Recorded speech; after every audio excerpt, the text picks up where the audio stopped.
After Li Xuemei ran out of the classroom crying, Yanlin cleared his throat, suppressing his unhappiness, and said to the others, "Sorry to make everyone laugh. Now I officially announce that, with the joint witness of the villagers and children, Comrade He Cha has been elected as the substitute teacher of Shijianzi Village Primary School. She will start teaching officially from tomorrow." As soon as he finished speaking, enthusiastic applause erupted again. Wang Zhouyao jumped up excitedly, her pigtails swinging high in the air. "Great! Sister-in-law is a teacher now." Wang clapped along, her face full of pride. The villagers in the back looked at He Cha with even more approval. Her way of teaching just now was patient and gentle, much better than Li Xuemei. He Cha stood up, bowed deeply to Yanlin and the villagers, her voice slightly trembling. "Thank you all for your trust. I will teach the children well and not let everyone down." "Icha, girl, do your best," someone from the crowd shouted. "We support you." "Yes. Tell us if you need anything. We'll help you gather it." Listening to these simple words, tears welled up in He Cha's eyes. Having traveled to this unfamiliar time, she experienced doubt and felt wronged. Now, among these strangers in the village, she felt the most sincere kindness. She knew this trust was hard to earn, and she had to do her best to protect it. Su Yuntao stood at the door, watching He Cha surrounded by people. Her figure looked especially tall in the dappled sunlight. He never thought that this shy girl, who was new here, could have such a shining moment. A deep sense of pride filled his heart, happier than winning a prize himself. When she got home, Su Yuntao boiled the only few eggs they had. He peeled them and handed one to He Cha. "Eat quickly to strengthen yourself." He Cha looked at the plump white egg in the bowl and shook her head. "You eat it. You work hard during the day. I'm not tired." Su Yuntao pushed the bowl toward her, speaking firmly. "You taught all morning. You must be exhausted. Eat quickly before it gets cold." Seeing his serious look, she felt warm inside. She picked up an egg and took a small bite. The rich aroma of the yolk spread in her mouth. This was the most luxurious taste of this era. By the way, she suddenly remembered something and looked up. "As a teacher, how are my work points calculated?" In the village, substitute teachers also earned work points. Though not as much as farm work, it was enough to cover basic needs. Su Yuntao thought for a moment. "I heard Yanlin say, it's like the scorekeeper, 8 work points a day, and at the end of the month, everyone counts together. That's pretty good." He Cha nodded. 8 points weren't many, but at least it could help share some household expenses, so she wouldn't have to rely solely on Su Yuntao. Just then, a voice came from outside the yard. "Icha, are you at home?" "Yes, Sister Wenhong, come in quickly." He Cha hurried to open the door. Wenhong carried a cloth bag and entered with a bright smile. "I just came back from the brigade office and heard you got selected." "That's wonderful." She handed the bag to He Cha. "These are some old textbooks I saved before, and some rough paper. See if you can use them." He Cha opened the bag and saw 3 Chinese language textbooks and a stack of yellowed rough paper, carefully sewn at the edges. It was clear they were treasured. In this resource-scarce era, these items were more valuable than gold. "Sister-in-law, this is too precious. I can't accept it." He Cha quickly pushed the bag back. "Take it." Zhou Wenhong held her hand gently, with sincere eyes. "It's just sitting here for nothing. It can be useful for you. As I said, you should study hard and become a teacher in the future. Gage is smart. She will definitely succeed," He Cha said with a smile, feeling grateful to Zhou Wenhong. This quiet woman always silently supports her in her own way. Zhou Wenhong sat for a while longer, reminding her of some things to watch out for in class, then took Wang Gage away. Before leaving, Wang Gage secretly gave He Cha a wild hawthorn berry. "Sister-in-law, this is for you. It's sour and refreshing." He Cha held the hawthorn berry, watching their figures fade away, feeling a warm, filling sensation in her heart, very peaceful. Meanwhile, Li Xuemei ran home crying and locked herself in her room, refusing to open the door no matter what. Her mother was outside, worried and pacing. "What's wrong, child? Tell me what happened." After a while, the door creaked open. Li Xuemei, with red eyes, came out and threw herself into her mother's arms, crying loudly. Mom. They all bullied me. That Hee-cha is a liar. Why did she get chosen instead of me? Yenlin is biased and Brother Sue also helps her.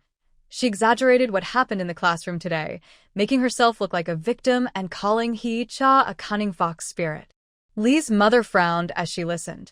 She also hoped her daughter would become a teacher, but she knew her daughter's personality, competitive and clever. Maybe her failure this time had its own reasons. Stop crying, her mother said, patting her back with a tired tone. If you didn't get chosen, so what? You can still work in the fields. It's not a big deal. I won't. Lee Xiaomei raised her head, full of stubbornness. I want to be a teacher. That position should have been mine. It's all Hee-cha's fault. She stole my spot. She became more and more excited, pushing her mother away and rushing into the room. She knocked everything off the table, as if she wanted to vent all her frustration and anger. Her mother looked at her hysterical state and sighed deeply. She knew her daughter was losing her mind. The next morning, Hee-cha woke up very early. She carefully organized the old textbooks Zhou and Han gave her and cut some rough paper into small notebooks to prepare practice books for the children. Shuyun Tao helped remove the only decent wooden desk in the house to the classroom, using it as a podium. The village primary school's classroom is a mud brick house, with paper pasted on the windows. When the wind blows, it makes a rustling sound. Inside, there are about a dozen old wooden desks, leftovers from before. The surfaces are uneven, but they are cleaned very thoroughly. Hee-cha just put down her things when the children started arriving one after another. Wang Zhouyao and Wang came earliest, each carrying a small cloth bag with their homemade small stools inside.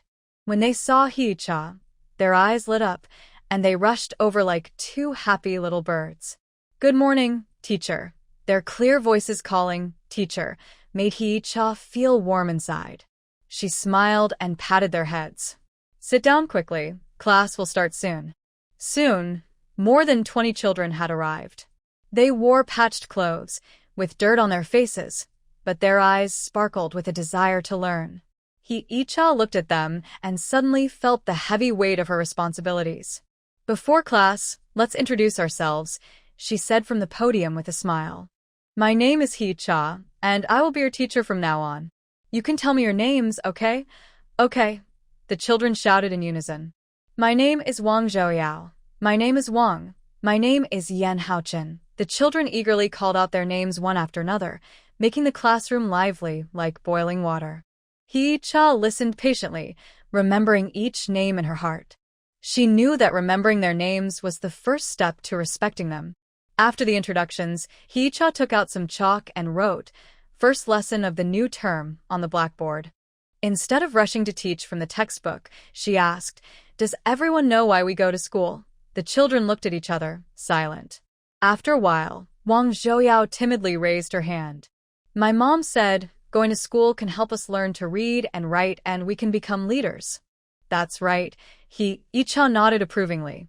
Going to school helps us read and understand books and see what the outside world is like.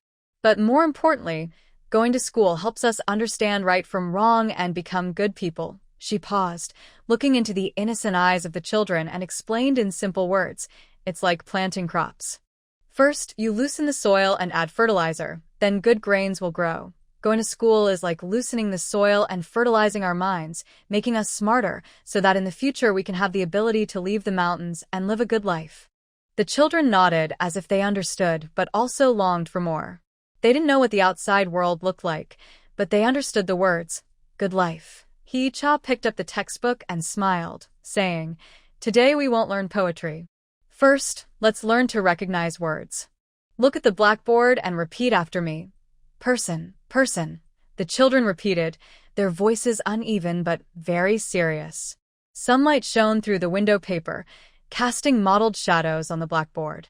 Hee-cha's voice was gentle yet firm, and the children's clear, loud reading created the most beautiful music in this simple earthen classroom.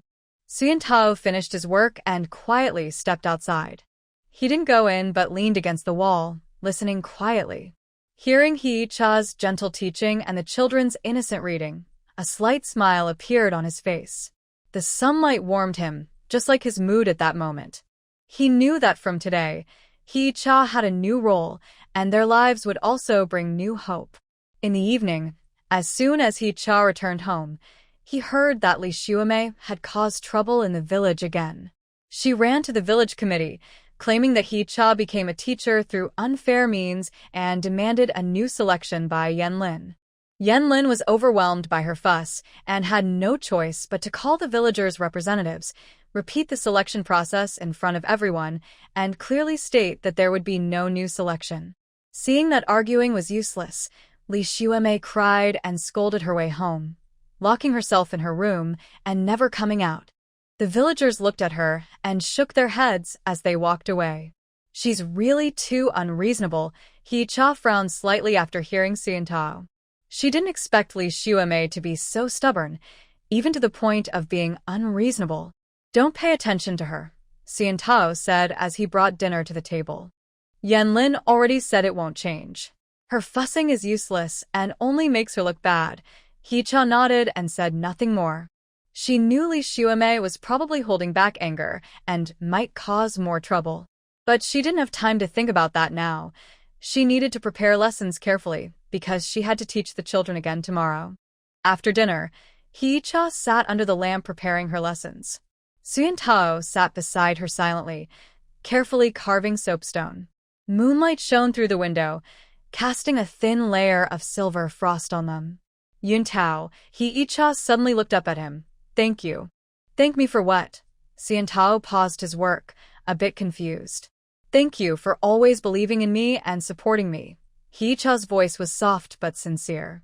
If it weren't for him, she might have been overwhelmed by the rumors and gossip.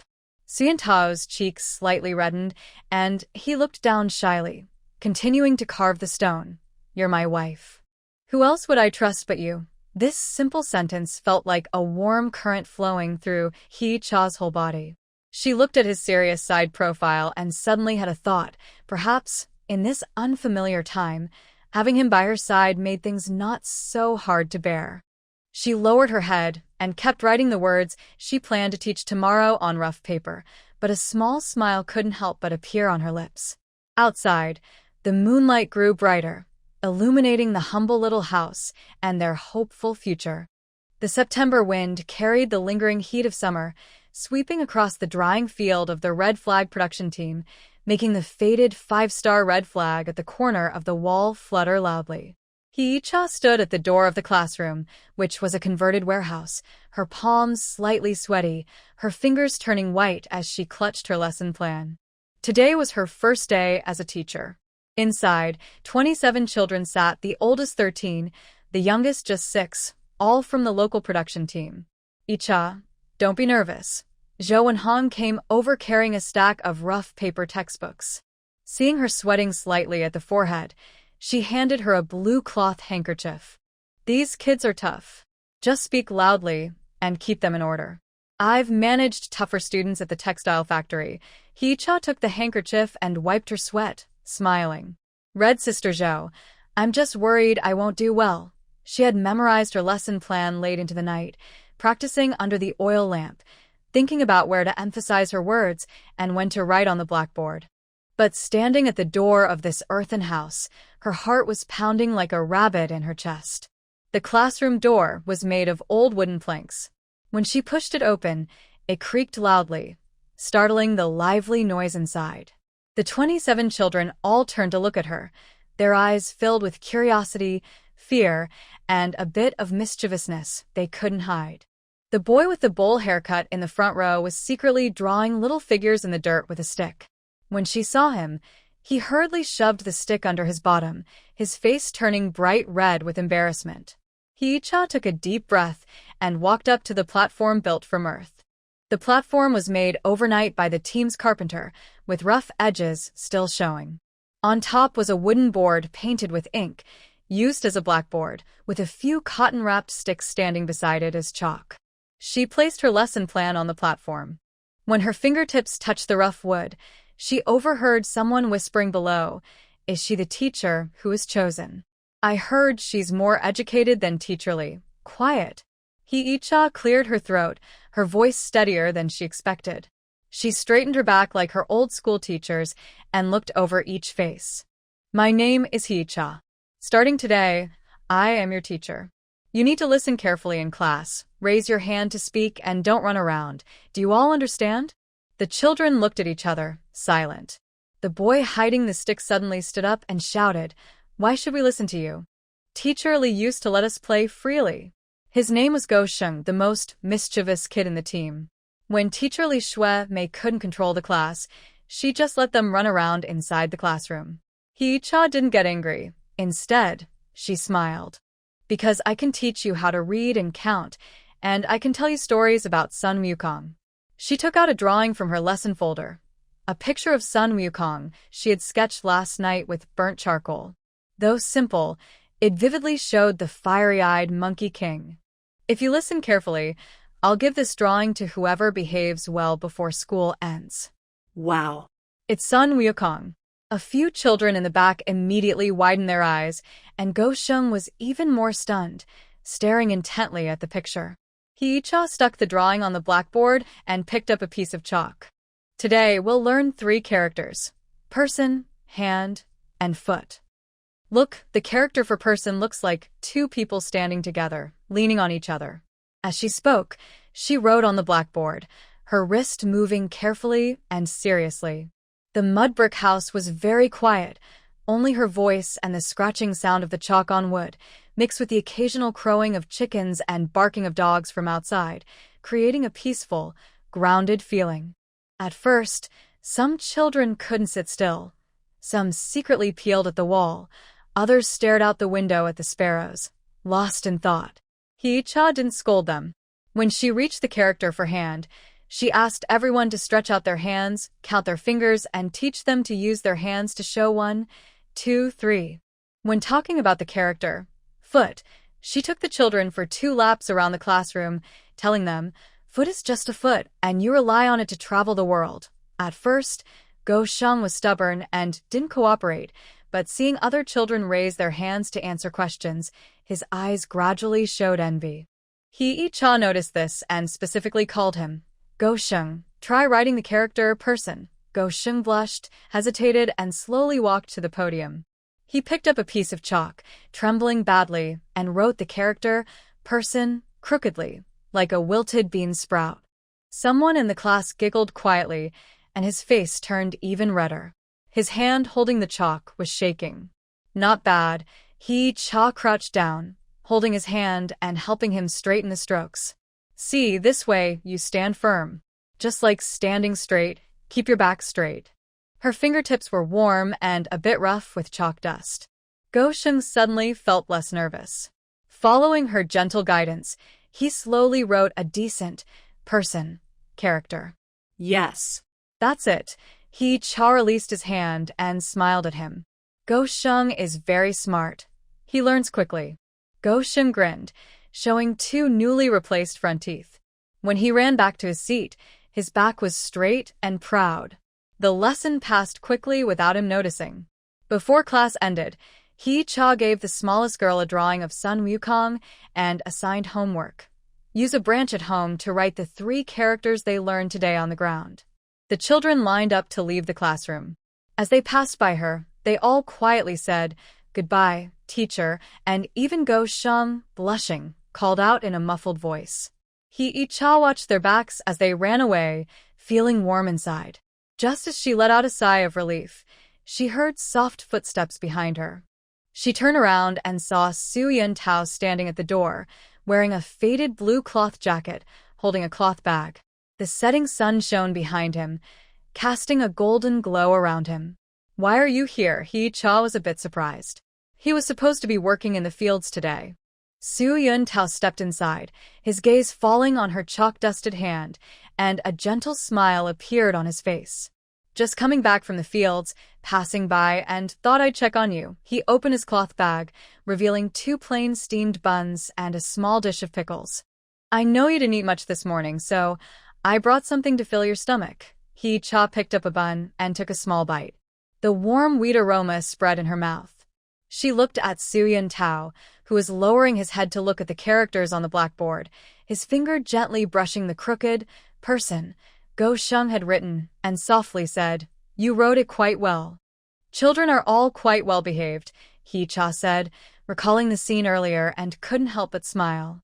"There was a kid called Go Sheng who initially argued with me, but later, she kept talking about funny stories from class."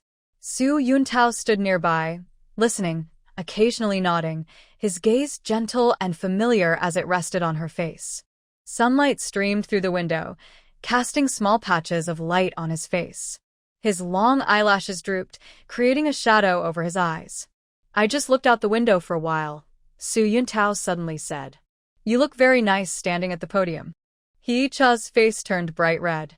She lowered her head, pretending to focus on eating her bun. But her ears perked up when she heard him add, "I already knew you were good at reading, but I didn't expect you to be such a great teacher. Not really." She mumbled softly, but inside, she felt filled with happiness, sweet and warm. The nervousness of the day she was chosen as a teacher and the upset caused by Li Xuemei's crying seemed to be swept away by these buns and a few words of praise. Su Yuntao helped her tidy up the podium, bundled the chalk, and wiped the blackboard carefully and efficiently.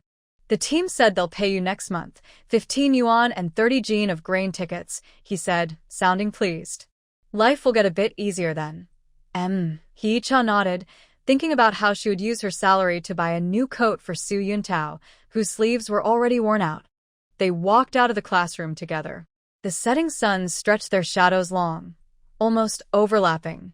Passing by the grain-drying yard, they saw some children still there, writing on the ground with sticks. Go Sheng was the most serious, reciting as he wrote, "People, hands, feet." "Look, they're practicing." Hee Cha stopped and smiled. Su Yuntao looked where she pointed, then turned to look at her, his eyes gentle like early autumn wind. "All your hard work," he said softly. He paused, his voice a little lower. "Icha, I'm sorry. Following me hasn't brought you a good life, and I worry about these things." Hee Cha shook her head, gently touching his arm as if gathering courage. "No, I don't feel wronged. Being a teacher and being with you, I think it's good." Su Yuntao stiffened slightly, then slowly turned his head, his gaze resting on her face with a faint, almost unnoticeable tremor. He wanted to say something, but he only opened his mouth slightly and finally just gave a soft, He reached out to gently brush her wind-blown hair. The evening breeze carried a coolness, and Hee Cha wrapped her cloth shirt tighter around herself, feeling warm inside. She looked at the distant village with rising smoke and at the quiet but dependable man beside her. Suddenly, she felt that the days ahead might not be so difficult. The next morning, as Hee Cha arrived at the classroom door, she saw Go Sheng squatting on the ground, using a stick to write the character, person. The ground was filled with many characters, big and small, but all neater than yesterday. When she arrived, Go Sheng stood up, hiding the stick behind his back, blushing as he said, "Teacher, I've been writing all morning." "That's very good." Hee Cha crouched down and pointed to one of the characters. "This one is the best, standing straight like a little hero." Go Sheng grinned, revealing 2 new teeth. The school bell rang. Actually, it was the old copper bell from the team, and the children ran into the classroom, sitting up straight. Hee Cha stepped onto the podium. Just as she steadied herself, she heard 27 voices shout together, "Good morning, teacher." The voices were uneven, some high, some low, and some with a childish tone, but they felt like a warm current rushing through her. She took a deep breath and smiled back. "Good morning, everyone." Sunlight streamed through the window, shining on the blackboard, the children's faces, and her lesson plan. Hee Cha picked up the chalk and began her second lesson. Outside, a few sparrows chirped loudly on the sycamore tree, as if cheering her on. She knew this was just the beginning, but as long as she looked into the bright eyes of these children, she found the courage to keep going. Su Yuntao stood outside the window for a while longer, watching her calm and gentle figure on the podium. His smile grew deeper. He turned and walked toward the fields, his steps lighter. He needed to earn enough work points so that she and the baby in her belly could live a steady life. The wind carried the fresh scent of rice, and distant children's clear reading voices formed the most peaceful song of the autumn in the 1960s. The wind at the end of October carried tiny snowflakes, hitting the earthen walls of the Red Flag production team's brick house with a soft rustling sound. When Hee-cha finished cleaning the blackboard, her fingertips were already red from the cold, and her breath quickly dispersed in the chilly air. The children in the classroom had already run off, leaving only a small pile of corn husks in the corner used for heating, still faintly sparking. Her shadow gently swayed on the wall. Today was her 22nd birthday. In previous years, her mother would always boil 2 red-shelled eggs, warming them with the leftover heat from the stove, then give them to her saying, "Icha, eat these eggs and stay safe every year." But this year was different. She had married into the Sue family and become a primary school teacher in the Red Flag production team. Her mother was far away in the county town, and it took more than half a month to receive a letter from her. The classroom door was pushed open slightly, cold wind with snowflakes blew in, making the sparks in the corner jump suddenly.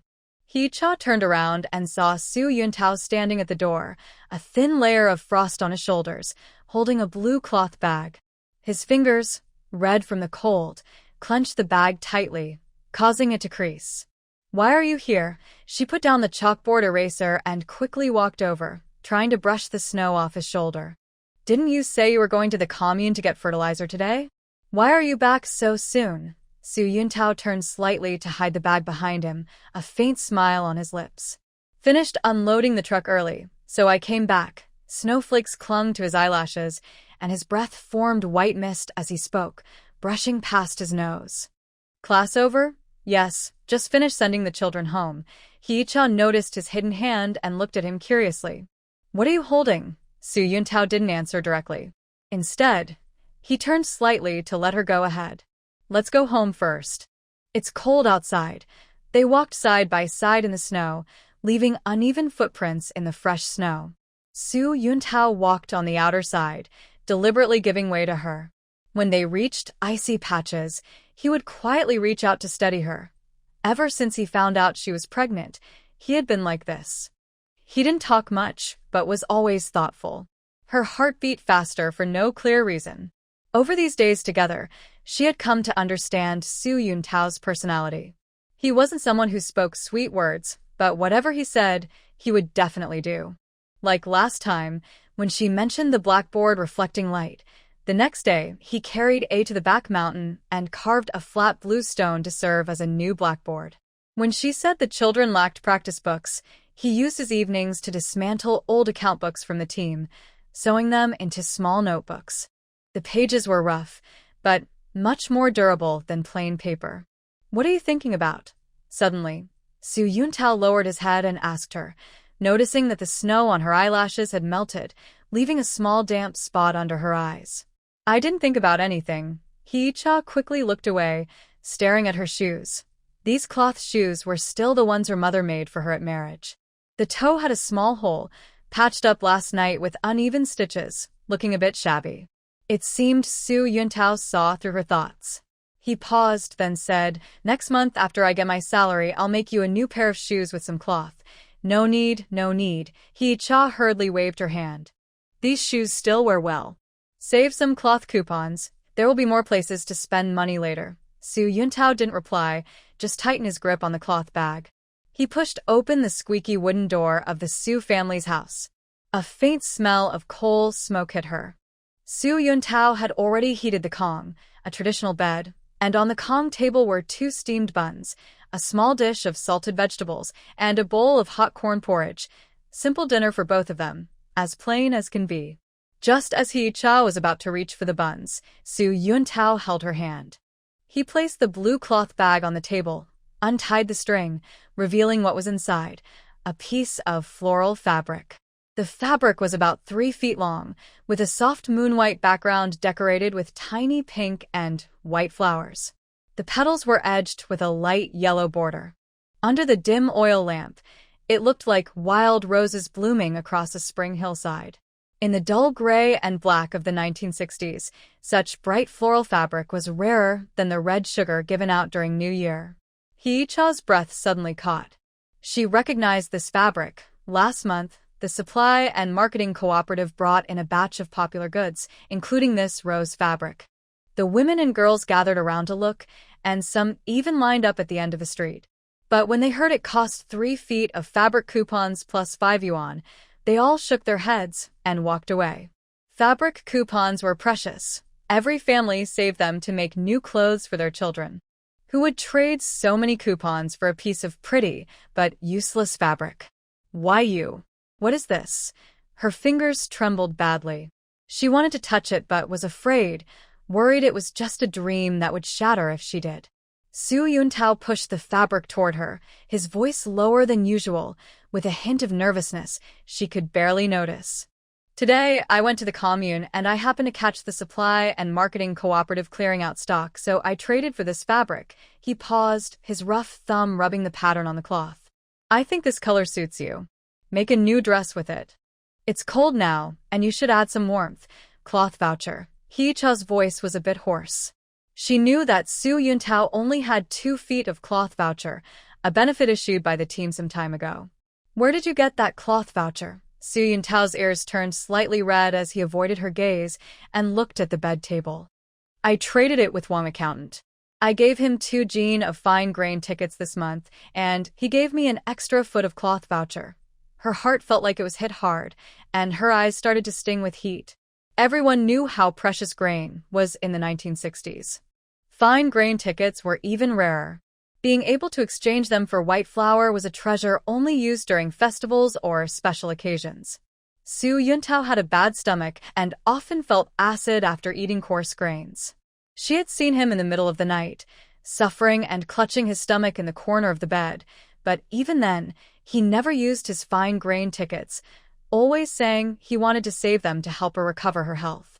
Now, he had traded his most needed fine grain tickets for cloth vouchers just for a piece of cloth. Why are you so foolish? Her voice was trembling with tears. She couldn't hold back her tears. Fine grain tickets are so important, especially with your stomach. Su Yuntao panicked. He reached out to wipe her tears, but withdrew his hand halfway. Finally, he awkwardly said, "It's okay. We can eat coarse grains too. You look good in your new clothes, better than anything else." He paused, as if remembering something. He took a paper-wrapped package from his pocket and carefully opened it. Inside were 2 round, red-skinned eggs, still a bit muddy on the shells. I picked these up from the chicken coop this morning. They just laid eggs, still warm. He pushed the eggs into her hand.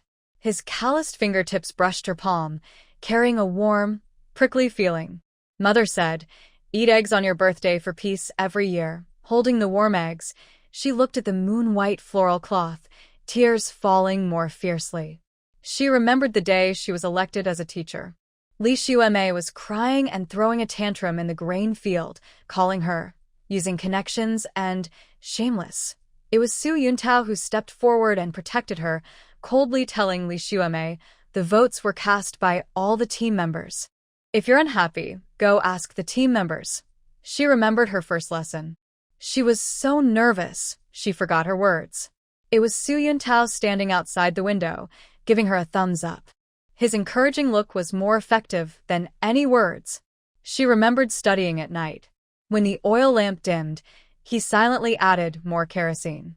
When she graded papers late into the night, he sat on the bed corner weaving baskets. After a while, he would look up at her, as if worried she might be tired. This man never says, "I love you," or "I care for you," but everything he does is more comforting than 1,000 words. "Why are you crying?" Su Yuntao became more anxious, standing helplessly by the bed. "Is it because you don't like this pattern?" "Maybe. I can change it tomorrow. I like it." "I like it." He Cha quickly wiped her tears and tightly hugged the floral cloth, as if holding a precious treasure. "This is the prettiest fabric I've ever seen." She carefully folded the cloth and placed it at the bottom of the wooden box in the cabinet, on top of her lesson plans and the straw basket Su Yuntao made for her. Then she picked up an egg, gently tapped it on the edge of the bed, peeled off the shell, and handed it to Su Yuntao. "Eat this." He shook his head. "You eat it. You're pregnant. Eat half and I'll eat half." Cha split the egg into 2, gave him 1/2, and took a bite herself. The yolk was soft and a little bit fishy, but it was the best birthday egg she had ever had. Outside, the snow was falling heavily, softly hitting the window paper, like a gentle lullaby. The oil lamp cast a warm, yellow glow, reflecting their shadows cuddling on the wall. After finishing the egg, Su Yuntao began helping her with her lesson plans. He didn't recognize many characters, but looked at them very carefully. When he saw her writing messily, he gently pointed with his finger, signaling her to write more clearly next time. Hee-cha leaned against the head of the bed, watching his focused expression, feeling a warm little fire in her heart. Suddenly, she remembered the nervousness and unease when she first married, worried he was rough, worried she wouldn't fit into this home, worried they wouldn't get through these hard days. But now she understood that whether life is good or not doesn't depend on wealth, but on how much the people around you care. Like this piece of fabric. Maybe not worth much, but it was the best gift Su Yuntao could give her. Like these 2 eggs, ordinary, but hiding his clumsy yet deep affection. Su Yuntao, she softly called him. He looked up at her, his eyes shining with the light of the oil lamp.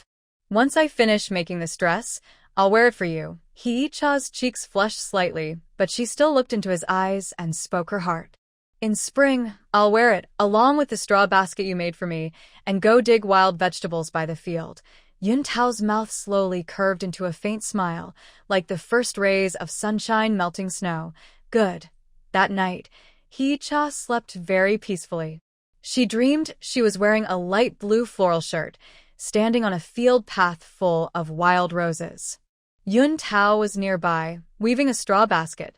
The warm sunlight shone on them, and the baby inside her kicked gently, as if saying, I'm happy too. The next morning, when Hee-cha woke up, she found Yuntao was no longer on the bed. Her lesson plan was on the bed, with a note placed on top. It was written by Yuntao with a pencil, the handwriting uneven but firm. I'm off to work. The stove is warming some corn porridge. Remember to eat. She picked up the note, gently brushed her fingertips over the clumsy writing, and suddenly felt that this winter didn't seem so cold anymore. After school, she didn't go straight home. Instead, she went to the supply and marketing cooperative and used her saved money to buy 2 packs of the cheapest stomach medicine. The medicine was powdered, wrapped in paper, with "for stomach ache" printed on it. She carefully put the medicine in her pocket, imagining Yuntao's expression when he saw it, walking lightly, as if floating on the wind. The snow had stopped, and the sun was out, making the snow sparkle brightly. Hee-cha walked home, thinking about how to make that floral shirt. She decided the collar should be round to save fabric, the cuffs should be tight to block the wind, the hem should be wider to make it easier to carry the baby. She even planned that the next time Yuntao went to the county town, she would ask him to bring some rouge. Not expensive, just the cheapest kind. On the days she wore the new clothes, she would put on a little rouge to look healthier. Days stretched out like the slowly lengthening daylight. Though still cold, she could already see signs of spring. She touched her belly, which was only slightly rounded, but felt like holding a little sun, giving her endless courage. She knew that as long as she was with Yuntao, even the hardest days could turn sweet. Just like that light blue floral fabric, blooming into a gentle flower amid dark times. The north wind swept through the withered grass, swirling around the drying yard of the Red Flag production team, making the "Learn from Desai" slogan flap loudly. Hee-cha carried a stack of students' homework on her way home, her cotton shoes crunching on the frozen ground. The sunset stretched her shadow long, and her belly was already showing. Walking faster made her feel heavy, so she had to slow down and gently move while protecting her belly. It has been over 2 months since she was elected as a teacher, and life feels peaceful and steady. The children are becoming more obedient. Even the most mischievous dog, Xiao Sheng, can recite over 20 new words. Every morning before work, Su Yuntao helps her warm the bed, and after work, he fills the water jars for her. The women in the team see her pregnant and often share their grain with her, saying, "This is for the baby." Only Li Shuemei feels like a thorn in her heart, sometimes poking her unexpectedly. Since the day she lost the election and Yan Lin publicly told her, If you can't accept losing, don't come. Her reputation in the team fell sharply. The girls who used to be close to her started to keep their distance. Yenlin was even colder to her, often avoiding her on the field paths. But her gaze at Hee-cha was full of resentment and bitterness, as if she believed Hee-cha was behind her losing the election. "Teacher, wait a moment." Hurrying footsteps sounded from behind. Hee-cha turned around and saw Li Shuemei, wearing a faded red cotton-padded jacket, panting as she caught up. She forced a smile and said, "I just passed your house and saw you weren't home, so I guessed you went to school." Hee-cha stopped, feeling a little nervous. "Is there something?" "It's nothing important." Li Shuemei glanced at the homework book in her arms, her fingers twisting the hem of her jacket. "I just want to ask what you'll teach tomorrow. My little nephew wants to learn too, so I want to tell him in advance." The reasons sounded reasonable, but Hee-cha felt something was off. Li Shuemei's nephew was only 3 years old and couldn't speak clearly yet. Why would he need to learn early? Just as she was about to refuse, Li Shuemei had already gone around her and headed home. "I'll wait for you at your house and help warm the bed. It's very cold today." Before she finished speaking, she was already far away. Hee-cha frowned and quickened her pace home. She always felt Li Shuemei had bad intentions, but she couldn't figure out what she might do. Her lesson plans were locked in the drawer, and she kept the key close. The students' homework was basic, nothing to criticize. When she opened the door, she immediately smelled coal smoke. Li Shuemei was squatting by the stove, adding firewood. Seeing her come in, she stood up and smiled. "The bed is already warm now. It will be ready soon." Her eyes flickered slightly, and she instinctively glanced toward the Kong table. Hee-cha looked over and saw her lesson plan book on the table. She clearly remembered locking it in the drawer when she left in the morning. "Did you move my lesson plan?" Her voice grew colder. She reached for the key on her waist. Sure enough, the red string tied to the key was half loose, indicating someone had tampered with it. Li Shuemei's face turned red quickly. She hurriedly waved her hands. No, no.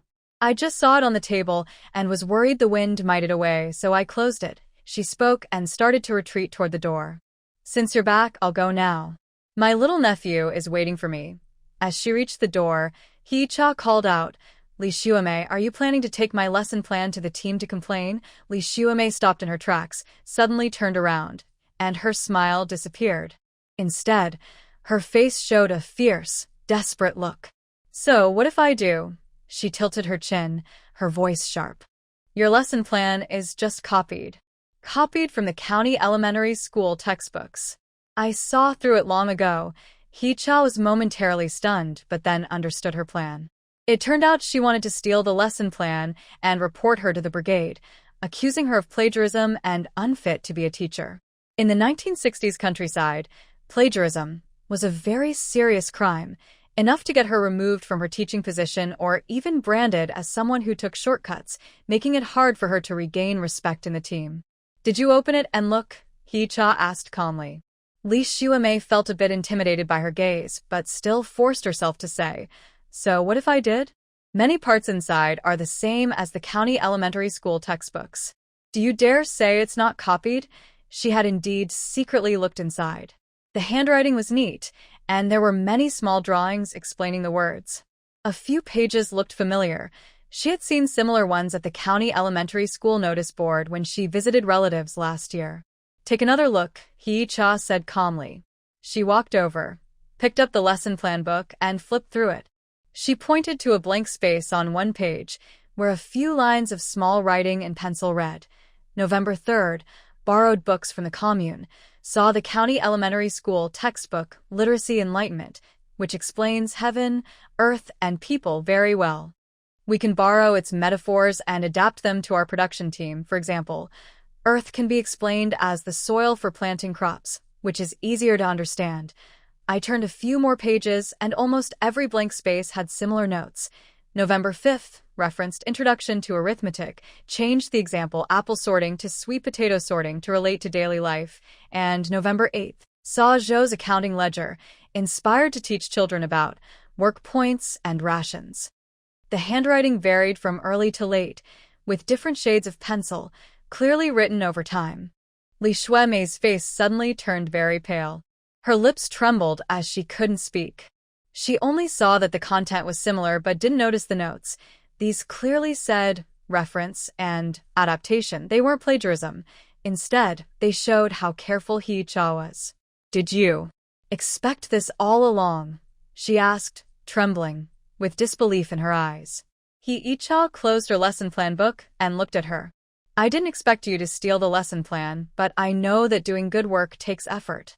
Using references isn't stealing, and adapting isn't laziness. I write these down to be responsible for myself and for the children." She paused, her tone a bit disappointed. "Li Shuemei, winning as a teacher depends on your skills, not dishonest tricks. Instead of wasting time trying to hurt me, you should learn something useful. The team will need you sooner or later. Stop pretending to be a good person," Li Shuemei suddenly screamed, as if her pain was being poked. "If it weren't for you, I would be the real teacher." Brother Yanlin wouldn't. Before she finished, a cold voice came from the door. "Li Shuemei, what are you causing trouble for here?" Yanlin stood at the door, face pale, holding in his hand, clearly just back from the fields, having overheard everything. Behind him was the team secretary, also serious. Earlier, Li Shuemei had gone to complain about Hee-cha copying, and the secretary, worried, came along to see for himself. Li Shuemei's legs went weak with fear, almost collapsing to the ground. "Brother Yanlin, I didn't mean to. Yanlin stepped in, his gaze sharp as a knife, sweeping her face. "Last time you lost the election and cried and made a scene. Now you're stealing someone else's lesson plan to slander her. Li Shuemei, is your face worth nothing?" He turned to the team secretary, voice heavy. "Secretary, it's all my fault for not managing her well, letting her embarrass the team." The team secretary looked at the lesson plan on the table and then at Hee-cha, sighing. "Hee-cha, I'm sorry you had to go through this." He turned to Li Shuemei with a serious face. "Your actions, to put it simply, are jealousy. To be more serious, you're disrupting the work team's order.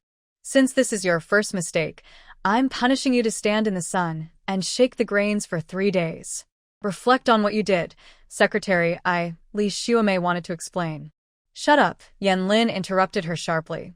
His eyes showed disappointment almost to the point of overflowing. "From today on, if you dare cause trouble for Teacher He again, I won't be your brother anymore." He paused, his voice cold as ice. "If you still consider me your brother, work honestly to earn your points. Don't think about crooked ways. Otherwise, you won't be able to stay in the red flag team, and no one in the whole county will want you." These words were almost like a warning of a serious fight. Li Shuemei's face turned pale, her lips trembling. Tears welled up in her eyes, but she dared not cry. She knew Yanlin meant what he said. If she was really kicked out of the team, as a girl, she wouldn't be able to survive. I understand." She choked, lowering her head so low it almost touched her chest. After the team leader and Yanlin left, the room finally became quiet. Hee-cha sat on the edge of the kong, looking at the setting sun outside the window. Her heart was full of mixed feelings. She wasn't without temper, but she thought there was no need to argue with Li Shuemei. Still, being so schemed against made her heart feel heavy like a stone. The door was gently pushed open. Su Yuntao stood in the doorway, covered with a thin layer of frost. He was holding a sickle that he hadn't had time to put down. It was clear he had heard something. His eyes showed worry, but when he saw she was fine, he let out a sigh of relief. "I heard from Zhou Wenhong. I'm fine." Hee-cha smiled at him, trying to reassure him, but her smile was a little stiff. Su Yuntao came over, leaned the sickle against the wall, and reached out to touch her forehead and hand. When he saw she was not upset, he picked up the lesson book on the table and looked at the notes page by page. He didn't recognize many words but read carefully. When he saw her note about adapting to the actual situation of the work team, his fingertips paused slightly. "Did they bully you?" he asked, looking up with a bit of fear in his eyes. "No, Brother Yanlin and the secretary are on my side." Hee-cha shook her head and briefly explained what had just happened. After hearing this, Su Yuntao didn't say anything. He just went to the stove, poured hot water into a bowl for her and then took something wrapped in a handkerchief from his pocket. When he opened it, it was a piece of roasted sweet potato, frozen hard but still warm. "These were roasted during work break and kept in my arms for you," he said, handing her a sweet potato. "Eat it while it's hot to warm yourself." The sweet potato was a bit icy, but when she bit into it, the inside was sweet and soft. The warmth slowly traveled down her throat, melting the heaviness in her heart. Hee-cha leaned on his shoulder, smelling the familiar earthy scent, and suddenly felt that all the schemes and jealousy didn't matter much anymore. "Soo-yun Tao," she whispered, "will there be more troublemakers coming after us in the future?" Soo-yun Tao held her a little tighter, his voice deep but firm. "As long as I'm here, no one can bully you." He paused and added, "Even if I'm not around, don't be afraid. Your lesson plans are good, the children like you, and everyone in the team is watching. No one can act recklessly." That night, Hee-cha slept peacefully. She dreamed of Li Xuemei threshing grain in the drying yard, sweat soaking her coat, but her face no longer looked resentful, more steady. She dreamed her lesson plans were displayed at the commune exhibition by the village secretary, and other production teams came to learn. She also dreamed of Soo-yun Tao holding the children, reading the characters he wrote himself by the Kong. The next morning, on her way to school, she passed the drying yard and saw Li Xuemei using a wooden shovel to thresh grain. The north wind blew chaff all over her face, but she didn't complain like before. She just worked quietly.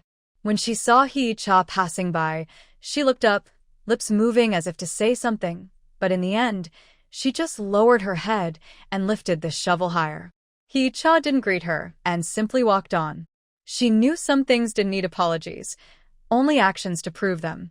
At school, Go Sheng ran over holding a wild chestnut tied with a red string, offering it like a treasure.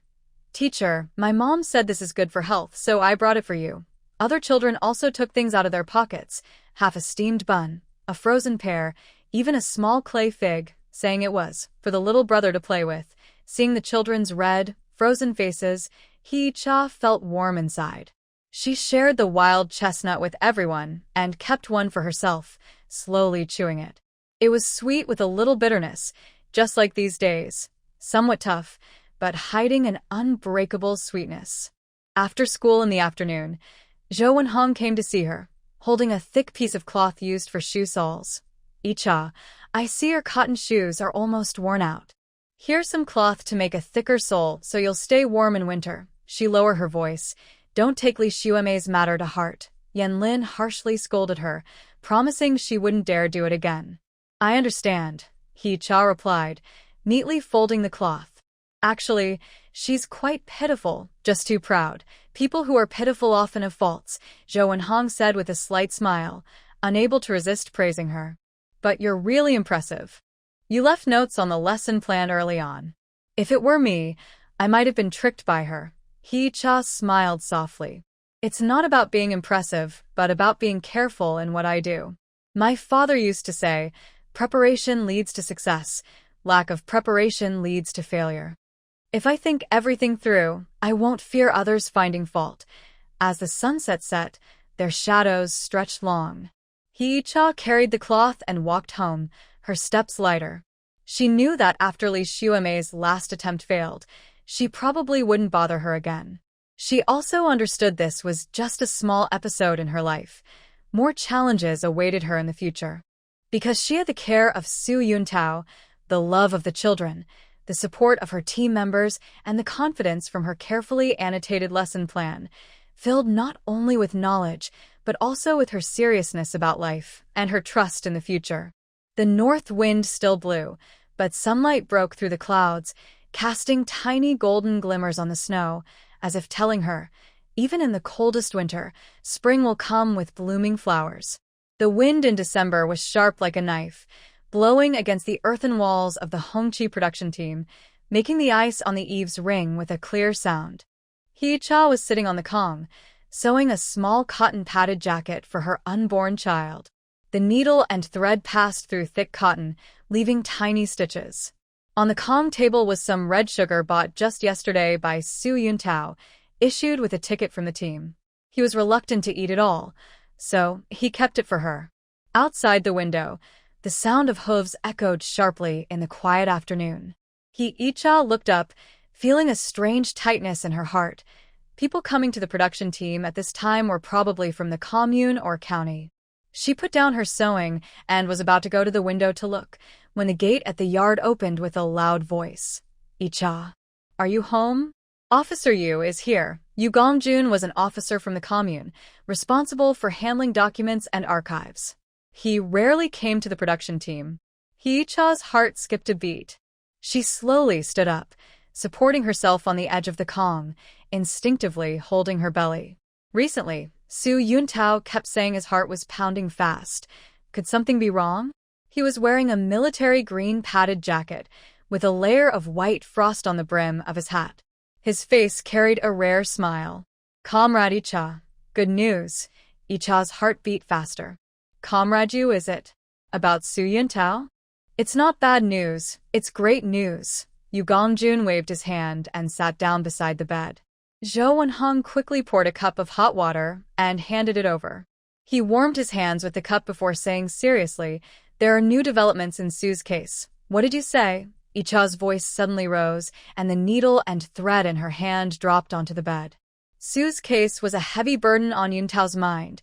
His father was once a teacher at the county middle school, but in 1957, he was labeled a rightist, and the whole family was sent to the collective farm. They had been unable to lift their heads for years, and Yuntao even had trouble finding a partner.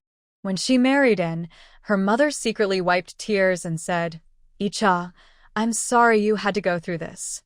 The Su family is a good family, but this label." Yu Gongjun took a sip of hot water and slowed his tone. "The County Revolutionary Committee is reviewing old cases recently. Teacher Su's case has some former colleagues testifying that he was falsely accused. Now the evidence is almost complete. Only Yuntao needs to go to the county seat to give a statement, sign, and seal it. Then the case will be fully overturned." The small quilt on the bed slipped to the ground, but Hee-cha was unaware. She only felt her ears buzzing and her vision slightly dizzy, like she was dreaming. Overturning the case. These two words, she and Yuntao had never dared to mention openly. Only late at night, he would gently touch her belly and whisper, "When the baby is born, I will make sure you can live with dignity." Unexpectedly, this day had finally come. "Hee-cha, what's wrong?" Zhou Wenheng saw her face turn pale and quickly helped her. "Are you too happy?" Hee-cha nodded, but tears suddenly fell. It wasn't sadness, but excitement. The hardships she had endured these days, Yuntao's silent endurance, the subtle and overt gossip from the team, felt like they finally had a place to rest. She wiped her tears and choked out, "So, when will Yuntao go?" "Better to leave first thing tomorrow morning," Yu Gongjun said. "I came here especially to tell him. The county is urging him to finish the procedures before the new year." He took out a letter of introduction from his bag and handed it to Hee-cha. "This is a certificate issued by the commune. With this, traveling will be easier." Hee-cha took the letter, her fingers trembling badly. The writing on the paper is neat and strong, stating, "I hereby introduce our team member, Comrade Su Yuntao, to go to the county seat for case review. Please handle accordingly," stamped with a bright red commune seal, like a blazing fire that dispels the cold in her heart. "I'll go find him right now." Hee-cha suddenly stood up. After taking a few steps, Zhou Wenheng pulled her back. "You're pregnant, and it's cold outside. I'll go. You stay at home and wait, and also pack some things for Yuntao." Zhou Wenheng hurried out, leaving only Hee-cha and Yu Gongjun inside. Seeing her red eyes, Yu Gongjun sighed. "You two have had a hard time these years. Yuntao is a good comrade. He always works hard and volunteers for the tough jobs in the team. The case turning around this time is also because of his efforts." Hee-cha nodded, carefully folded the introduction letter, and put it into her pocket as if clutching a hot iron. She went to the bed, picked up the small cotton jacket that had fallen on the ground, and continued sewing. Her hands trembled badly, and the needle pricked her fingers several times, bleeding, but she didn't notice. After a while, urgent footsteps and heavy breathing came from the courtyard gate. Hee-cha looked up and saw him rushing into the room, forehead steaming, the cotton jacket open, with an expression of disbelief and urgency. Icha, is what Comrade you said. True, he had just been digging in the field when Jo and Hung called out that there's a big good thing at home, so he dropped his and ran home. His cloth shoes were muddy, and his pant cuffs were covered with ice shards. Yu Gongjun stood up and patted his shoulder. It's absolutely true. Yuntao, tomorrow I'll go with you to the county seat to handle the paperwork. Your father's injustice will be cleared, and your whole family can live with dignity. Yuntao's lips trembled, wanting to say something but unable to speak.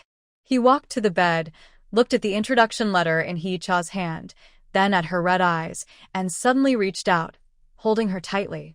His strength was great, almost making her gasp, but she could feel his body trembling and hear his suppressed sobs. This man, always calm and reliable in front of her, was at this moment like a hurt child.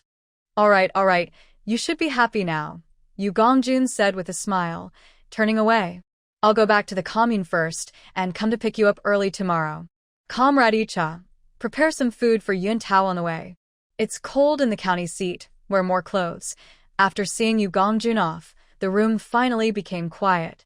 Su Yuntao still held her, his chin resting on her head, and his breathing gradually steadied. Icha gently nudged him. Let go quickly, you're choking the baby. He hurriedly released her, looked down at her belly, then at her, with excitement still in his eyes but also a bit confused, as if unsure what to do next. Why are you just standing there? Icha wiped the tears at the corner of his eyes and smiled. Go boil some hot water to wash your face.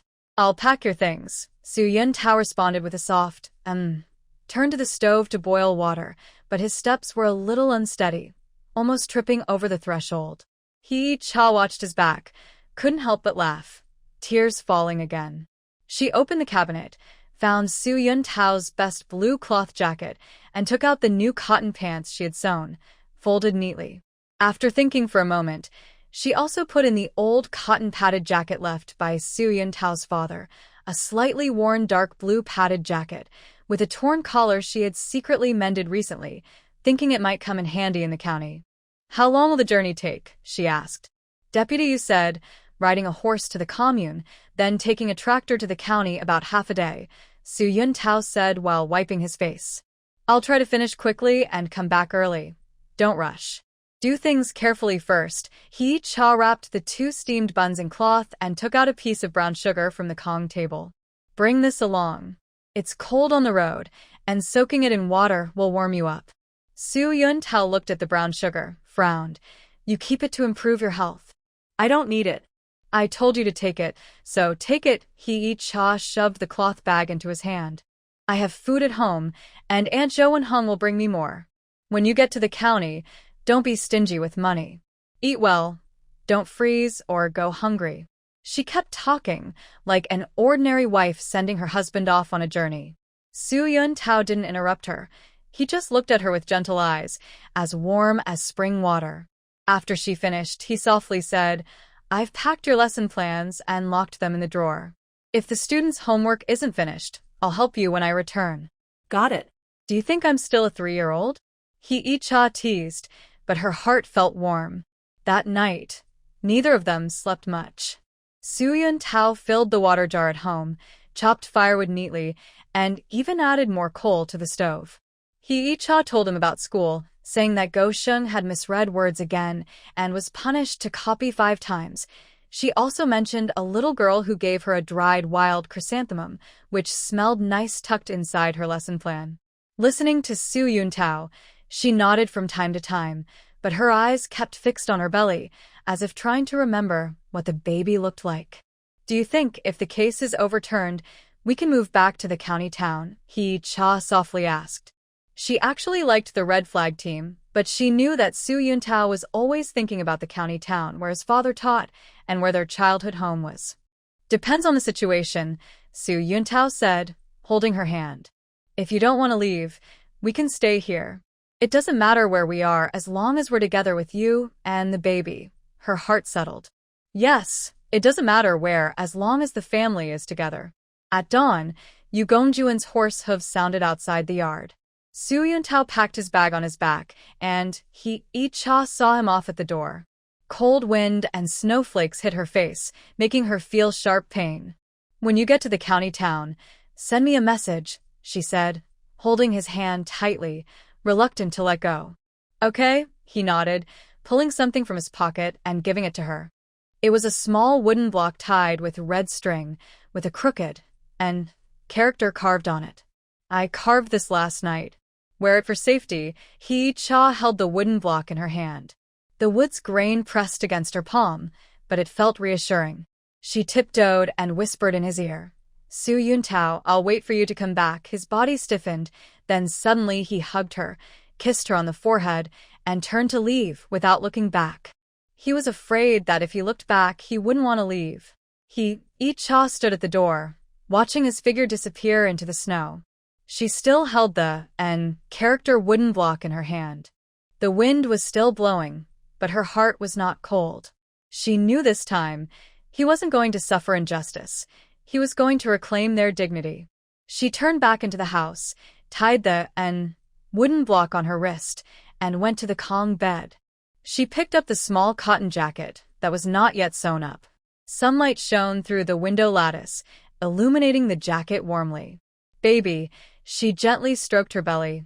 Your father went out to earn us some face. When he comes back, we can live proudly. The little one inside her seemed to understand, giving her a gentle kick. Cha smiled, picked up the needle and thread, and continued sewing. The stitches went through the cotton, leaving fine marks, just like the days they had walked through, difficult, but step by step, heading toward the light. Outside, the snow had stopped. The sun slowly rose, making the snowfield sparkle brightly. In the distance, children's laughter signals the start of a new day. Cha knows her job is to keep the home safe and wait for her husband to return. When he comes back, she will tell him she is well and the children are fine. Together, they will welcome a bright new spring. The January wind blows cold and carries bits of snow, hitting the glass windows of the county health clinic with soft sounds. Cha sits on a long bench in the waiting area, clutching a wrinkled prenatal checkup slip, her fingertips turning white from gripping too hard. It's been half a month since Su Yuntao left for the county seat. Besides a message he sent 3 days ago saying everything is fine, don't worry, she has heard nothing else. Next, Cha. The nurse's call pulls her out of her thoughts. She slowly stands up, holding onto the bench. Her belly feels like she's carrying a small watermelon, and each step is heavy. She had planned for Su Yuntao to come with her for her 3rd prenatal checkup, but his work was urgent, and he couldn't leave. So, she gritted her teeth and came alone with a letter of introduction from the commune. The clinic smells of disinfectant. The female doctor in a white coat looks up at her and pushes over a stethoscope. Lie on the bed and pull your pants down a bit. Cha feels a little nervous but follows the instructions.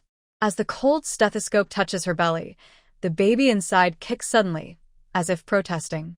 She can't help but smile. Out of the corner of her eye, she sees the doctor's lips curve into a faint smile too. Your pregnancy is enough months along, the baby's position is good, and the heartbeat is strong, the doctor says while taking notes. Be careful not to overexert yourself, avoid water, and prepare things for the delivery. Don't wait until the last minute and get flustered. Thank you, doctor. Cha buttons her pants and sits up, feeling more at ease. Her biggest worry was the baby's position, and hearing the doctor's words finally calms her. As she leaves the clinic, the corridor is crowded with pregnant women, mostly accompanied by their mothers-in-law or husbands, holding cloth bags and chatting softly. Cha looks at them, feeling a little empty inside. If Su Yuntao were here, he would definitely carry her bag and frown, saying, I told you not to come alone, but you didn't listen. She touches the wooden block on her wrist engraved with the character in, which Su Yuntao told her to wear for safety. Before he left, he said, wear this for peace. The wood feels warm from her body temperature, as if he is right beside her. After leaving the health clinic, the snow fell more heavily. Cha pulled her cotton coat tightly around herself, eager to hop onto the tractor and return to the production team. Suddenly, a clear, cheerful shout stopped her. Comrade, wait a moment. She turned around and saw a girl in a pink cotton coat running up to her, holding a blue cloth bag. Her face was flushed from running. Is this yours? It was left at the clinic door. The bag was embroidered with a crooked rose flower, which she had sewn herself. Inside were 2 pieces of milk candy she had saved for Su Yuntao and her prenatal checkup form. Hee-cha quickly took it and said, "Yes, it's mine." "Thank you so much, girl. You're welcome." The girl smiled, revealing 2 small dimples, her eyes curved like crescent moons. "I see you're here for a checkup too? Your belly is so big. How come you're alone?" "The baby's father is busy and can't come," Hee-cha replied with a shy smile, studying the girl in front of her. She looked about 2 years younger than herself, with 2 braids tied with red ribbons and a look of innocent cheerfulness in her eyes and face. "My name is Shenruetian. I work at the County Supply and Marketing Cooperative." The girl introduced herself confidently, pointing to her slightly rounded belly. "I'm also pregnant over 3 months now. I heard your name from the doctor and thought it sounded nice, so I asked." "I'm Hee-cha from the Hongchi production team," she said, surprised by the girl's friendliness. Her initial nervousness eased a lot. "Your belly isn't very obvious yet." "Yeah, my mother always says I eat too little, so the baby is growing slowly." Shenruetian patted her belly and smiled even more brightly. "Are you heading back to the production team?" "My brother is driving a tractor to Hongchi team today to deliver fertilizer. I can ride with him and take you part of the way." What a coincidence. Hee-cha was worried about catching a ride in the snow, so she quickly thanked her. "That would be very helpful. No trouble at all. We're both pregnant, so we should look out for each other," Shenruetian said warmly, linking her arm and walking ahead. "My home is right next to Xinghua village, near the Hongchi team. By the way, if I have a girl this time, I'll let her be your child's godsister." How about that? Her enthusiasm was like a warm fire, instantly easing Hee-cha's loneliness. The 2 walked side by side in the snow. Shenruetian chattered about funny stories from the supply and marketing cooperative. A few days ago, a batch of snow cream from Shanghai arrived. It was so popular, everyone was fighting for it. I finally managed to leave a box for my mother. "Our team leader's son, about your child's age, keeps asking for candy every day, like a little greedy cat." Hee-cha also couldn't help but talk about the team.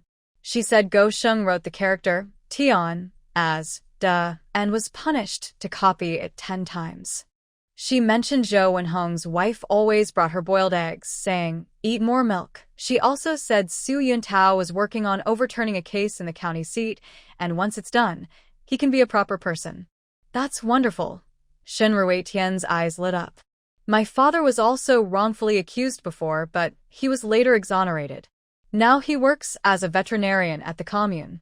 I tell you, as long as a person is honest and upright, there will be a day when the clouds clear and the fog lifts." She suddenly leaned closer and lowered her voice. "I think your man must be a good person, or you wouldn't be so devoted to him." Hee-cha's face turned a little hot, but she nodded firmly. "He's a good person, just a bit shy with words, not good at saying nice things." As they spoke, they arrived at the tractor station. A green tractor was parked by the roadside, steaming, and a strong man was loading fertilizer onto it. Shenruetian called out to him, "Brother, this is Comrade Hee-cha from the Red Flag team, giving you a ride back." Shenjianjun, Shenruetian's brother, wiped his sweat and smiled kindly. Get in. "It's on the way." He laid some straw in the truck bed. "Sit on this, so you won't freeze." Hee-cha was about to climb up, but Shenruetian had already stepped onto the truck and reached out to help her. "Let me give you a hand. Take it slow." The tractor roared to life, and snowflakes were splattered by the wheels. Hee-cha and Shenruetian sat side by side on the straw, and the warmth from their padded jackets quickly made them feel cozy. Shenruetian took a baked sweet potato from her cloth bag, broke it in half, and handed it to her. "My mother baked this in the morning. It's still warm. Try it." The sweet aroma of the sweet potato mixed with the smell of coal smoke, filling the truck.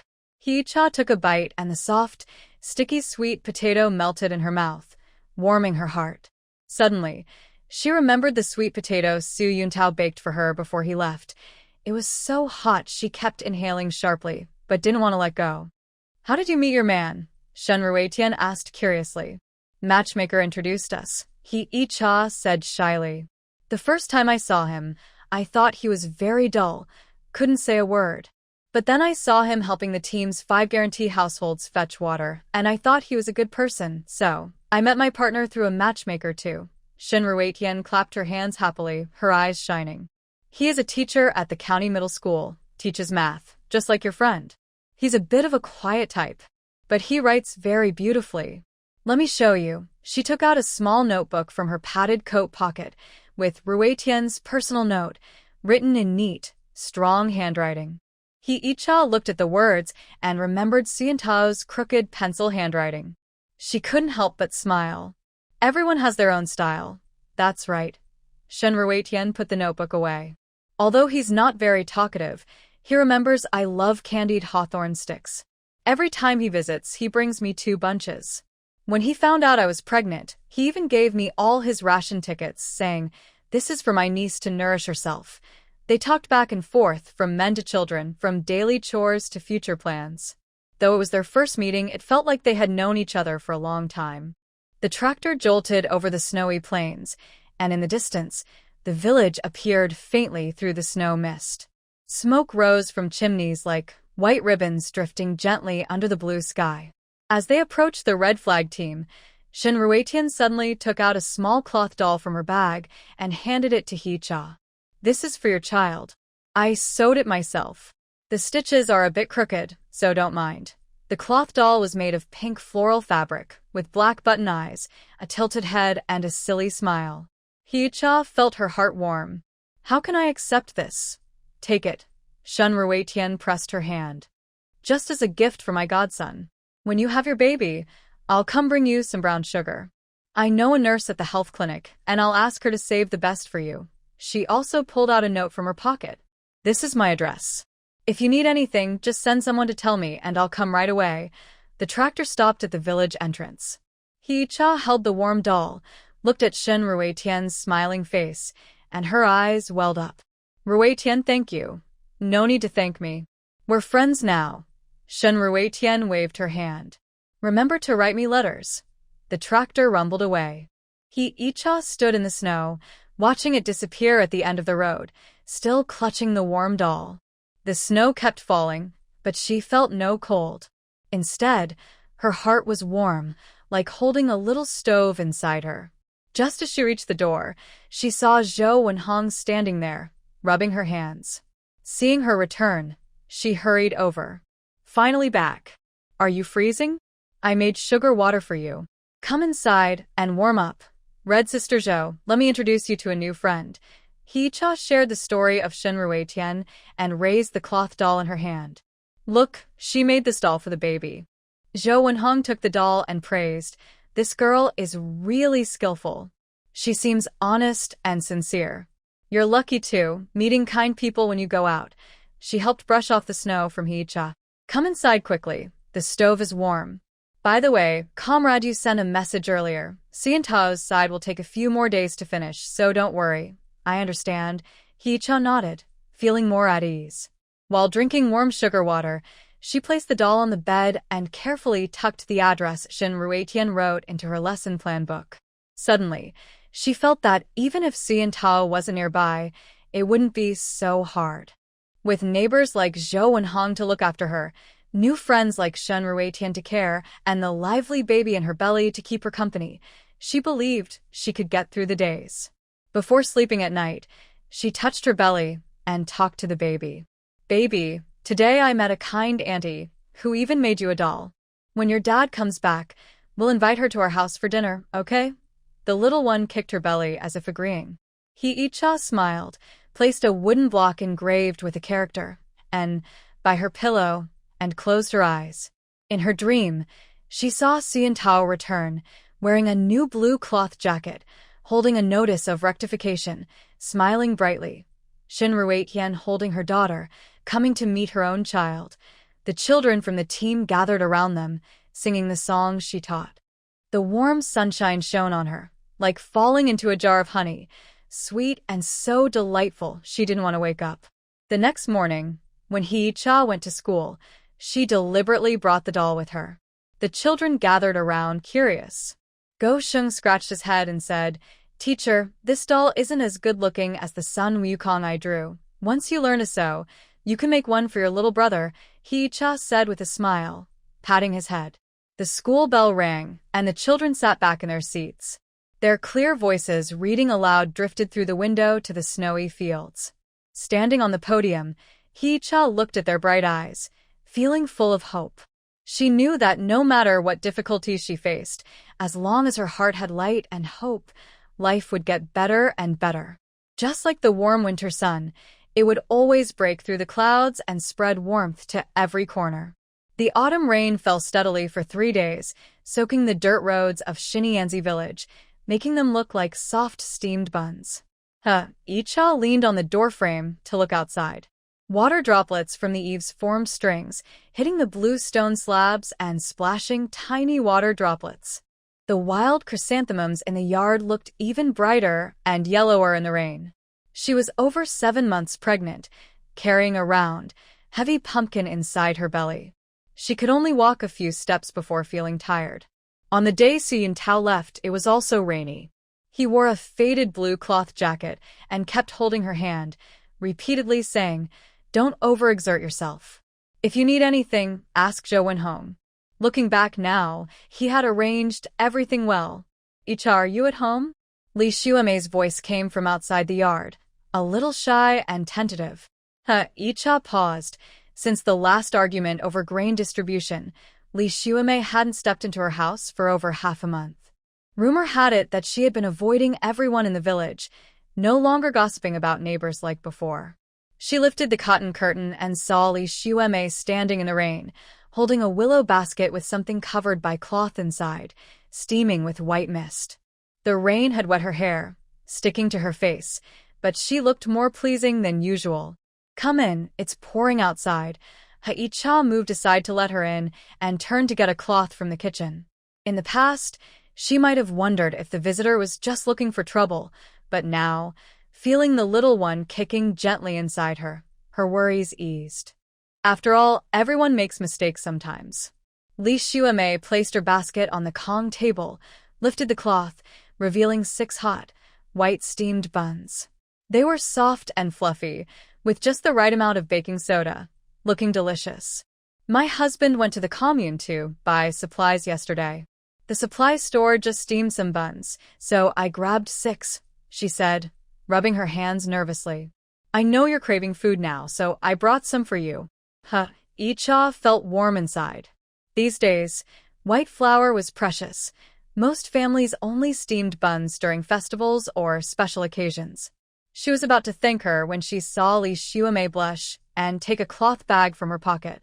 She opened it to reveal half a piece of brown sugar. Big Sister Zhou said that pregnant women should drink red sugar water. "You can have this too," she said. "That's too valuable." Icha refused gently. "Your little one is still small. Save it for him to make porridge." Li Xuemei forcefully pushed brown sugar into her hand, her fingertips touching the coolness of her back. Suddenly, she said, "It was my fault earlier. I was naive and thought you and Brother Su took advantage of me. Later, I found out you secretly swapped the fine grain in the team's ration for coarse grain and used it to make porridge for the village children." She wiped her face, her voice trembling a little. "My man says I'll never catch up to you, not even with one finger." Raindrops slid down the window pane, drawing winding water trails on the glass. Icha looked at Li Xuemei's nervous expression and suddenly remembered when she first married in. Li Xuemei used to help her sew her cotton coat. Although the stitches were rough, they were tight and warm.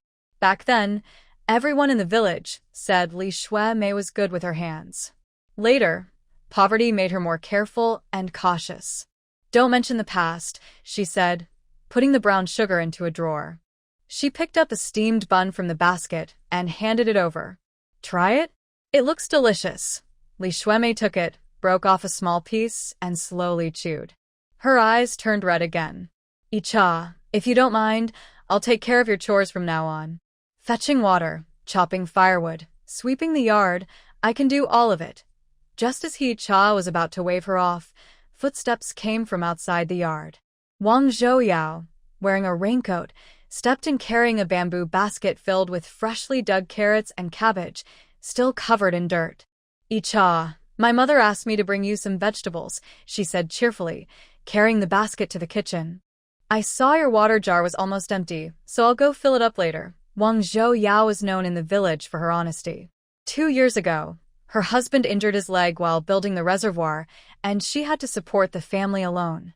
Recently, Hee-cha saw her child didn't have shoes, so she secretly bought 2 pairs of cloth shoes and gave them to her. She hadn't forgotten. "Don't bother yourself, it's pouring so hard," Hee-cha said as she followed to the kitchen. She saw Wang Zhou already rolling up her sleeves and lifting a water bucket to go outside. "What's a little rain?" Wang Zhou smiled, showing 2 small tiger teeth. "Yesterday, I went to gather firewood on the mountain. I saw your firewood pile was almost empty. When the rain stops, I'll bring you 2 bundles. My man says, since you helped us, we can't forget your kindness." Just then, Zhou Wenhong arrived with an umbrella, holding a freshly sewn shoe sole with tight, even stitches. "Look at my memory. Yesterday I said I'd bring you a shoe sole, but I got busy and forgot," she said, placing the sole on the bed. Seeing the steamed bun on the table, her eyes lit up. "Oh, Shuemei, you're here too? This bun looks delicious." Li Shuemei quickly stood up, unsure of where to put her hands. Zhou Wenhong is an elder in the village, respected by everyone. In the past, Li Shuemei had spoken some idle words about her behind her back. Now, when they met, she almost buried her face in her chest out of embarrassment. "Sit down, don't be shy." Zhou Wenhong patted her shoulder and turned to Hee-cha. "I just came from the village entrance. I saw Wang Zhouyao's husband helping you chop firewood. He said you're pregnant and not feeling well." She picked up a steamed bun, broke it in half, and handed it to Li Shuemei. "Try it? Shuemei is a good cook." Li Shuemei took it and took a big bite. Tears finally fell uncontrollably. "Sister Zhou, I used to. Forget about the past." Zhou Wenhong interrupted gently but firmly, with kindness in her tone. "Ichao isn't the kind to hold grudges. It's better for you to get along with her from now on." She looked at Hee-cha with a hint of emotion. "See, this is how people change hearts. You've done good by them. Last year, you sent a bag of millet flour to Shuemei's family and 2 sets of clothes to Zhou Yao's child. They remember that." Hee-cha felt her heart fill with warmth and happiness. She remembered when she first married into the village. The villagers looked at her with suspicion, thinking she was a delicate city girl who couldn't handle hardship. At that time, Su Yuntao often comforted her, saying, "Don't take it to heart. Once they get to know you, they'll see your kindness." Now she realized he was right. The rain gradually lessened, and the water drops under the eaves became fewer. Li Shuemei and Wang Zhouya worked together efficiently, one fetching water, the other sweeping the yard. Zhou Wenhong sat on the kong, sewing shoes quickly, occasionally asking Hee-cha what she wanted to eat, chattering like a mother. Hee-cha leaned against the back of the kong, touching the baby in her belly, listening to the sounds in the yard, the clinking of water buckets, the rustling of the broom on the ground, and the occasional laughter of Li Shuemei and Wang Zhouya. She suddenly felt very peaceful. What if Su Yuntao wasn't by her side? She was not alone. The people of Xiniangzi village were honest, and so were they. They might have small faults, but they understood the simplest truth. If you treat me well, I will treat you well. Icha. The water is filled. Li Shuemei came in wiping sweat from her forehead, smiling a little shyly. I saw the flower pot on your windowsill was dry, so I watered it. Hope that's okay. On the windowsill, Hee-cha looked at the cactus she brought from the city. After the rain, it showed a little new green in the sunlight, looking very lively. It's fine. Thank you. You're welcome. It's what I should do.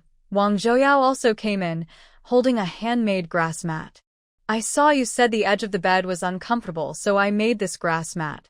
Try it and see if it feels better. The grass mat had a light grass scent and was soft when laid on the bed edge. Hee-cha touched it, feeling warm inside, as if holding a small stove. Zhou Wenhong finished, sewing the last stitch, placed her shoes on the bed, and clapped her hands. See? That's kindness. You used to say you were worried the villagers wouldn't accept you, But now you see, she picked up a steamed bun, broke off a small piece, and slowly chewed. That kid, Xiantao, is lucky to have married such a good wife like you. He Cha's face turned a little red. Just as she was about to say something, she saw Li Xuemei and Wang Zhouyao whispering together. I'm going to kill our old hen tomorrow to give Sister Yi Cha some nourishment. I'm going to fish in the river the day after tomorrow to make her soup. I heard eating goose eggs can help with pregnancy issues, so I asked my husband to exchange 2 from the neighboring village. The rain had completely stopped, and sunlight peeked through the clouds, shining on the courtyard wall and making the wild chrysanthemums look golden. Watching their serious expressions, Hicha suddenly felt that even if Xiantao had to stay in the county for a long time, and even if her postpartum period would be tough, she was no longer afraid. Because she knew that the people of Shibianzi village would protect her and her unborn child just like guarding their crops. This friendship was heavier than mountains and deeper than water. It was her most precious warmth during these hard times. On the day of frost descent, the wind carried tiny snowflakes, cutting her face like little knives.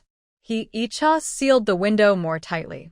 The glue was made from corn paste, with a warm, grainy smell that spread a gentle warmth inside the cold house.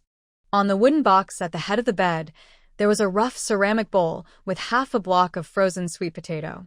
It was sent by Li Xuemei yesterday, who found the last few in the cellar, roasted until fragrant, and left it especially for her. Cha touched the bowl's rim. It was cold. Since Xiantao went to the county for an investigation, she hadn't eaten a proper hot meal. She only gnawed on dry, hard cornbread or drank cornmeal porridge with pickles. It wasn't a shortage of food, but her heart felt empty, and she had no appetite. The little one inside her seemed to sense her sadness and gently kicked. Cha smiled as she reached out to touch her belly. The warm feeling of movement under her palm was the most comforting thing she had felt in over 20 days. On the day Su Yuntao left, the sky was also gray. He wore his faded blue khaki uniform, stood at the gate looking back at her 3 times, and finally said, "If anything happens, find brother Yanlin. Don't try to handle it alone." She nodded at that moment, afraid to say much, worried her tears would distract him. But at night, lying alone on the Kong, listening to the wind outside, she couldn't help but wonder, is he used to living in the county town? Is his investigation going smoothly? Does he also stare at the empty house, lost in thought? "Icha girl, are you at home?" Wang Zhouyao's loud voice broke the quiet in the yard. Icha hurried out in her cotton slippers. She saw her wrapped in a patched cotton jacket, holding a paper envelope, her nose red from the cold, and her breath forming little clouds. "The commune just sent a letter, saying there's one for you. I saw it's getting dark, so I hurried to bring it here." The handwriting on the envelope was clear and bold, the same style as Su Yuntao's. When her fingers touched the rough paper, she couldn't help but tremble, as if holding something hot and precious. This was the first letter he sent after leaving. 23 days. Exactly 23 days. "Come inside and keep warm," she said, turning to let Wang Zhouyao in. But her hand still clutched the envelope, not letting go. Her fingertips brushed the blurry picture on the stamp, a portrait of workers, soldiers, and peasants, with the edges worn and curled. Wang Zhouyao sat on the edge of the Kong, rubbing his hands, watching her look at the envelope over and over. He couldn't help but smile. "You're so anxious. Just open it." "My man said that Brother Su is staying at a guest house in the county town, eating white flour steamed buns every meal. There's probably nothing wrong." Cha also wanted to open it, but when her fingertips touched the wax seal, she hesitated. How many hands had this letter passed through? How many people had touched it? Did Su Yuntao write it under the lamp, or during a lunch break in his office? When he wrote, was he also filled with words but didn't know how to start, just like her now? "I'll go back first. There's still potatoes cooking at home," Wang Zhouyao said thoughtfully, standing up and patting her arm before leaving. "Don't think too much. It's probably good news." The moment the yard gate creaked shut, Icha couldn't hold back any longer. She found a small scissors and carefully cut open the envelope. Inside, there was only a thin, folded piece of paper, neatly stacked. When unfolded, the familiar handwriting of Su Yuntao caught her eye. Icha, my wife, seeing your letter is like seeing you in person. Things in the county are going smoothly. Comrade Yu has been very helpful, don't worry. I went to the hospital the other day, and the doctor said the 7-month fetus can hear sounds. You should talk to the baby often. Tell him about Shiliangzi village. He will surely like it. I've thought for a long time about a nickname for him. Let's call him Anen. I wish him a safe life, and I hope you stay healthy every day. The ration tickets have been sent back with someone hidden under the bricks at the back of the Kong. It's getting cold. Remember to keep the fire going in the Kong, and don't be stingy with coal.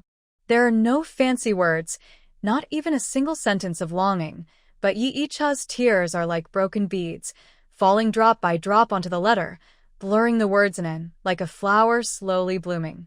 She knew Su Yuntao's personality. He was shy, always hiding his true feelings.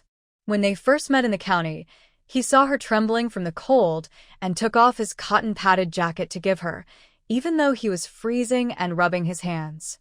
He only said, I am strong. Later, when they confirmed their relationship, he gave her a piece of red silk, claiming it was leftover cloth. But she secretly saw that he had given all his monthly allowance to the shopkeeper at the supply store. Then she touched her belly, pressing the letter against it, as if wanting the baby to hear his father's voice. Your father has named you, called Anen, meaning peace and safety. The little one seemed to understand, gently kicking her hand. The force was light, like feathers tickling her heart, making her feel itchy and warm. Yi Cha folded the letter again, put it into her pocket, but then hesitated, worried it might get wet from sweat.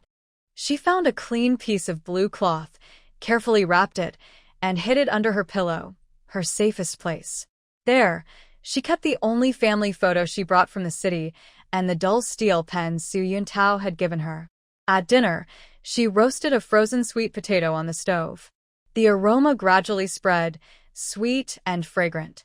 She used to think roasted sweet potatoes were too dry, but now, with Su Yuntao's letter, they tasted especially sweet.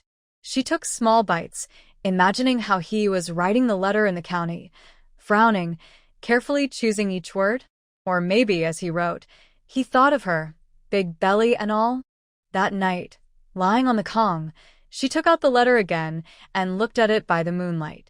The letter paper has become a bit worn from being rubbed, and in the strokes of the words, don't worry. You can see his hesitation. He doesn't really want her to worry. He's just afraid she will. I won't worry, she whispered to the moonlight, gently tapping the words, and then, with her finger, I'll think of him every day until he comes back. The baby inside her seemed to respond, kicking her hand softly. In the following days, Yi Cha seemed like a different person. Li Xuemei came to help fetch water and saw her sitting on the bed, sewing carefully. She was stitching a chubby doll holding a red carp, and her eyes and brows had a hint of the quick-tempered Tao. Are you sewing a belly band for Nin? Li Xuemei leaned in to look, full of envy. Your skills are so different from those in the city. Just a random stitch. Yi Cha blushed, tucking the embroidery hoop closer to her chest. His father gave him the nickname, Anen. I thought I'd embroider a symbol of safety for good luck. Anen is a good name. Wang Zhouyao brought freshly steamed corn buns, still steaming on the table. Just hearing it makes me feel at ease. My mother says a simple name is easier to raise, like our dog, Shou, who's fallen 8 times, but never got hurt. Yi Cha was amused and handed a corn bun to him. Try it, fresh out of the pot. It's sure to be delicious. She no longer looked as worried as before, and her steps were steadier. When she went to the village well to fetch water, she met Shinruetian, who had just returned from town. She brought her 2 feet of colorful fabric, saying it was new stock from the supply store, bright in color and perfect for making small quilts. My brother says Brother Su is close to finishing his case and he'll be back soon. Shinruetian helped her carry the water bucket into the yard, smiling warmly at her rounded belly. By then, Anen might even see his father. Let's hope so. Yi Cha touched her belly, her hopes like a sprouting seed growing stronger each day. Every day, she would take out the letter and read it several times, sometimes while tending the fire in the kitchen, sometimes basking in the sun in the yard, sometimes late at night when it was quiet. The edges of the paper had become rounded from wear, but the writing inside was clearer than ever, as if she could see Tao's expression when he wrote it, worried, caring, and hiding gentle warmth between the lines. That evening, Zhou Wenhong came to see her. She was sitting on the doorstep, holding a cloth bag, smiling foolishly at the sunset. She couldn't help but tease, "Are you reading Tao's letter again? I see you're almost chewing that letter into pieces." Cha hides the cloth bag behind her, blushing a little. "Just looking, that's good. Looking helps me feel at ease." Zhou Wenhong sits beside her, patting her hand. Men have a hard time outside. Having something to think about at home gives them strength. I remember when my husband was working on the dam, I kept a family letter close for half a month. At night, I'd take it out by the oil lamp, read it, cry, then feel hopeful again. The sunset stretches their shadows long across the yard, falling on the stone mill like a peaceful painting. Cha looks at the deep marks on the mill, signs of many generations grinding. It's like her and Su Yun Tao's days. Though tough, they leave deep marks, solid and steady. "Big sister Zhou, do you think Anan will look like her dad?" she suddenly asks, hopeful. Thick eyebrows, high nose, and 2 little dimples when she smiles. "Definitely," Zhou Wenhong replies confidently. "Look at your features and your husband's build. She'll be a handsome girl." When Su Yun Tao comes back, holding that chubby little one, he won't be able to keep his mouth closed. Cha feels sweet inside, like she's drinking honey. She touches her pocket, where she keeps Su Yun Tao's letter and Anne's name, all her hopes. That night, she dreams Su Yun Tao has returned, wearing his blue military uniform, holding a bundle. Inside is Anan. Anan is smiling, showing 2 tiny teeth, her features very much like her father's. She wakes up smiling, the moonlight outside shining just right on the letter under her pillow, giving off a faint glow. Cha takes out the letter, presses it to her face. The cool paper feels like it carries Su Yun Tao's warmth. "Anan," she whispers softly, tracing circles on her belly. "Wait a little longer. When your dad comes back, our family will be together again." It's as if Anan inside her hears her. She moves gently, as if nodding. The words, "An," on the letter seem to come alive in the moonlight, carrying heavy hope. They settle in this quiet winter night, in Cha's heart, taking root, sprouting, waiting for spring to bloom. The wind at the beginning of winter blows snowflakes, hitting the window with a crackling sound. Cha hung the last diaper on the iron wire at the head of the Kong, her fingers red and frozen, but feeling a warm sense of peace. The wire was already full of small clothes and pants, in red and green, all made from scraps she had collected recently. The stitches were uneven, but sewn very tightly. There was still over a month until her due date, but she felt it was best to prepare early, just as Su Yun Tao's letter said, "Be prepared for everything." On the Kong table was a family letter she had read over 100 times. It was wrapped neatly in a blue cloth, with the edges rubbed shiny. Cha picked it up, her fingertips brushing the words in, feeling like she held a warm stove inside her heart. Yesterday, Li Xuemei came to help her chop firewood. She said the postal worker from the commune had hinted that Su Yun Tao's case was almost finished, and he might come back in half a month. She didn't dare to say much at the time, afraid to hope too much and be disappointed. But at night, lying in bed, she couldn't help but imagine how he would come in. Would he hug her first, then touch her belly, and with red eyes say, "Thank you for your hard work"? Suddenly, her stomach made a gurgling sound. A sharp pain struck her, as if a hand inside was twisting fiercely. Cha bent over in pain, and the family letter dropped to the ground with a loud thud. She wanted to hold onto the Kong edge and stand up, but the pain came suddenly and fiercely, shooting up her spine. Cold sweat soaked through her undershirt instantly. And an inside her seemed to be disturbed, kicking violently, much stronger than usual, restless and uneasy. And don't be afraid. Cha gritted her teeth, her hand braced on the Kong table, her knuckles turning white from the effort. She knew this wasn't normal fetal movement. The pain was growing stronger, like it was tearing her apart from the inside. This feeling was exactly like what she had seen described by women in the hospital who went into early labor. She couldn't panic. Su Yuntao hadn't come back yet, and she couldn't panic. She took a deep breath, trying to call the neighbors for help, but her throat felt blocked, and she could only make faint moans. Her vision blurred. The snow outside the window turned into fuzzy whites, and the wind's sound grew distant. Only the tearing pain inside her remained. Icha. Icha. A loud voice called from outside the yard, accompanied by hurried knocking. I steamed some brown sugar cake. I brought 2 pieces. Are you inside? Icha used all her strength to shout toward the door. Aunt Jo. I have a stomach ache. As soon as she finished, the yard door was pushed open. Zhu Wenhong rushed in carrying a bamboo basket. Seeing her support the bed table with a pale face, the basket in her hand fell to the ground with a loud clatter, and steamed cakes rolled everywhere. What happened? What's going on? She hurried over to support Icha. When she touched her leg, she suddenly screamed. It's bleeding. Oh my God. Is she going into labor? Icha was in so much pain she couldn't speak, only nodded. Cold sweat dripped down her forehead, cold and sharp, landing on Zhu Wenhong's hand. Don't be afraid, I'm here. Zhu Wenhong patted her back, her voice trembling. I'll go find Yan Suilin. Her husband used to be a doctor at the town hospital and knows about this. She turned to run outside, but then came back quickly.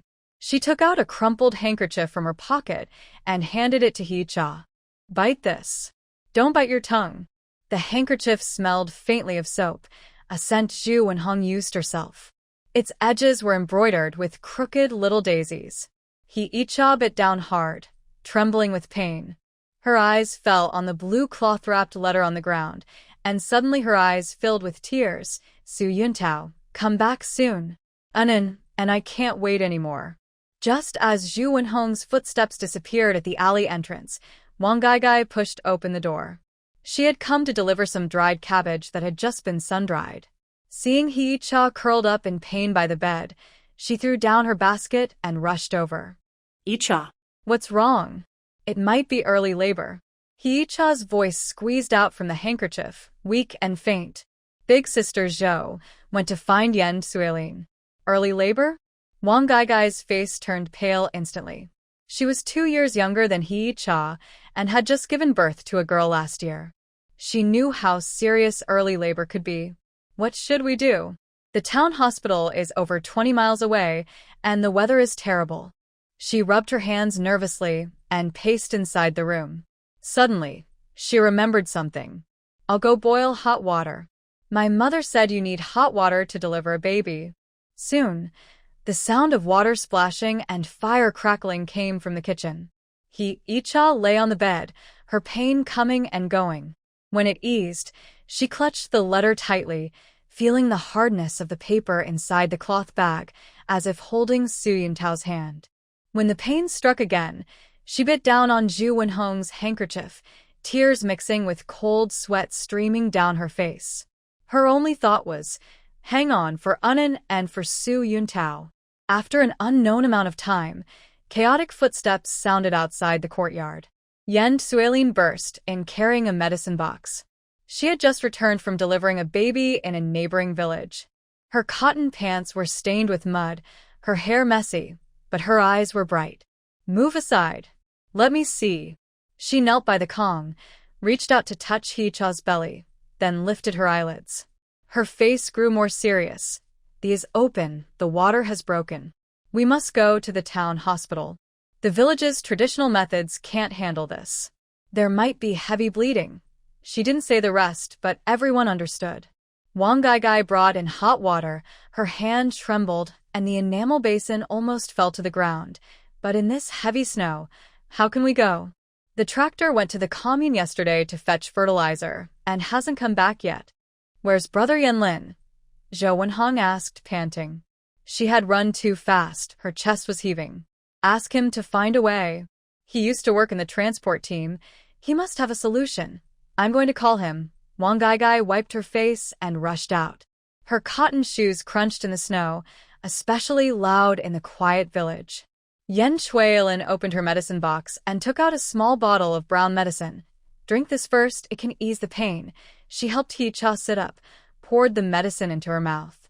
A bitter taste spread quickly, but strangely, it dulled some of the pain. Don't be afraid, I'm here. Your man isn't here, but I'm your sister. I will make sure you and the baby are safe. Hee-cha looked at her red nose and suddenly remembered when she first married in. Yen Chueyin used to hide from her, saying she was a city girl who looked down on farmers. But later, she helped Yen Chueyin's youngest son treat thrush, taught her to read and write, and slowly they became like sisters. The people of Shibianzi village are like that, speak softly but have warm hearts. Little sister Chueyin. She held Yen Chueyin's hand, sweat making their palms stick together. I want to take this letter with me. Yen Chueyin glanced at the blue cloth-wrapped letter by the Kong. Her eyes reddened. Take it. How can you not? It's from Suyun Tao. Keep it close. It's more useful than anything. She helped tuck the letter into Hee-cha's coat pocket and carefully secured it. Don't worry, once we get to the hospital, it will be fine. And Un is sensible. She'll wait for her father to come back before she leaves. Outside the hospital door, Yen Lin's loud voice was heard. The vehicle is ready. Bring out our family's cart. Put on fresh cotton quilts. I'll take her there. How can the cart work? Zhou Wenhong was anxious. It's over 20 miles, all uphill. Can you pull it? How can I not pull it? Yen Lin came in just back from the fields. His cotton hat was covered in snow, and ice crystals clung to his eyebrows. Icha girl is from our Shinianzi village. Her husband has done so much for the village. Not just 20 miles, even 200 miles, Yen Lin won't hesitate. He turned to Wang and said, You stay with the cart. Take good care of Icha girl. I'll call Zhuzi and the others. Take turns pulling. Wang nodded hard, tears welling in his eyes. I understand. Yen Chueyin helped Hee-cha put on a thick cotton jacket and wrapped her in a new quilt. Her consciousness was already a bit blurry. She only felt someone carefully lifting her and placing her on a soft bed. She heard Yen Lin shouting, Zhou Wenhong praying, and Yen Chueyin occasionally comforting her. As Yen Lin shouted, the cart started to shake. Icha lay under the quilt, the family letter in her pocket pressing against her chest like a warm stone. Snowflakes tapped on the roof, and the wheels creaked over the snow, sounding like a clumsy song. She squinted and looked out through the cracks in the roof. The lights of Shinianzi village grew fainter in the snowstorm, like blurry stars. The pain in her belly continued, but she felt a bit more at ease. So many kind people were helping. She believed she and Enin could hold on until Suyun Tao returned. And we're not afraid, she whispered, touching her belly softly, her voice like a dream. Your dad is coming back. We're waiting for him. The cart jolted through the snow, like a leaf floating on waves. Icha tightly clutched the family letter in her pocket, feeling its familiar hardness. She clenched her teeth, fighting the pain over and over again. She didn't know that, as she was lifted onto the cart, the commune's phone had already called the county seat. Suyun Tao held the receiver, hearing the vague words, premature birth, and go to the town hospital. His vision blurred, and the pen in his hand dropped to the ground with a clatter. I'll go ask for leave right away, he shouted into the phone, grabbing his cotton jacket and rushing out without tying his shoes. Snowflakes hit his face painfully, but he didn't feel it. Only one thought filled his mind. Go home, hurry home. Icha and Enin were waiting for him. On this snowy night, one path led to the town hospital, marked by footprints of villagers. Another path led to Shinianzi village, carved out by a man's anxious steps. Two roads stretch out in the snowy night, like two tightly intertwined threads, one tied to waiting, the other to rushing forward. In the middle, they hold the unborn child, and in meaning, peaceful safety, the snow suddenly turned into heavy rain, pounding on the tractor's canvas cover with a loud drumming sound. Hee-cha curled up inside the truck bed covered with a quilt, her bones feeling as if they were being taken apart and reassembled randomly. Every bump made her organs ache, and she felt herself going black in front of her eyes. Wang knelt beside her, using a clean handkerchief to wipe the cold sweat from her forehead. His voice was trembling with tears. "Sister Yicha, hold on a little longer. Brother Yanlin said once we cross that beam ahead, we'll reach the town. Hold my hand tight, bite my arm if it hurts, don't hold it in." Yicha shook her head. Her cracked lips moved, but she couldn't make a sound. She clutched the family letter in her inner pocket tightly. The blue cloth was soaked with sweat and pressed against her chest, feeling like a hot iron. Inside was the handwriting of Suyin Tao, the words "N," and all her strength to keep going. Outside the truck bed, Yanlin's heavy breathing mixed with the engine's sputtering sound of the tractor. Every now and then, he shouted to the two men pushing the cart behind him. "Keep going. Once we cross this beam, I'll treat you to lamb soup." The rain was so heavy that even the headlights couldn't pierce through the white curtain of rain. Yanlin could only drive by memory, the wheels crushing the muddy dirt road, splashing water as high as a person, hitting the canvas cover with a dull sound. Yicha could feel the truck shaking violently, almost flipping over, but then being pulled back. Yanlin was definitely pushing the accelerator to the limit. This old, worn-out tractor, which normally struggled to carry 2 sacks of grain, was now rushing through the stormy night with her and a carload of hope. "Brother Yanlin, slow down," Wang called out from under the canvas, shouting toward the driver's seat. "It's too dangerous to go so fast.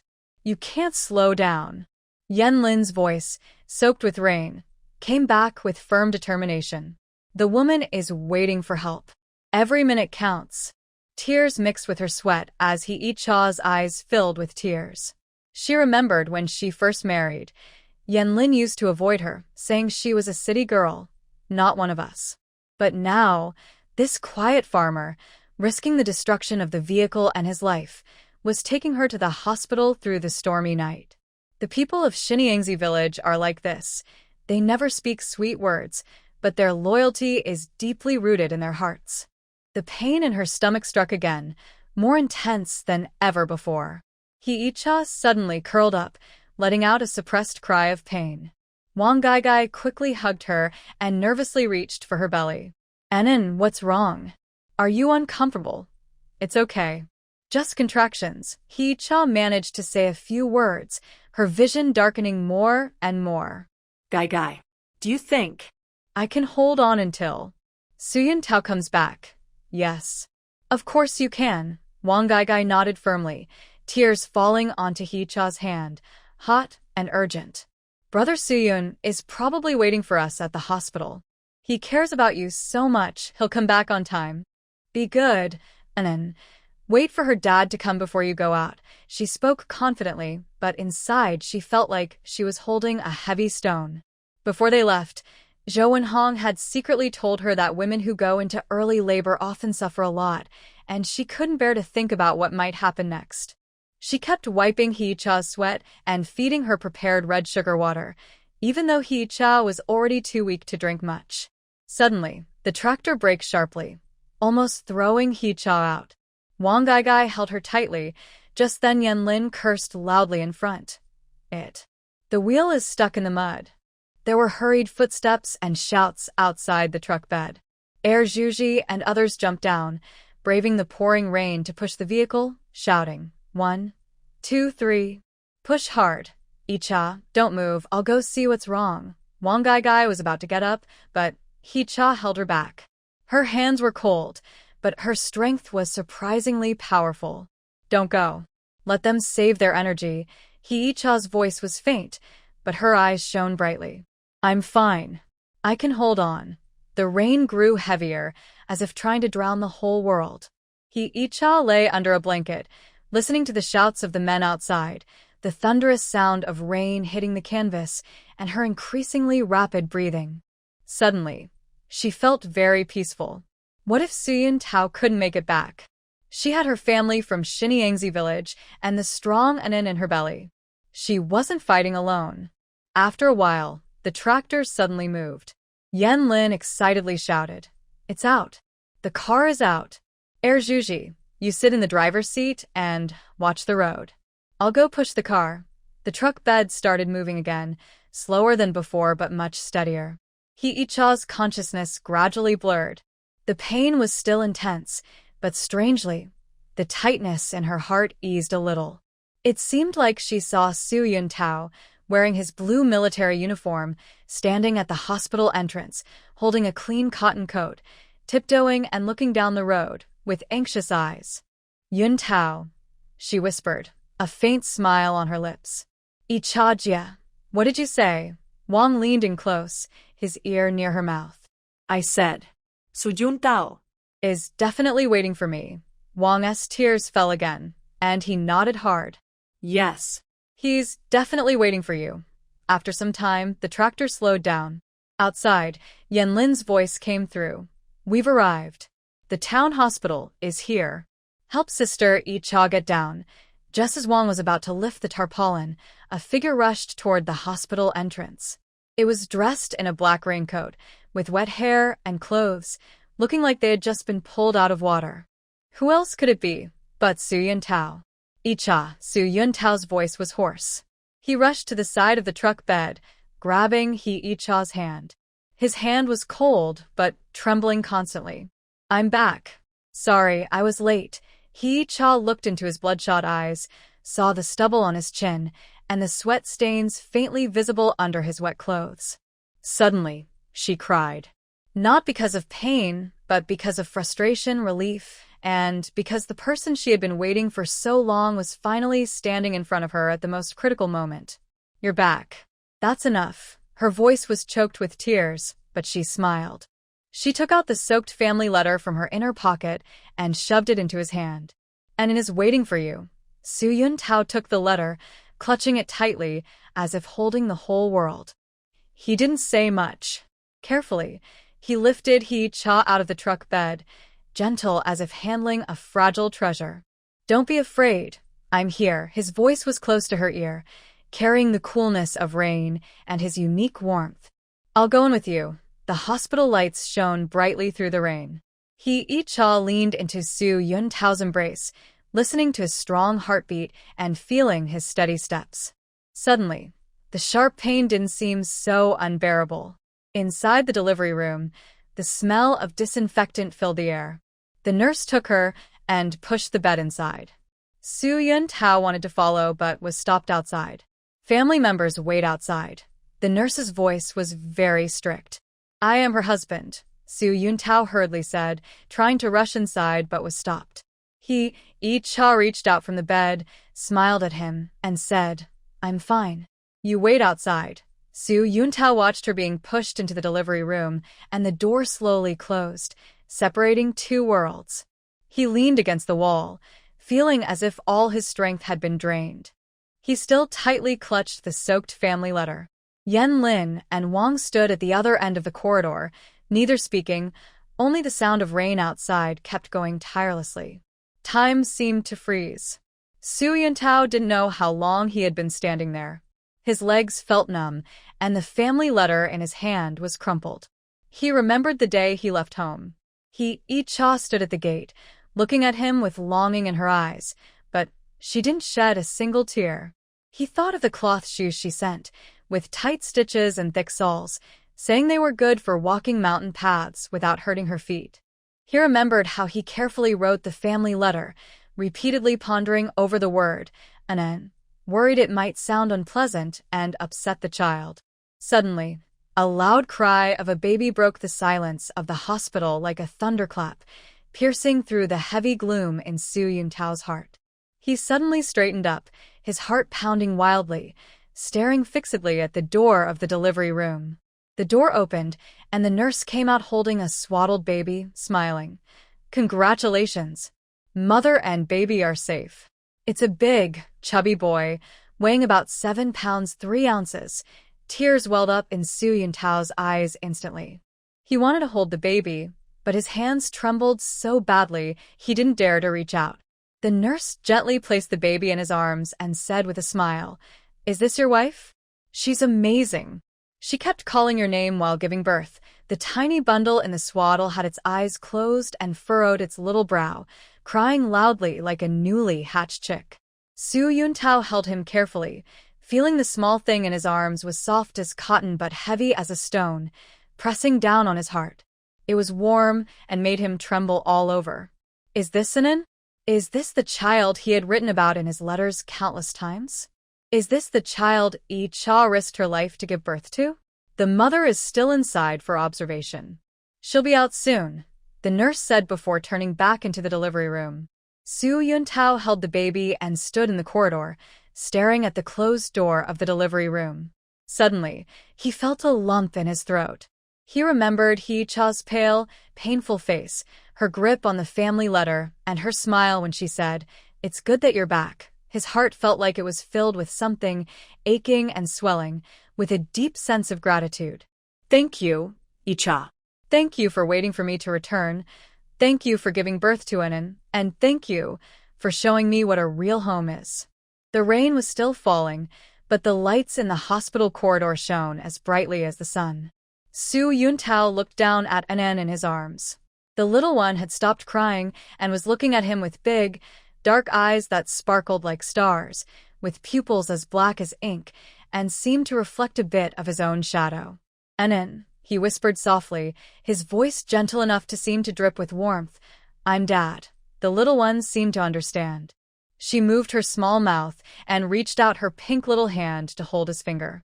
Tears finally fell from Su Yuntao's eyes, landing on Anin's swaddle like a ripe seed falling onto hopeful soil. Not far away, Yanlin and Wang looked at each other and smiled through their tears. Zhuzi scratched his head and chuckled. "I told you, good people are rewarded. Brother Su, Sister Cha, and Anin will all be safe and sound." The rain kept falling, but everyone's hearts were bright. They knew that the hope and friendship of Shibianzi village had found a solid home in the birth of this child. The kerosene lamp at the county guest house suddenly burst with a pop, and Su Yuntao's pen left a blot on the investigation report. Outside, the rain continued to fall, tapping against the glass with a rustling sound, reminiscent of the noise when Cha was mending shoes. He stared at the page titled, "Additional Explanation of the Su Family's Historical Issues," for half an hour, but his mind kept drifting to her pregnant figure, standing at the gate before leaving, her blue coat lifted by the wind, revealing a patched autumn shirt underneath. He had wanted to tell her, "Don't always wear old clothes," but the words changed to, "Find Brother Yanlin if you need anything." "Comrade Su, phone call." The old man at the switchboard broke the silence of the corridor with his loud voice. Su Yuntao grabbed his army green bag and rushed out, his cloth shoes splashing in the puddles. An inexplicable nervousness filled him. Most likely, the call was from Shibianzi village. "Hello? This is Su Yuntao." His fingers clenched the receiver tightly, his knuckles turning white. "Yuntao." "It's me, Yanlin." The sound in the receiver was mixed with wind and rain, along with a woman's crying voice. Cha. Cha went into early labor. We just took her to the town hospital. The doctor said her condition isn't good. You need to come back quickly." With a loud clatter, Su Yuntao's pen fell to the ground, its tip shattering. His vision blurred, and he leaned against the wall to keep from falling. His ears buzzed, and only the words, "early labor," and "not good," kept echoing in his mind. "How is she now? What about the baby?" He shouted into the phone, his voice trembling badly. "She's still in the delivery room." Chang'e went in with her. "I'm waiting outside." Yanlin's voice suddenly choked up. "Yuntao, your wife is strong." She was in pain on the way, biting her handkerchief, but she didn't make a sound. Su Yuntao didn't listen further. He suddenly hung up and turned to rush into the rain. The duty clerk from the guest house called after him. "Comrade Su, you haven't signed your investigation report yet." He didn't look back, his army green bag swinging behind him. Nothing was more important than Cha and the baby. In the rain, he flagged down a truck heading to the countryside to deliver emergency medicine. The driver was a bearded man. After hearing his story, he took a shot of liquor and said, "Get in.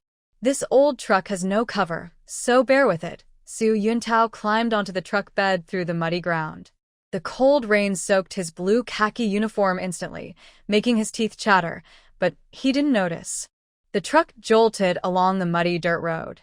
He held onto the railing at the back, staring toward Shibianzi village, his eyes red as if they might bleed. He remembered last autumn harvest, when Hee-cha walked through the dew to cut rice.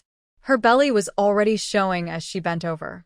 He grabbed the sickle and said, "Let me do it," but she smiled and pushed him away. "What's a little work like this?" "My mother says moving around is good for production." He thought of her getting up in the middle of the night to mend his torn socks, the oil lamp illuminating her protruding belly. Her uneven stitches warmed his heart more than any delicate city work. He remembered the letter he sent home, hesitating when writing "don't worry," and being serious when writing "and."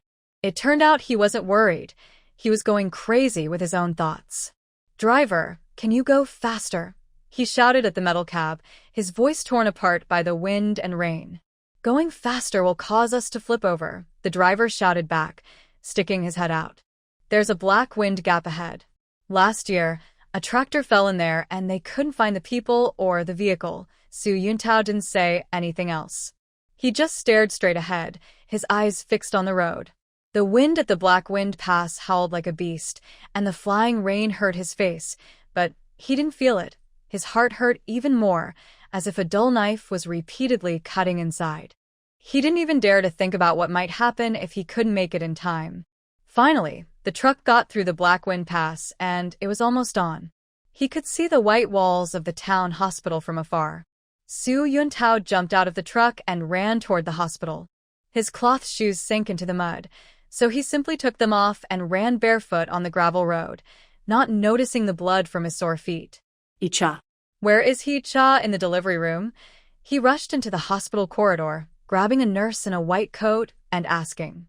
Water droplets on his hair splashed into her face.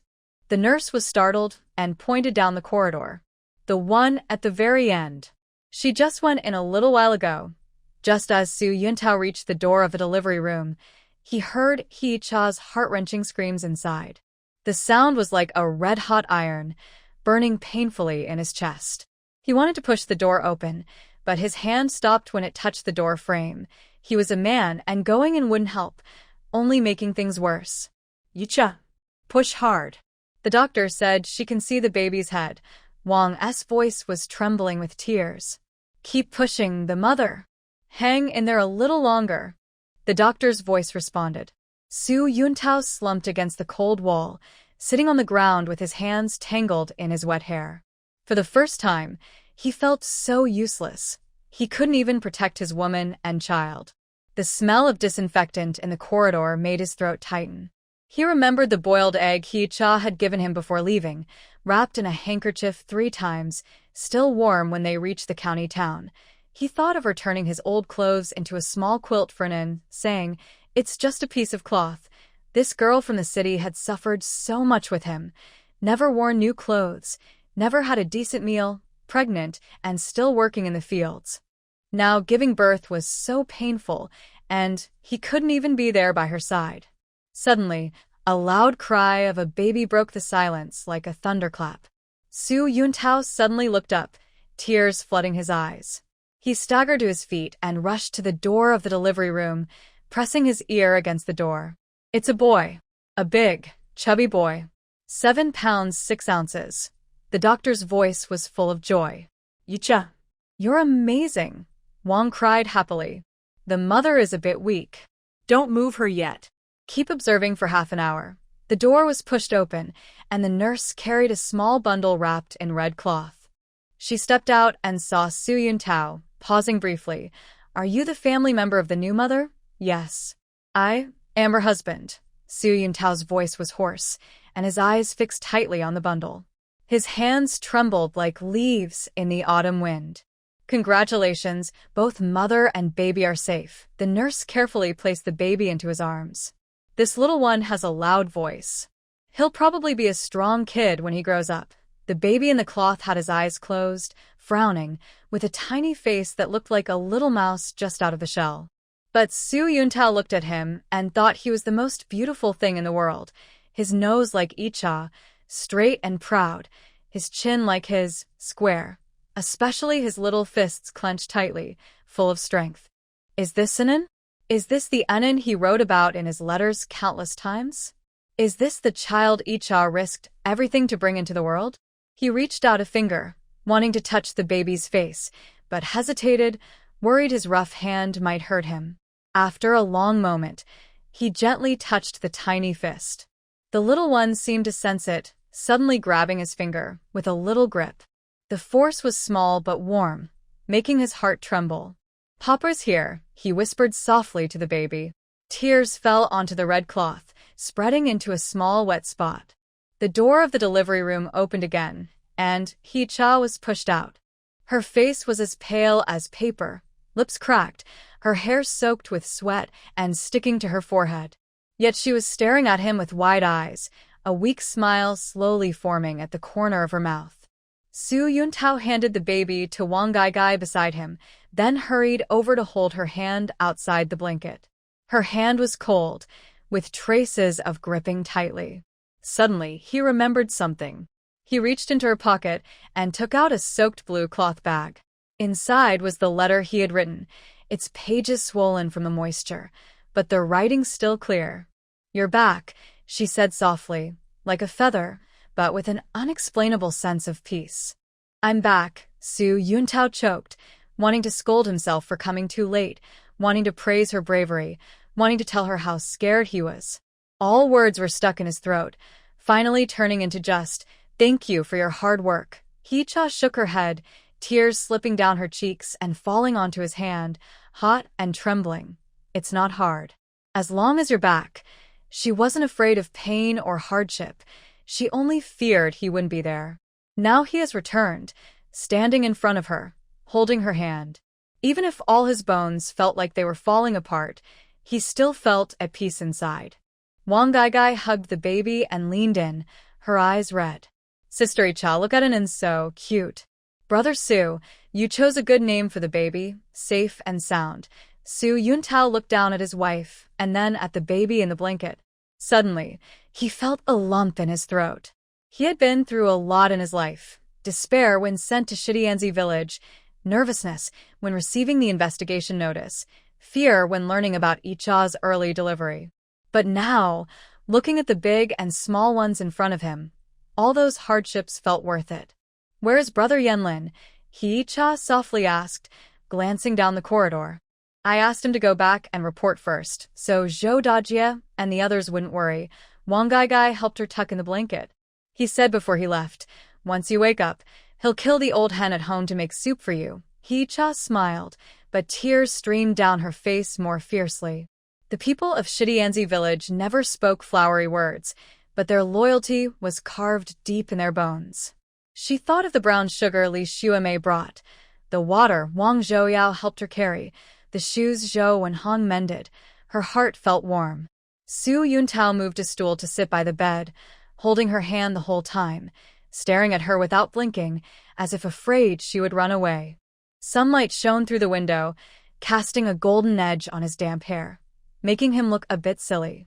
"You're tired too. Rest for a bit," Hee-cha softly said.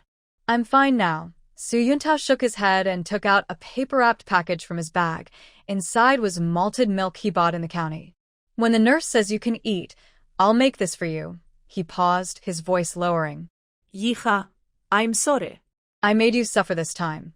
He always thought he was the pillar, able to protect her and the baby. But when it really mattered, he let her face such a big risk alone. Hee-cha looked at his reddened eyes, feeling a soft hit inside her heart. She gently squeezed his hand and whispered, "Family is family. No need to say sorry. You coming back is the best thing." Outside, the rain had stopped.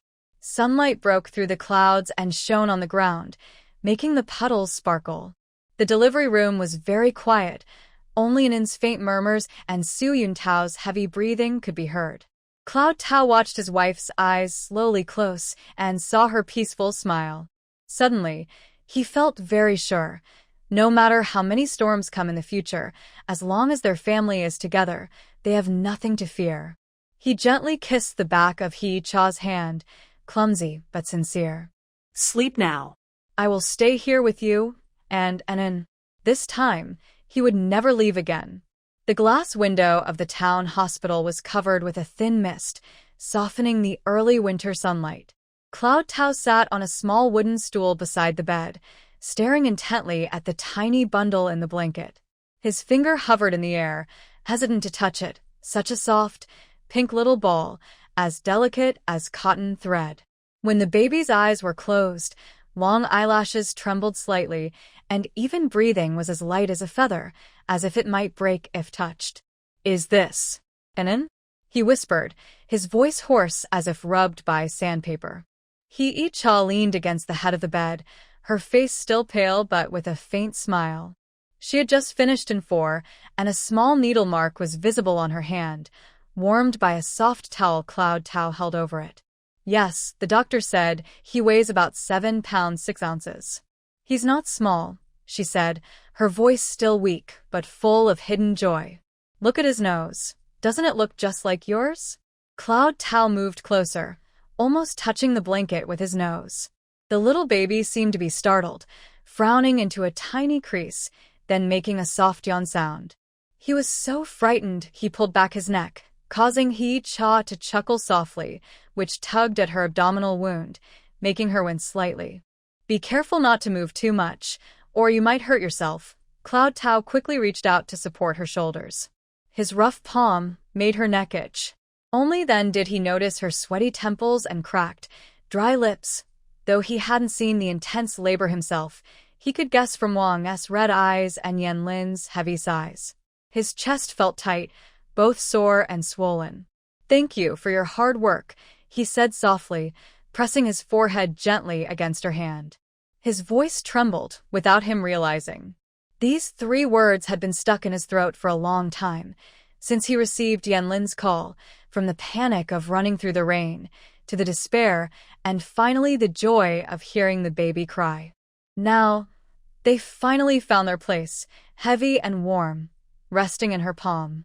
Hee-Cha's finger moved gently, softly stroking the still moist hair of the baby. His hair was stiff like steel wire, covered with dirt and grass bits from outside. His stubble was a dark greenish-black, looking messy, but making her feel very safe. "You're back, that's all that matters," she whispered. Tears suddenly welled up and slid down her cheeks into the pillow. I thought I wouldn't get to see him with my own eyes." The pain from childbirth still felt like a deep mark in her bones. At the worst moments, she clung to the bed rails, nails full of splinters, with only one thought: why isn't Suyun Tao here yet? If he misses seeing the baby first, how sad that would be. Suyun Tao raised his head and gently wiped her tears with his fingertips. His movements were clumsy but tender. "Silly girl, stop talking nonsense," he said, his eyes also red. He leaned closer and lowered his voice. "I promised the heavens on the way here that if I could keep you and the baby safe, I'd work harder, build more bridges, do more work for the team, smoke less, drink less. Who told you to bargain with the heavens?" Hee-Cha was amused by his serious look, but her tears flowed even more fiercely. "I just want you to see how handsome Aranan is." It seemed the little one understood the word, handsome. Suddenly, his eyes opened wide. They were big, dark eyes like inkstones submerged in water. His pupils moved around, first glancing at Hee-Cha, then fixedly looking at Suyun Tao. He didn't cry or fuss, just quietly stared, his eyelashes fluttering like tiny butterflies resting on his face. Suyun Tao's breath suddenly caught. He had seen many scenes in his life, being criticized at the commune meeting, feeling hopeless when told he was being sent away, the panic when he first held Hee-Cha's hand. But never before had he been struck by such deep tenderness. His eyes were so pure, so clear that they reflected the red veins in his eyes, the exhaustion hidden in his stubble, and the countless unspoken words in his heart. He's looking at me," Suyun Tao stammered, his voice filled with childlike surprise. "Of course, he sees his dad has come back," Hee-Cha said with a smile, feeling warm inside like holding a small stove. She remembered the letter Suyun Tao sent, the words, and written clearly on the blue paper. From that moment, he had already engraved this child in his heart. Finally, Suyun Tao gathered his courage and gently touched An's face with his fingertips. His skin was soft like freshly steamed rice cake, warm and moist. When his fingertips first touched him, The little one suddenly smiled widely. His gums were bare and pink without any teeth, but his eyes curved into a happy crescent. He reached out with tiny, pink hands and grabbed his finger. Hey, he's holding my hand. Su Yuntao, like a child who just got candy, looked excitedly at Hee-cha, his eyes shining brightly. Anin's fingers were thin like scallions, but he held tightly. The small strength from his grip sent a tingling sensation through his body, like an electric shock, making him feel numb and a little strange. Is this his son? The child of him and Hee-cha? The Inin he wrote about so many times in his letters? He looked down at the small hand clutching his finger and suddenly remembered how Hee-cha looked when she first married him. She was shy then, too. The first time she sewed his clothes, the needle pricked her hand, and she cried but didn't make a sound. The first time she went to harvest wheat, she cut her finger with a sickle. He wanted to bandage it, but she shook her head and said, "It's okay, farmers get hurt sometimes." Over the years, how much hardship had she endured with him?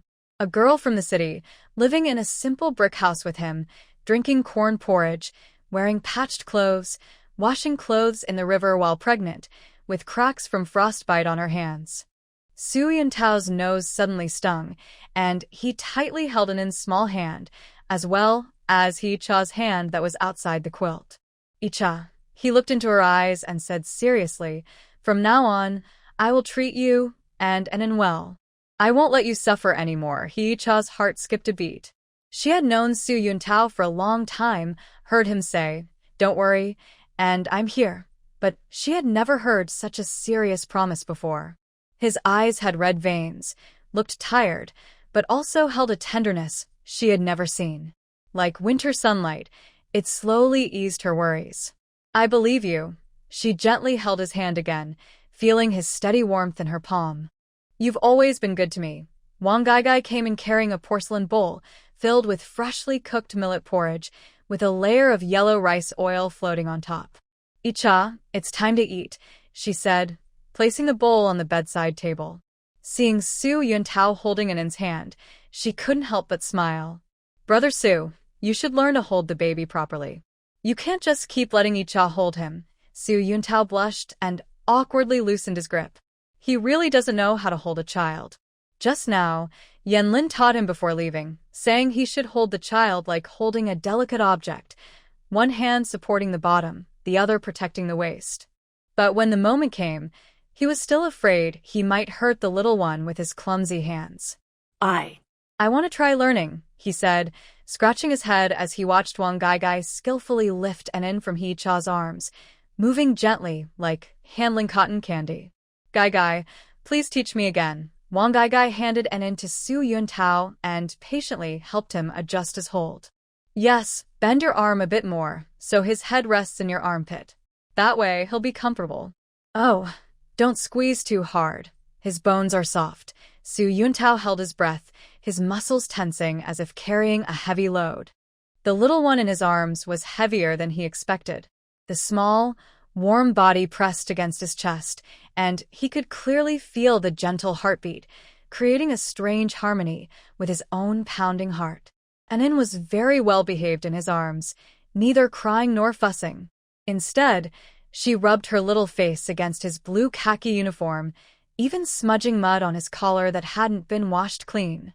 Suddenly, she giggled. Her laugh was like a clear bell, bright enough to cut through the strong smell of disinfectant in the hospital.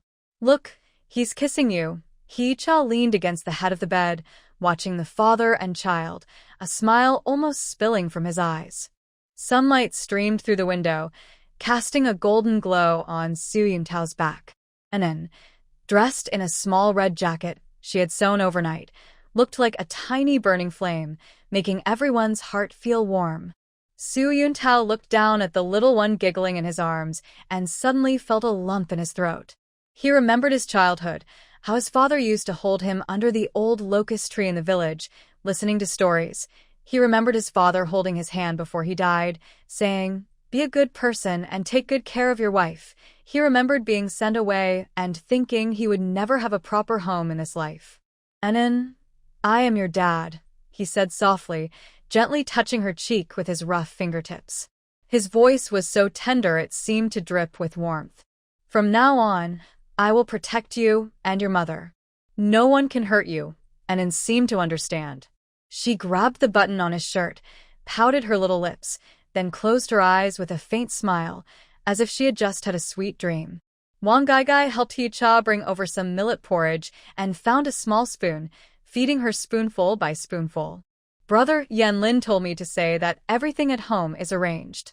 Li Shuemei is helping feed the pigs. Wang Zhou is tidying up the house for you, and Sister Zhou said that once you are discharged, she will cook a chicken soup with the old hen from the family." Hee-cha was drinking porridge, feeling warm inside. The people of Xinyanzi village are like that. They don't say fancy words, but they always offer warmth when it's most needed. She remembered the brown sugar Li Shuemei brought, the water jar Wang Zhou helped fill, and the thick sauce Sister Zhou Wenhong sewed. Suddenly, she felt all the hardships were worth it. Su Yuntao was holding an in, listening to their talk, but his eyes never left the little one in his arms.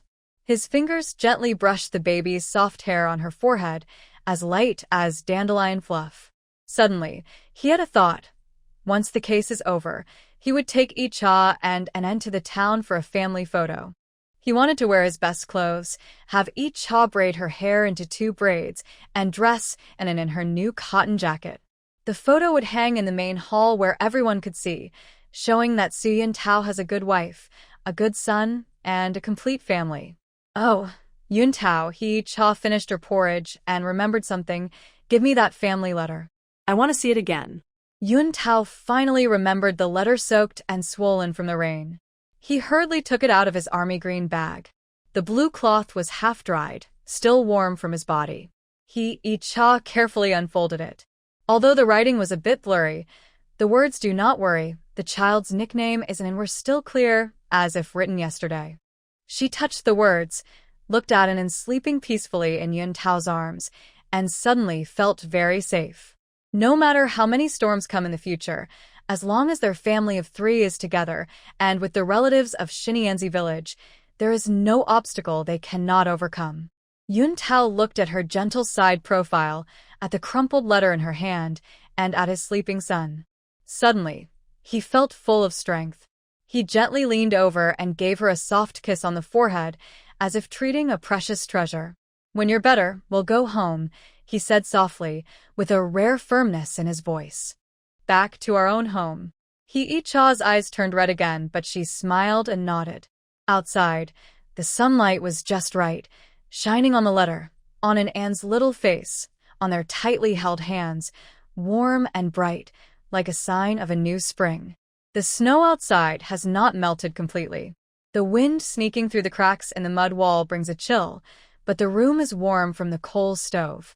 Hee-cha leans against the bed covered with thick cotton quilts, smelling a faint aroma of red sugar and millet porridge. Her eyelids feel heavy. Su Yuntao is kneeling on a small stool beside the bed, holding a washed, white diaper. His movements are clumsy, like solving a difficult math problem. Baby An, just changed, has a rosy face, tears still on her eyelashes, and is twisting her little body, making soft sounds. "Be gentle." "Yes, tuck that corner in." Hee-cha's voice is still weak. The exhaustion from giving birth washes over her like waves, but she can't help but smile at Su Yuntao's nervousness. Su Yuntao doesn't lift his head. Beads of sweat appear on his forehead. He's handled tough complaints and heavy bundles of wheat before, but in front of this tiny diaper, he feels defeated. When his fingertips touch An's soft skin, she suddenly cries out, not loudly, but like a kitten's claws scratching at the heart. Why is she crying again? Su Yuntao pauses, showing rare panic in his eyes. He tries to tuck the diaper around An's waist, but the fabric is unruly. Just as he gets one side right, the other slips loose. His hair falls into his sweaty skin, messy and damp. Hee-cha laughs quietly. Just as she wants to give advice, she sees Su Yuntao suddenly hold his breath and carefully pick up An. His movements are stiff, like a puppet on strings, arms stretched out, worried his rough hands might hurt the delicate back. "Is she hungry?" Su Yuntao turns to look at her, eyes full of concern. Hee-cha smiles and shakes her head. I just fed her. Maybe she's uncomfortable because she's wet. Fold the diaper into a, wrap it around her waist, and tie it gently with a string. Don't make it too tight. Su Yuntao follows her instructions, but his hands are unsteady. When tying the string, he accidentally makes a tight knot. His forehead's veins bulge with effort. Frustrated, he places an end back into the diaper and squats on the ground, struggling with it. The kettle on the stove makes a bubbling sound, steam curling out from the spout, condensing into droplets on the window glass, flowing down like tiny streams. Suddenly, Anan started crying loudly again, this time with a sense of grievance. Su Yuntao hurriedly tried to comfort her, but accidentally brushed his hand against her bottom, feeling a warm sensation. Her freshly changed diaper was wet again. This kid, Su Yuntao chuckled softly, but his tone was patient, not annoyed. He took off his blue cloth jacket carefully and placed it under Anan, saying gently, "Hold on a bit. Dad will find you a clean one." He turned to look for a new diaper, and as he did, Hee-cha watched him go, feeling warm and soft inside, like being soaked in warm water. She remembered the cold, distant Su Yuntao from when they first moved to the countryside, someone who was wary even when handing over a glass of water. Now, he was awkwardly changing their child's diaper, even getting peed on without getting angry. She thought of his words, "The countryside is hard, you can't stand it," and felt as if she was seeing a different person from before. When Su Yuntao returned with a clean diaper, his nose was red from the cold. He had gone outside to find it and forgotten his coat. He placed the diaper on the com, a traditional heated bed, rubbed his stiff hands, then warmed them by the coal stove. Only after his palms felt warm did he dare to touch Anan again. This time, "I can do it for sure," he seemed to encourage himself or reassure Hee-cha, with a slight frown and a serious expression, as if writing a report. Hee-cha didn't say anything, just watched quietly. Sunlight shone through the thin ice on the window, casting tiny light spots on Su Yuntao's slightly hunched back. Today, he wore a faded gray autumn shirt with a frayed collar, but it was washed clean, smelling fresh of soapberry. This time, things went a bit more smoothly. The diaper was a little crooked, but at least it wasn't loose. Su Yuntao let out a small breath of relief and looked down. He saw Anan's little leg kick, and it seeped out from the diaper's gap, splashing onto his wrist. The warm touch surprised him, and he chuckled softly. His laugh was deep and pleasant, with a hint of helplessness, but also soft and tender. He looked at the wet mark on his wrist, not bothered by it, but gently rubbed it with his finger, as if touching a rare treasure. "People like me are quick-tempered," Su Yuntao said, turning to look at Hee-cha. His smile hadn't faded, and his usually cold eyes seemed to brighten. Hee-cha was amused by him. Just as she was about to speak, she saw him suddenly stand up and move closer to the Kong. His movements were gentle, as if afraid of disturbing someone. Then he reached out, hesitated for a moment, and softly placed his hand on her forehead. "Are you still dizzy?" His voice was very quiet, filled with careful concern. Yesterday, during her delivery, she looked pale from pain, with cold sweat on her forehead. He stayed outside the delivery room, listening to her muffled cries of pain, feeling like his heart was being pulled. It wasn't until the doctor announced, "Mother and baby are safe," that his legs still felt weak. Hee-cha shook her head, but her nose felt a little sore. These days, he stayed close to her almost all the time. At night, if she moved slightly, he would wake up and ask if she was thirsty, hungry, or uncomfortable. He didn't say sweet words, but showed all his kindness through actions, pushing the coal into the stove a little closer to her, scooping the top layer of porridge so it wouldn't be too hot, and even changing Anan's diaper when she was asleep to avoid disturbing her rest. "Su Yuntao," she softly called him, "sit down and rest. Look at you, you're so tired, your dark circles are showing."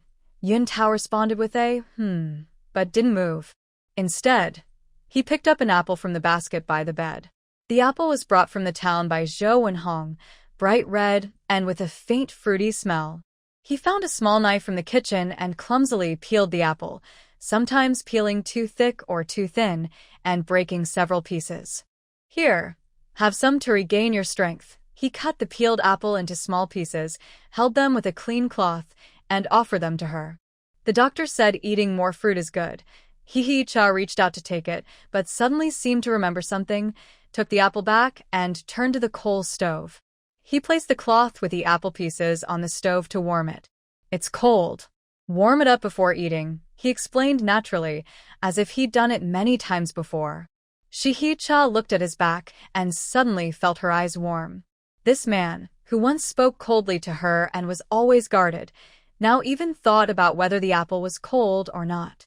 His tenderness was never grand or dramatic, but like the fire in the coal stove, gentle, not scalding, but slowly warming the heart.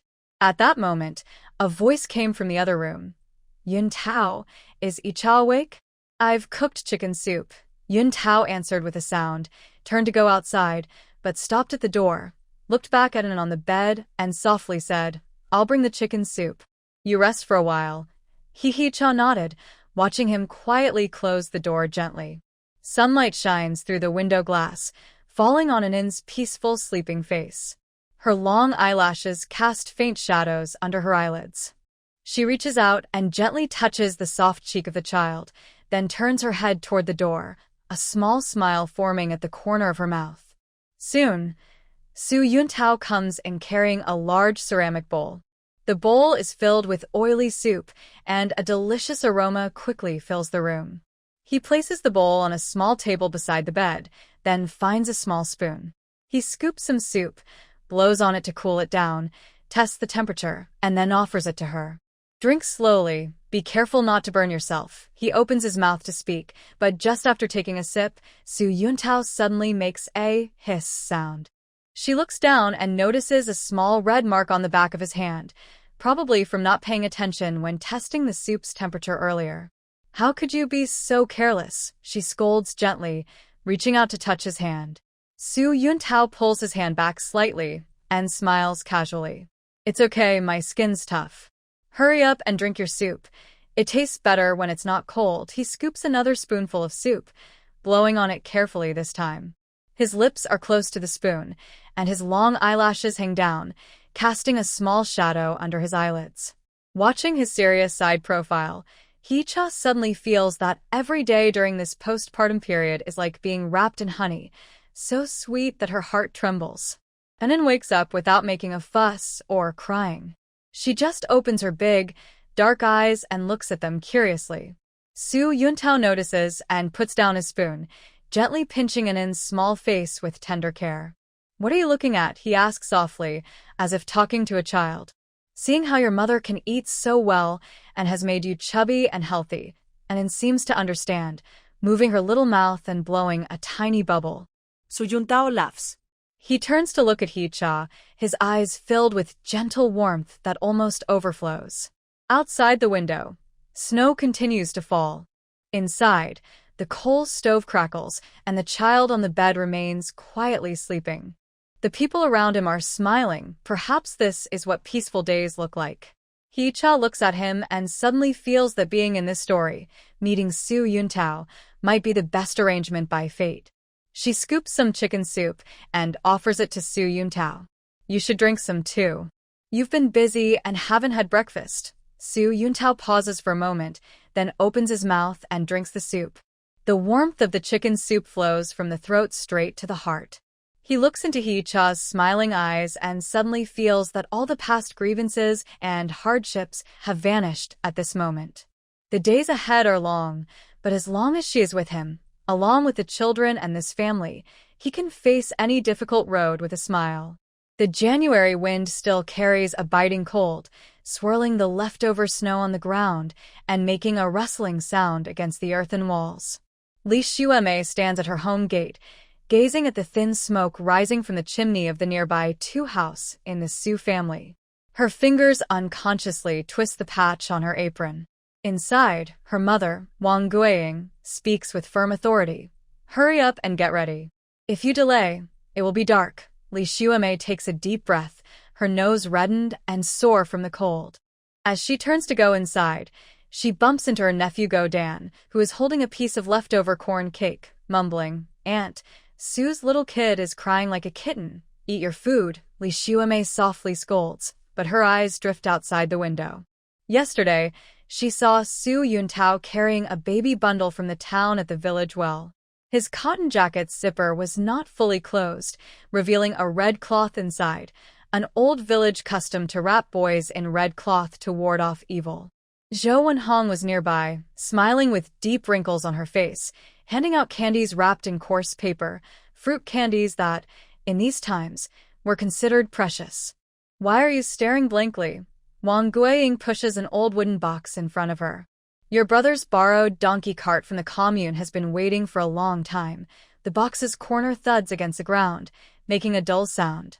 Inside are her few sets of clothes and the copy of How the Steel Was Tempered, that Su Yuntao coldly returned.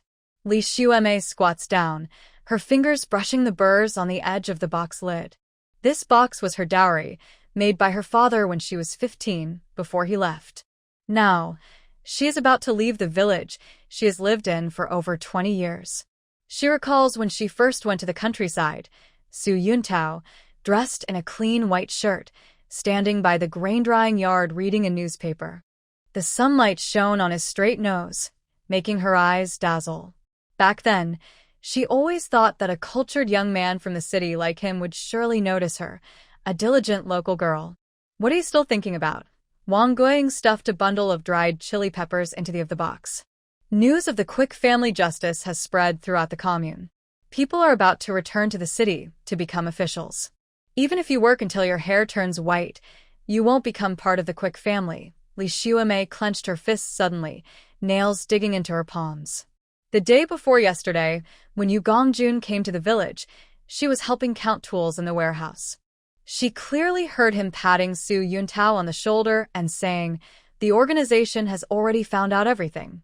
Next month, he will return to his original position." At that moment, the sacks in the warehouse rustled, like countless needles stabbing her ears.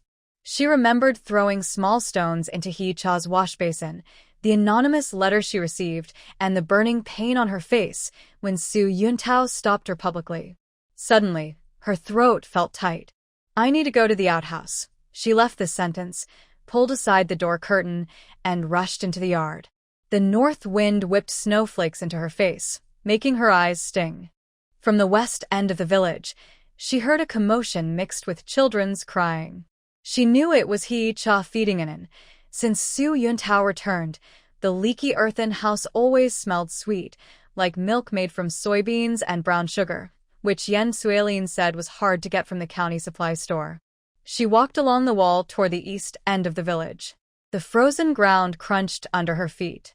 When she passed Yen Lin's house, she saw Yen Suelin coming out with a medicine box. Seeing her, she stopped. "Shueme, are you leaving?" "Yes, to join my brother." Li Shuame forced a stiff smile. Yen Suelin sighed and handed her a bag of licorice tablets. "Take these on the road. The children are prone to cough." She paused, lowering her voice. "The husband of the Quick family just had a baby and is weak. Those things you did before. Just forget about it." Li Shuame held the wrapped medicine packet, feeling its rough texture with her fingertips. She remembered when He Cha first married into the family, she often said behind her back that she was a city girl and deliberately gave her the heaviest sickle to work with. But that day, when He Cha fell into the water, she pretended to go save her. When her hand just touched her cotton-padded coat, Su Yuntao pushed her away. His usual cold eyes suddenly showed real anger. Later, Wang Gaigai was so dizzy she mumbled about sister-in-law looking for a doctor in the rain. She hid in the shed, listening, feeling like a cat was scratching her heart. At the old locust tree at the village entrance, the donkey cart was already hitched. Her brother, Li Shuesheng, was squatting on the cart shaft, smoking a dry cigarette. When he saw her, he knocked the pipe against his shoe sole. "Get in the cart. Once we cross the river, we'll be in the commune's territory." Li Shueme was about to lift her foot when she saw the door of the Su family's courtyard open. Zhou Wenhong was standing at the door holding an in, with Wang behind her, carrying a cloth bag. From afar, she heard Wang's clear voice. "Annie, This is the little quilt E.T. made for the baby. Could you take it to Sister Deng's family? It was Wang Zhou heading to the commune to deliver things, standing on tiptoe to look into Zhou Wenhong's arms. Isn't it asleep? Yesterday, his father held him and showed him to everyone in the team. Everyone was so happy. Zhou Wenhong's laughter floated with the wind, light and cheerful. Of course. My grandson is very precious. Li Shuemei suddenly turned and got on the donkey cart. The dry grass on the cart's floor made her pants itchy. Her brother waved the whip, and the donkey cart's wheels creaked as they rolled over the icy road. Passing by the Su family's old house, she quickly glanced and saw 2 pairs of tiger head shoes drying on the windowsill, with fine stitching, clearly E.T.'s craftsmanship. Next to the eaves, hanging on a string of corn, was a blue cloth jacket with frayed edges at the collar, the same as the one Su Yuntao always wore. Why are you still looking? Li Shuesheng's voice sounded beside her. They're now city officials, not like us. The donkey cart crossed the frozen river, with muffled sounds coming from beneath the ice. Li Shuemei looked at the gradually fading outline of the village and suddenly remembered last year's wheat harvest. She had deliberately thrown her sickle on the ridge, where Su Yuntao would pass, hoping he'd ask about it. But instead, she saw E.T. supporting her waist and carefully picking up the sickle, wiping off the mud. At that time, she had sneered inwardly, thinking the city wife was just pretending. Now she understood some things never belonged to her from the start. From the back seat, Go Dan shouted, "Annie, Uncle Su is looking at us." Li Shuemei quickly turned her head and saw Su Yuntao standing under the old locust tree at the village entrance, holding a piece of paper, an exoneration notice sent by Yu Gongjun. The north wind lifted his coat's hem, but he seemed unaware, just staring in the direction of the donkey cart, his eyes as calm as a frozen river. She hurriedly turned back, grabbing the corn stalks on the cart's floor and wiping away her frozen tears. The donkey cart moved farther and farther away, and the smoke from the stone mill village's kitchen gradually shrank into a faint black. She knew that once she left, she would never come back. Just like the snow on the ground, it would melt in spring, leaving no trace. Wang Guiying took a roasted sweet potato from her cloth bag and handed it to her, hot and warm. Eat it to keep warm. The sweet aroma of sweet potatoes spread out as Li Shuemei took a bite. It was so hot she gasped, and tears finally couldn't be held back, rolling down her cheeks and into her collar, carrying the heat with them. The donkey cart turned a bend in the mountain ridge, and the village of stone mills was no longer visible. Li Shuemei looked at the gray sky in the distance and suddenly remembered the day He Cha was elected as the village teacher. She stood at the classroom door, teaching the children to recite, bright moon in front of the bed. The sunlight fell softly on her face, like a gentle painting. Back then, she had secretly resented, wondering why someone from the city could become a teacher.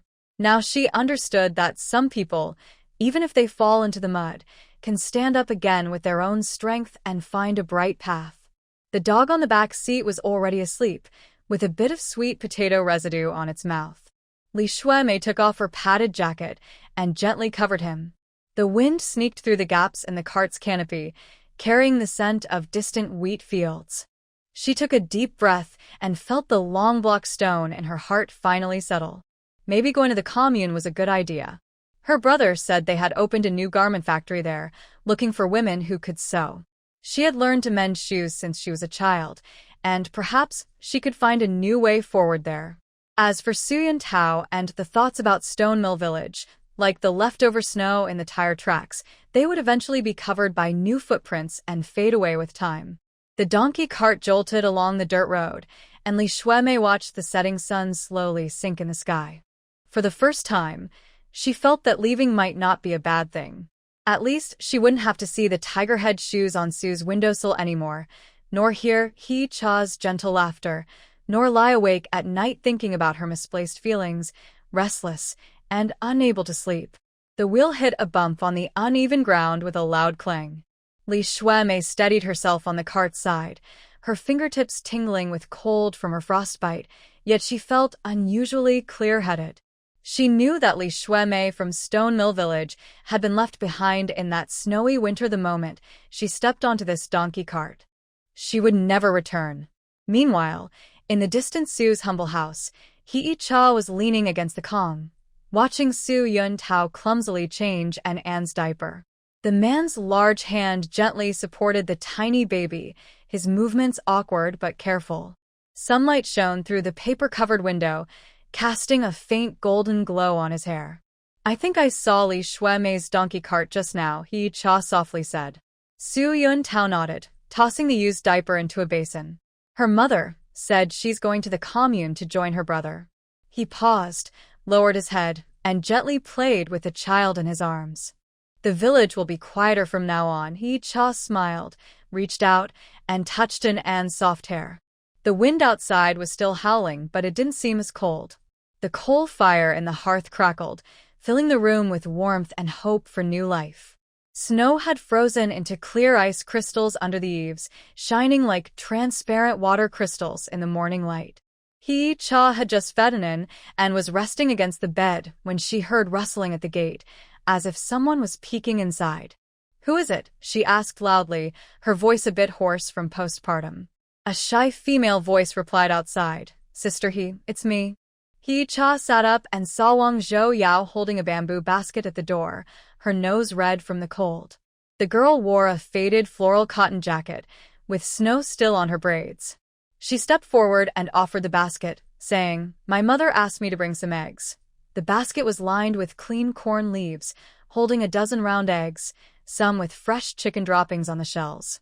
During these hard times, eggs were precious. Ordinary families only kept them for festivals. "How can this be?" Hee-cha quickly waved her hands. "Take them back to help your brother regain strength." But Wang Zhou-yao placed the basket beside the bed, took a step back, and blushed. "My mother said that after giving birth, you need to tonify your blood. Besides, you taught me to read and helped my mother sew a quilt. This little gift isn't much." Just then, footsteps sounded outside the yard again. Yen Chui-lin, carrying a medicine box, came in and saw the eggs in the basket, smiling. "Looks like I arrived late. All the eggs from the Wang family are here." She took a small cloth bag from her medicine box. "This is my homemade brown sugar, wrapped in gauze to keep it dry. You can dissolve it in water and drink." Hee-cha looked at the eggs and brown sugar on the table, her eyes suddenly feeling warm. When she first moved to the countryside, the villagers looked at her with suspicion and distance. Wang often said she was a city girl, and Li Shuemei openly and secretly teased her. But now, these once unfamiliar faces were all sincerely caring for her. "Sit quickly." Hee-cha moved aside to make space. Su Yun-tao went to the team office to get firewood. "He'll be back soon." Yen Suelin sat down beside the Kong, gently touching An's face. "This little one is so handsome. His eyebrows and eyes look like his dad, but his nose is like yours." She paused and then said, "Yesterday, I went to a meeting at the commune. I heard on the radio that the Su family's case is almost solved. They might be able to return to the city soon." Wang Zhouya's eyes lit up. "Really? Then, sister, he can live in a brick house." Hee-cha smiled, but her mind was no longer just focused on clearing the Su family's name.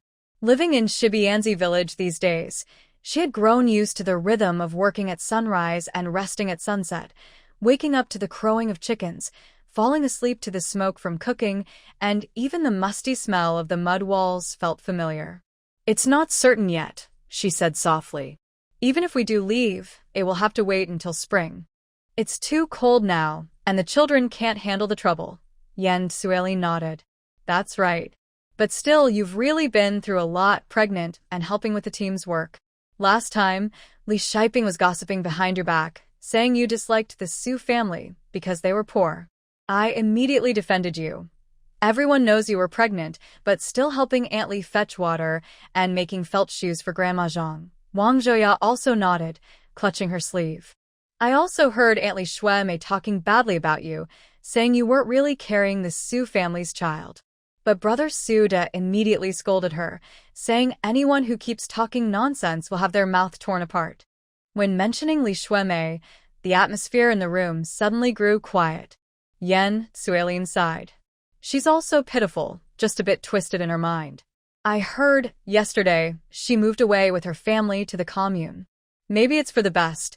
Changing places might help her have a better life. Cha didn't reply, only looked down at An's peaceful, sleeping face.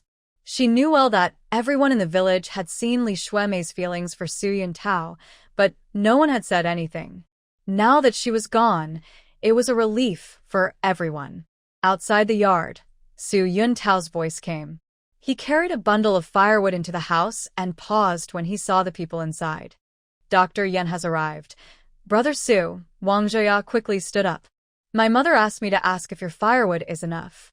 My dad said if it's not enough, you can come to our woodpile. Su Yuntao put down the firewood and brushed the dust off his hands. It's enough. The team just cut some pine wood. It burns well. Seeing the eggs and red sugar on the table, his expression softened a little. Sorry to trouble you again. Why are you being so polite to us? Yen Suelin packed up the medicine box. I need to see Uncle Zhang. He caught a cold from the rain the day before yesterday. Cha, rest well. If anything comes up, ask to call me. After seeing Yen Suelin and Wang Zhaoyao off, Su Yuntao picked up an egg. Gently tapping it on the edge of the bed, he carefully peeled the shell. I'll cook you some egg custard in the kitchen, with a bit of spicy to help your appetite. Cha watched his back and suddenly remembered when she first came to the countryside. He was always cold and distant, handing her a glass of water as if completing a task.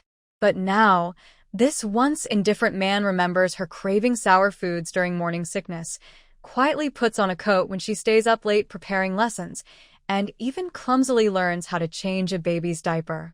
Su Yuntao, she softly called. He turned to look at her, with a questioning look in his eyes. It's nothing, Cha smiled. I think this is pretty good. Su Yuntao was momentarily surprised, then he also smiled, his wrinkles softening. When we go back to the city, I'll buy you a new iron pot. You can make egg custard every day if you want. Just then, the yard outside grew lively again. Several women carried baskets, some holding sweet potatoes from their own fields, others with freshly steamed cornbread, chatting happily and exchanging good wishes. My husband said after you finish your confinement, let Su Yuntao go to my vegetable garden to pick some cabbage. This is the sole I mended for making shoes for the kids, soft and comfortable. I heard milk powder in the city is expensive. We have a sheep, and every day I squeeze some sheep's milk for the children to drink. Cha looked at these warm-hearted faces and suddenly understood. Some warmth is never something to wait for. It's something you earn little by little. From her cautious first days here to later genuine interactions, she used her actions to slowly melt everyone's hardened hearts. Su Yuntao stood nearby, watching Cha surrounded by the crowd. A faint smile appeared on his face. He suddenly felt that even if there was no glamorous return to the city, being able to stay in such days was quite good. The sunset shone through the window, casting a golden glow on everyone's face. And on the bed suddenly moved, pouting his little mouth as if dreaming of something beautiful. Cha gently patted the child's back, listening to the cheerful sounds outside, feeling as if she carried a warm stove inside her heart, cozy and warm. She knew that whether she stayed in Xinyanzi village or returned to the city in the future, these days of going to the countryside would become her most precious memories. Because here, she not only received love from Su Yuntao but also made many sincere friends and found a true home of her own. Su Yuntao walked in with freshly made egg custard. Seeing the smile on Cha's face, he paused. The morning light fell on her hair, like a layer of broken gold. Her eyes, always full of intelligence and strength, now shimmered with tenderness. Suddenly, he felt that the luckiest thing in his life was not letting her leave back then. Eat it while it's hot, he said, handing her the bowl, his voice filled with a gentle affection he hadn't even noticed. Cha took the bowl, scooped a spoonful of egg custard, blew on it, and offered it to Su Yuntao's mouth. You should have some too. Su Yuntao was surprised but opened his mouth and swallowed the egg custard. The smooth, tender egg with a hint of aroma melted on his tongue, warming him from his stomach to his heart. As he looked into her smiling eyes, He suddenly felt that no matter how many storms lay ahead, as long as she was by his side and they had this home, he would fear nothing. Outside the courtyard, the snow was still falling, but inside, it was warm and cozy. The scent of egg custard mixed with the sweetness of brown sugar, filling the air like a silent song, singing of peaceful days and human warmth. The flames in the coal stove crackled and licked the walls, warming the entire room. Hee-cha was leaning against the Kong, feeding and in milk. The little one, holding me in his mouth, puffed his cheeks and blinked, with milk stains on his eyelashes, looking especially well-behaved. Su Yuntao sat on a small stool beside the Kong, holding a cloth and carefully wiping an old photo frame. Inside was a family portrait of the Su family, edges worn from age. Wang carried a basin of freshly washed diapers and came in. Seeing the photo frame in Su Yuntao's hand, she wrinkled her nose. "Why are you wiping this? It's so old now." Su Yuntao didn't look up, but continued to wipe the dust off the frame. "This is the only family photo of my parents. I keep it for memories." Hee-cha looked at the photo frame, where Su's father was in a military uniform and young Zhou Wenhong appeared beside him. A wave of emotion suddenly rose in her heart. She has been in this world for a long time but has never seen a fast father. She only heard Zhou Wenhong mention him occasionally, saying he was an honest person who lost his life due to false accusations. "Once we get back to the city, let's take a family photo," Hee-cha softly said. "Then let Mom wear her new clothes and look lively." Su Yuntao looked at her and showed a bit of hope, but also some doubt. "Can we really go back to the city?" Hee-cha nodded confidently. "Yes, of course. Yu Gongjun said the materials have already been submitted. There will be a result." Just then, hurried footsteps sounded outside the courtyard door, followed by Zhou Wenhong's excited voice. "Comrade Yu, what brings you here?"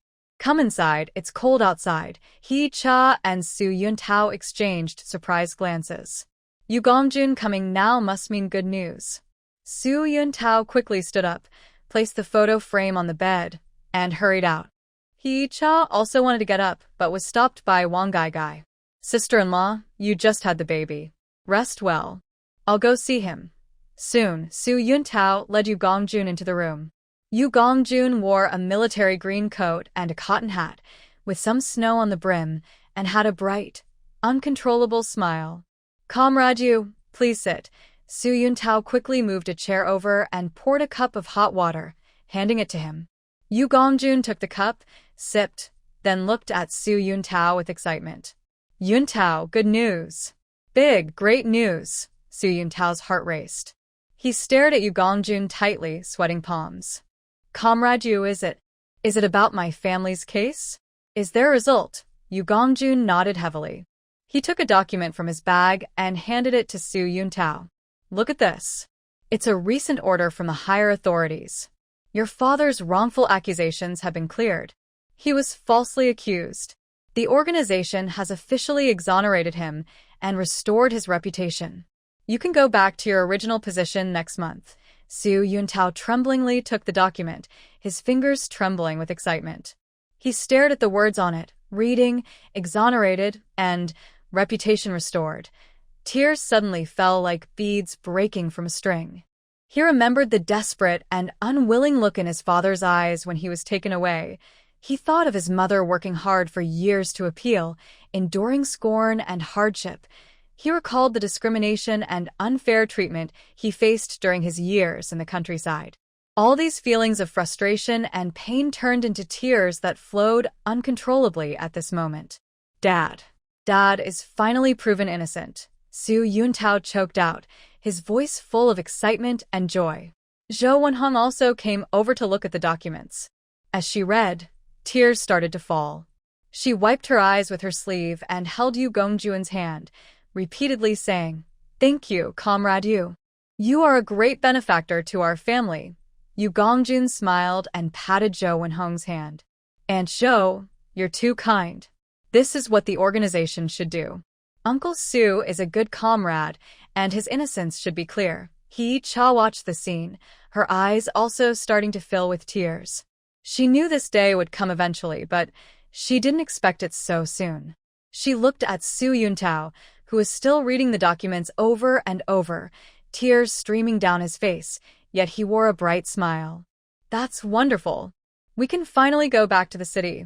Wang Gaigai excitedly jumped up, holding He Cha's hand.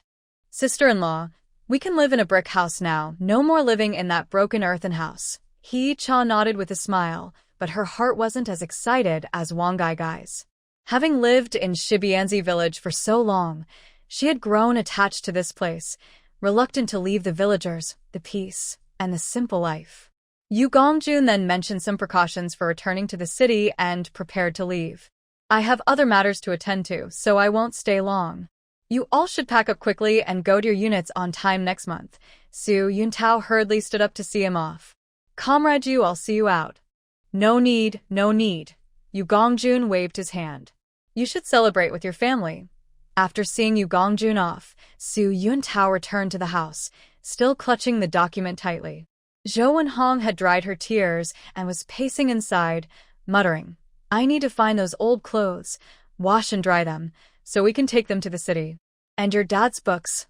I need to keep them safe. Wang Gaigai was busy packing her things, folding her clothes neatly and placing them into an old wooden box.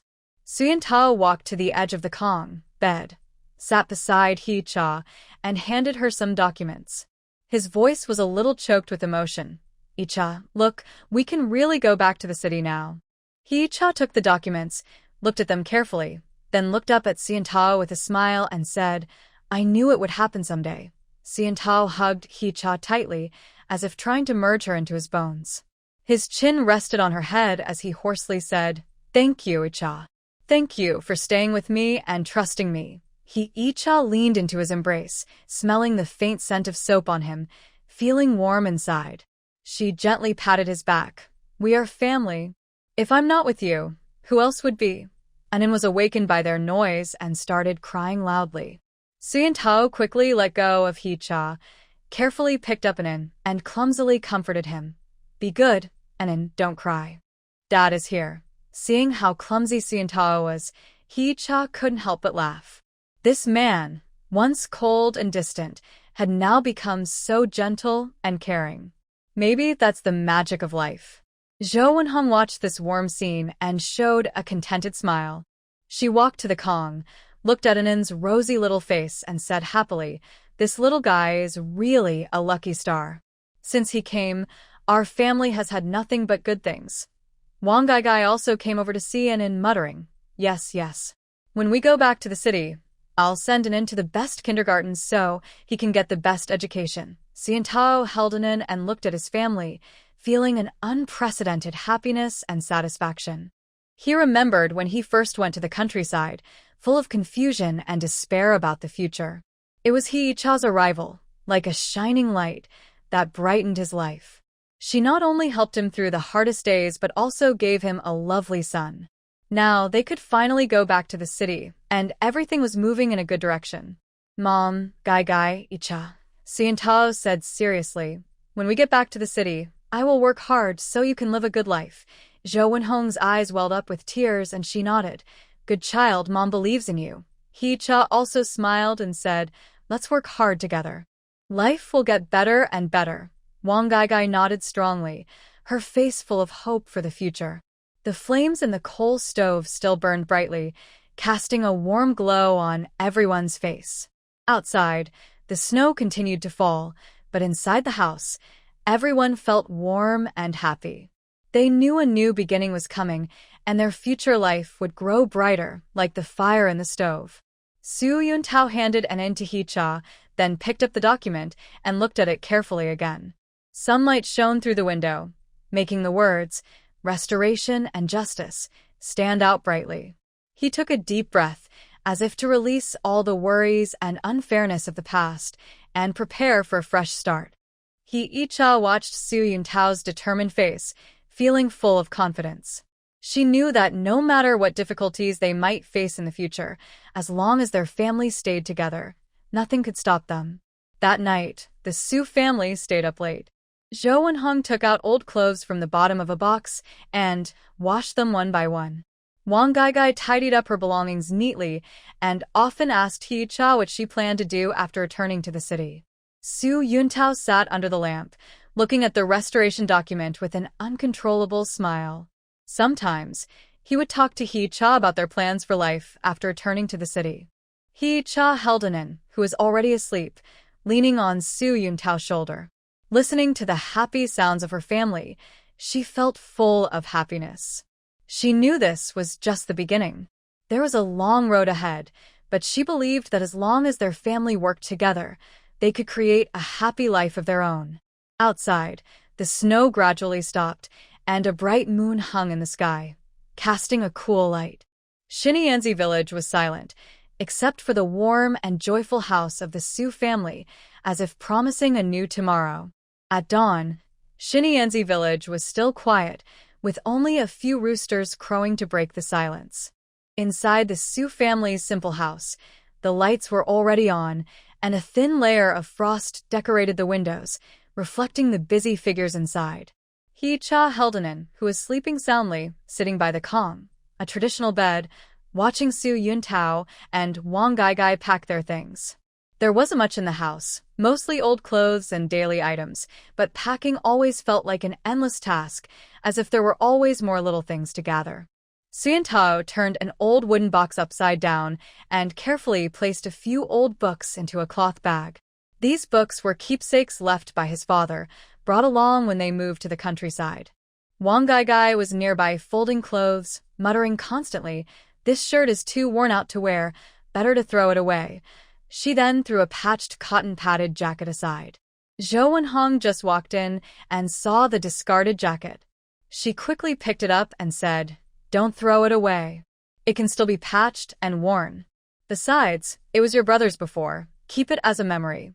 Wang Gaigai pouted but said nothing, silently folding the other clothes and putting them into the box. Hee-cha watched the scene with a sudden feeling of sadness. Having lived in Xinyanzi village for so long, every blade of grass, every brick and tile had become part of her heart. If she really left, she would feel a bit reluctant. "Mom, there are too many things. Some of them are not important, so don't bring them. We can buy new ones when we get back to the city," Hee-cha softly said. Zhou Wenhong sighed. "Sai, I know you're going back to the city where conditions are better, but these things have been with us for so many years. It's a pity to throw them away." As she spoke, she carefully folded the old cotton jacket and placed it at the bottom of the box. Su Yuntao packed the cloth bag into a large bundle, then looked out the window. "It's almost dawn. We need to hurry. Brother Yanlin said he'll come early today to send us off." Hee-cha nodded and looked down at Anan in her arms. The little one was sleeping soundly, with a rosy face, like a ripe apple. She gently stroked An's cheek and silently said, "Anan, we're leaving this place to start a new life somewhere new." Just then, footsteps sounded outside the courtyard door, followed by Yan Chuilin's voice. "Brother Su, sister-in-law, are you up yet?" Su Yuntao quickly got up to open the door. "Chuilin, come in." Yan Chuilin entered the room, holding a cloth bag. She handed it to Hee-cha and said, "Sister-in-law, this is a pair of small cotton shoes I made for Anan. They're not pretty, but they're warm." Hee-cha opened the cloth bag and saw a pair of small tiger head cotton shoes. The stitches were a bit rough, but it was clear she put a lot of care into making them. Her heart warmed, and she quickly said, "Thank you, Chuilin." "I appreciate your kindness." Yan Chuilin smiled. "No need to thank me. It's what I should do. Again, Anan is such a child everyone loves. I like her just by looking at her." She paused and then said, "Brother Yanlin has already gone to get the cart. He should be here soon." "Thank you all so much," Su Yuntao said gratefully. "It's no trouble. We're all from the same village." Yan Chuilin waved her hand. "You're about to leave, and maybe we won't see each other again." Her eyes turned a little red. Hee-cha also felt a bit sad. She remembered when she first came to the countryside, Yan Chuilin was like a big sister taking care of her. When she was pregnant, Yan Chuilin ran around helping her a lot. Now that they are leaving, she feels very reluctant. "We will come back to visit," Hee-cha said. "When Anan is a bit older, we'll come back to see everyone." Just then, Wang Zhouyao ran in, holding a small cloth bag, panting. "Sister-in-law, I brought you something."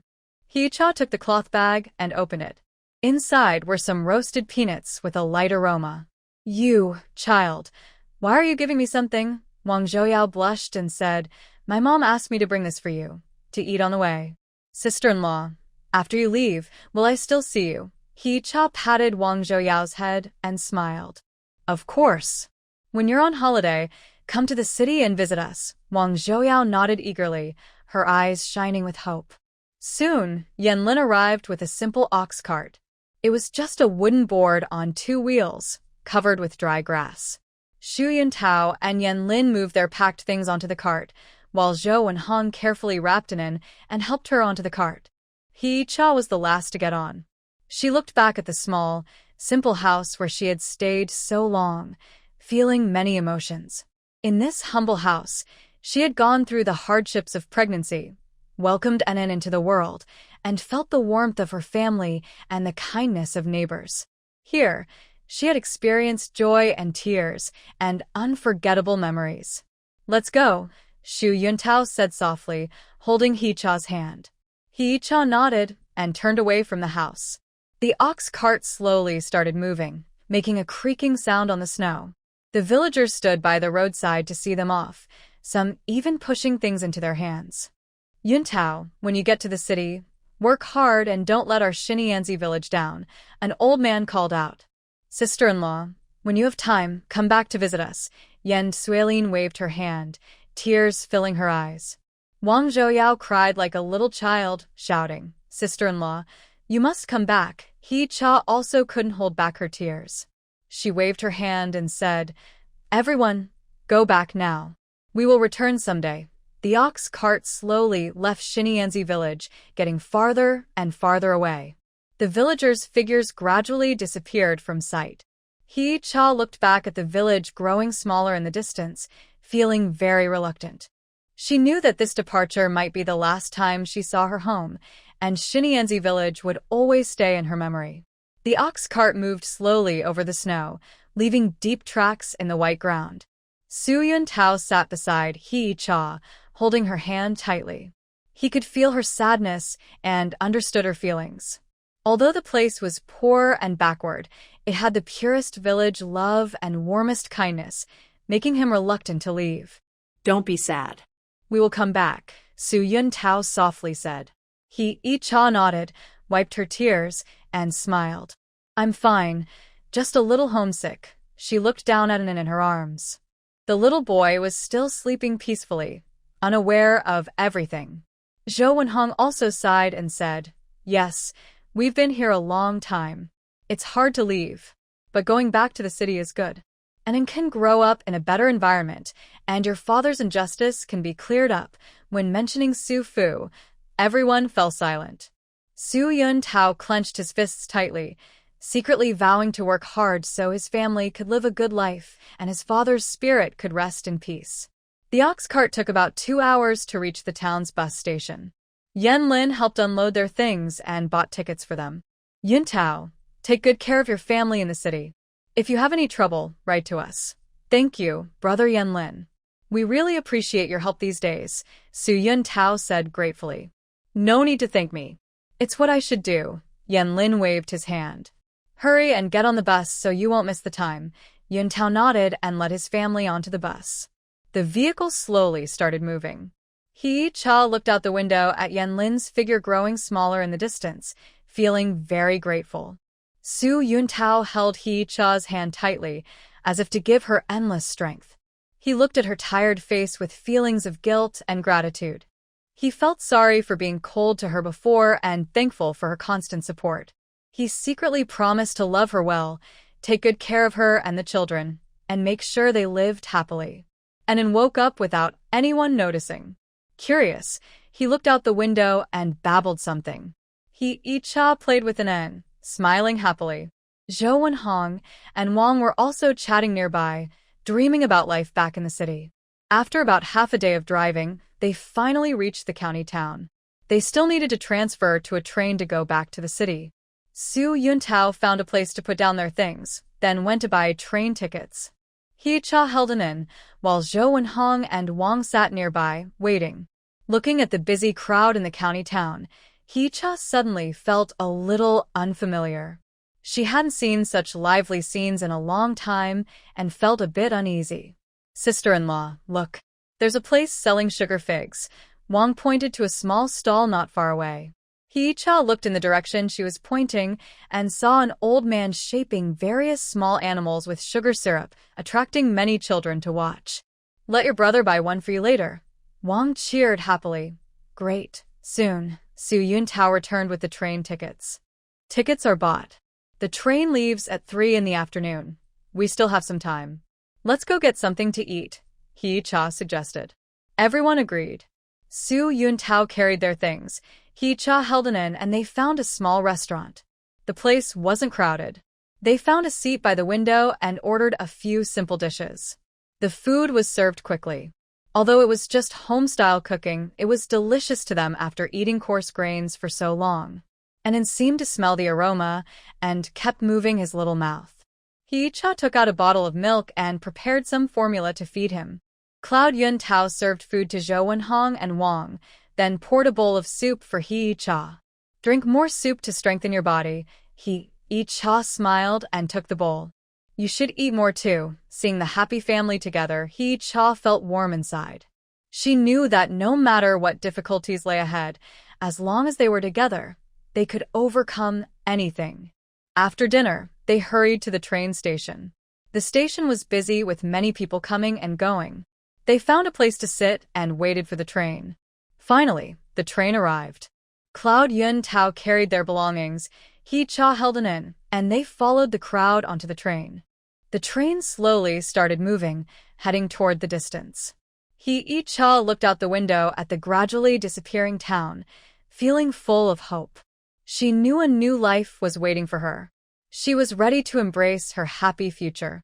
The train clattered along the tracks, and outside the window, the scenery sped past like a flowing ink painting. Hee-cha held her sleeping little one in her arms, leaning against the window, watching the fields and villages grow smaller. Her heart was full of mixed feelings. She still remembered leaving Xinyanzi village, the scene of her friends seeing her off still vivid in her mind.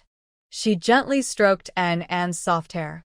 The little one was sleeping peacefully, occasionally moving his little mouth as if dreaming. Are you tired? Cloud Yuntao's voice sounded beside her. He draped a warm coat over her shoulders. It's windy on the train. Don't catch a cold. Hee-cha turned to smile at him. It's okay. I just feel a bit sad to leave Xinyanzi village. Cloud Yuntao sat beside her, looking out the window with a hint of emotion in his voice. I feel the same. It was hard, but the villagers' hearts were warm. Wang yawned from the seat across, rubbing her eyes. What's there to miss? The city is better. Electric lights, running water, and a cinema. Zhou Wenhong patted her hand and scolded gently, You're just greedy. When we get back to the city, your brother will take you to the movies. Wang immediately brightened up, her eyes shining as she looked at Cloud Yuntao. Brother, really? Sure. Here's the improved and simplified version of your text. Yuntao smiled and nodded. Really, once we settle down, I will take you there. There weren't many people on the train, mostly young people returning home and officials on business trips. The carriage was quiet, only the sound of the train moving and occasional coughs. Hachi took out a cloth bag, which contained small cotton shoes with tiger heads made by Yan Suelin for Anan, and some peanuts given by Wang Yaoyao. She picked up a peanut, peeled the shell, and put the nut in her mouth, chewing slowly. The smell of peanuts filled her mouth, with a faint earthy scent that reminded her of her days in Xinyanzi village. Icha, try this. Zhou Wenhong took out a paper-wrapped package from her bag. She opened it to reveal a few brown sugar-steamed buns. This was given by Aunt Yen before we left. She said you should eat it on the way to keep your strength. Hachi picked up a brown sugar bun and took a bite. The sweet taste melted in her mouth, warming her heart. She remembered when she first arrived in Xinyanzi village, Zhou Wenhong was still a bit cautious and suspicious of her. But now, she treated her like her own daughter, with love. Mom, you should have one too. Hachi offered a brown sugar bun to Zhou Wenhong. Zhou Wenhong waved her hand. I'm not hungry. You eat. You just had a baby, and your body is weak. You need to eat more good food. Xiantao also took a brown sugar bun and handed it to Wang Gai Gai. Gai Gai, you should have one too. Wang Gai Gai took the bun and ate it eagerly, mumbling, "It's so good, much better than what we make at home." Seeing the happy family together, Hachi felt warm inside. She knew that no matter how hard life might be in the future, as long as they were together, nothing could be impossible to overcome. The train traveled for about 2 hours and reached a midway station. The carriage became quiet again as some passengers got off and on. Hachi held in and stood up. She said to Xiantao, "I'm going to the bathroom. Please hold in for me." Xiantao carefully took in his arms. Though a bit clumsy, his eyes were full of tenderness. Anin seemed to wake up and pouted, about to cry. Xiantao gently patted his back and softly said, "Be good, Anin. Daddy's here. Don't cry, don't cry." Perhaps sensing his father's presence, Anin didn't cry at all. She simply opened her big, curious eyes and looked at Su Yuntao, while her small hand held his finger tightly. Su Yuntao's heart softened instantly, overwhelmed by a new feeling. As he looked at this tiny life in his arms, he thought about Hee-cha's hardships during pregnancy and the excitement and joy he felt when Enin was born. His eyes grew a little moist. When Hee-cha returned, she saw this warm scene. Su Yuntao was looking down at Enin with a gentle smile. Sunlight streamed through the car window, shining on them and giving a golden glow, making the moment look especially warm. She quietly walked over and sat beside Su Yuntao without disturbing them. He felt her presence and looked up, smiling at her. "Enin just grabbed my finger," he said. "Look." He brought his finger close to Hee-cha, and Enin's small hand was still clutching his finger tightly, tiny and soft. Her heart melted at this scene. She looked at Su Yuntao with love in her eyes.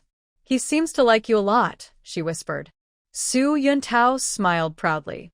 "Of course, I am his dad." Wang Gai Gai, standing nearby, rolled her eyes. "Brother, you're so full of yourself. Anin is still young, and I can't tell good from bad." Su Yuntao glared at her. "Can you say something nice?" Zhou Enheng chuckled and played peacemaker. All right, siblings, stop arguing. Let Anin sleep peacefully for a while." The train continued moving forward, and the scenery outside changed from fields to tall city buildings.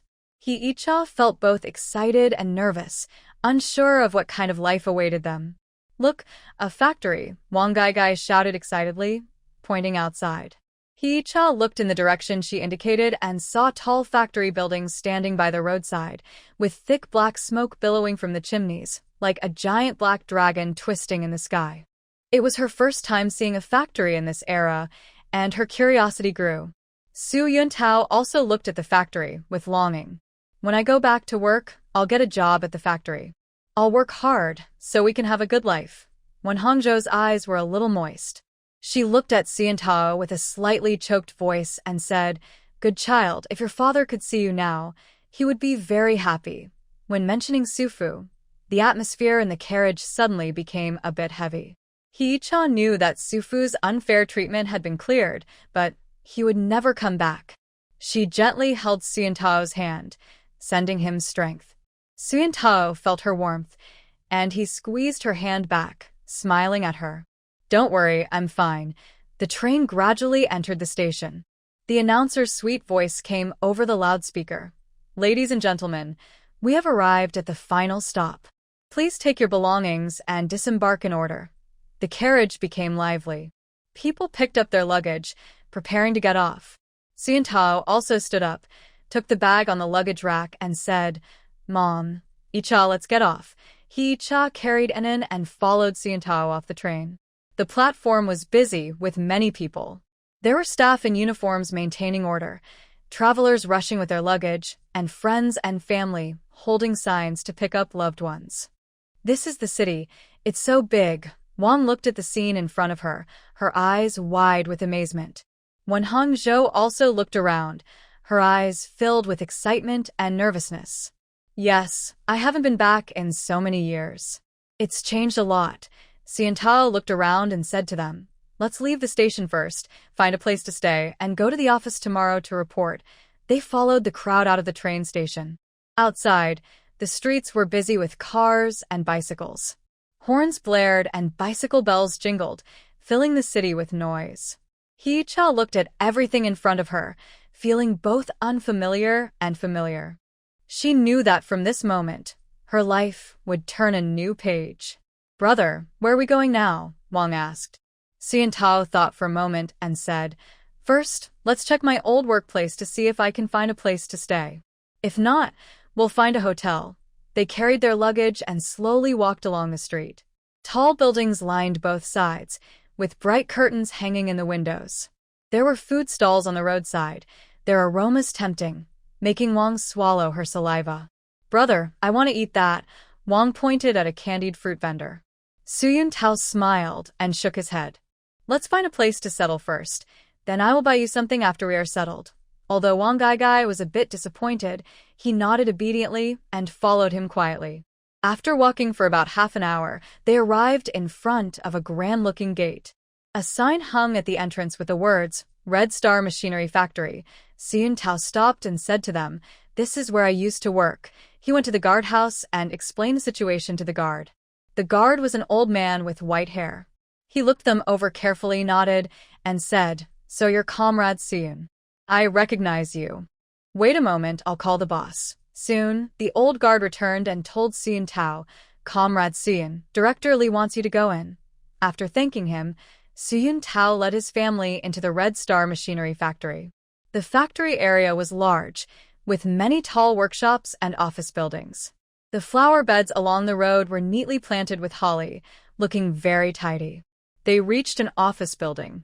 Xian-tao told them to wait downstairs while he went inside. Hee-cha held an in, and Zhou Wenhong and Wang Gai stood downstairs, feeling a little nervous. About half an hour later, Xian-tao came out with a middle-aged man wearing a Zhongshan suit and glasses. "This is Director Li," Xian-tao introduced. Director Li smiled and shook hands with them. "Welcome back. I've heard about your situation, Comrade Xian. It's not easy." He looked at in Hee-cha's arms and smiled. "This is Comrade Xian's child, right?" "So cute." Hee-cha smiled at him. "Thank you, Director Li." Director Li said to Xian-tao, "The factory has arranged a place for you to live in the staff quarters. It's small but complete. Stay there first. Tomorrow, you can come back to handle your re-employment procedures." Xian-tao gratefully said, "Thank you, Director Li. Sorry for the trouble." Director Li waved his hand. "No trouble at all. It's what we should do. We're happy to have you back." He then asked a young staff member to take them to the staff quarters, while he returned to the office building. The staff quarters were right next to the factory area. They were rows of neat, single-story houses.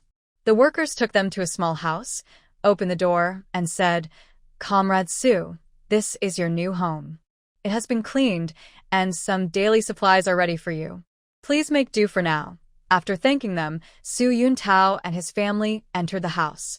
The space was small, about 30 square meters, divided into 2 rooms, a living room and kitchen outside, and a bedroom inside. Although simple, it was very tidy. "Finally, we have a place to stay," Zhou Wenhong said with relief, a happy smile on her face. Wang Gai walked around inside, excitedly saying, "This place is much better than the dirt house in Xinyanzi village. And there's electricity too." Hee-cha gently placed Anan on the bed. Looking at this simple but cozy home, she felt full of hope. She knew that their new life was starting from this moment. Xian-tao came over, held her hand, and said firmly, "Hee-cha, I will work hard to give you and the children a good life." Hee-cha looked up at him, seeing his deep, sincere eyes filled with love. She smiled and nodded. "I believe in you." Sunlight shone through the window, warming the room. Anan stretched lazily on the bed, opened her big, black eyes, looked around, and smiled happily, as if sending blessings for their new life. Xian-tao watched Anan's adorable face and then looked at the gentle Hee-cha beside him, feeling an unprecedented happiness. He knew the hardships of the past were behind them, and the future was full of hope. He would use his own hands to create a bright sky for his family. Zhou Wenhong and Wang Gai had already started packing. Zhou Wenhong spread the bedding she brought on the bed, while Wang Gaigai curiously looked at the new kitchenware. The house was filled with laughter and warmth, a peaceful and happy scene. Hee-cha leaned on Su Yuntao's shoulder, looking at everything around her, feeling warm inside. She knew this was just the beginning. The road ahead was long, but she was confident that, with her family, they would live a prosperous and happy life.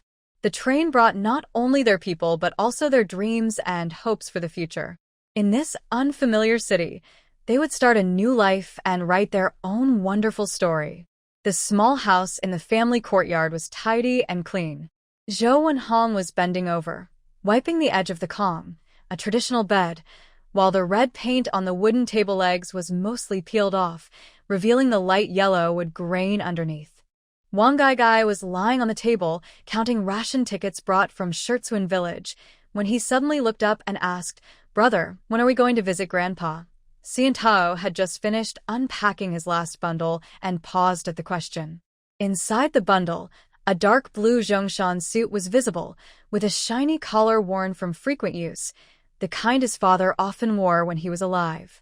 He brushed his fingertips over the worn buttons and replied in a deep voice, "I'll go to the factory tomorrow after I report in, and the day after tomorrow morning, I'll go." Hee-cha was sitting on the Kong holding an in. The little one had woken up sometime and was staring at the wooden beams on the ceiling with bright, dark eyes. She gently rocked the child in her arms and softly said, "Grandpa will be happy if he sees Anan." Her words felt like a warm fire, making the atmosphere in the room more relaxed. Zhou Wenhong straightened up and patted her waist, a smile in her eyes. "That's right. Xiaotsai loves children the most." Back then, Yun Tao's older brother's child, she suddenly stopped mid-sentence, lifting her apron to wipe her eyes. "Never mind that. Hee-cha, you just finished your confinement period. Rest at home tomorrow. Yun Tao and I will go to the supply and marketing cooperative to buy some grains." The next morning, just as dawn broke, Xian Tao left with his reinstatement certificate for Hongxing Machinery Factory. Yi-cha was sitting in the yard, sunbathing with Anan in her arms. Seeing the neighbor woman hanging diapers on a rope, she greeted her with a smile. The woman, about 40, with short hair cut to her ears, turned around and looked her over for a moment. "Are you new here? You look unfamiliar. We just returned from the countryside and are living in this house." Yi-cha pointed to her door. The woman responded within, "Oh," and paused in hanging the diapers. "Are you the wife of the Sui family? I wondered who you were." After the Sui family had trouble a few years ago, this house has been empty. She lowered her voice. "Your old master. I heard he was very ill," and then suddenly giggled, grabbing the fabric button on her chest. She bent down to kiss the soft forehead of the child and softly said, "It's not very good. We plan to visit him the day after tomorrow." Just then, Wang Gaigai ran out of the house, holding a cloth bag. "Sister-in-law, look what I found." A silver lock was partly visible inside a cloth bag, with a red string wrapped around the chain. "This is the longevity lock my mother gave my brother when he was young." "I thought I lost it in the countryside," she said. Hee-cha took the silver lock, feeling its cold metal against her palm. The lock had a blurry lotus pattern carved on it, with rounded, smooth edges. She remembered from the outline that this was a family heirloom. When Su's father was falsely imprisoned, Zhou Wenhong refused to sell it. "Just right for Anan to wear," she said. Carefully, she untied the red string and was about to put the lock around the child's neck, but Wang Gaigai stopped her. "Wait until you see Grandpa. Let him hang it on his great-grandchild himself for good luck," Wang Gaigai said, snatching the silver lock back and putting it into his pocket like a treasure. The next morning, Su Yuntao borrowed a bicycle with a sidecar, tied with a bamboo basket. Hee-cha held Anan in the basket, Zhou Wenhong sat on the front bar, and Wang Gaigai jogged alongside. The bicycle creaked over the icy road, startling a few sparrows on the tree branches. The old Su family house was in an alley in the northwest of the city, with gray-blue brick walls covered in withered vines. When they pushed open the old red lacquered door, it squeaked loudly. The pomegranate tree in the yard was bare, with last year's dried pomegranates hanging on its branches, looking like wrinkled little lanterns. The door curtain in the main house was pushed aside, and an elderly woman in a blue cotton jacket came out. She was surprised at first, then her eyes turned red. Yuntao's back, Mom Zhang. Yuntao put down his bicycle, voice choked with emotion. Mom Zhang was the old housekeeper who had taken care of the Su family since he was a child. She wiped her tears and called inside, "Old master, come see who's here." A coughing sound came from inside, followed by the tapping of a cane on the ground. Hee-cha carried Enin inside and saw an old man sitting by the Kong bed. His hair was gray, his cheekbones high, lips cracked, and he was none other than Grandpa Yanxiu. He was wrapped in a dark blue cotton robe. When he saw Yuntao, his cloudy eyes brightened briefly, then he suddenly started coughing. Grandpa Yuntao hurried over, patting the old man's back. Yanxiu waved his hand, his gaze falling on the child in Hee-cha's arms. Suddenly, he reached out his thin, withered hand. "Let me see. Is this my great-grandchild?" Hee-cha handed Enin over. The little boy, seeming unafraid, grabbed Yanxiu's finger with his small hand. The elderly person's finger joints were swollen and shiny, but they gently pinched the child's palm. Suddenly, they smiled, with a raspy voice, but very clearly said, "Good child, such a good child." Zhou Wenhong stood by the bed wiping tears, saying, "Dad, look at how lively this child is, just like Yuntao when he was little." Yan Xiuzai touched Anan's face, then suddenly started coughing violently, bending his waist like a shrimp. Aunt Zhang quickly brought water and fed him a few sips until he calmed down. Gasping for breath, he looked at Su Yuntao and asked, "Is your dad's case really cleared up?" Su Yuntao nodded, pulling out a notice of exoneration from his pocket. The paper was crumpled a bit. Director Yu personally delivered it, saying the exoneration statement will be published in the newspaper next month. Yan Xiuzai's finger brushed over the red stamp on the notice, and suddenly tears streamed down his face. Throughout his life, he valued his reputation above all. His son had been wronged for years, causing him sleepless nights. Now that the injustice was finally cleared, the pent-up anger in his heart seemed to find an outlet, and he sobbed loudly. Yi-cha watched this scene quietly retreat to the outer room. Wang Gaigai was squatting by the stove helping Aunt Zhang add firewood. Seeing her come out, she whispered, "Grandpa's health has been declining since my eldest uncle sacrificed himself. Last winter, he even coughed up blood." The flames in the stove flickered, casting a red glow on Wang Gaigai's face. Yi-cha remembered from the outline that the eldest son of the Su family died during the Korean War, which was a deep pain in Yan Xiuzai's heart. Just as she was about to speak, she suddenly heard Anan crying from the inner room and hurried to go inside. She saw Yan Xiuzai carefully placing a silver lock around the child's neck, trembling badly, the chain tangled in a ball. Yi-cha gently untied it, and the silver lock clicked onto An's neck. The little one immediately stopped crying and grabbed the lock, trying to put it in his mouth. "Eat slowly, don't hurt your teeth," Yan Xiuzai smiled, his wrinkles bunching up. Suddenly, he started coughing violently, shaking his body. Su Yuntao quickly helped him, noticing a dark red bloodstain on the old man's handkerchief. Zhou Wenhong's face instantly turned pale. "What should we do? Should we rush him to the hospital?" "Old problem, it's nothing serious." Yan Xiuzai waved his hand, gasping for breath. He told Su Yuntao, "Your dad's study. The key is under my pillow. Go and take out his box of books to air out. It's very damp." Su Yuntao responded and went to the west room. Yi-cha held Anan on the bed, watching the old man's thin, bony hand gently patting the child's back. Sunlight streamed through the window, casting a golden glow on his gray hair, giving it a fragile, gentle look. "Is your name Yi-cha?" Yan Xiuzai suddenly spoke, his gaze fixed on her face. Yi-cha nodded. "Yes, Yuntao is a stubborn kid," the old man said slowly. "After the family had some trouble a few years ago, he became even more withdrawn. Did he make things difficult for you in the countryside?" These words felt like a needle, gently piercing Yi-cha's forced calm.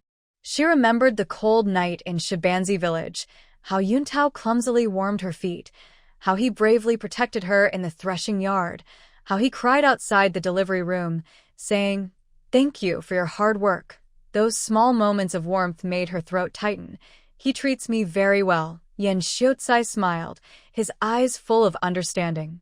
That's good, that's good." Suddenly, he coughed violently, coughing for a long time before stopping. His face was as pale as paper. "Zhang Ma, bring me the jar of honey by my bed. Make some water for my great-grandson." Zhang Ma responded and went to the kitchen. Yicha watched the old man leaning tiredly against the head of the Kong, feeling a sudden tightness in her chest. She knew from the outline that Yen Xiaozai would pass away after an interned 1-year-old, but seeing his love for the child now, she felt a bit reluctant. Su Yuntao carried a wooden box out of the west room, covered in dust. As soon as he set it down, he heard noise at the courtyard gate. Wang ran in, looking impatient. "Brother, Second Anne is here," and she brought her sister-in-law and the others. Just then, a woman in a gray cotton coat burst in, followed by several people. The woman was about 50, with triangular eyes and thin lips. She was Su Xuelian, Yuntao's second aunt. She immediately shouted, "Dad, you finally saw Yuntao. The other day I went to the countryside to find him, but I didn't see a single trace." Yen Xiaozai frowned, his tone cold. "What are you here for?" Su Xuelian ignored his coldness, staring intently at Yuntao. "I heard you went back to work? What position do you hold at Hongxing Machinery?" Her sister-in-law also stepped forward, smiling falsely. "Yuntao is a big shot now. You should help support our family's Jianjun. He's still working at the street factory." Yuntao's face darkened. "I just went back to work. The factory situation is not clear yet." "Not clear?" Su Xuelian raised her voice. "When your dad was a section chief at the factory, how many people fawned over him? Now that you are back at work, arranging a job is just a matter of a sentence." Zhou Wenhong couldn't help but speak up. His second aunt, Yuntao, just came back.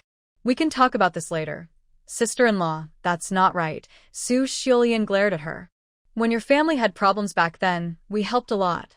Now that Yuntao is successful, shouldn't he repay us?" He-cha gently moved Enin onto the bed, worried the child might be frightened by the scene.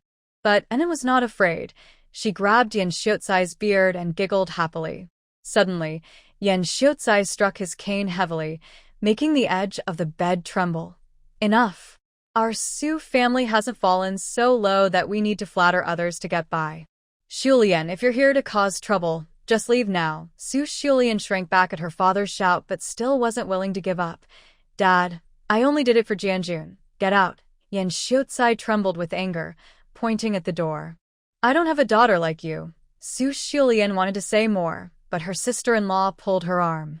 The two of them exchanged glances and left reluctantly. The yard returned to silence, leaving only Yen Xiaozai's heavy breathing. Su Yuntao hurried to support his grandfather. "Grandpa, don't get angry. It's not worth it to upset yourself over them." Yen Xiaozai waved his hand and looked at He-cha holding Enin, his expression softening a little. "Good child, let your great-grandson bring me some good luck." He reached out tremblingly, touching Enin's face. "This child is lucky. The Su family has turned around." He-cha looked at the old man's bright eyes and suddenly felt her nose sting. She gently rocked the child in her arms and softly said, "Enin, smile at Grandpa." Enin seemed to understand, giggling and grabbing Yen Xiaozai's finger.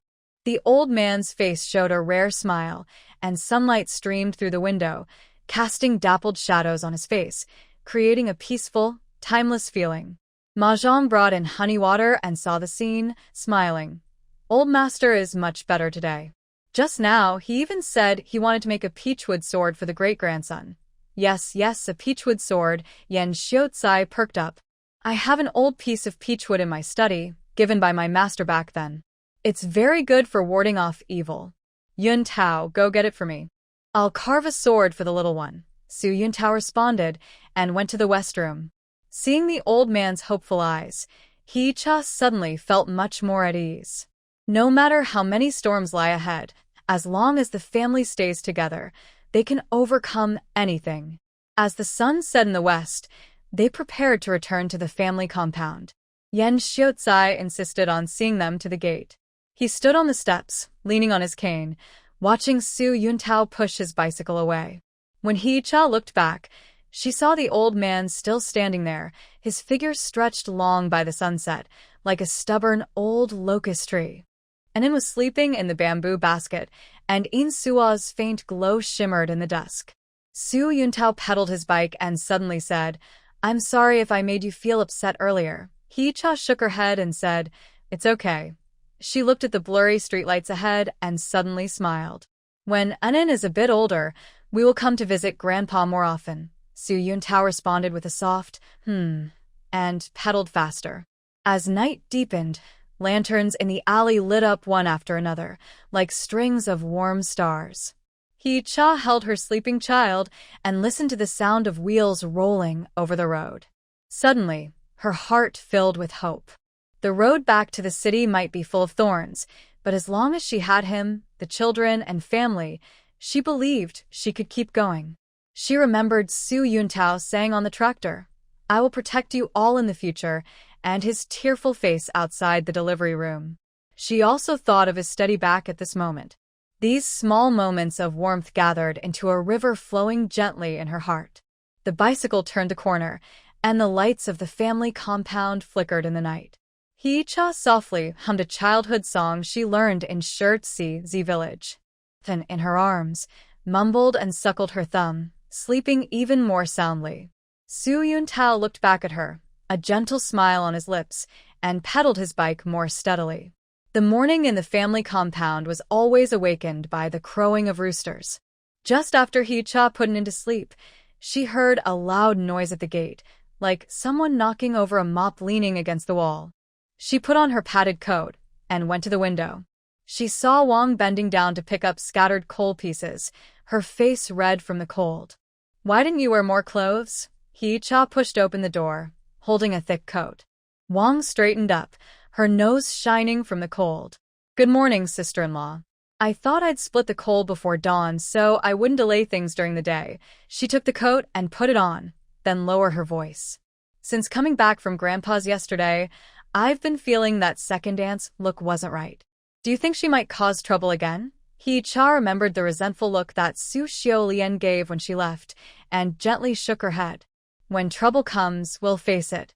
We just need to live our lives well." While speaking, Zhou Wenhong carried a basin of rice water from inside the house and poured it into the small vegetable patch at the corner of the yard. "Hee-cha is right. Don't pay attention to those idle people. Today, I'll steam some plain steamed buns to send to Shiotsai." At this moment, Su Yuntao returned from his morning run, beads of sweat on his forehead. Seeing the coal pile in the yard, he took off his padded jacket and picked up an axe. "Let me do the chopping. You two go inside and stay warm." As he swung the axe, the coal chunks cracked open with a sound, rolling out dark marks on the ground. Hee-cha was about to go back inside when she suddenly saw a familiar figure at the alley entrance. The person wore a faded blue cloth jacket, carrying a bamboo basket, and was peering into the yard. Her heart skipped a beat. It was Zheng Hui. "Older sister-in-law. Isn't that Aunt San?" Wang Gaigai also saw her and frowned. "What is she here for?" Zheng Hui was a distant relative of Su Yuntao's mother. When the Sui family had their troubles, she was the first to come asking for debts. Hee-cha remembered from the story that she was very snobbish, avoiding the Sui family when they were in trouble. Now that she heard Su Yuntao was back at work, she probably came again, smelling opportunity. Before they could think further, Zheng Hui had already stepped into the yard with small, hurried steps, a fake smile on her face. "Oh, is Wenhong at home? I was passing by and thought I'd come see you." Her eyes swept around the yard and finally landed on Su Yuntao, her eyes narrowing into a slit as she smiled. "Isn't this Yuntao? Finally seeing you. I heard you went back to the factory as a manager? You're so young and promising." Su Yuntao paused with his axe, speaking calmly. "Just returned to work, not yet a manager." Wenhong's face showed no particular expression. She wiped her hands and said, "Come inside and sit." Zheng Hui cheerfully agreed, placing the bamboo basket on the table. It contained a few shriveled apples. As she was about to go inside, she suddenly noticed Anin sleeping on the kong, her eyes brightening. "That's the eldest nephew, right?" He's really handsome. Looks just like Yun Tao. She reached out to touch the child's face. The child just fell asleep. Hee-cha quietly moved closer to the Kong, blocking her hand. Zheng Hui's hand froze in midair. She awkwardly withdrew it and then took Wenhong's hand, speaking affectionately. "Wenhong, you finally made it through. Back then, when your family had that trouble, I was worried about you every day, couldn't sleep at night." Wenhong pulled back her hand and poured a cup of hot water, handing it over. "Thanks for your concern." Zhang Hui took the water cup, but her fingertips touched the cup wall and burned, so she quickly pulled back. Water spilled onto her cotton jacket, leaving a dark stain. She exclaimed, "Oh no," and hurriedly wiped it with her sleeve, muttering, "I'm so clumsy." Wang Gaigai couldn't help but make a face, but Hee-cha stopped him with a look. Zheng Hui seemed unaware of the awkward atmosphere and said casually, "My husband has been saying lately that Yun Tao is doing well, and we shouldn't forget our relatives. Remember when your old master used to teach Jianjun to write? That kindness shouldn't be forgotten." Xian Tao finished chopping the last piece of coal, leaned his axe against the wall, and clapped his hands.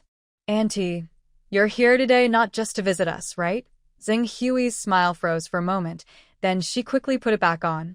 "Look at you, always joking. I just came to see you." "But," she paused, rubbing her hands, "to be honest, Jianjun has been wanting to start a small business with someone, but he's short on capital. Since you just moved back to the city and must have some savings, could you lend me 50 yuan? I'll pay you back once I make some money." 50 yuan was a lot at that time, enough for an ordinary worker's monthly salary. Wang Gaigai was about to speak, but was stopped by Hee-cha. Hee-cha, holding her just-woken baby Anan, softly said, "Auntie, it's not that we don't want to help. We just came back from the countryside, and we've spent almost all our money. Anan is still young and needs milk powder. I asked at the supply store yesterday, and it can cost over 8 yuan. She paused, then took out 5 yuan from her pocket and handed it over. "This is all we can spare right now. Please take it for emergencies." Zheng Hui looked at the 5 yuan, her face suddenly darkening, and her mouth twisted as if she had oil on her lips. "Icha, what do you mean? Are you trying to send me away like a beggar?" She suddenly stood up, raising her voice. "Back when your family was in trouble, I at least gave you 2 jin of cornmeal. Now that you're successful, you turn your back on me? That's not right, Auntie." Xian Tao frowned. "The 10 yuan my mother borrowed from you was returned the next year by Gaigai, and she even gave you 2 more jin of grain coupons. Don't you remember?" Zheng Hui was speechless, stunned for a long moment. Suddenly, she sat down the ground, slapped her thighs, and cried loudly. "Why is my life so hard? I can't even borrow a little money to get by. I can't go on like this." Her crying attracted neighbors, some leaning over the wall to look in and pointing at her. Zhou Wenhong's face turned pale with anger, and she pointed at the door. "If you cause trouble again, we won't be polite." Zheng Hui cried even more loudly, tears and snot streaming down her face. "Everyone come see. The Su family has become rich and now looks down on poor relatives. They won't even lend 5 yuan. Their conscience must be gone." Hee-cha held an in and stood up, her voice clear. "Third aunt, we are not refusing to lend because we don't want to. We really have difficulties. If you don't believe me, I can take you to the supply and marketing cooperative to check the price of milk powder and also look at our family's grain book to see if we really don't have extra money." She paused, glancing at the neighbors watching. "When our family was in trouble before, those who truly helped us are in our hearts. But just because we are relatives, we shouldn't force us to do things we can't." The neighbors listened and started talking among themselves. "I heard the Su family just came back. It's really not easy for them. Zheng Hui is too unreasonable. Who borrows money like that? Exactly 50 yuan is a lot. It's normal if they don't want to lend." Hearing the gossip around her, Zheng Hui's crying gradually quieted. Finally, she stopped crying, got up from the ground, brushed the dirt off her clothes, and glared fiercely at Hee-cha. "Fine, you're impressive. I see what you're like now." She grabbed the 5 yuan from the table, angrily stomped out, and even kicked the door threshold. The neighbors, seeing there was no more entertainment, gradually dispersed. Wang Gaigai huffed and said, "What kind of people are they? Truly shameless." Zhou Wenhong sighed.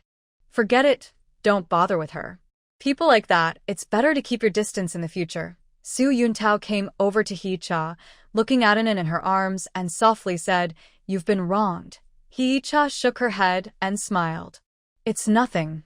She looked down at the child in her arms. Anan was staring at her with big, dark eyes, holding onto her clothes tightly. At that moment, the neighbor woman from next door came in carrying a bowl of egg custard, smiling. I just heard the noise here. What happened? I just steamed this egg custard. Let the kids try some. Thank you, Auntie. He Cha took the bowl, feeling warm inside. The aunt waved her hand. No need to thank me. We're neighbors. I know that woman over there. She just likes to take advantage. Don't take it to heart. She lowered her voice. I heard her husband lost money gambling recently and has been borrowing from everyone. Everyone finally understood that Zheng Hui was there to trick them for money. Wang Gaigai was so angry she stomped her feet. This is too much. She actually wanted to deceive our family, Su Yuntao frowned. From now on, make sure to lock the door properly. Don't let just anyone in.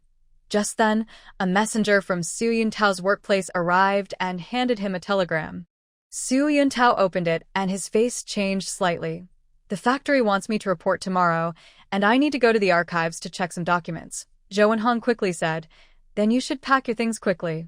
I'll go make you some food. He Cha looked at the telegram in Su Yuntao's hand, feeling a bit uneasy. She remembered from the outline that after Su Yuntao returned to work, things wouldn't go smoothly. Some colleagues were jealous of him and kept making trouble behind his back. Hopefully this time nothing will go wrong. In the evening, Su Yuntao took his lunchbox and prepared to go on duty at the factory. He Cha stuffed a thick sweater into his bag. It's cold tonight, remember to wear it. Su Yuntao nodded, then suddenly held her hand. Thanks for what you did today. He Cha smiled. We're family, no need to thank me.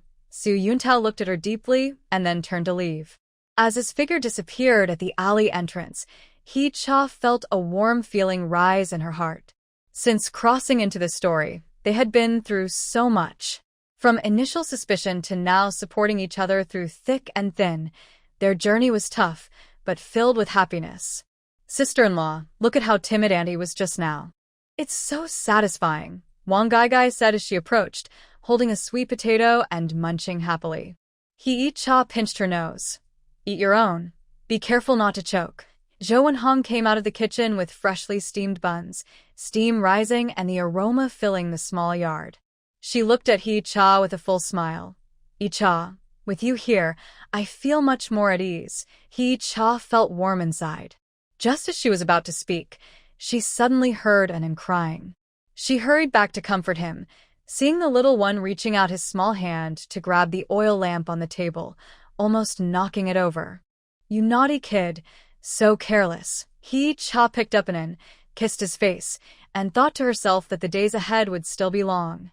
They would face many difficulties, but as long as the family stayed united, they could overcome anything. Late at night, the family compound gradually quieted down, with only the occasional sound of dogs barking and babies crying. He Cha sat under the lamp holding a sleeping Anan, sewing a torn cuff with a needle and thread. The dim yellow light reflected her gentle side profile, making everything look peaceful and beautiful. Suddenly, there was a faint noise outside the courtyard door, as if someone was eavesdropping. He Cha's heart tightened, and she clenched the scissors in her hand. Wang Gaigai was also awakened and peeked out from the inner room. Sister-in-law, what's wrong? Nothing, maybe the wind, He Cha whispered, but her eyes stayed fixed on the door. After a while, nothing else happened, and she finally relaxed. She realized she needed to be more careful in the future, not only guarding against relatives like Zheng Hui, but also being cautious of petty people who envy others. The moonlight outside shone through the window lattice, casting a silver glow on the ground. He Cha hummed softly a nursery rhyme she learned in Shiliangzi village. Anan in her arms suckled her thumb and slept even more soundly. She knew that tomorrow was a new day, and no matter what awaited them, she would face it bravely, because she was not fighting alone. She had Su Yuntao, Anan, and this increasingly warm home. The glow of the kerosene lamp cast flickering shadows on the wall. Hee-cha was carefully sewing a damp little quilt for Anan. The spool spun in her fingers when she suddenly heard a faint sound by the bed. She looked up and saw Su Yuntao bending down to take off his shoes. His army green rubber shoes scraped against the ground, making a faint gravelly noise. "You're back." She put the needle and thread into the sewing basket and stood up to pour hot water, but he gently pressed her wrist. Su Yuntao's palm was cold from the night, and his fingertips still had calluses from moving equipment at the factory during the day. His Adam's apple moved, and his voice was lower and hoarser than usual. "Don't bother, I'll do it myself." The porcelain cup clinked on the table as he poured half a cup of hot water. Steam rose and curled around his sharp face. Hee-cha picked up the needle and thread again, her gaze falling on Anan's peaceful face. The child's long eyelashes looked like tiny fans, and her breath carried a faint milky scent. "Today I went to the archive to look up some information and saw some old colleagues of my dad," Su Yuntao suddenly said, his fingertips unconsciously rubbing the edge of the basin. "He said if someone had spoken up for justice back then, my dad wouldn't have to." He stopped mid-sentence, his voice catching. He took a big gulp of hot water, and the curve of his Adam's apple moved clearly under the light. Hee-cha knew the worries in his heart. Years ago, his father was falsely accused, and many people avoided him. Now that the injustice has been cleared, those late apologies seem especially pale. "All that is in the past," she softly said, pushing the patched quilt into the bed. "Anan has learned a new trick today." She's holding her rattle and shaking it. Su Yuntao's gaze shifted to the child, and his tense jaw softened a little. He crouched by the bed, his fingertip hovering half an inch above Anan's head, hesitant to touch her. From the cold night in Shilianzi village, when he first felt the baby move, to hearing her first cry outside the delivery room, this little life brought a warm wave that quietly melted the coldness in his heart, which had built up over many years. During the day, when Huilai came to cause trouble, "I should have come back earlier," he suddenly said, his voice carrying a faint regret. "I was busy handling Zheng Tao's matter at the factory, which delayed me." Hee-cha remembered what her neighbor aunt said that evening. Zheng Tao had been spreading rumors in the workshop that Su Yuntao got his job back through connections. Su Yuntao caught him in the act, and they argued in the office. She put down her sewing and took out an oiled paper package from the cabinet. "Zhou-ma baked sweet potatoes this afternoon and left 2 for you." The sweet aroma of the sweet potatoes filled the room. Su Yuntao took a warm one, its skin still bearing bite marks. Wang couldn't resist taking the first bite. He suddenly smiled, the fine lines around his eyes filled with warmth. "Is still as greedy as when she was a child. Today, she helped me sort out the embroidery shop's accounts." Hee-cha also smiled, her fingers brushing over a glass bottle on the windowsill, with 2 wild chrysanthemums inside, picked from the corner of the family courtyard earlier that afternoon. "She said she wants to learn to do calculations like Deng Zhongqiang, so she can help me manage the accounts in the future." Su Yuntao took a bite of the sweet potato, the honey-colored syrup dripping down his fingers. He watched her silhouette as she lowered her head to wipe the table with a handkerchief. The light cast a golden edge on her tousled hair. Suddenly, he remembered the first night in Shilianzi village. She curled up in the corner of the bed, like a frightened little animal.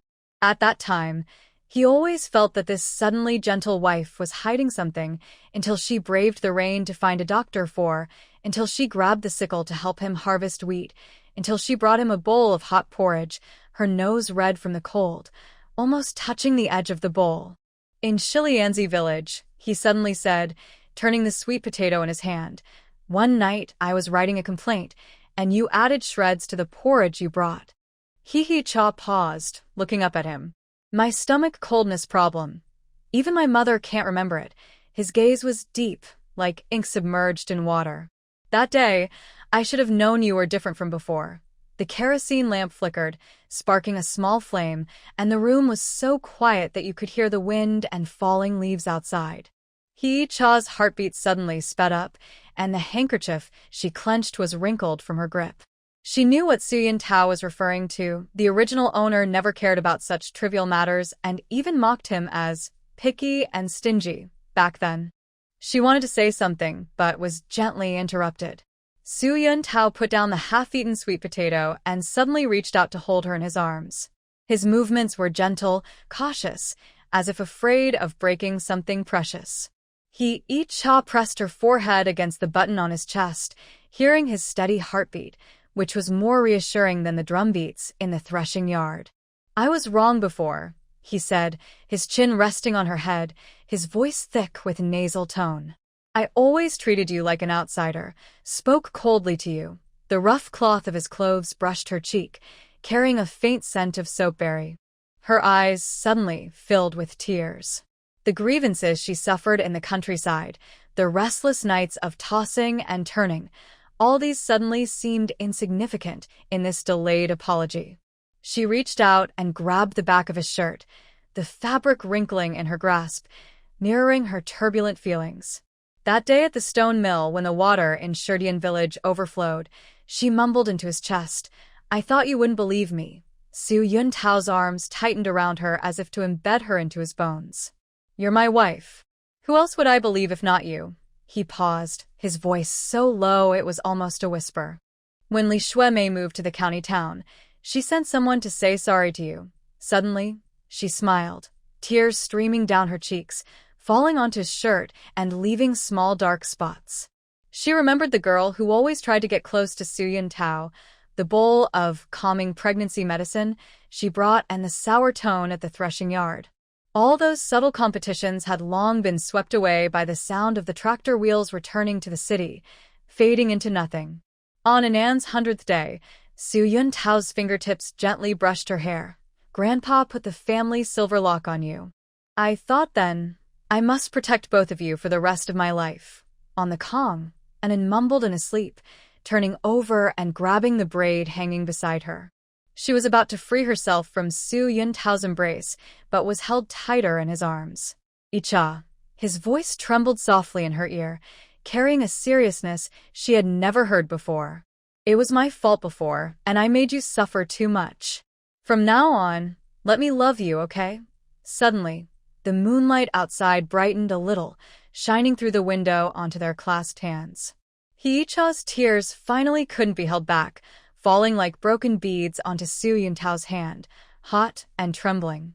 I've waited a long time for these words, she choked out, her voice trembling with tears, but feeling like a heavy burden had been lifted. Su Yuntao gently wiped her tears with his fingers, the warmth of his fingertips making her heart shiver.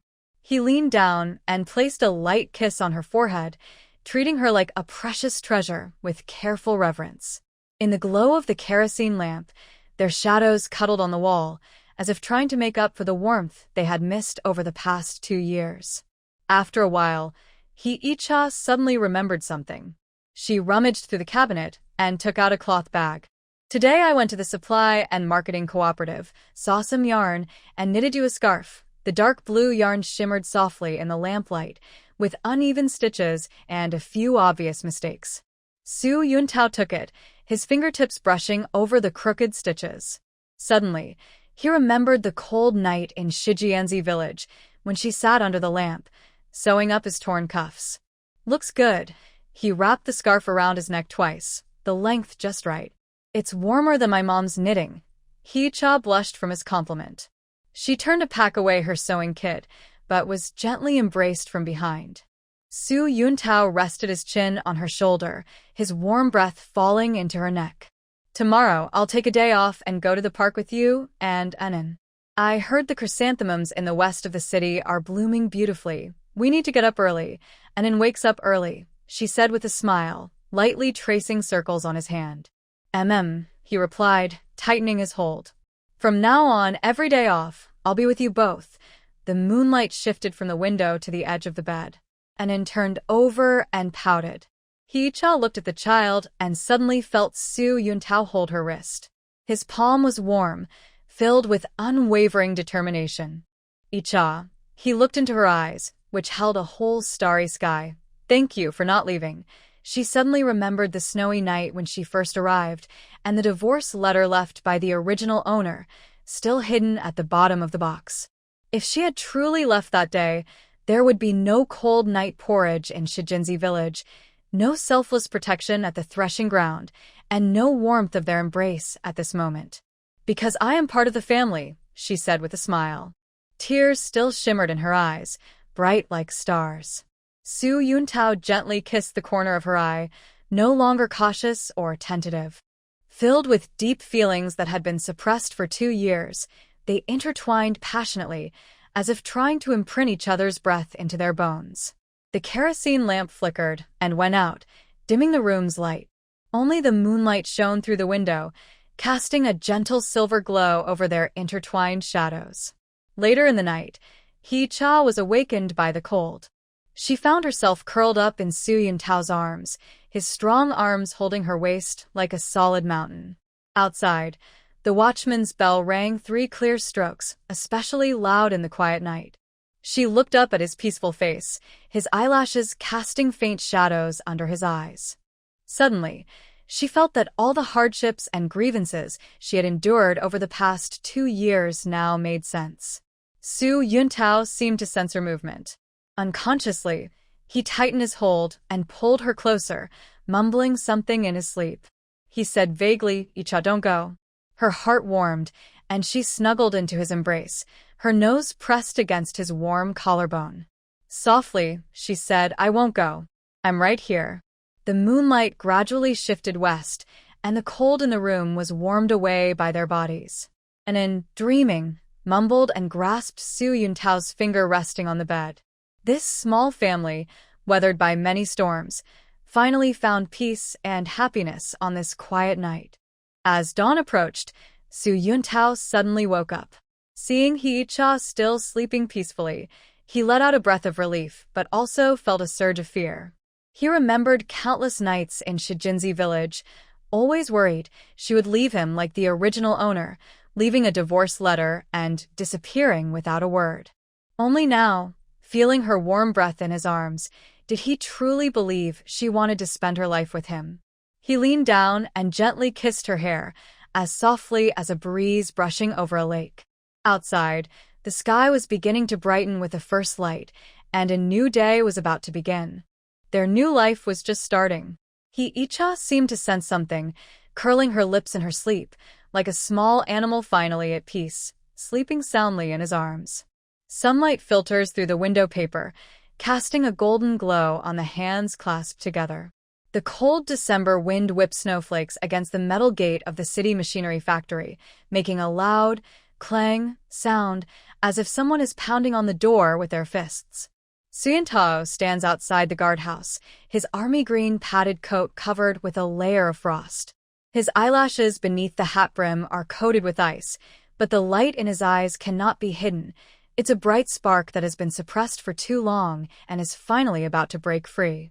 "Comrade, please inform them. I am Su Yuntao, reporting back to work today." He hands over his letter of introduction, which trembles slightly in his frozen hand. This document, stamped with the red seal of the City Revolutionary Committee, has been kept in layers of oiled paper for 3 months. The edges are wrinkled from sweat, like a crumpled dry leaf. Old Lee, the guard, pushes up his icy glasses and looks him over under the dim yellow light of the guardhouse. The man before him looks leaner than last year, with high cheekbones and a stubble on his chin. Yet his eyes are still bright, just like when he used to draw blueprints in the technical department, bright enough to see a shadow. "It's little Su Yuntao." Old Lee's voice softens as he takes the letter and pats it on the desk. "Director Wang was just talking about you yesterday. Go ahead, the boiler room just heated water, so it's warm inside. The cement road inside the factory yard is frozen solid, making a sound when stepped on."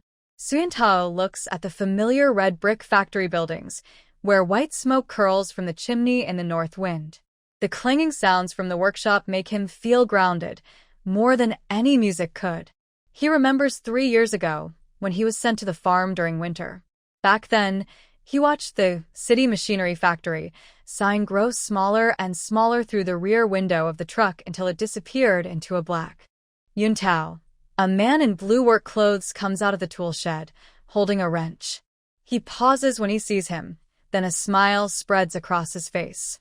"It's really you. When did you come back?" It's his old colleague Zhao Zhengwo, who used to draw blueprints with him in the technical department. Zhao's little finger on his left hand is missing half a joint, a scar from a machine accident during a test run. Su Yintao shakes his hand, feeling the calluses that hurt slightly. I just reported back today. He looks at Zhao's missing finger.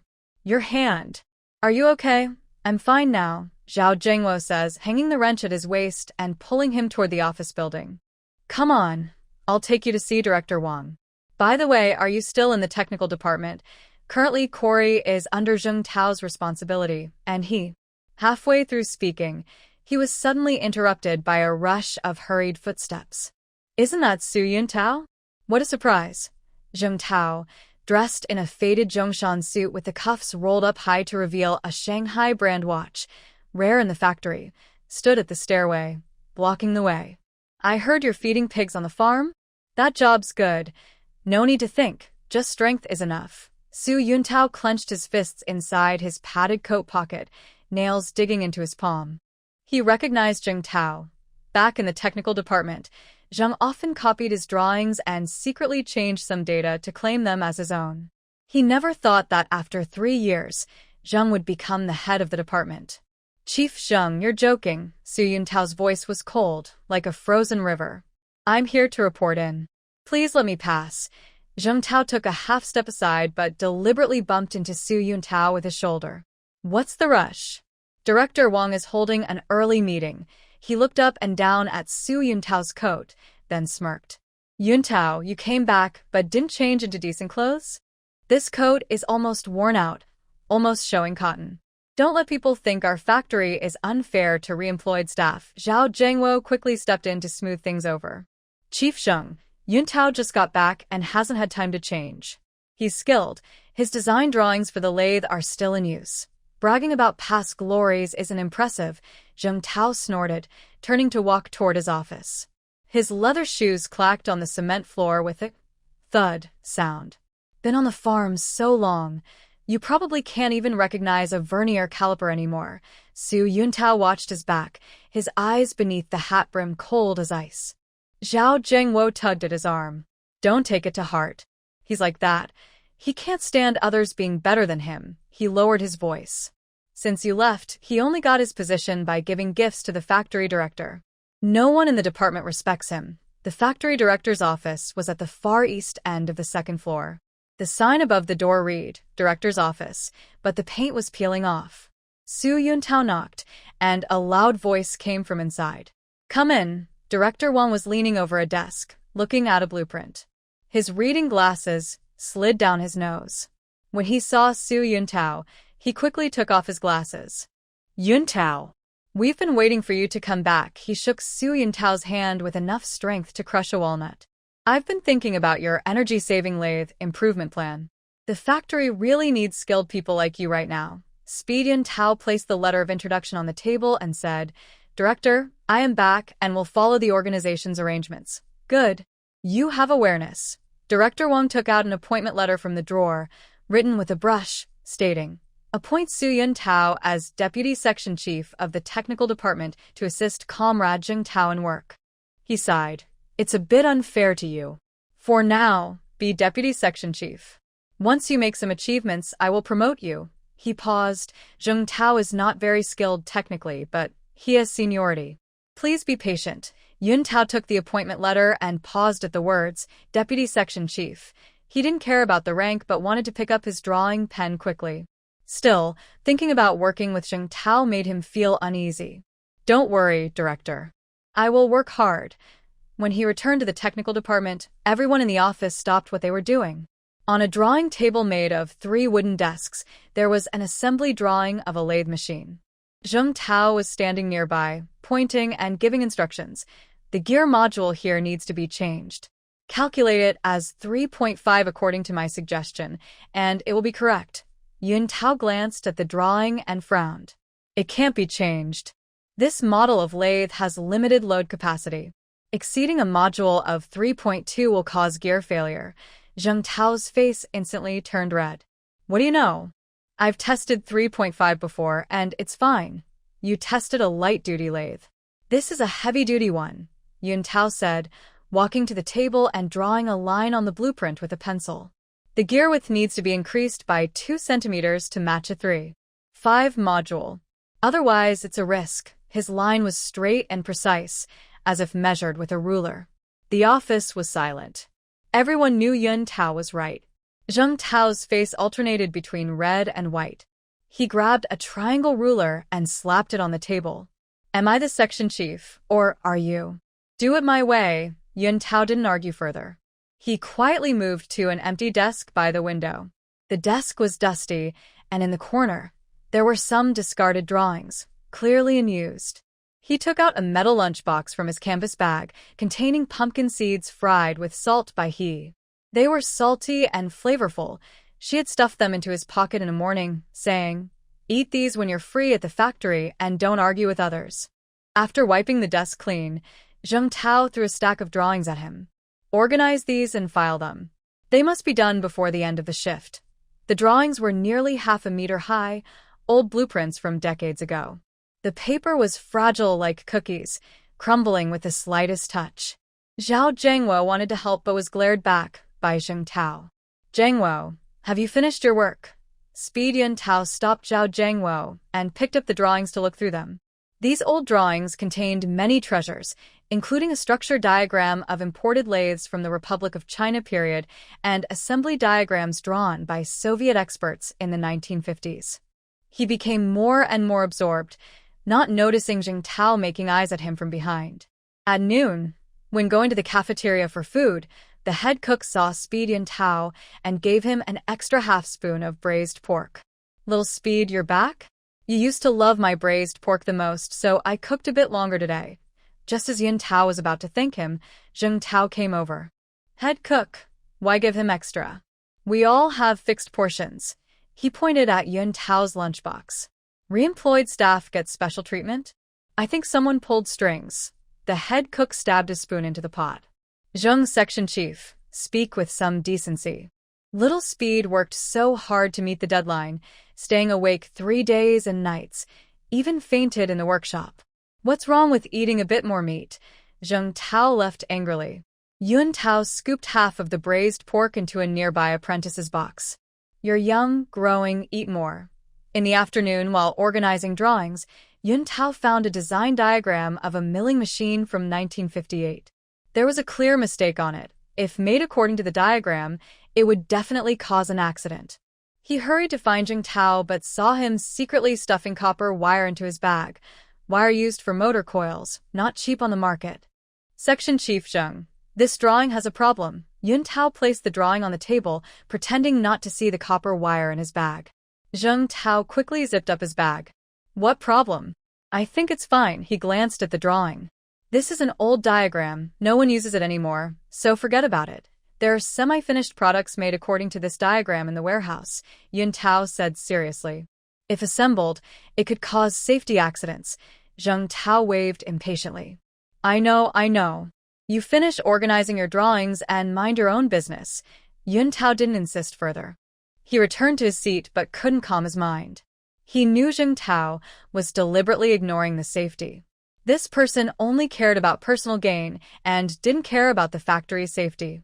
He took out paper and a pen and, based on his memory, marked the errors in the milling machine diagram. He also drew an improvement plan, planning to give it to Director Wang tomorrow. When work ended, it was already very dark. Yun Tao carried the organized drawings to the warehouse. Zheng Tao suddenly bumped into him from behind. A pile of old drawings fell to the ground with a clatter. The top one, from the Republic of China period, was blown to the corner by the wind and got splashed with mud. Sorry about that." Zheng Tao pretended to apologize insincerely, but deliberately stepped on an old blueprint. "This paper is too weak." Su Yun Tao's blood rushed to his head. He pushed Zheng Tao away and carefully crouched down to pick up the blueprint. The water had soaked through the paper, making the writing blurry. He felt hurt, like being pricked by a needle. "Zheng Tao, you did this on purpose." "I'm not." Zheng Tao brushed off the dust from his clothes, smiling proudly. "It's just a broken blueprint. Why get so upset? I think you've been too silly working on the farm." He turned to leave, humming a little tune. Su Yun Tao clenched the wet blueprint, his knuckles turning white. The cold wind blew through the broken window of the warehouse, making his cheeks sting, but he didn't feel cold inside. He slowly picked up the pages, wrapping them in his cotton jacket, trying to dry them with his body heat. When he got home, Hee-cha was standing at the gate, looking around, holding a pair of thick cotton pants. "You're just back? I thought you might be freezing." She took the blueprint from his arms and saw it was wet. She quickly pulled him inside. "What happened? Did someone bully you?" Su Yuntao sat on the edge of the calm, a traditional bed, watching Hee-cha add firewood to the stove. The firelight made her cheeks glow red. He didn't want her to worry, so he lied. "I just fell by accident." "It's nothing." Hee-cha said nothing. She silently poured him a bowl of sugar water and took out a needle and thread, sewing up the torn part of his cotton jacket. Her stitches were fine and tight, just like when her mother sewed clothes for her as a child. "Yuntao," she said, placing the repaired jacket on his lap. "Did someone at the factory treat you badly?" Su Yuntao looked up and saw the concern in her eyes. He couldn't hold back anymore and told her about Jingtao's bullying.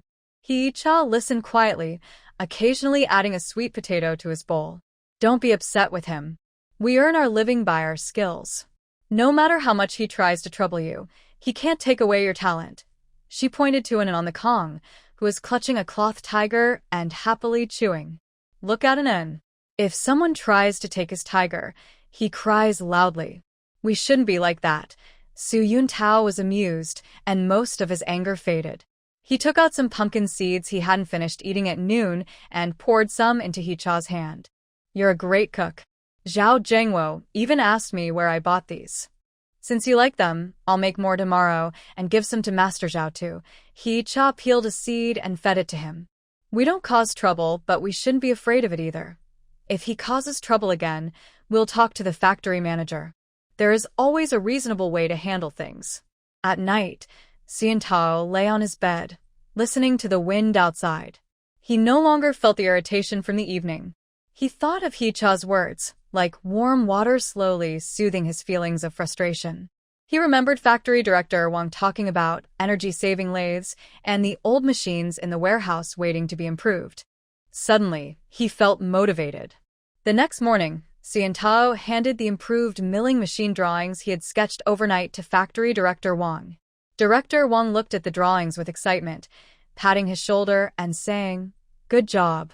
I knew I didn't make a mistake in choosing you. If this improvement works, it will save the factory a lot of money." He immediately decided to form a special team, with Xiantao in charge and Zheng Tao assisting. When Zheng Tao heard about this, he looked very unhappy but had to accept the arrangement. During the team meeting, he sarcastically said, "Deputy Section Chief Xian just came back and is making such a big move. Don't mess up, or no one will be able to handle the consequences." Xiantao ignored him.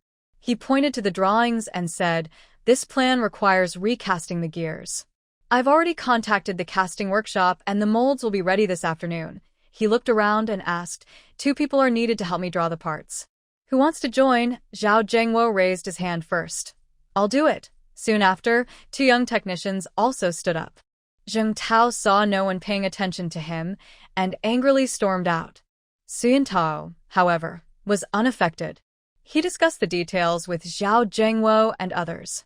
Sunlight shone through the window, casting long shadows of their figures, like a team of soldiers working side by side.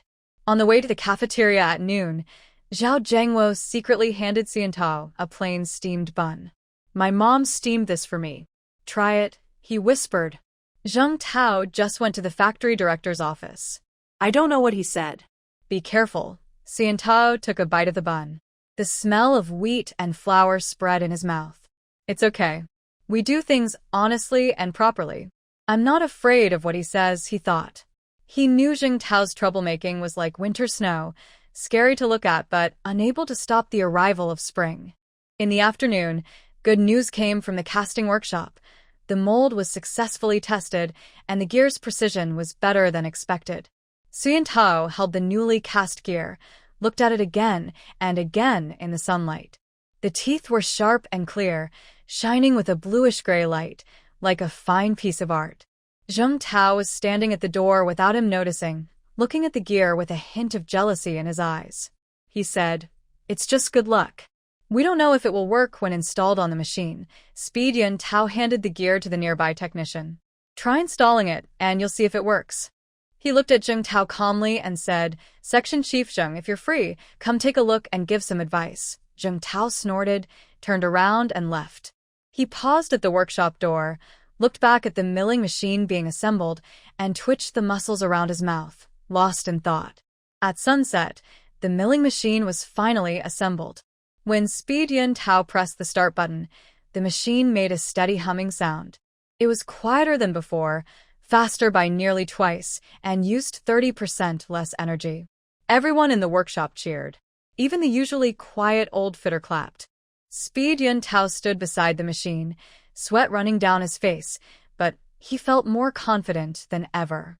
He knew this was just the beginning.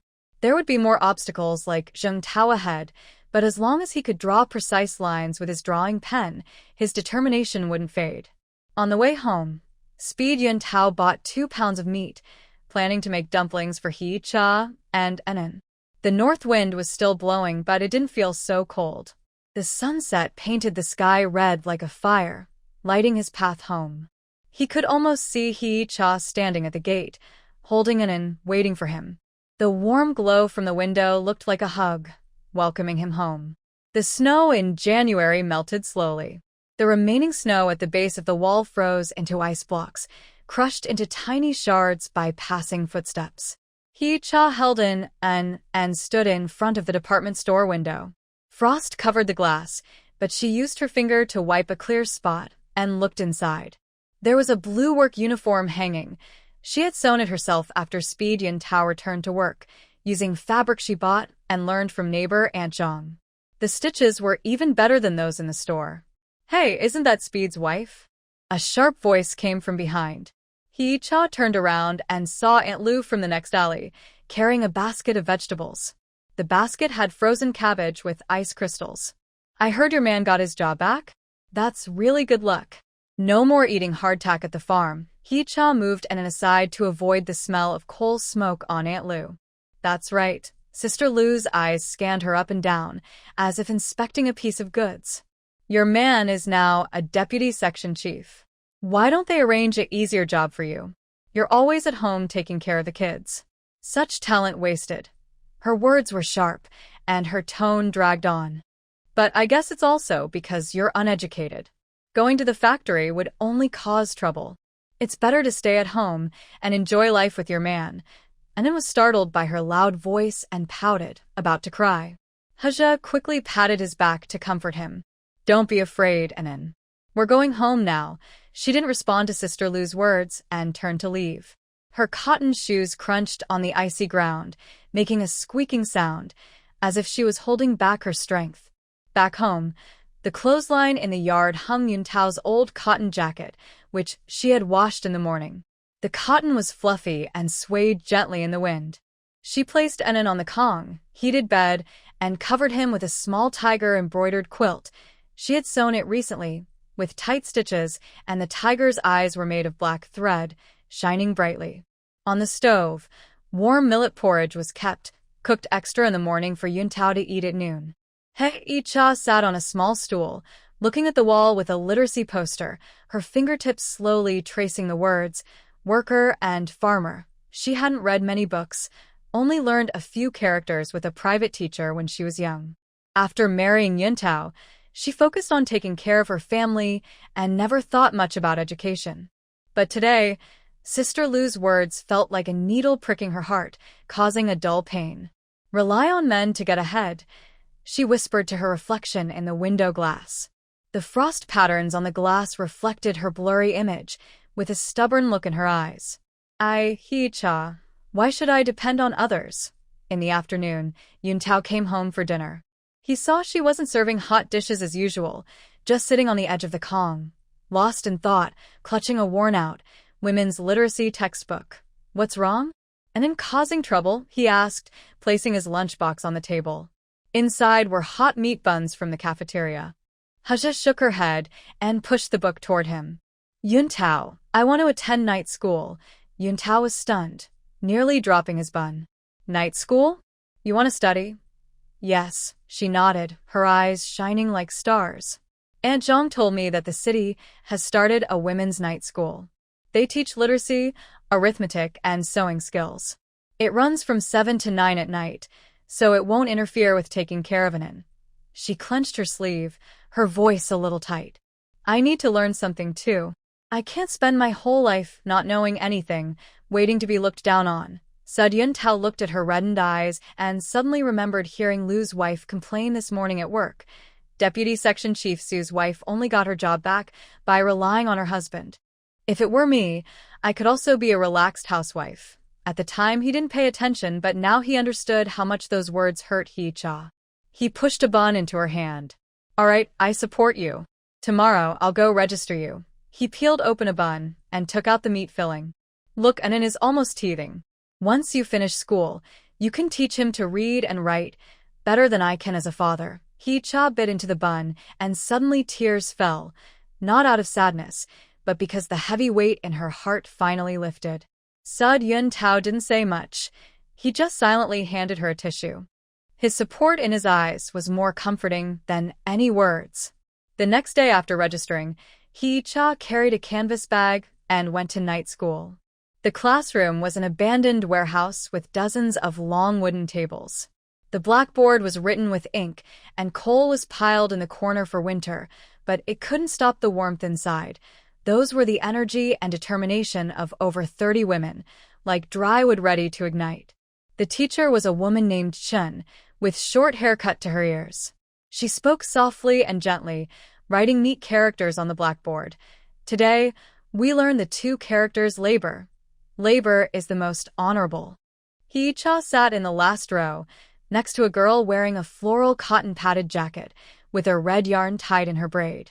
Seeing her look over, the girl smiled and handed her a piece of fruit candy. My name is Sun Fanchi. I'm an apprentice at the textile factory. What about you? My name is Hee-cha. She peeled the wrapper off the candy, and the sweet orange scent spread in her mouth. My husband works at a machinery factory. I stay at home to take care of the kids. Taking care of kids and still studying, Sun Fanchi wrote her name on a piece of paper. My mother says women should have their own skills and not always be stuck in the kitchen. She pointed to a girl in front wearing glasses. That's Lu Qin. She works as a clerk at the supply and marketing cooperative. She's faster at calculating than the accountant. She's teaching me math. Lu Qin turned around and smiled at them. Her glasses glinted in the oil lamp's light. Fanchi is talking nonsense. I'm here to learn too. Her abacus clicked loudly twice. Comrade if you have any questions, just ask us. In the first lesson, we learned 10 characters. Hee-cha studied very carefully, writing over and over in her rough exercise book until she wrote labor and study neatly like printed words. When the class ended, Teacher Chen looked at her notebook and smiled, saying, Comrade Hee-cha, you have great talent. Keep working hard. On the way home, Sun Fanchi and Lu Qin walked with her. The 3 girls stepped into the alley under the moonlight. Their cotton shoes crunched in the snow, making a soft, sasha sound, like a light, cheerful song. Icha, your embroidery is really beautiful, Sun Fanchi said, touching the embroidered flower on her canvas bag. It was a spring flower, with golden thread shining in the moonlight. My mother's birthday is next month. I want to ask you to make a small bag for her. I'll give you 2 feet of floral cloth as a thank you gift. Hee-cha blushed. No need for a gift.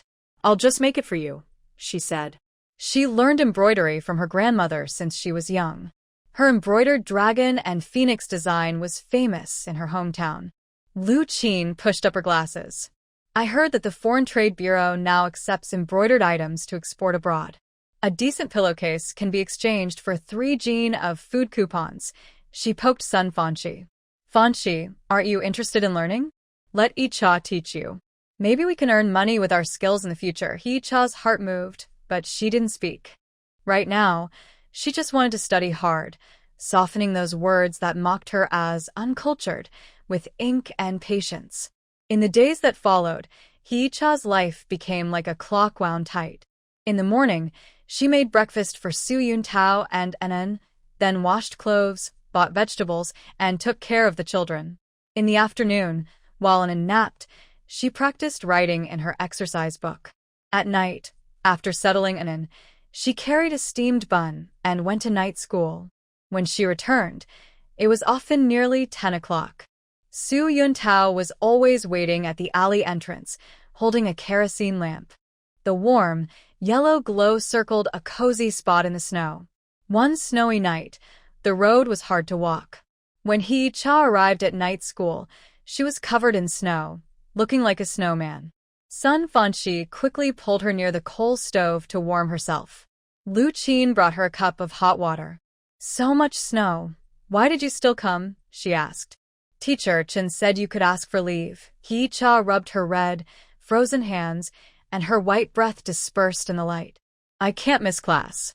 Yesterday, I learned the multiplication table and I still haven't memorized it," she said. She took out her exercise book from her coat. The pages were wrinkled from the snow and water, but her writing was still neat.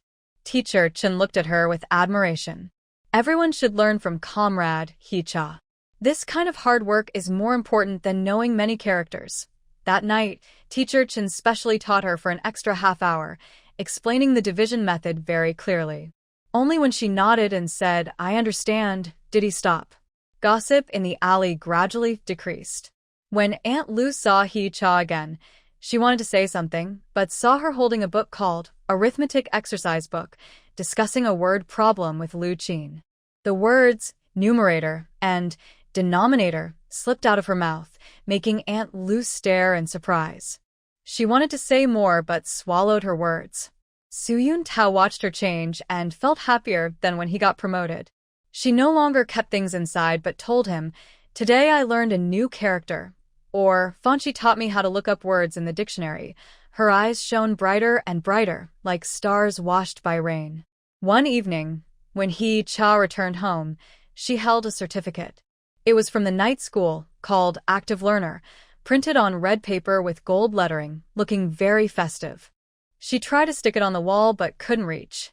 Su Yuntao quickly took it and placed it at the highest spot. Hee-cha is now a person with a certificate too, and was lying on the kong, looking at the certificate on the wall and giggling. He reached out with his small hand, as if wanting to touch the shiny gold words. Hee-cha picked him up and kissed his face. "And then look, Mama can read now. In the future, I'll teach you to write, okay?" Outside, the snow kept falling, settling on the windowsill in a thin layer.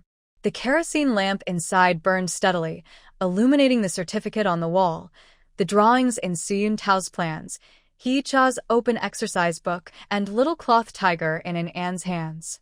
Everything was quiet and warm, like a slowly unfolding painting. Sun Fanshi and Lu Qin became regular visitors at home. On weekends, they would bring fabric and learn embroidery from Hee-cha, while also practicing arithmetic. Sun Fanshi's fingers were thick and couldn't do fine stitches, so Hee-cha patiently taught her the backstitch, guiding her with each stitch. Lu Qin was quick at math but couldn't read, so Hee-cha taught her to recognize each character in the problems until she could read them herself. "Hee-cha, you've improved so fast," Lu Qin said, looking at the application problem she solved, with answers exactly matching her calculations on the abacus. "Soon, you'll be able to work as an accountant." Hee-cha smiled and shook her head, her embroidery needle moving through the cloth, leaving tiny stitches. "I don't think that far ahead. I just want to learn more so people won't look down on me." She paused, a hint of hope in her eyes. "It would be even better if I could understand Yuntao's plans someday and know what he's busy with every day." Speed Yuntao returned from the workshop and heard these words, feeling warm inside. He went to the door, didn't enter to disturb, but leaned against the doorframe, listening to the laughter from inside, mixed with discussions like "this stitch isn't right," and "this problem should use multiplication." He thought this sounded much nicer than the machines in the workshop. The night school was preparing for the final exam. After Hee-cha put him to sleep, she was still studying under the lamp. Speed Yuntao saw her rubbing her tired eyes and moved the desk lamp closer to her. "Don't work too hard. Go to bed early." "It's okay," she said without looking up, quickly writing with her pencil on paper. "We have a math test tomorrow. I need to redo the wrong questions, so I won't do badly." She pointed to a word problem. Look at this one.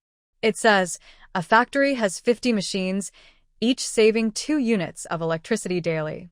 How much electricity is saved in a month? I calculated 3,000 units, right? Speed Yuntao leaned over to look and nodded. Yes, that's correct. If all the machines in our factory save that much, we could save a lot of money in a year. Suddenly, he felt that Hee-cha wasn't just solving a math problem. She was calculating their future, every penny, clearly and plainly. On the day of the exam, Hee-cha performed very well. She got all the literacy questions right and only missed one in math. Teacher Chen wrote excellent and drew a small red flower on her paper. When she received her test paper, her hands trembled slightly. It was more exciting than when she received Speed Yuntao's love letter years ago. Sun Fanqi and Lu Qin also did well. The 3 girls jumped and clapped in the snow outside the night school, like happy little birds. Sun Fanqi took 3 candies from her pocket and shared them. Let's celebrate that we all passed. Next semester, we'll join the advanced class to learn accounting and sewing. Great. Hee-cha peeled the wrapper off the candy, and the sweet taste spread from her tongue to her heart. She looked up toward the mechanical factory. Speed Yuntao should be busy in the workshop. She seemed to see his focused face and hear the humming of the machines. She knew her journey was just beginning. Studying at night school was not only to escape gossip about relying on men to get ahead, but also to catch up with that person who was always moving forward. She wanted to stand beside him, see the same scenery, speak the same words, and no longer just smile and nod when he talked about drawings, not understanding the details. On the way home, the moonlight stretched her shadow very long. The award she held fluttered slightly in the wind, like a white bird spreading its wings. Hee-cha's steps became lighter. Her cotton shoes splashed in the melting snow, creating tiny water splashes that seemed to applaud her. She remembered her fear when she first arrived in the city, the harsh gossip she heard, and now, holding the award, she suddenly felt that life is like embroidery, slowly stitched, one thread at a time, but eventually shaping the person she wants to become. At the alley entrance, the lantern of Su Yuntao lit up again, casting a warm, yellow glow that made his figure very clear. Hee-cha ran over and held up her award in front of him, like a child showing a treasure. Look, I got an excellent grade. Su Yuntao took the award and looked at it carefully. Suddenly, he pulled her into his arms and kissed her on the forehead. My Hee-cha is the best. In the glow of the lantern, their shadows pressed close together, stretched long by the moonlight, like 2 roads slowly merging into one bright destination. Spring equinox brought a gentle breeze with the fresh scent of willow trees, making the clothesline in the alley sway softly. Hee-cha stood in the yard, hanging the freshly washed quilt on the line. The embroidered double lotus on the sheet fluttered in the wind, its pink and white petals looking like they had just been dipped in morning dew. She had spent 3 nights stitching it. Today was Anne's 100-day celebration, and the quilt was to be laid on the new small bed so guests could see how beautiful the baby's new bedding was. Hee-cha, help me out. Su Yuntao came out of the house carrying a red wooden box, beads of sweat on his forehead. He had bought it from an old market, said to be a wedding chest from the Qing dynasty. The red paint was a bit chipped, but the copper lock was polished bright. It was perfect for storing things for Nan. Hee-cha hurried over to support the bottom of the box. Her fingers touched the cold copper lock, and she felt warm inside. This box is so beautiful. When Anan grows up, he can use it to store his books. She looked inside the house. Anan was sitting on the kong, happily gnawing on a tiger head cloth doll, his cheeks rosy like a ripe apple. Do you think Uncle Yen will like the gift we prepared? Of course he will. Su Yuntao placed the box against the wall and took out a paper-wrapped package. Inside was 2 jin of jasmine tea. This is the new tea that old Zhang from the tea shop recommended. Uncle Yen loves this tea the most. Back then, I was sent to the farm. He secretly gave me 50 yuan, saying, keep this for each Xiao and her mother to buy food. I will remember this kindness for a lifetime. Just then, cheerful laughter came from outside the yard, like a string of copper bells ringing in the wind. Little Su, little He, I come to share a toast of happiness. Yen Xiuzai pushed the door open and entered, wearing a dark blue Zhongshan suit. The cuffs were shiny from wear, but neatly pressed. He carried a red cloth bag with a hint of golden shine at the corner. "Uncle Yen, please come in and sit." He Qiao hurriedly invited him inside, serving freshly brewed tea. The jasmine flowers in the glass cup slowly unfurled, releasing a light, fresh scent. "You're a special guest. I heard Brother Zhao say you went to the countryside for inspection. You just returned to the city, right?" Yan Xiaocai sat on the kong, a traditional bed, his eyes falling on Anan, smiling with narrow eyes. "That's right. I spent half a month in the wheat fields. My face got sunburned and peeled." He placed the red cloth bag on the kong. "This is Anan's 100-day gift. Take a look and see if you like it." He lifted the cloth, and the room suddenly brightened. There was a long-life lock, made of pure gold. The lock was engraved with the words, "Long life and 100 years," with a pattern of entwined lotus flowers along the edges. The chain was delicate, with plum blossom-shaped clasps, shining softly in the sunlight. It was clearly a valuable item. He Qiao was startled and quickly waved her hands. "Uncle Yen, this is too precious. We can't accept it."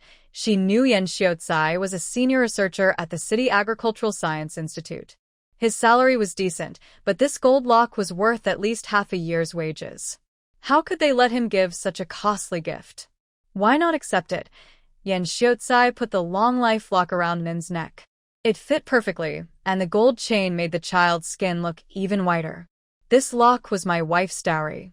She left in a hurry and specifically told me to give it to the most responsible younger generation in the future.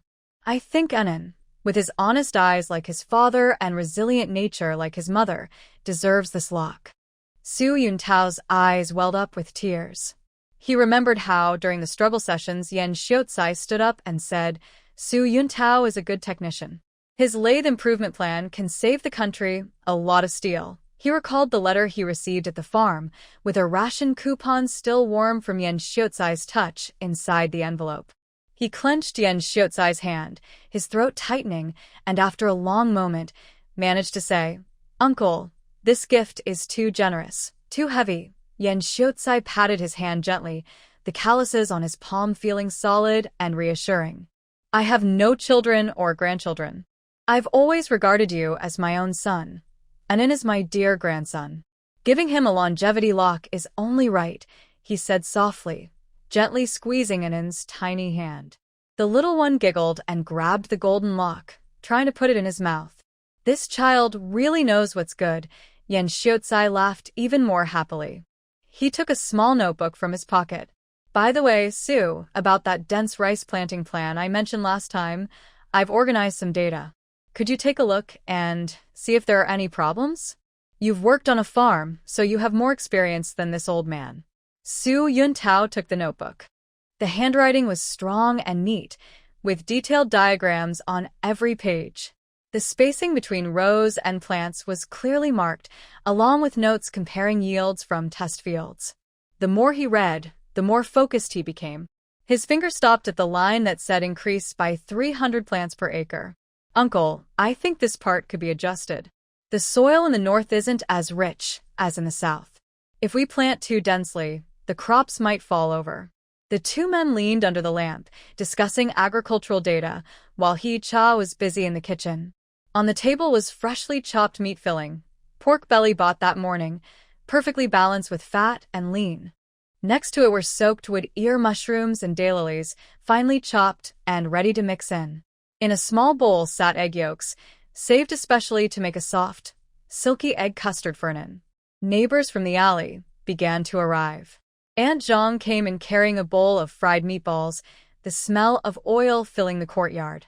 "Icha, try my cooking and bring some good luck to Anan," she said. When she saw the golden lock on the bed, her eyes widened. "Oh my, that's a fine lock.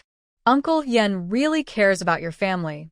Aunt Lu came too, holding a piece of patterned cloth and smiling a little awkwardly. "Icha, I was too talkative before.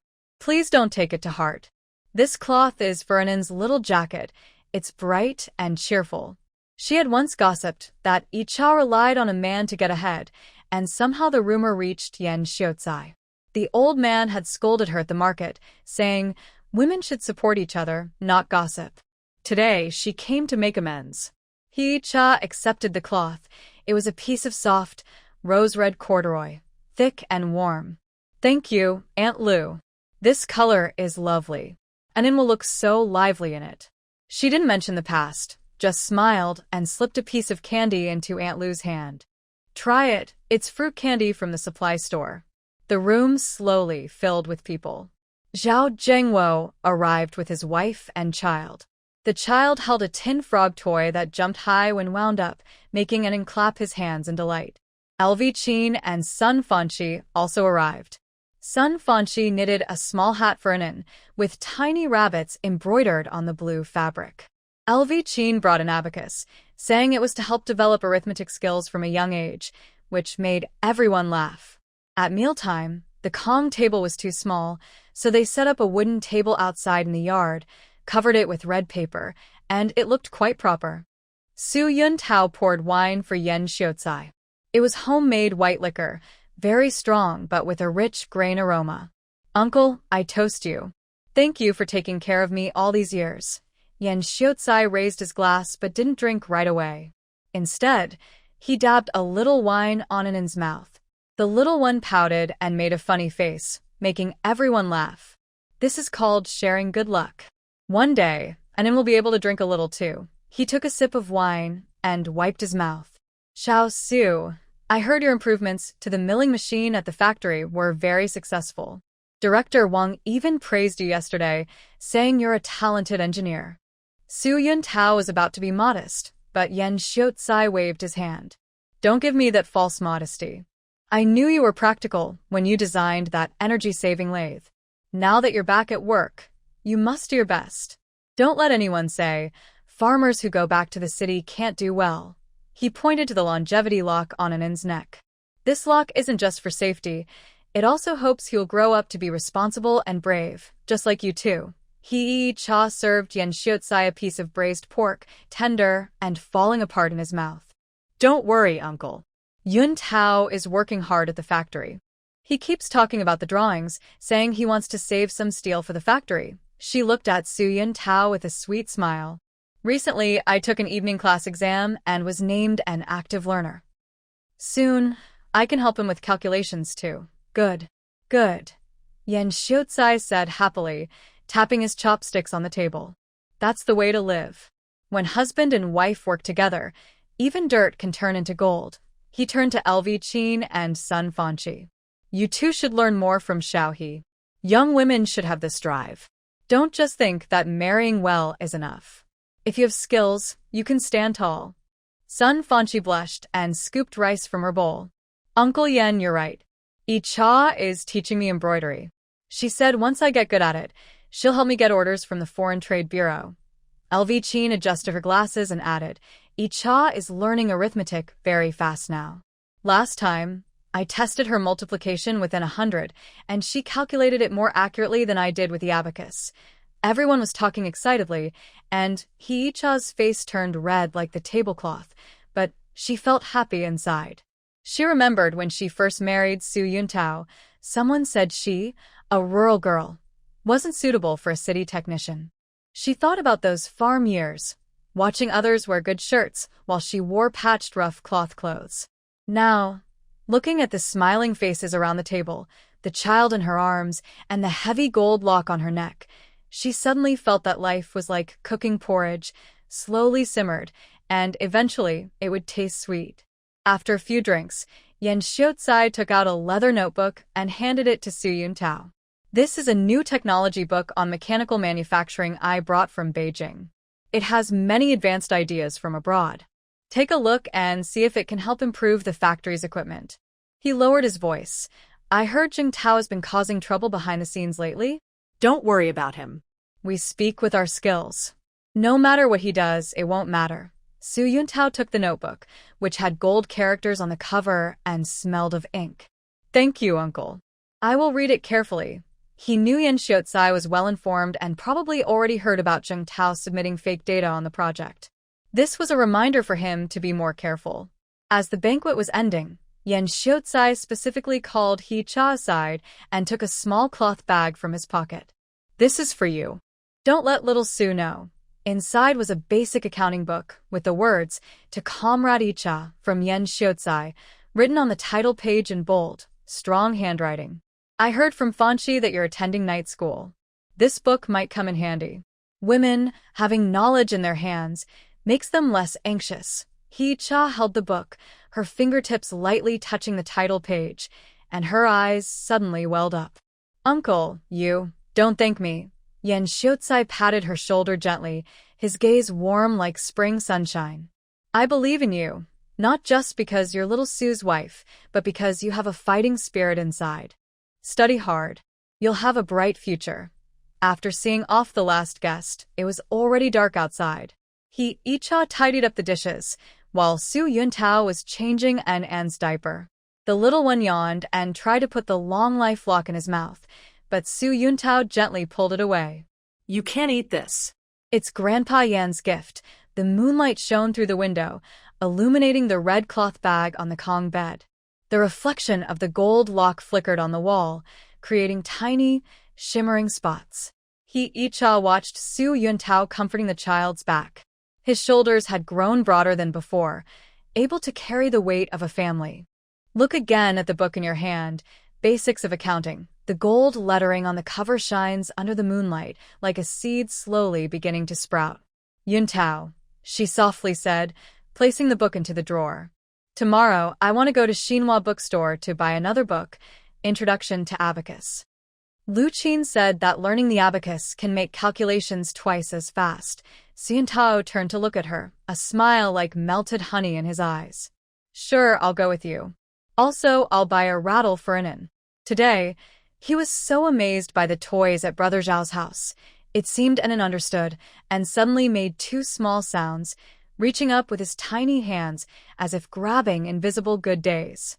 Hee-cha walked over, picked him up, and pressed the warm gold lock against the child's skin, feeling the comforting warmth.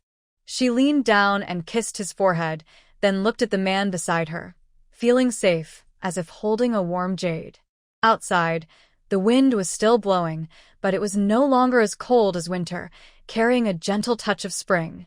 The neighbors' voices came from the alley, talking about hanging clothes and children's laughter, like a simple but warm song. Hee-cha knew that Anan's 100-day celebration was not just a family event, but a new beginning for them.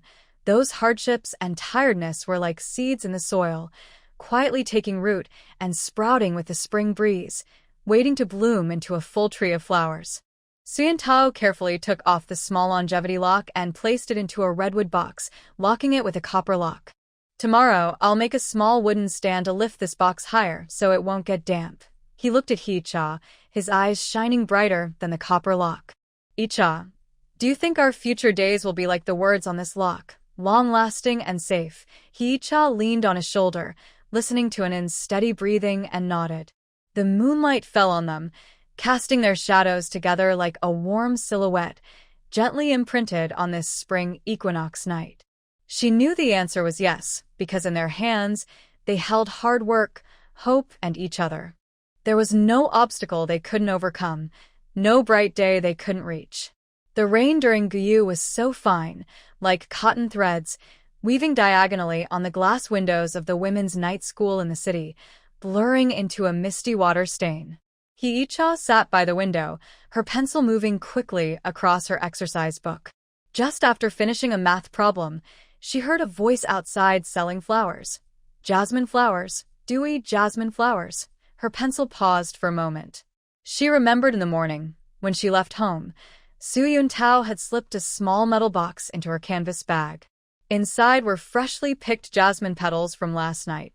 He had soaked them in salt water, planning to make tea for her sisters at night school. The jasmine was a gift from Yen Xiao, planted in a chipped enamel basin, but it bloomed beautifully. The white petals wrapped around yellow stamens, filling the whole alley with a sweet scent. Icha, you solved that problem so quickly. Sun Fanchi leaned over to look at her exercise book. Her rough fingers pointed at the answer. 36 times 24 equals 864. I had to check 3 times, but you got it in one go. Her blue work overalls had frayed cuffs, worn from working at the textile factory. There was a faint scar on her knuckles from a steel needle last month when she changed spindles. Hee-cha pushed the jar of soaked jasmine flowers toward her. Try this, it will refresh you. She took Sun Fanchi's book and circled a mistake with a red pencil. See, here the carryover was wrong. For 24, the tens digit is 2. When multiplied by 36, it's 72. You should carry over 7 to the hundreds place, not 6. She spoke slowly, each word clear, like her grandmother teaching her embroidery stitch by stitch when she was young. Sun Fanchi slapped her forehead in realization. No wonder I kept getting it wrong. Icha, you're really my lucky star. She grabbed a porcelain cup from the table, poured hot water in, and added jasmine petals. Instantly, the classroom filled with a fresh fragrance. Lu Qin, come smell this. Icha's soaked jasmine smells better than what the supply store sells. Lu Qin peeked out from the back row, wearing glasses held together with thin wire, her own repair. One arm of the glasses was broken but polished shiny. She was absorbed in her book, business accounting, but when she heard the call, she closed it. Coming. Don't shout so loud. Teacher Chun is preparing lessons. She walked to the desk, just about to pick up her teacup, when the school bell suddenly rang, like a small stone dropped into calm water. Teacher Chun entered holding her lesson plan. She wore a navy blue linen suit with a badge that read, "Serve the people," on the collar. Rain had wet her hairline, but it didn't affect her clear voice. Today, we will learn abacus division. Watch my demonstration. Her fingers flicked across the abacus. The clicking of the beads sounded like crisp wind chimes ringing in the rain. He studied very carefully, mimicking Teacher Chen's hand gestures on the abacus. She pinched the beads with her thumb and index finger, just like threading a needle. She was very skillful with her hands. Her stitches were even when she embroidered, and she was faster than others at using the abacus. Teacher Chen praised her, saying, "E.T. has a clever pair of hands. Whatever she does, she can succeed." After class, the rain hadn't stopped. Sun Fanchi handed her an oiled paper umbrella, saying, "Your home is far. Take this." I walk with Lu Qin, so we can share one umbrella. The umbrella was a bit torn but patched with cardboard and very sturdy. Her father, a repairman, made it especially for her. "No need. I brought a straw hat," he said, pulling out a straw hat from her canvas bag. The brim was sewn with a blue cloth she added herself to block the rain. "You all go quickly, don't get soaked." Lu Qin took a plastic sheet from her school bag. "Let's go together." This plastic is used for loading goods at the supply store. It's quite big. She quickly draped the plastic over their shoulders, making a small tent. "I know a shortcut, through the vegetable cellar alley at the back of a street. It's about 15 minutes faster than usual." The vegetable cellar alley was slippery and hard to walk through in the rain. The moss at the base of the wall was soft like a sponge. Sun Fanchi led the way, holding a bamboo stick to feel the path, humming a textile factory song. "Sisters, keep going, weaving beats, working gods." Lu Qin walked in the middle, reminding, "There's a puddle here." E.T. carefully protected her practice book in her arms, afraid it would get wet. "E.T., the purse you embroidered. My mother kept praising it." Sun Fanchi suddenly stopped, drawing ripples in the water with her bamboo stick. "She said your embroidery is better than the old Qing embroidery masters. She told me to learn from you. She said, if you learn embroidery well, even if you don't work as a car blocker, you'll still have food to eat." Lu Qin added, "That's right." Recently, the Foreign Trade Bureau came to the supply store to collect embroidery. They gave a 5-foot cloth voucher for a phoenix playing with peonies pillowcase. "E.T., if you start an embroidery class, I'll be the first to sign up." She pushed her glasses, wiping the water droplets from the lenses with her sleeve. "I've calculated, if I embroider 10 pillowcases a month, I can exchange for 20 Jin of grain vouchers, more than my salary as a sales clerk." E.T.'s heart moved, but she didn't stop walking. "I wouldn't dare start a class. I only learned a few days from my grandmother, just embroidery for fun." Though she spoke modestly, inside, like a seed watered by the rain, a tiny sprout was quietly growing. She remembered what Su Yuntao said last night. Female workers at the factory all wanted to buy handkerchiefs embroidered with their names, saying they were more special than the plain cloth handkerchiefs sold at the supply and marketing cooperative. At the fork in the road, Lu Qin turned south to go back to the cooperative dormitory. Sun Fanxi headed north to her home in the workers' courtyard of the textile factory. He Cha wanted to go east, passing through 3 alleys to reach her house. Before parting, Sun Fanxi handed He Cha a warm roasted sweet potato. My mother baked this in the afternoon. I brought it for you to smell and enjoy. He Cha held the warm sweet potato, watching the 2 sisters' figures disappear into the rain, feeling warm inside. She had been attending night school for 3 months and didn't know many people, but she got along especially well with Sun Fanxi and Lu Qin. The 3 girls, one working at the textile factory, one selling goods at the cooperative, and one staying at home to take care of children, shared the same wish, not to be trapped by daily life, but to rely on their skills to live better. The next day in class, Sun Fanxi brought a plain-colored silk fabric. Icha, teach me how to embroider a gardenia flower. My mother loves this flower the most. She laid the fabric on the table, with embroidery needles she brought from home beside it. The needles' tips were polished shiny, inherited from her grandmother. Icha picked up a needle and threaded it with colorful silk. First, embroider the petals of the gardenia using random stitch. To make it look 3-dimensional, her fingers held the needle as if gripping a magic pen. The silk thread moved across the fabric quickly, sketching half a bud of the gardenia, with white petals edged in a hint of pink, like dew on the morning flower. Sun Fanxi watched with wide eyes, trying to imitate clumsily, but kept pricking her own hand. A drop of blood appeared on her fingertip. She on her finger, and continued to embroider, not even frowning. My mother says learning a craft takes hard work. When she learned to weave cloth, her fingers were bruised and purple from the shuttle, but she still made it through. Lu Qin was nearby, calculating her expenses with her abacus, which clicked loudly. If Icha's embroidery can be sold to the Foreign Trade Bureau, based on 5 feet of fabric per pillowcase, 10 pillowcases would be 50 feet, enough to make 3 jackets. She suddenly clapped her thigh. That's right. I can help you get orders at the cooperative, so customers buying fabric will know that our night school has a skilled embroiderer. Icha felt her heart warm from their words, but she hesitated a little. I still need to take care of an inn. I'm worried I won't have enough time to take on many orders. Why worry? Sun Fanxi didn't even lift her head, finally embroidering a perfect stitch. And in sleeps during the day, so you can embroider then.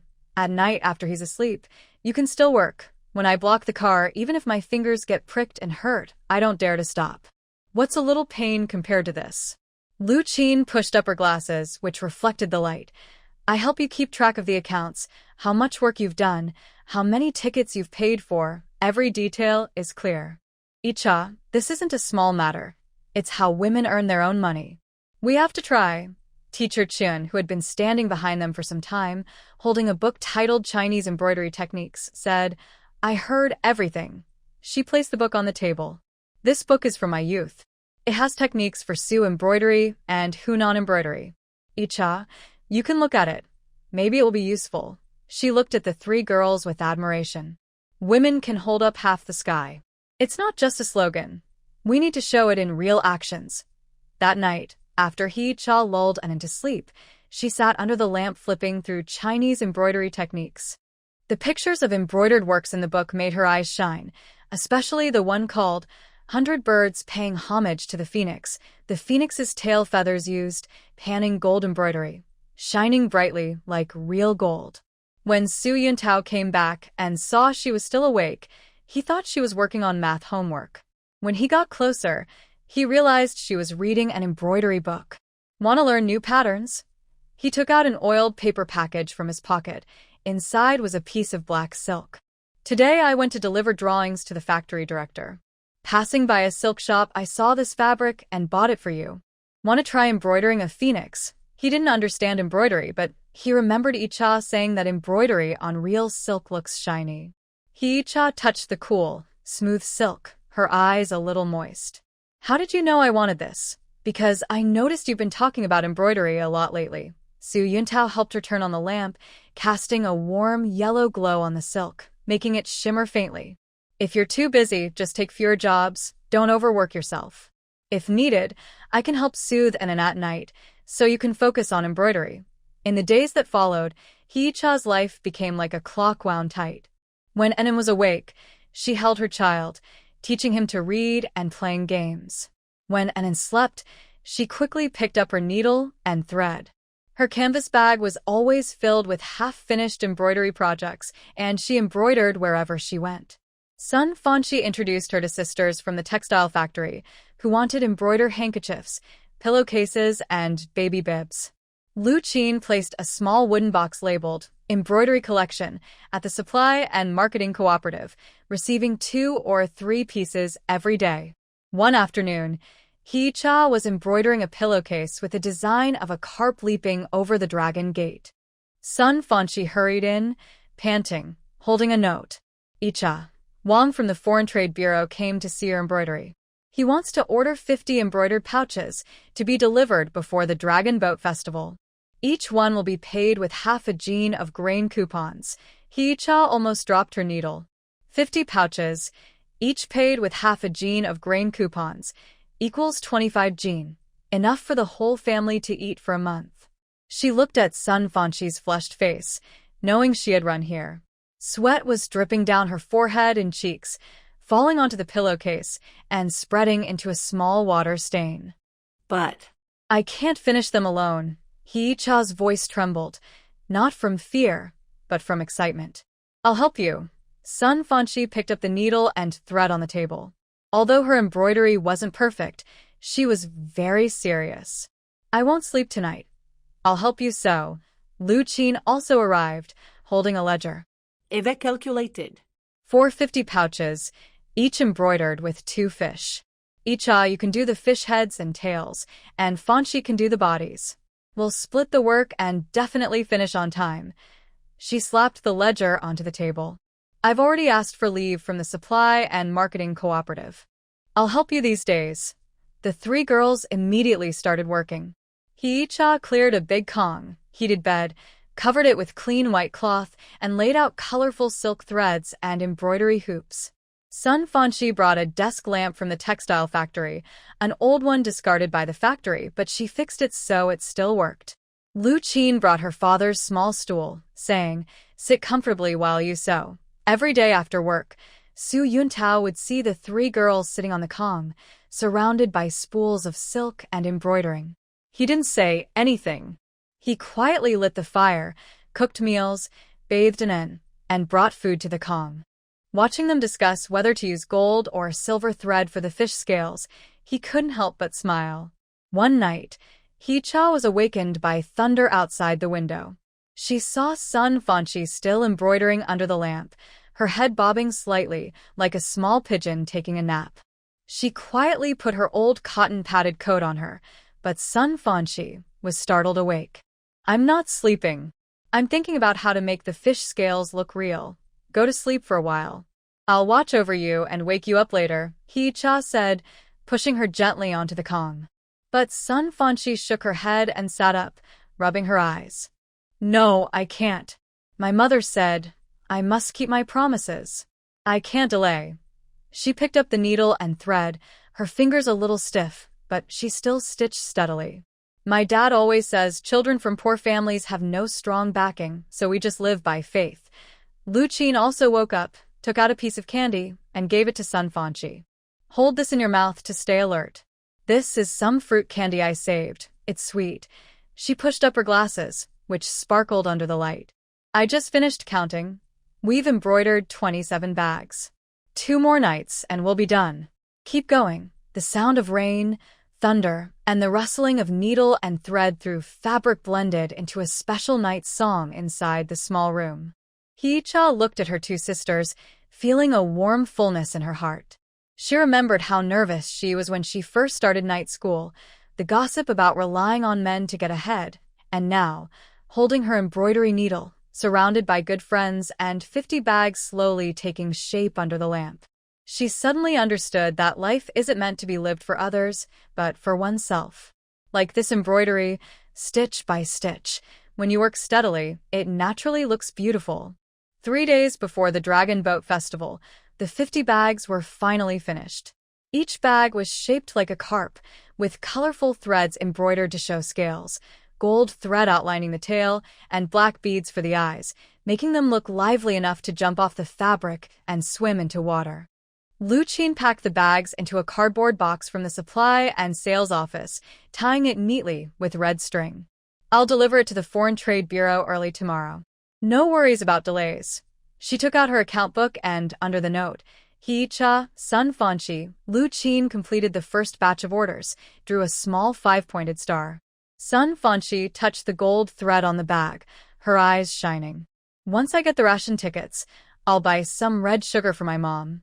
She always says she feels dizzy and red sugar water helps. He-cha smiled and nodded, thinking about making a new small belly band for Nan, embroidering a little tiger with leftover silk, and also making a smoke pouch for Su-yin Tao, embroidered with his name, so he can think of home while smoking at the factory. He-cha, Sun Fanshi, and Lu Qin gathered together to look at the registration form. The rain had stopped, and moonlight shone through the window onto the paper. Next to the words, "First prize," it said, "Reward. One sewing machine made in Shanghai." The three girls' eyes immediately sparkled like stars in the sky. "Let's join the contest." Sun Fanshi was the first to raise her hand. Her rough hands showed strength in the sunlight. "Even if we don't win, everyone will see that girls from night school not only read and count but also can do beautiful embroidery." Lu Qin pushed up her glasses and quickly counted on her abacus. "If we get the sewing machine, we can take more jobs, embroidering bed covers, curtains, even costumes for the theater troupe." Her voice was full of hope. "I calculated that one sewing machine can do the work of 3 people in a day. With the 3 of us plus the machine, we could run a small workshop." He-cha looked at the bright eyes of her friends. The seed in her heart finally sprouted. She picked up a needle and carefully wrote down their names on the registration form. The sound of her pen scratching the paper was like a declaration of a new beginning. Outside the window, jasmine flowers were blooming beautifully. Their white petals were covered with water droplets from the rain, and the fragrance was refreshing. He-cha knew this was just the start. There would be more storms and challenges ahead, but as long as the 3 of them stayed hand in hand and heart to heart, they could overcome anything. Like the carp embroidered on their pouches, if they swim hard forward, they will someday leap over the dragon gate. The night school's bell rang to signal the end of class. The 3 girls packed their things and walked side by side into the early summer evening breeze. Sun Fanshi hummed her song about the textile factory. Lu Qin chatted about the new things at the supply and marketing cooperative, and He-cha carried her embroidery hoop. Their steps were light, as if they were walking on the wind. The streetlights behind them cast long shadows, like 3 intertwined vines, reaching toward the light and growing stronger. As the sun rose over the east wall during the grain and ear season, it heated the grain-drying yard until it looked like it was steaming. He-cha squatted under a locust tree, turning over freshly harvested green beans. The beans rolled in the bamboo tray with a rustling sound, like tiny silver coins shining in the sunlight. Suddenly, a shy voice called out from outside the yard, "Is Yi-cha at home?" She stood up and saw Wang standing outside the fence, holding a blue cloth bag. Her rough cotton jacket's collar was shiny from wear, and her braid tips had some wheat straw stuck to them. This girl had just come from the countryside, and her pants were still stained with yellow earth. "Come in quickly." He-cha quickly opened the fence gate, her nose touching a faint smell of sweat mixed with the scent of wheat from the fields, an aroma unique to farmers. Wang Gai stepped into the yard, rubbing her feet on the blue stone slabs, as if afraid of dirtying the ground with the mud she brought in. She handed a blue cloth bag to He-cha, with a corner showing a piece of red silk.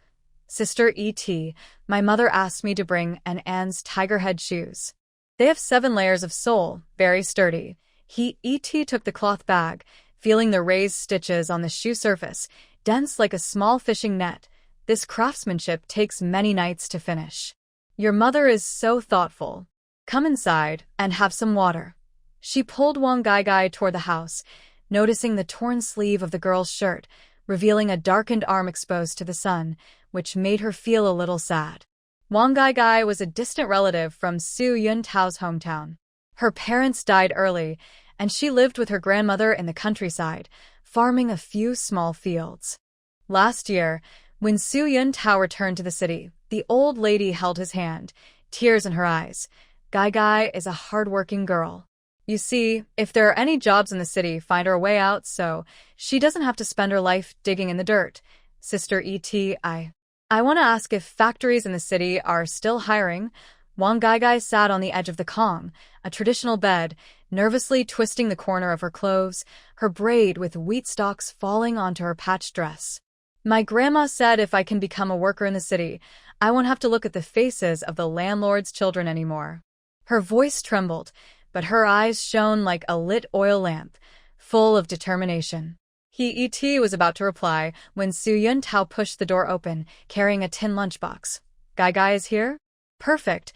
I brought you some meat buns from the cafeteria. He placed the lunchbox on the table, steam rising as he opened the lid, revealing white dough. There's good news about the job. I asked Master Lee from the casting workshop, and they need an apprentice. Food and accommodation are provided, and the first month's salary is 15 yuan. Wang Gai's rough ceramic bowl clattered onto the kong, tears suddenly pouring out. Really? Really? I can become a worker?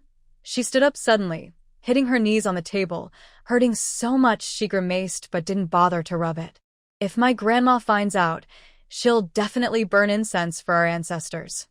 Isn't it true? Su Yuntao took out a piece of paper from his pocket, with Master Lee's address written on it. Tomorrow, take this and find him. Say, I introduced you. Master Lee is a straightforward person. Follow him and learn well. You won't go wrong. He paused, looking at Wang Gai's hands, which were calloused from grinding.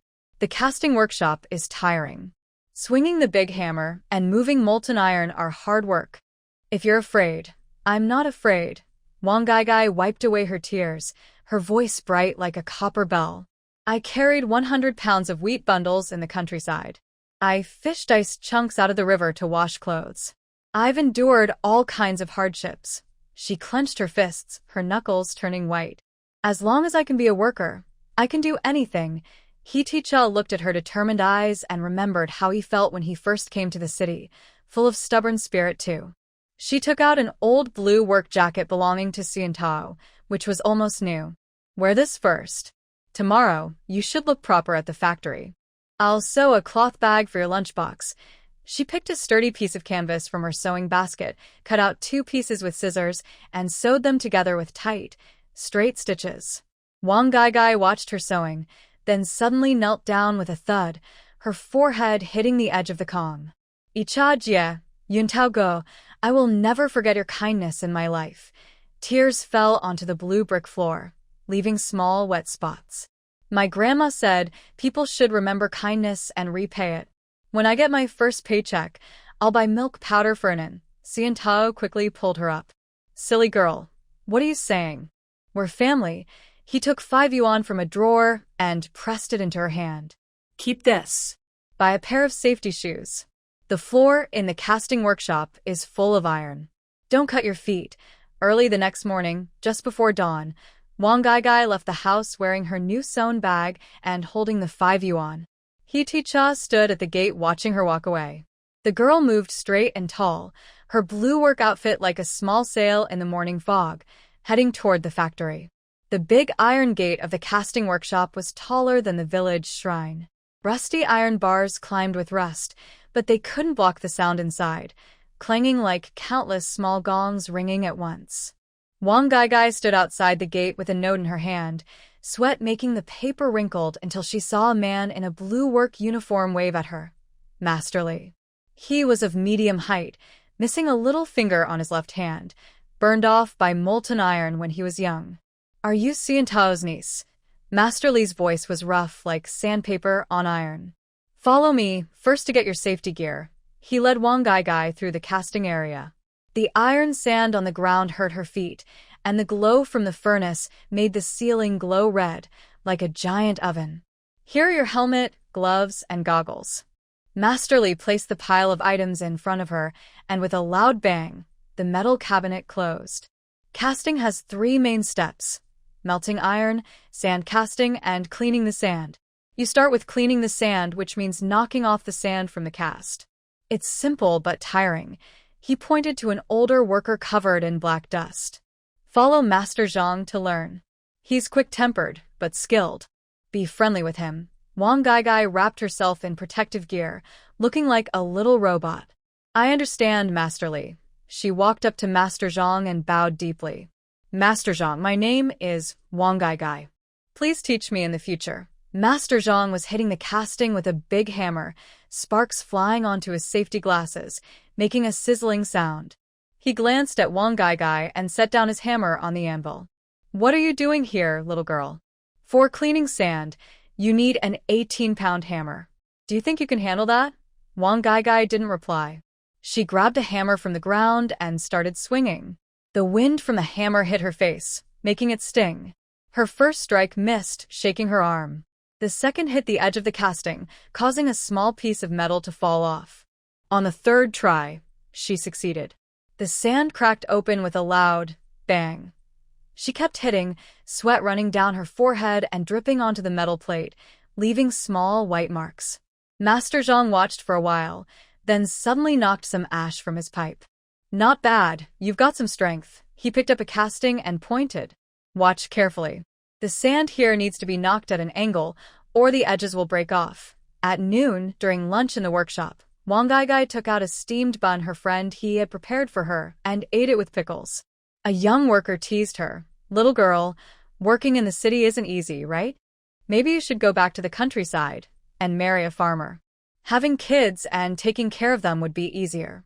Wang Gaigai swallowed the last bite of her bun, wiped her mouth, and said, My grandma says a comfortable life is made by working hard, not by marrying. She picked up some sandpaper and continued smoothing the rough edges on the casting. I want to become a level 8 worker, so my grandma can move into a city house. Her words made the older workers laugh, but Master Zhang didn't. He scooped 2 pieces of braised meat from his lunchbox and put them into her bowl. Eat up, girl. You need strength to work. Oil splattered onto her blue work clothes, like tiny red flowers. At the end of the day, when they finished work, Wang Gaigai's arm was swollen like a steamed bun, and she had several blisters on her palms from the iron sand, hurting badly. She sat on a stone at the factory gate, watching the sunset stretch the shadows of the chimneys long across the ground. Suddenly, she remembered the cloth bag sewn by He Cha for her, which secretly held a piece of fabric from an Anne's tiger head shoe, something Sister Icha gave her that morning, saying, Take this, and it will be like having family with you. Come on, why aren't you back at the dorm? Master Li rode past on his bicycle, the bell ringing, ding ding. I found a bed for you in the women workers' dorm, on the top floor, far east side. Stood up, her arm hurting so much she couldn't lift it. Master Li, can I ask, how much does an 8th grade worker earn in a month? 56 yuan and 80 cents, Master Li said proudly. Our factory's Zhang is an 8th grade worker, and he earns more than the factory director. He patted her shoulder. Work hard, with Sister Icha and Supervisor Sue helping you. You'll do well. Back in the dorm, under the dim light bulb, used a needle to pop her blister and sprinkled anti-inflammatory powder from the workshop clinic. Her roommate, a female worker, saw this and handed her a jar of badger oil. Put this on. It's the best for burns and bruises. She was a shuttle operator at the textile factory, visiting relatives. I know Sister Icha. She often passes by our factory on her night classes. I heard she's quick at math and can embroidery too, felt warm inside. She applied the badger oil to her arm, the coolness easing the pain. Sister Icha is a good person. I want to repay her for everything in my life. In the days that followed, learned skills like a sponge soaking up water. During the day, she followed Master Zhang to clean and polish sand. At night, she studied Introduction to Casting Technology that Su Yuntao found for her. When she didn't understand a word, she circled it and asked Icha during her break. Her bed was piled with scrap castings she collected. She would hold them while eating, pondering for a long time, even dreaming about swinging a hammer at an angle. One day, Su Yuntao went to check the casting workshop and saw squatting on the ground, using her finger to pick out leftover sand from a casting. Her nails were full of black mud, her goggles tilted on her forehead, and her blue work uniform was dotted with spots of molten iron. forming a strange pattern. Take a break, Yuntao said, handing her a towel. Master Li said you're improving quickly. You got an excellent score on last month's test. Took the towel and wiped her face, revealing white marks where the soot had stained her cheeks. Brother Yuntao, I want to learn mold making. Zhang said that's the real skill. I can't draw the diagrams well. Can Sister Icha teach me how to do math? Molding requires precise measurements.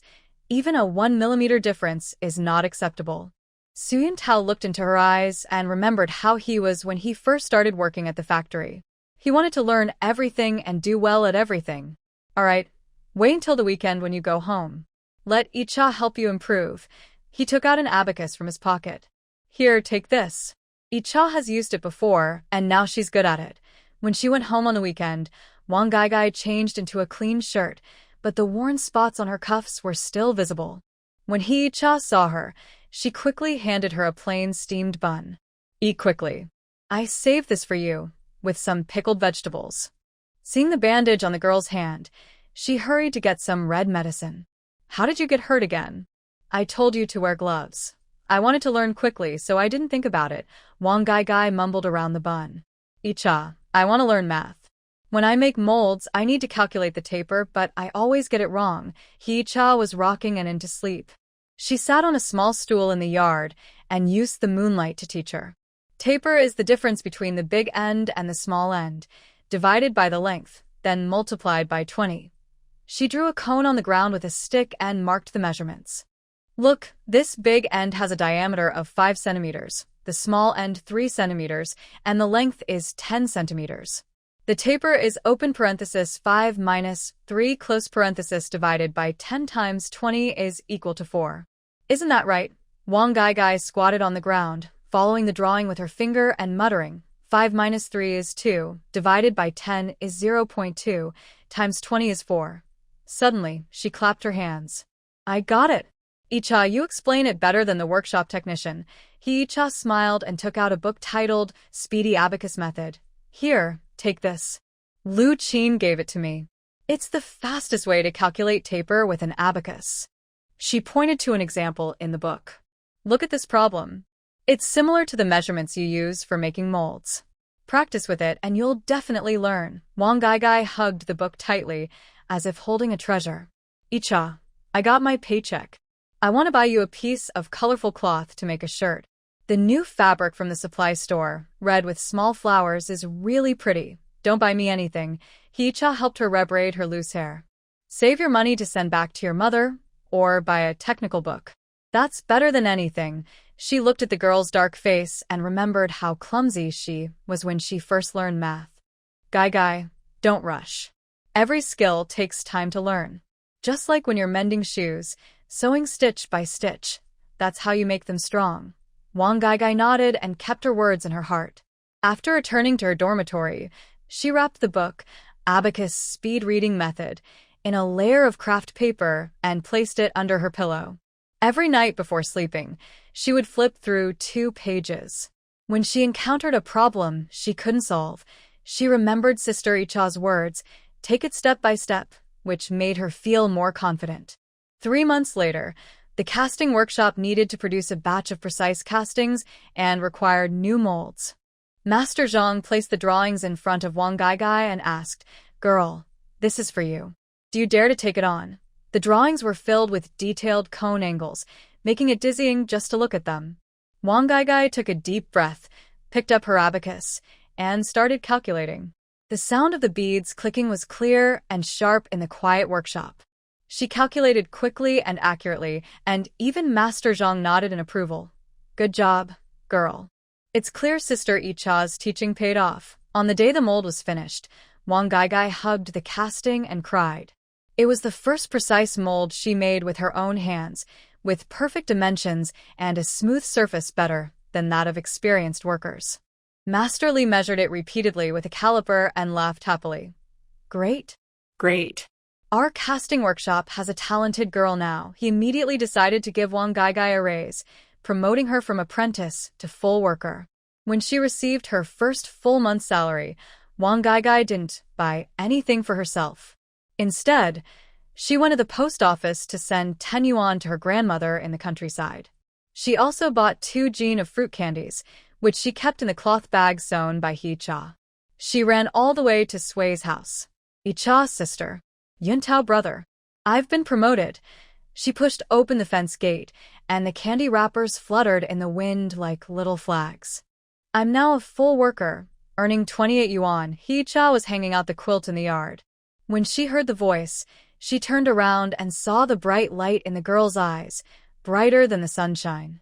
She took the candy wrapper, which contained shiny fruit candies wrapped in cellophane, sparkling in the sunlight. Guy, you're amazing. You're better than me.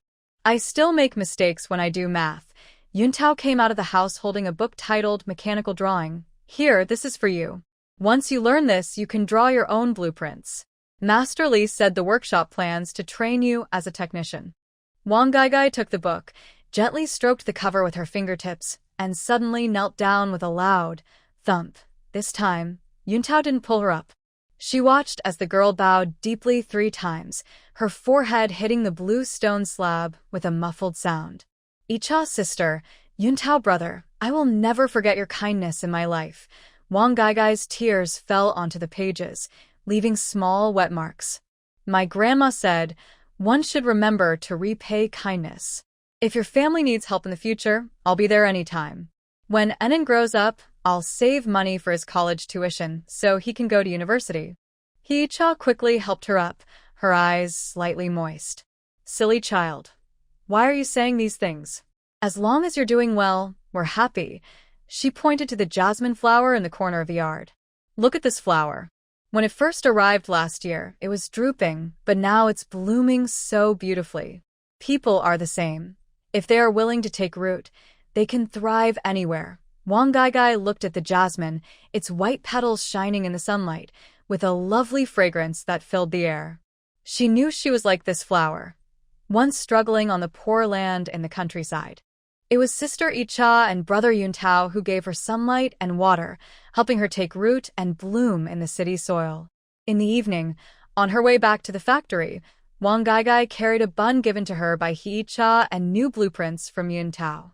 Walking in the sunset, her steps felt lighter than before. The iron marks on her blue work uniform shimmered faintly gold in the evening glow, like tiny metals.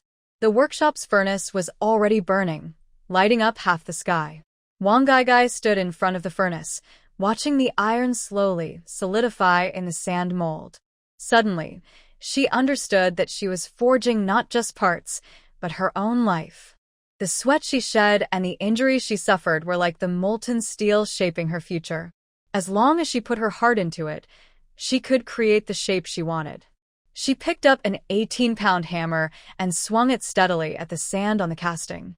With a crisp clang, the sand cracked open, revealing a smooth surface inside, like a mirror reflecting her young, determined face. In the distance, the bell signaling the end of work rang out loud and clear, like a song for this girl from the countryside, celebrating her journey as a worker. The summer rain came suddenly, heavy drops pounding on the window glass with a loud pitter-patter, like firecrackers. Hee-cha packed the last shirt into her canvas bag, her fingertips brushing the collar buttons. These were redesigned by Sun Fanchi, changing the original square collar into a round one, with neat stitches hidden so well that you couldn't see the modifications at a glance. Icha, are you really going to leave before the rain stops? Zhou Wenhong came out of the kitchen holding a bowl of soup, a rough ceramic bowl with red sugar residue on the rim. The night school is far from here. If you get caught in the rain, you'll catch a cold.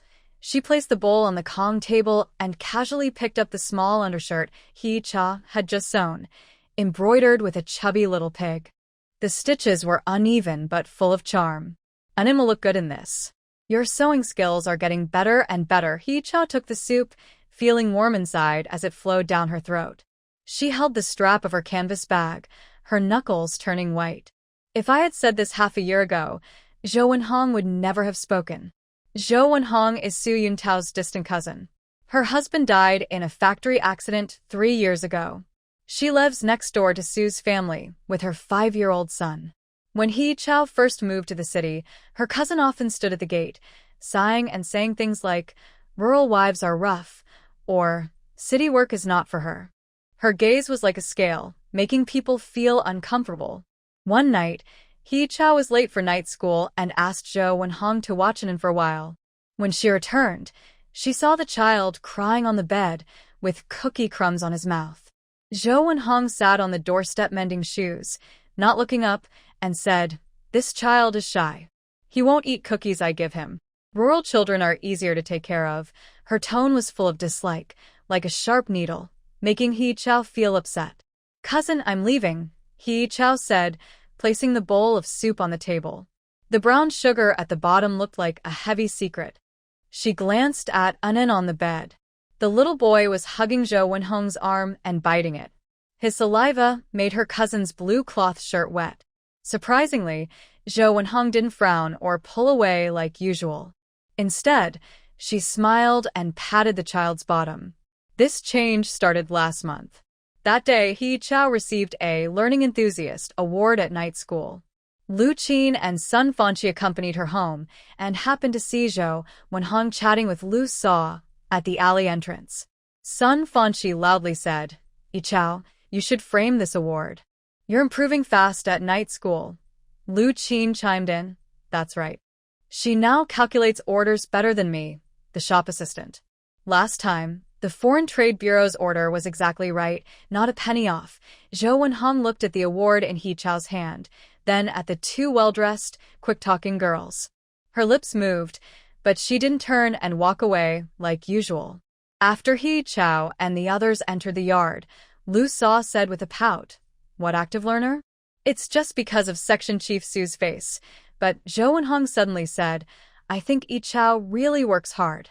She studies until midnight every day. The light stays on late into the night." Since then, Zhou Wenhong's attitude gradually changed.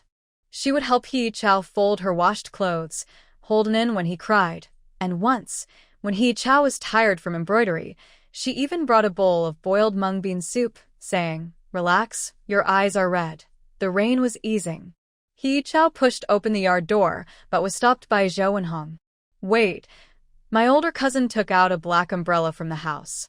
One of the ribs was broken, and she tied it with thin iron wire. "Hold this so you don't get wet." She handed the umbrella to Hee Chao, her fingertips touching the calluses on the girl's palm, hard and rough from embroidery and holding a pen like a small sharpening stone. "Thank you, cousin," Hee Chao said, her voice a little hoarse, her hand trembling slightly as she gripped the umbrella handle. She remembered that this umbrella was a keepsake left by Zhou Wenhong's husband, kept carefully and never lent out. During the night school class, halfway through, the rain outside grew heavier again. Teacher Chen was explaining mental multiplication, but Hee Chao kept zoning out, her mind drifting to Zhou Wenhong's soothing in. Sun Fanqi nudged her with her elbow. "What are you thinking about? Teacher Chen is calling you." She suddenly snapped back to reality and saw Teacher Chen holding her practice book. "Everyone, look at Hee Chao's problem." She used a quick method, 3 times faster than the usual way. The teacher pointed at the calculation, 25 times 36 equals 900. She split 36 into 4 by 9, then 25 times 4 is equal to 100 and multiplied by 9. She solved it in a flash. That's the benefit of thinking. In the applause, Hee Chao blushed. She remembered last night Zhou Wenhong came over to watch her do her homework, pointing at the distributive property of multiplication formula and asking, "This complicated thing, how do you remember it?" She had smiled and said, "It's like steaming buns. Making the dough and kneading it separately is faster." Her cousin nodded and said, "That makes sense." When the class ended, the rain had stopped. Sun Fanqi pushed her bicycle beside her, with a bundle of fabric in the basket, clothes she had altered for her textile factory sisters. "Yi Chao, your cousin has been good to you lately. Last time I brought her some fabric, she was making little shoes for Nin." Hee Chao kicked a small stone on the road, which splashed ripples in the puddle. She probably has come to understand things," she said. "I think it's because you showed her your skills." Lu Qin caught up with them, her glasses still speckled with raindrops. "My mother says respect in this world isn't begged for, it's earned. Now that you can read, do math, and embroider, who would say you depend on men?" The three of them reached the alley entrance and saw Zhou Wenhong standing at the gate of the Su family courtyard, holding Anan in her arms and clutching a small coat. Seeing them approach, she hurried over. Anan was just fussing to find you. I brought him out to get some air. She draped the coat over Hee-cha's shoulders. It's cool tonight, put it on. Anan saw Hee-cha and reached out her small hands, softly calling Mom. Mom. Hee-cha's heart softened instantly. She took the child into her arms and kissed his forehead. Her nose touched a faint milky scent. It's the rice porridge Zhou Wenhong made for the child, with a little condensed milk, a rare treat she was reluctant to give her own son. Cousin, sorry to trouble you, Hee-cha said softly as she carried Anan into the yard, walking gently. Zhou Wenhong followed behind, holding the practice book Hee-cha forgot at night school. That math book of yours, it was left in the classroom. Miss Sun Fanchi brought it back for you. She flipped to the page with the bookmark, showing a complex word problem. Hee-cha had written 3 solutions with a red pen, her handwriting neat like printing. How is your brain so good? My son Shirtu can only count 10 5-foot on his fingers. Hee-cha smiled and gently pressed Anan into her arms. Let Shirtu learn from me. I'll teach him. Zhou Wenhong paused, tightening her grip on Anan. Her son Shirtu was weak since childhood and had never been to school. She often envied other children for carrying their backpacks.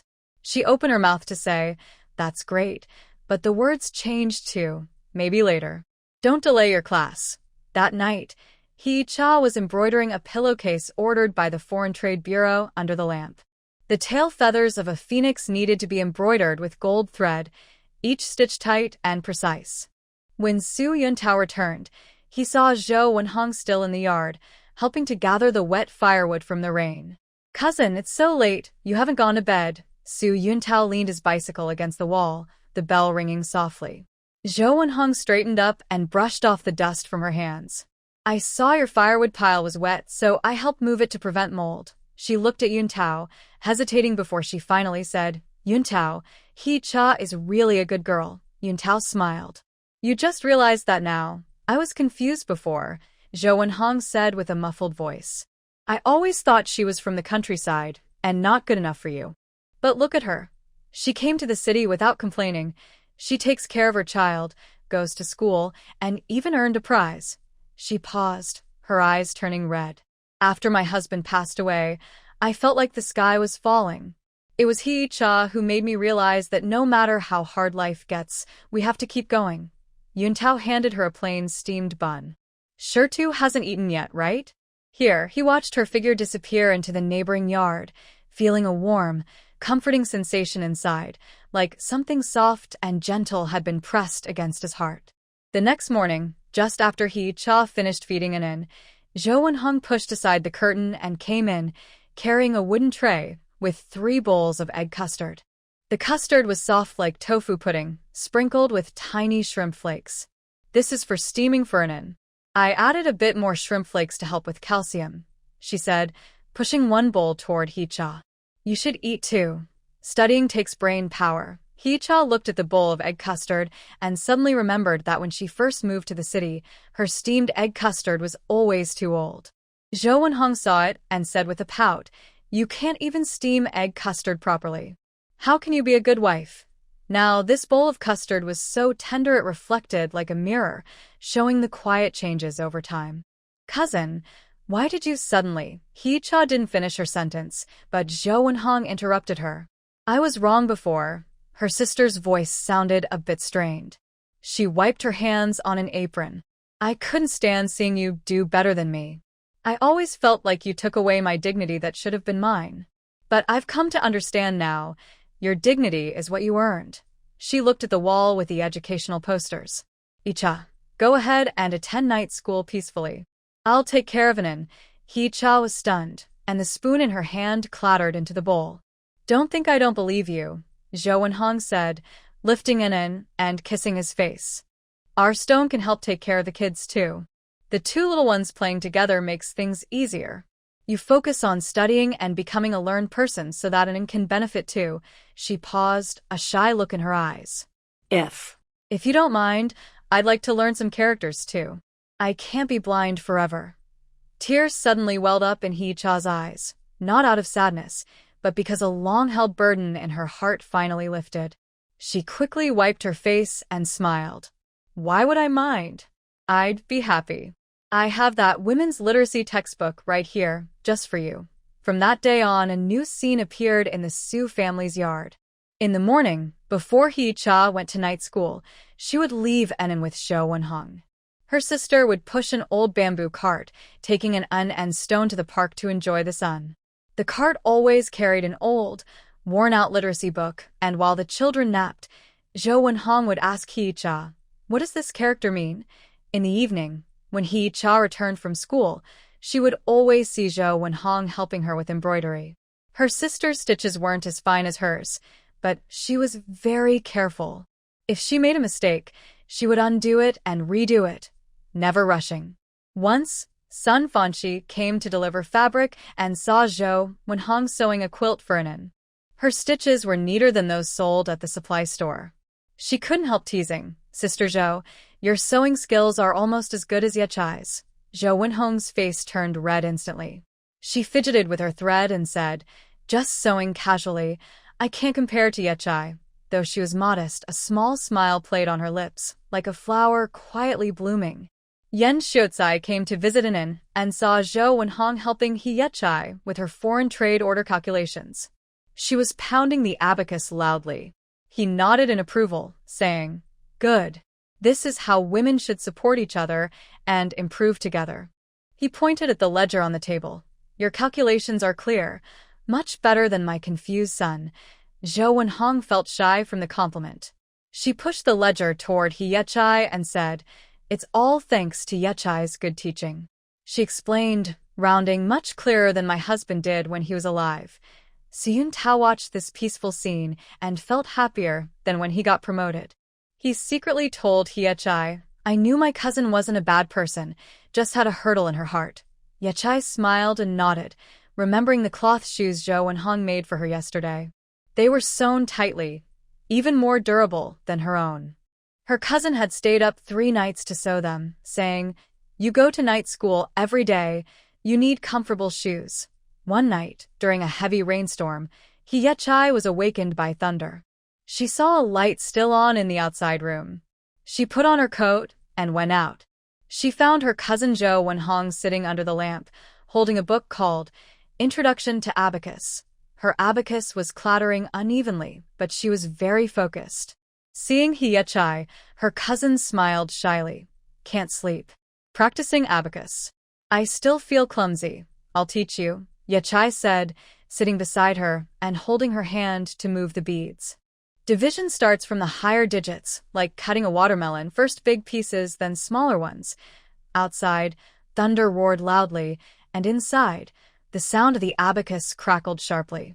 The two sounds blended together, like a special night song. Zhou Wenhong learned slowly. She needed to go over each problem 3 times before remembering, but she never thought of giving up. She always said, "I don't have many skills in this life. Just knowing a few words and how to use the abacus. When Stone grows up, he can tell others. My mom can read and write." Soon, the harvest season arrived, and the night school took a break for farming. Yechai planned to do more embroidery during this time, but Zhou Wenhong pulled her aside and said, "Don't stay at home all the time. I'll take you to the factory's vegetable garden. The radishes there are just ready to harvest. The vegetable garden is behind the factory on the hillside, where green radishes grow, their leaves lush like a small forest." Zhou Wenhong swings her and digs up radishes quickly, like an experienced farmer. "My husband used to bring me here to clear the land. He'd say, 'Homegrown vegetables taste better.'" She lifts a red-skinned radish, still covered in dirt, and says, "Try it, it's sweet." Hee-cha takes a bite of the radish. The sweet juice spreads in her mouth, mixed with the earthy smell of soil. It's a simple, honest taste. She looks at the sweat on Zhou Wenhong's forehead and suddenly understands. Her cousin's change isn't just because of her hard work, but also because they've both learned to be more understanding over time, understanding each other's difficulties and the hardships of life. "Icha, next month the night school is starting an accounting class. Do you want to go?" Zhou Wenhong packs the radishes into a basket, dirt splashing onto her blue cloth jacket, making it look lively. I heard from too that if you learn accounting, you can work as a bookkeeper at the factory, which is easier than working in the workshop. Hee-cha's heart moves. Just as she's about to speak, Zhou Wenhong takes a cloth bag from her pocket, inside 5 yuan tied neatly with a thin string. This is what I saved. Keep it for your school fees. When I get my pension next month, I'll add a little more. Tears suddenly welled up in Hee-cha's eyes. She pushes the money back. Cousin, I have money. You don't need to give me any. Take it. Zhou Wenhong's tone is firm. She stuffs the money into her canvas bag. I know you're saving for An's milk powder, and you're also buying technical books for Wang. You don't have extra money, right? Just think of this as my contribution to An's school fees. When he goes to school in the future, I want to show my support as his aunt. The setting suns stretch their shadows long. The two women walk side by side along the field ridge, the basket of radishes making soft, dong-dong sounds like a string of happy notes. Hee-cha looks at Zhou Wenhong beside her and suddenly feels that life is like these radishes, seemingly plain, buried in the soil, quietly growing. One day, they will produce crisp, sweet fruit. When they return home, Su Yuntao is waiting at the gate, holding a kerosene lamp. Its warm, yellow glow circles a cozy spot in the dusk. I've made radish and pork rib soup. I've been waiting for you, he says. He takes the basket from Zhou Wenhong and sees the radishes inside, smiling. Perfect. I'll add some freshly dug radishes. They're very fresh. Zhou Wenhong's son, too, runs over holding a wild chrysanthemum flower and hands it to an little brother. Here's a flower. It's pretty, laughter echoed as the children giggled and reached out to grab things, their joyful sounds drifting far across the yard. Hee-cha watched this lively scene, feeling warm inside. She knew that Zhou Wenhong's change was not sudden realization but a slow process over time, like two parallel lines gradually crossing because of life's ties. At this crossing, there was the sweetness of carrots, the crisp sound of an abacus, and the growing friendship between two women, like jasmine in the corner of the yard, quiet but long-lasting and fragrant. At night, Hee-cha lay in bed, listening to Zhou Wenhong nearby teaching a stone to recognize characters. This is person, this is mouth. Together they make combine. The voice was soft but serious. She leaned closer to Su Yuntao, her husband's arm resting on her waist, warm and steady. Yuntao, she whispered, do you think our days are getting better? Su Yuntao pulled her into his arms, resting his chin on her head. Yes, they are getting better, he replied. Outside, the moonlight shone on the reading book at the head of the bed. The character for person on the page glowed faintly in the moonlight, like a warm hug, embracing these simple, steady days as they slowly moved forward. The wind of the end of summer swept through the locust trees, making a rustling sound on the blue brick walls of the mechanical factory. Su Yuntao stood in front of the technical department's drawing board, his pencil drawing straight lines on the blueprint. The tip left faint grooves on the thick paper. This was the design for the core part of the semi-automatic stamping machine. He had worked through 3 sleepless nights, and only the final inspection remained. Deputy Section Chief Su, aren't you finished yet? Zheng Tao came in holding a porcelain cup, the tea stain ring on its rim looking like uneven growth rings. He glanced at the drawing on the board, a mocking smile on his face. This stamping machine project is personally overseen by the director, and I hear it's scheduled for trial production at the end of the month. With your progress, I'm afraid you might not make it? Su Yuntao didn't look up. He pressed his pencil firmly at the gear meshing point. Don't worry, Section Chief Zheng. I won't delay the schedule. His finger traced the module 3.2 marked on the blueprint. This data had been carefully calculated to ensure stamping accuracy and reduce equipment wear. It was nearly 30% more efficient in steel usage than Zheng Tao's initial module 4.0 plan. Zheng Tao glanced at 3.2 and tightened his grip on the teacup. This project was originally his responsibility, but last month, Director Wang suddenly assigned it to Su Yuntao to lead, only letting him handle parts procurement and outsourcing. Over the past 2 weeks, he had deliberately created obstacles, delaying raw material deliveries and criticizing Su Yuntao's plans as flashy but impractical in front of the outsourcing factory. Yet, Su Yuntao remained calm and focused on his drawings, like an unbothered stone, making Zheng Tao seem like a clown. "Don't speak too confidently," Zheng Tao said sharply, slamming the teacup on the table, causing a few drops of brown tea to spill onto Su Yuntao's calculation papers. "I just came back from the outsourcing factory. They said your crankshaft design requires too high precision, which normal lathes can't handle. We need imported equipment." His tone was slow and pointed, with a hint of sarcasm. "Our factory's foreign currency might not be enough to buy such equipment, right?"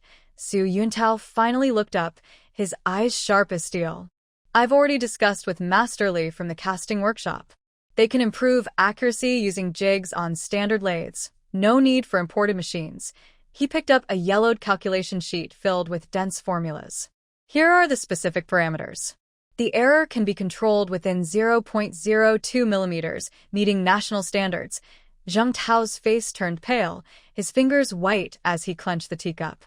Last night, he had drinks with Manager Wang from the outsourcing factory and gave him 2 peony cigarettes, hoping to make him deliberately make things difficult.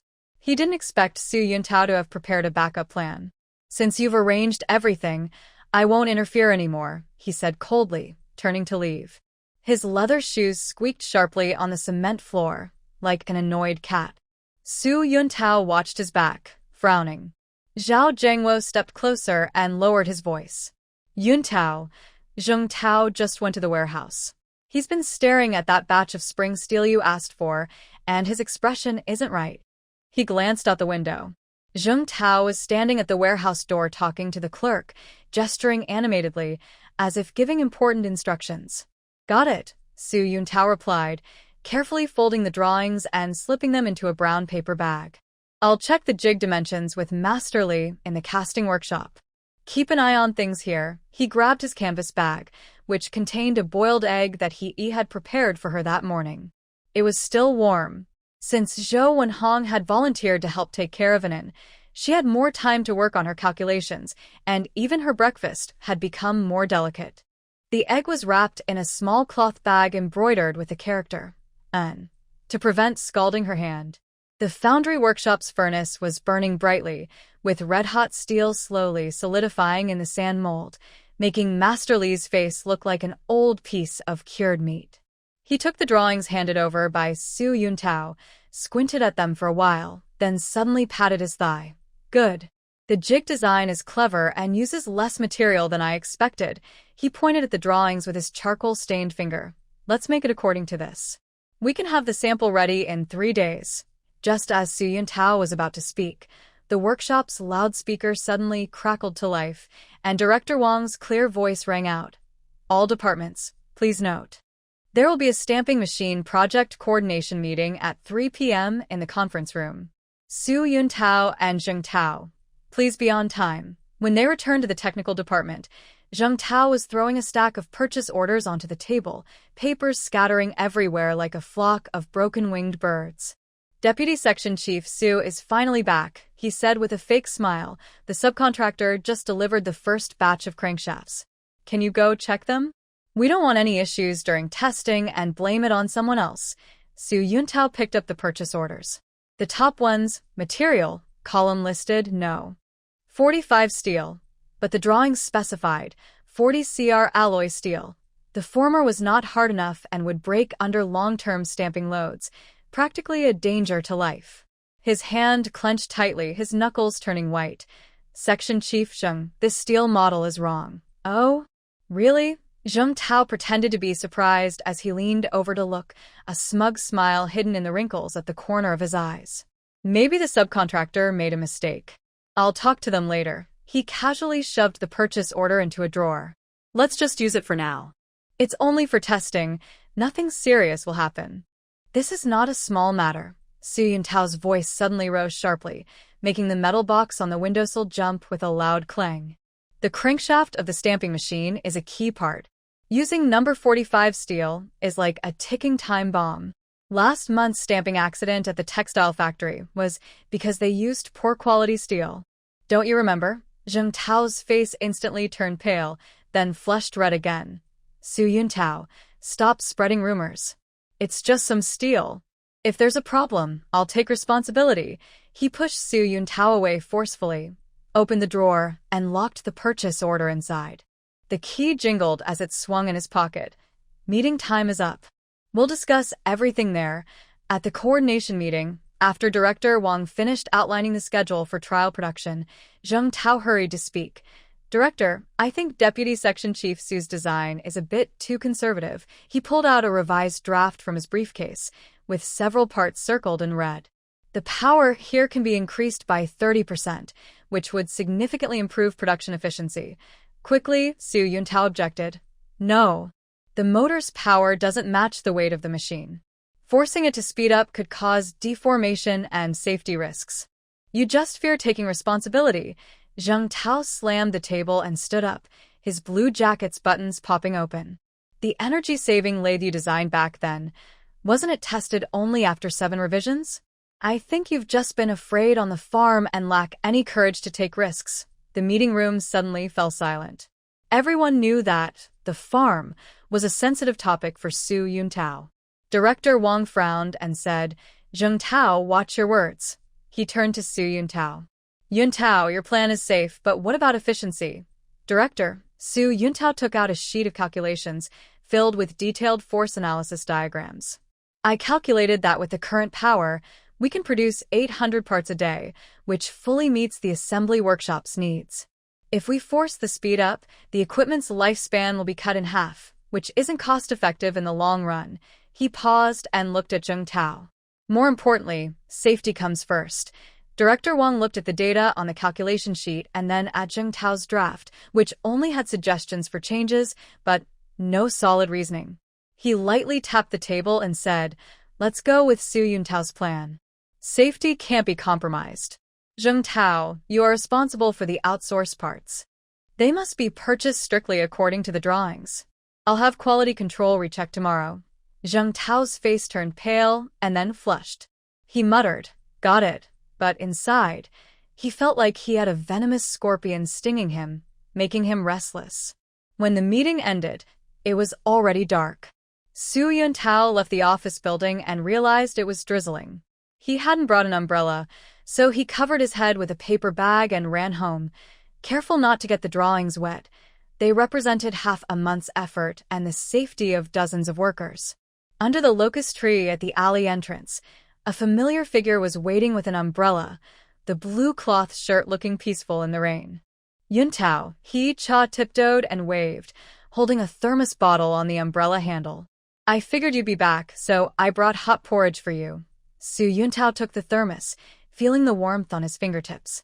His irritation, like a smoldering fire dampened by rain, slowly faded. Why aren't you at home? It's pouring so hard. He adjusted her wind-blown hair, which was dotted with tiny raindrops, feeling cool. Big sister Zhou took it in with her, so don't worry. He Cha tilted her umbrella toward him, and her shoulder quickly got wet. Today in class, we learned about equipment depreciation calculation. Lu Qin said it was related to your factory's machines, so I listened more carefully. She took out a small notebook with a simple sketch of a stamping machine, drawn after hearing Sun Fanqi describe it. She said the crankshaft is the most important part and must be made of hard steel, or it will break. Su Yuntao's heart suddenly jumped. He stopped walking. What did you say? The crankshaft. He Cha pointed to the cylindrical part in the sketch. Sun Fanqi's brother works at an auto repair shop. He said car crankshafts are made of alloy steel. Since stamping machines are more powerful than cars, they definitely need better materials. She tilted her head and thought. She also said that the size of the parts is very important, especially something called tolerance. Even a small difference can cause shaking. A cold sweat suddenly broke out on Su Yuntao's back. Although Zheng Tao just said he would change the steel, he was responsible for outsourced processing, which includes the fit between the crankshaft and connecting rod. The drawing requires a tolerance of 0.01 millimeters. Would Zheng Tao relax it to 0.03 millimeters to save effort? If that happened, the machine might fail during testing, and the consequences would be serious. Hee-cha, you're right to remind me. He turned around quickly, his steps splashing water. I need to go to the factory and check the tolerance data. Wait, Hee-cha grabbed him. She took a paper-wrapped bun from her canvas bag. Eat something first. I'll go with you and tell you what Sun Fanchi said to watch out for. She handed him the umbrella and grabbed her raincoat from the corner of the wall, an old raincoat brought back when Su Yuntao was assigned here, but it still kept the rain out. The factory at night looked like a silent giant beast, with only the technical department still lit. Su Yuntao found the outsourced processing acceptance form Zheng Tao submitted. Sure enough, in the fit tolerance column, it said 0.03 mm, and Zheng Tao's personal seal was stamped below. The date was yesterday. He had already tampered with it. This is too much. Su Yuntao slammed his fist on the table, knocking over the ink bottle. The blue-black ink spread across the drawing like an ugly flower. Hee-cha picked up the acceptance form and gently traced her finger over 0.03. Suddenly, she pointed to the signature of the inspector next to it and said, I know this person. It's Lu Qin's cousin, who works as an officer in the quality control department. Lu Qin said he's very timid, probably forced by Director Zheng. She looked at Su Yuntao with bright, surprising eyes. Maybe. We should ask him for clarification. Su Yuntao immediately understood her meaning. He grabbed the acceptance form and ran to the quality inspection department, with Hee-cha following closely behind. The straw rope of her raincoat whipped in the wind like a small whip. Old Lee from the quality inspection department was indeed still working overtime.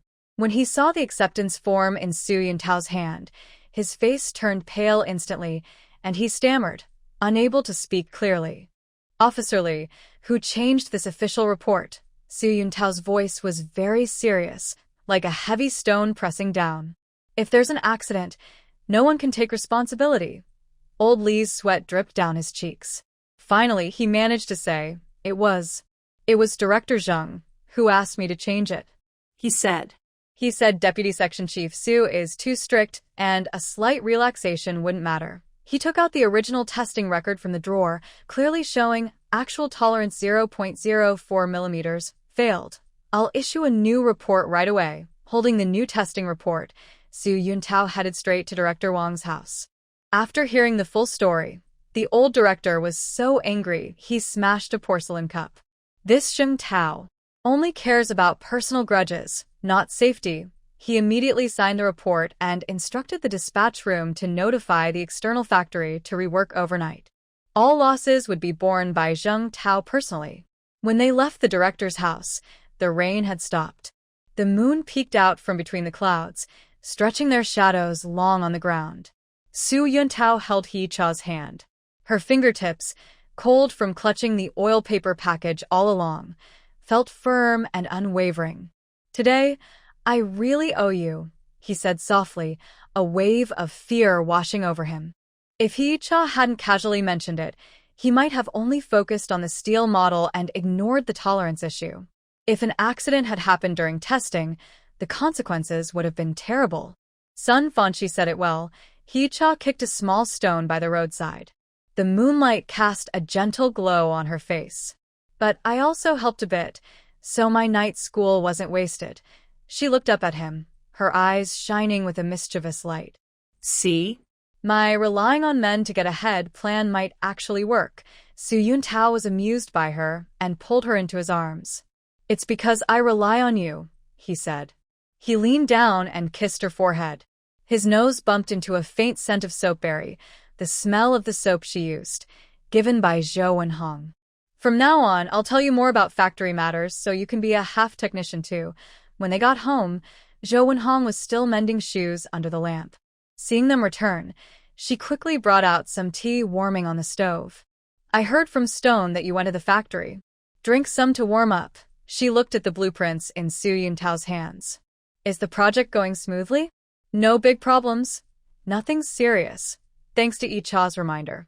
Su Yuntao drank the tea in one gulp, feeling warmth spread from his stomach to his limbs.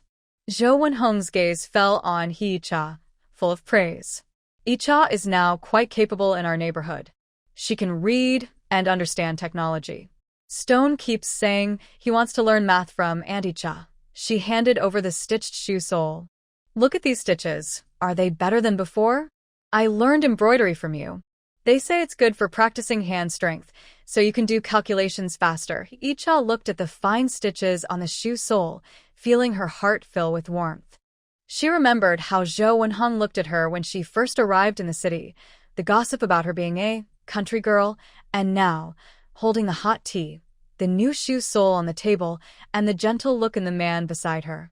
Suddenly, she felt that life was like this stamping machine. Even when faced with someone like Zheng Tao, a poor quality part, as long as everyone's hearts were aligned and worked together, they could produce something smooth and shiny. The next morning, Zheng Tao was called to Director Wang's office. In front of everyone in the technical department, he threw the inspection report at him. Take a look. Using personal grudges to endanger workers' safety. Do you deserve to be the department head? He pointed at the door. Starting today, you're transferred to the warehouse as an administrator. Su Yuntao will take full charge of the stamping machine project. Zheng Tao's face turned pale like paper. His lips trembled, but he couldn't say a word. He glanced at Su Yuntao, who was quietly adjusting the blueprints. His profile showed a calm strength in the morning light, something Zheng Tao could never learn to emulate. Su Yuntao didn't look at him. He gently marked the blueprint, changing the external cooperation tolerance from 0.03 to 0.01. The pressure of his pen seemed to declare a silent victory, not that he had beaten Zheng Tao, but that he had won through sincerity, diligence, and steadiness over carelessness and opportunism. At noon, Zhao Zhengwo secretly handed Su Yuntao a meat bun. Yuntao, you're doing great. Everyone in the department says now we can sleep peacefully. He looked out the window. Zheng Tao was carrying a box toward the warehouse, his back hunched, as if his bones had been taken away. This kind of person should have been moved long ago. Su Yuntao pushed the bun back into his hand. Share it. He looked at the blue sky outside, where distant chimneys were puffing straight white smoke, like a steady anchor. He knew this was just the beginning. There would be more challenges ahead, but as long as he had He-cha's reminders, support from colleagues like Zhao Zhengwo, and leadership like Director Wang backing him, he could overcome any obstacle. At sunset, after work, Su Yuntao deliberately stopped by the night school entrance. He saw He-cha walking out with Sun Fanqi and Lu Qin. The three girls were holding new books and smiling like happy birds. He-cha, he called out, waving his hand while holding a paper bag with hard candies he bought for them. Thanks to your reminder, the project is fine now. Sun Fanqi's eyes lit up. Really? I knew my brother's theory would work. She patted He-cha's shoulder. You're so clever. You see right through things. Lu Qin pushed up her glasses and said excitedly, I calculated that after this project succeeds, the factory can save 5,000 pounds of steel each year. That's enough to buy 10 new tables for our night school. The setting sun cast their shadows together, making a warm picture. Su Yuntao looked at the light in He-cha's eyes and suddenly understood. She was not just attending night school to prove herself, but was quietly growing into someone who could stand shoulder to shoulder with him. Just like this upcoming stamping machine, where two gears mesh perfectly to unleash the greatest power. On the way home, He-cha shared her hard candies with children in the alley. She still had an orange-flavored one, peeled the wrapper, and offered it to Su Yuntao. Try it. Is it sweet? Su Yuntao chewed the candy, and the sweetness spread from his tongue to his heart. He held her hand, and they walked step by step in the sunset. Their shadows stretched long and long, like two closely linked roads leading to a bright future. The autumn equinox sun shone at an angle on the empty lot in front of the department store, making the blue stone slabs hot. He-cha squatted in the corner, hanging a newly embroidered pillowcase on a wooden rack. The stitches sparkled in the sunlight. This was her 5 nights' work. The lotus-colored silk was embroidered with twin lotuses, using a hollow and solid stitch, so from afar it looked like dew was on the flowers. Up close, the fine, detailed stitches could be seen clearly. He-cha, over here. Sun Fanqi pushed a bicycle over. The back seat was tied with a wooden board covered with red checkered cloth, which she had taken from her dowry. I told the manager it could be set up right under this locust tree, so it won't block the path. She studied the cart and took out a small metal box from the basket. Lu Qin gave me this abacus for calculating bills. Yicha looked at the red checkered cloth and suddenly felt nervous. When she left home in the morning, Zhou Wenhong helped feed Nin and gave her 2 plain steamed buns. Don't worry, our embroidery work is good. Someone will buy it. But when she was on the busy street, her hands still trembled a little. She had never done business before and was afraid of being seen by acquaintances talking about her. Why be afraid? Sun Fanqi saw her nervousness and pushed a piece of fruit candy into her hand. We make money with our skills, honestly. Look at me. Yesterday, I turned the fabric scraps from fixing the car into rags, and I sold 3 for 5 mao. She helped arrange the pillowcases on the wooden board, moving quickly as if in a workshop. Let those who say you depend on men see. You can earn your own points. Just as she finished speaking, a woman holding a child approached, gently pointing at the pillowcase. This embroidery is really beautiful. How much? Yicha's face turned red instantly. She opened her mouth but couldn't speak. Sun Fanqi quickly responded, Sister, you have good eyes. This is Su embroidery. It takes 2 feet of cloth tickets for 1 pillowcase, or 50 cents. She secretly touched Yicha's arm and mouthed, Don't be afraid. The woman weighed the pillowcase and looked at the child. My daughter is getting married next month. We need a decent pillowcase. 2 feet of cloth tickets is too expensive. How about 3 feet of grain tickets? Yicha finally found her voice. That's fine. She took the grain tickets, feeling the rough paper with her fingertips, as if holding a little rabbit in her heart. I'll also give you 2 embroidered needle cases to go with it. They were small handmade items embroidered with little gourds on a piece of fabric, practical and pretty. The woman happily left. Yicha's hand holding the grain tickets still trembled. Sun Fanqi patted her back. See? It's going to work. I told you, you can do it. She pointed into the distance. Lu Qin is coming. She has the account book. Lu Qin hurried over, carrying a blue cloth bag with a pen clipped to it. Her glasses glinted in the sunlight. I just spoke with Director Wang from the Supply and Marketing Cooperative. He agreed to let us display our embroidery in their shop for consignment, taking a 10% commission. She took out her account book and laid it in front of Yicha. This is the cost calculation. Silk thread costs 3.5 cents per chien, fabric costs 2 mao per foot, and labor is calculated over 3 evenings. Selling at 50 cents, we make about 27 cents profit. The profit margin is 54%. Yicha looked at the numbers on the account book and suddenly remembered the profit formula from her night school arithmetic class. She realized that those complicated numbers could really be used in daily life. You understand it well, she said, handing the newly earned grain tickets to Lu Qin. Please keep the accounts. That's what I should do. Lu Qin wrote neatly in the book. September 23rd, 1 pair of pillowcases, received 3 feet of grain tickets. Her handwriting was as neat as print. I told my mother that after work every day, I'll come help you watch the stall. You can focus on embroidery. By noon, many people had gathered in front of the stall. A young girl wanted to buy embroidered handkerchiefs with her name on them. An elderly woman was choosing shoe soles to make sturdy tiger head shoes for her grandson. Factory women chattered about ordering fabric buttons for their work uniforms, especially those with small flowers. Yicha's hands never stopped. She was talking about sizes with customers while quickly folding the embroidered items she sold. Sun Fanqi helped collect money and tickets. Lu Qin was busy keeping the accounts. The 3 girls worked together smoothly, like performing a familiar play, attracting passers-by to watch. Isn't that the wife of Section Chief Su? A sharp voice interrupted. Aunt Lu, carrying a vegetable basket, stood in front of the stall, her eyes darting over the embroidery. I didn't expect you to have this skill.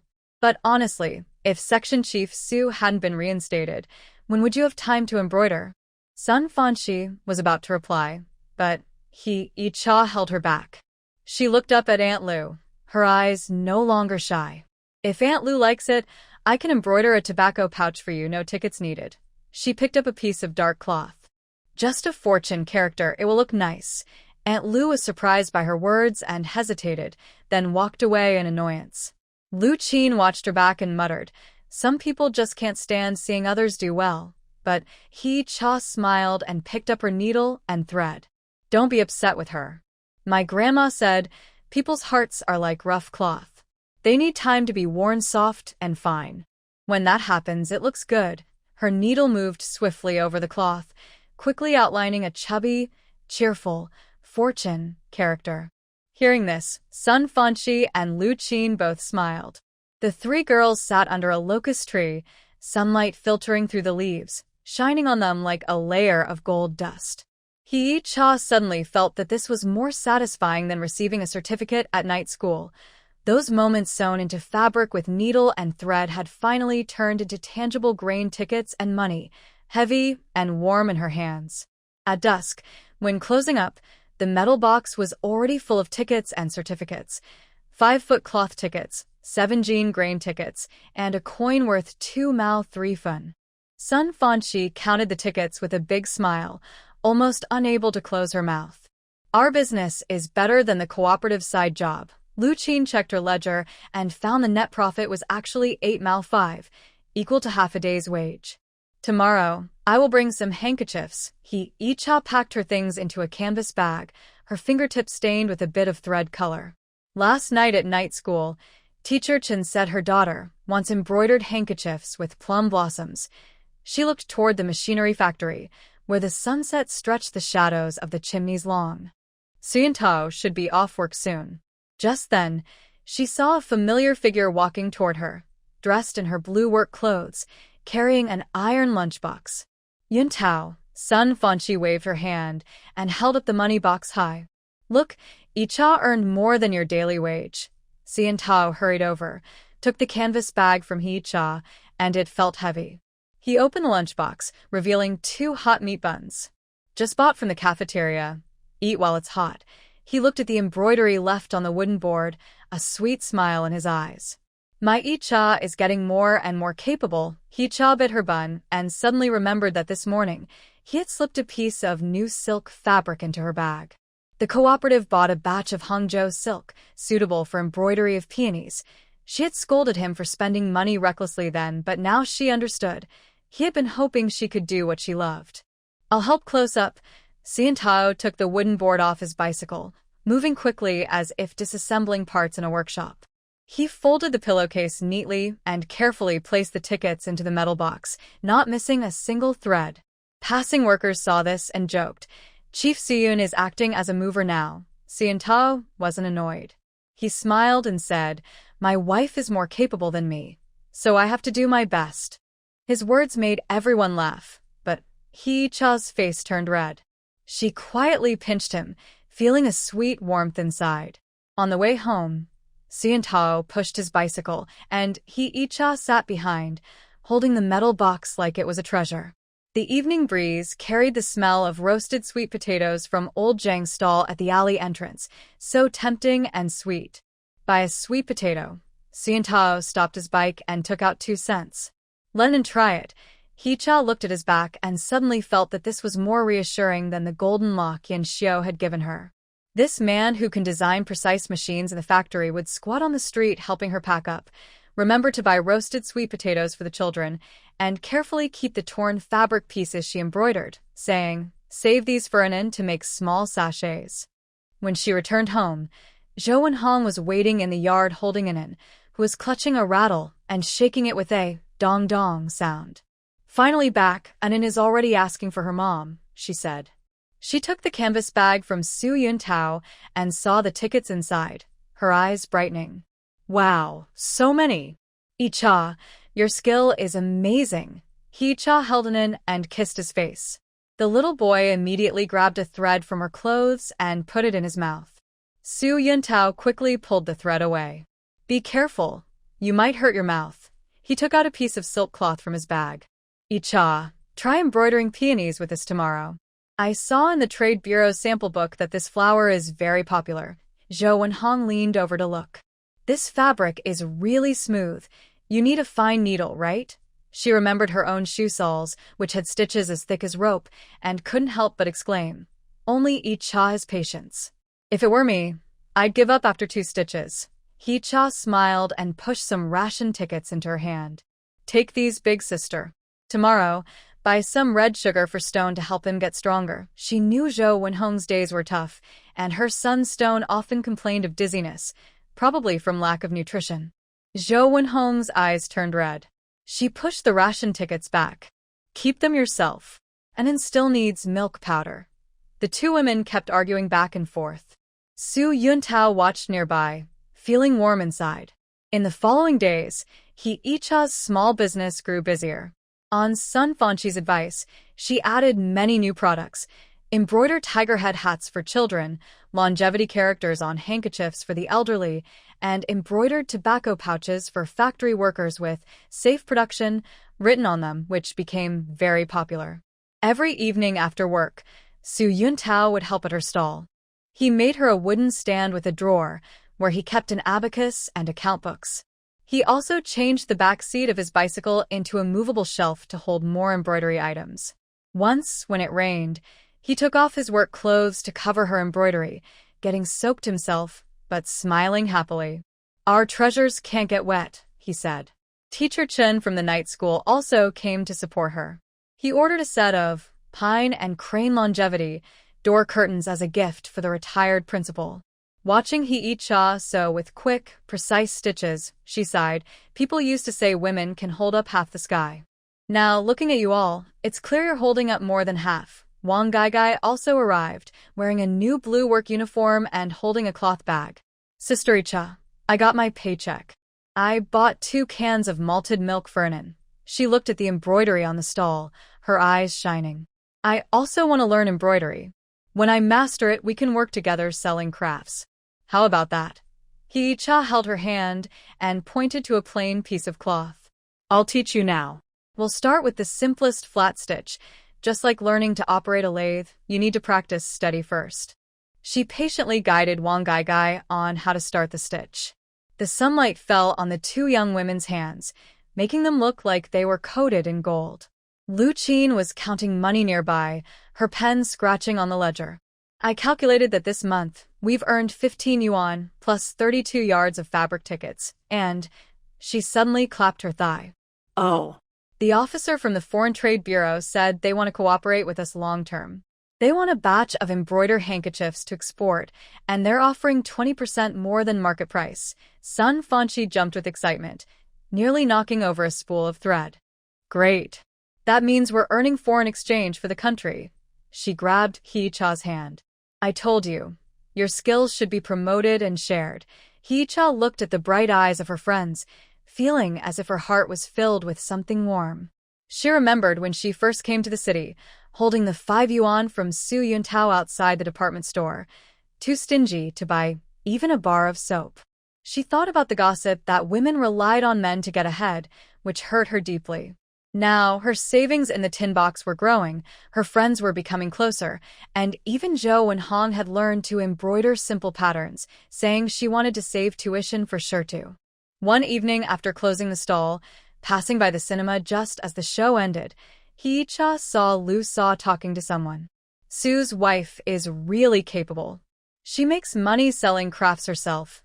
Much better than me," Lu Sa said, her voice no longer sharp but full of genuine admiration. Sun Fanqi proudly nudged He Yicha. "Did you hear that?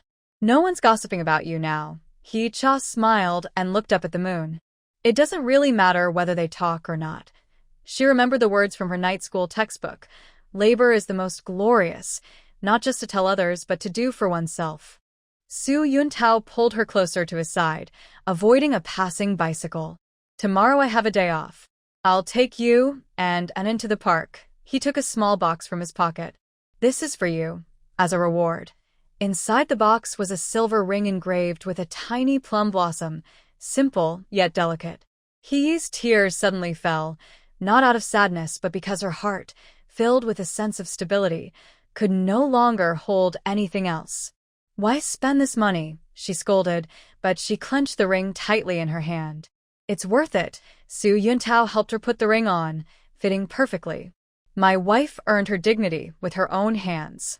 She should wear something proper." His fingers brushed over the calluses on her palm, marks left by countless nights of embroidery, more precious than any jewelry. On the way home, He gently rubbed her finger over the ring. The cool silver touched her skin but warmed her heart.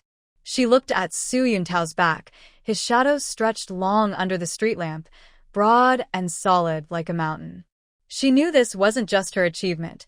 She had a support, help from Sun Fanqi and Lu Qin, care from Zhou Wenhong, and even the gossip and whispers that pushed her forward, helping her carve her own path. The jasmine in the yard was in full bloom, white petals shining under the moonlight. He carefully stored the money and receipts she earned today in the redwood box given by Yan Xiaocai, alongside Anin's longevity lock.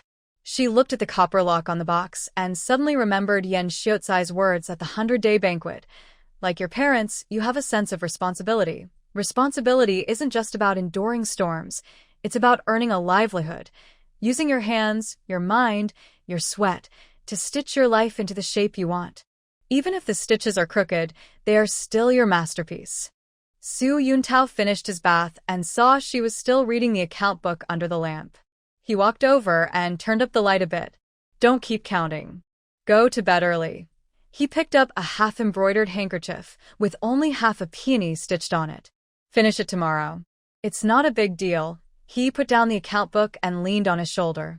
Yuntao, do you think our future days will be like this peony, blooming more and more? Su Yuntao hugged her closer, resting his chin on her head. Yes, he said. He looked at the moon outside the window, its light falling on Anin's sleeping face, like a thin veil. As long as we move forward steadily, life will get better and better. It was late at night. The footsteps in the alley gradually quieted, leaving only the sound of wind rustling through the locust tree leaves, like a gentle lullaby. Rested her head on Su Yuntao's arm, clutching a silver ring in her hand. In her dreams, she heard the soft sound of silk threads passing through fabric and the crisp noise of ration tickets falling into a metal box. These were her most beautiful sounds. She knew this was just the beginning. Tomorrow, when the sun rises, she would go to sell things at the market, attend night school, embroider more flowers, earn more money, and weave her life into a lively and steady picture. A picture with her, Su Yuntao, and then her friends and many ordinary people like them, working hard to make a living. It would be lively, safe, and peaceful. In early autumn, the night wind rustled the locust tree leaves. The oil lamp in the west wing of the Su family's old house flickered. Had just soothed Anin to sleep. As she turned to wash the diapers, she heard faint whimpering from the cradle. Her heart tightened. She reached out to feel the child's hot forehead. The little one who had been giggling happily during the day now felt like a burning coal. Yuntao, her voice trembled. Su Yuntao was sitting at the desk, writing a report. He suddenly looked up, ink spreading across the paper. He rushed to the bed, and when his fingertips touched Anin's cheek, he froze. What's wrong? He was fine this afternoon, and Anne's crying grew more urgent. His small face was red and strained, breathing rapid like a broken bellows. He unbuttoned his tiny jacket and saw a fine red rash on his chest. Suddenly, she remembered what Yan Shuilin had said about urgent rash when they went to the countryside. Her hands and feet turned cold. We need to go to the hospital. Su Yuntao grabbed a military green bag hanging on the wall and wrapped it in the small cotton quilt she had sewn that night. Zhou Wenhong was awakened and ran out with an oil lamp. The flickering light made her white hair at the temples look flickering. What's going on? Mom, Anin has a fever and rash. We need to go to the health clinic. Su Yuntao's voice was steady, but his hands trembled. He tightened the quilt around him. Stay at home and wait, don't worry. He grabbed the ration tickets and her wallet from the table. Suddenly, she remembered something. She turned and took out an oil paper package from the bottom of the wardrobe. It was her savings, saved over half a year. She had planned to make a cotton jacket for Anne's first birthday. Now, she clenched it tightly in her palm, the paper corners wrinkled. The road was bumpy at night. Su Yuntao carried on his back, still holding and close. The moonlight filtered through the locust leaves, casting mottled shadows on his sweaty back. He rested on his shoulder, smelling the soap scent on his rough cloth shirt. Suddenly, She remembered a cold night when he carried the feverish Wang to find Yan Chui-lin during their countryside trip. Back then, his silhouette still carried a distant, cold hardness. "Just say if you're tired," Su Yuntao's voice came from his chest, breathless. His right foot had twisted at Shibingzi village. It always hurt in rainy weather, but now he seemed unaware of the pain, walking quickly and heavily. "I'm fine." E.T. pressed her face against his neck, feeling his pulse beating. "And seems to have a worse fever." Suddenly, the little one in her arms let out a sharp cry. Su Yuntao paused, looked down by the moonlight, and saw An's lips turning blue. He said nothing, just hurried forward, his leather shoes pounding on the gravel road, making loud noises that startled the night birds in the trees. The wooden door of the county health clinic was slightly open. When Su Yuntao kicked it open, Dr. Deng Huarong, who was dozing at the desk, was startled awake. The medicine bottles on the shelf shook. Seeing the couple rushing in with the child, she quickly regained her composure. "What happened?" "High fever and rashes." E.T.'s voice was trembling as she hurried to untangle the quilt, but her trembling fingers got in the way. Su Yuntao held her hand steady, quickly untying the knot. "Dr. Deng, please take a look." Dr. Deng adjusted her reading glasses, listened with a stethoscope, then checked in Anne's eyelids. Her brow furrowed tighter. "It's acute measles, and it has caused pneumonia. She needs to stay in the hospital." She turned to prepare medicine. The clinking of glass bottles sounded especially sharp in the quiet room. "First, give a fever-reducing injection. Observe overnight. If it doesn't improve, she must be transferred to the city hospital." When the needle went into Anne's delicate arm, the child cried so hard she almost passed out. E.T. bit her lip tightly, tasting a faint blood smell, and didn't cry. Su Yuntao held her other hand. His rough palm hurt her skin but strangely steadied her mind. "Who will stay to take care of her?" Dr. Deng handed over a thermometer. "Check her temperature every hour. Call me if it exceeds 39 degrees Celsius." "I'll stay," they said in unison, then looked at each other. Su Yuntao's throat moved. "You worked all day." "I'll stay here. You have to go to work tomorrow," E.T. said, tucking the quilt at the foot of the bed. "Anan recognizes me." "I'll stay." Deng Huarong was tidying up the syringe nearby when she suddenly smiled. "Qui-Gon, sure. Your wife is pregnant. How can she stay up all night? You should stay instead." She pointed to the bench in the corner. "You can lie down there for a while." Su Yuntao then remembered that He-cha's stomach still had a little one inside. His Adam's apple moved again, and he didn't argue. Instead, he took out an enamel cup from his bag. "I'm going to get some water." In the consultation room, only the mother and son remained. He-cha sat on the bed, looking at her son in the dim light. Anan was feverish and drowsy, but her small fists clenched her mother's clothes tightly, like a frightened kitten. Suddenly, she remembered that New Year's Eve when she went to the countryside. Su Yuntao also held her hand tightly that night, in the drafty earthen house, saying, "Let's give the baby a name." A wave of sadness filled her heart. When Su Yuntao returned with hot water, he saw He-cha leaning over to wipe sweat from Anan. Her side profile was soft and gentle in the light, like a watercolor painting. He tiptoed quietly, placing the enamel cup on the table. Suddenly, he noticed her cloth shoes had a hole worn through on the way here, with her toes exposed and dirt on them. "Go back and rest first," he said, squatting down to try to take off her shoes. But she held his hand. "I'm not tired." He-cha shook her head. She took out a dry, hard-steamed bun from her bag. "Eat something." "You have to go to work tomorrow." Su Yuntao didn't take it. Instead, he took out a paper-wrapped package from his pocket. Inside were 2 plain steamed buns, secretly given to him by Zhou Wenhong that afternoon, to help He-cha regain strength. He broke off half and handed it to her. "Eat this." In the quiet of the consultation room, with the smell of disinfectant in the air, they silently shared the buns. Anan occasionally whimpered, and He-cha quickly leaned over to pat her. Su Yuntao took the opportunity to stuff some pickled vegetables into her hand. Moonlight seeped through the window lattice, casting a web on the ground, trapping the shadows of the young parents, an unexpected warmth of mutual dependence. Later that night, Anan's fever finally subsided, and her breathing steadied. Icha dozed off leaning against the bed. Su Yuntao gently carried her to the bench and covered her with his coat. Sitting on the edge of the bed, he looked at her face in the moonlight. He noticed a faint bluish shadow under her eyes, but her lips were slightly curved, as if she had just had a sweet dream. Suddenly, he remembered that cold night in the countryside when she went out in the rain to find Yan Suilin. She returned soaked but smiling, saying, "It's okay now." He also thought of how she argued passionately with Wang Bisua over cotton wadding, her face red and neck tense. "I remember her secretly sewing clothes for Anan at night, not making a sound even when pricked by the needle. These images flashed in my mind like a movie, and suddenly my heart felt filled with warmth." When dawn was near, Deng Huarong came to check on the patients. She saw Su Yuntao sleeping on the bed with his hand clutching a piece of rock sugar that hadn't been fully eaten. She quietly measured Anan's temperature, nodded with satisfaction, and then turned to see He-cha sleeping peacefully on the bench. She suddenly felt more fond of this city wife, who always wore a gentle smile. "Su, the officer." She gently nudged Su Yuntao. "The child's fever has gone down."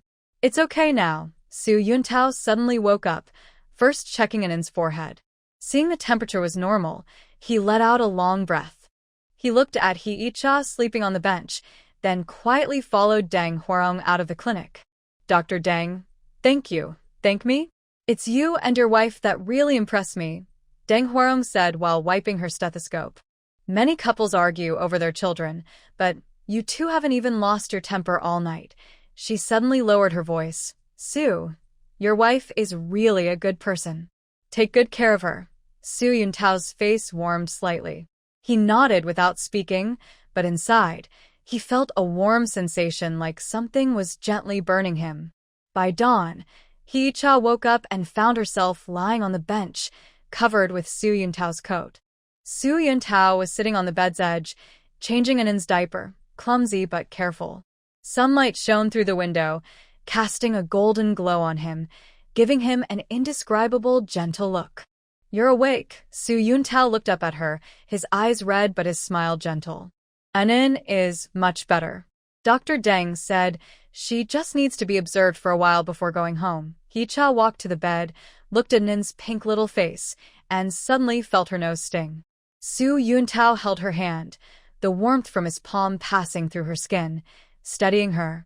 "Don't worry, I'm here." Just then, the door to the clinic was pushed open. Zhou Wenhong hurried in with a basket, followed by Wang Gaigai, who was clutching her favorite doll, her most treasured toy she wanted to give to Anan. "How is Anan?" Zhou Wenhong placed the basket on the table.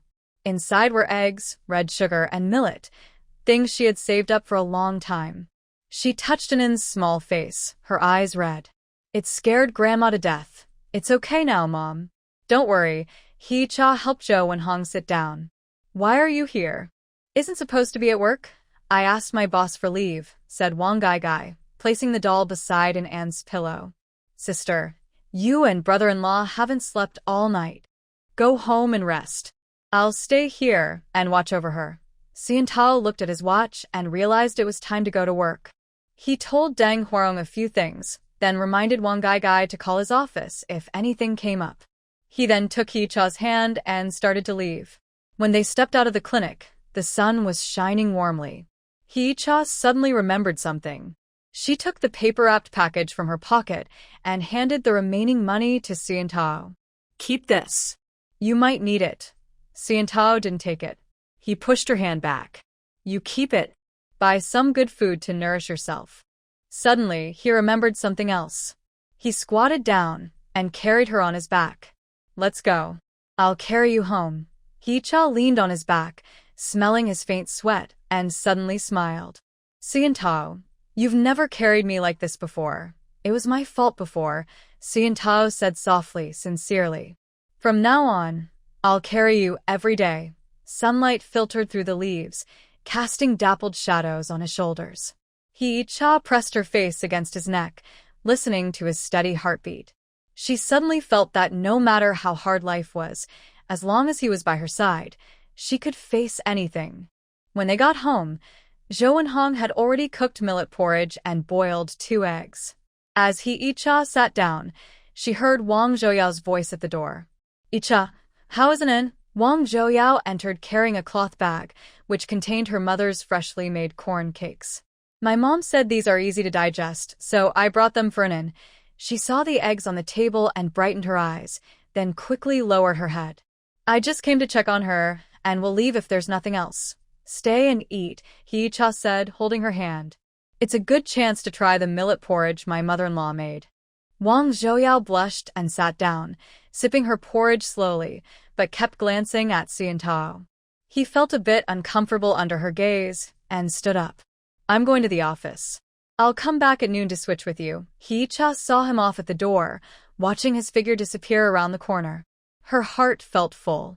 She turned back into the house and saw Zhou and Hong feeding Wang Zhouyao a boiled egg, both talking and laughing like mother and daughter. And was sleeping soundly in the next room, her face rosy like a ripe apple. Sunlight shone through the window, illuminating the millet porridge bowl on the floor, giving off a warm glow. He-Cha leaned against the doorframe, suddenly remembering the old, drafty earthen house when she went to the countryside, the military coat that Xiantao first put on her, and the way An called Mom for the first time. These images are like strings of pearls, connecting all her little moments in this unfamiliar world, shining with warmth. She knows there will be many difficulties ahead, but as long as the family stays together, shares the same hopes, and works hard, there is no obstacle they cannot overcome. Just like now, with the sunshine just right, loved ones nearby, and although life is simple and humble, it is full of hope. At noon, Xiantao returned from work holding an apple, which he borrowed from a colleague to buy. He cut the apple into small pieces and offered it to He-Cha. "Eat some, to get your vitamins." He-Cha took a bite, and the sweet juice spread in her mouth. She looked at Xiantao's serious side profile and suddenly felt that this might be what happiness tastes like. Not dramatic, but steady and long-lasting, like the early autumn sunshine, warm and gentle. In the afternoon, Xiantao went to the health clinic to pick up Wang and bring her home. Anan woke up and giggled when she saw him, grabbing his finger with her little hand. Xiantao sat on the bed, clumsily feeding the child water. His movements were awkward, but his eyes were so gentle they seemed to drip with tenderness. Deng Huarong came in to check on the patient. Seeing this scene, she smiled and said, "Su, you really are a model husband and father." Xiantao's face turned slightly red, but he didn't deny it. He just looked down at the child in his arms, a natural smile appearing on his lips. Suddenly, he remembered what He-Cha had said, "Life is lived, not just thought about." He used to think those words were too simple, but now he understood that the simplest things are often the happiest. In the evening, Anan was feeling much better and started babbling happily. Xiantao held him, while He-Cha sat nearby knitting a sweater. The sunlight streamed through the window, casting long shadows of the family of 3, warm and peaceful like a painting. "Xiantao," He-Cha suddenly looked up. "When Anan is better, let's take a family photo." Xiantao was momentarily surprised, then smiled. "Sure, and let's also invite Mom and to come along," and seemed to understand, giggling and patting Xiantao's shoulder with her little hand. Outside, the locust tree leaves rustled, as if playing a melody for this happy family. Xiantao looked down at the child in his arms and then glanced at his charming wife beside him.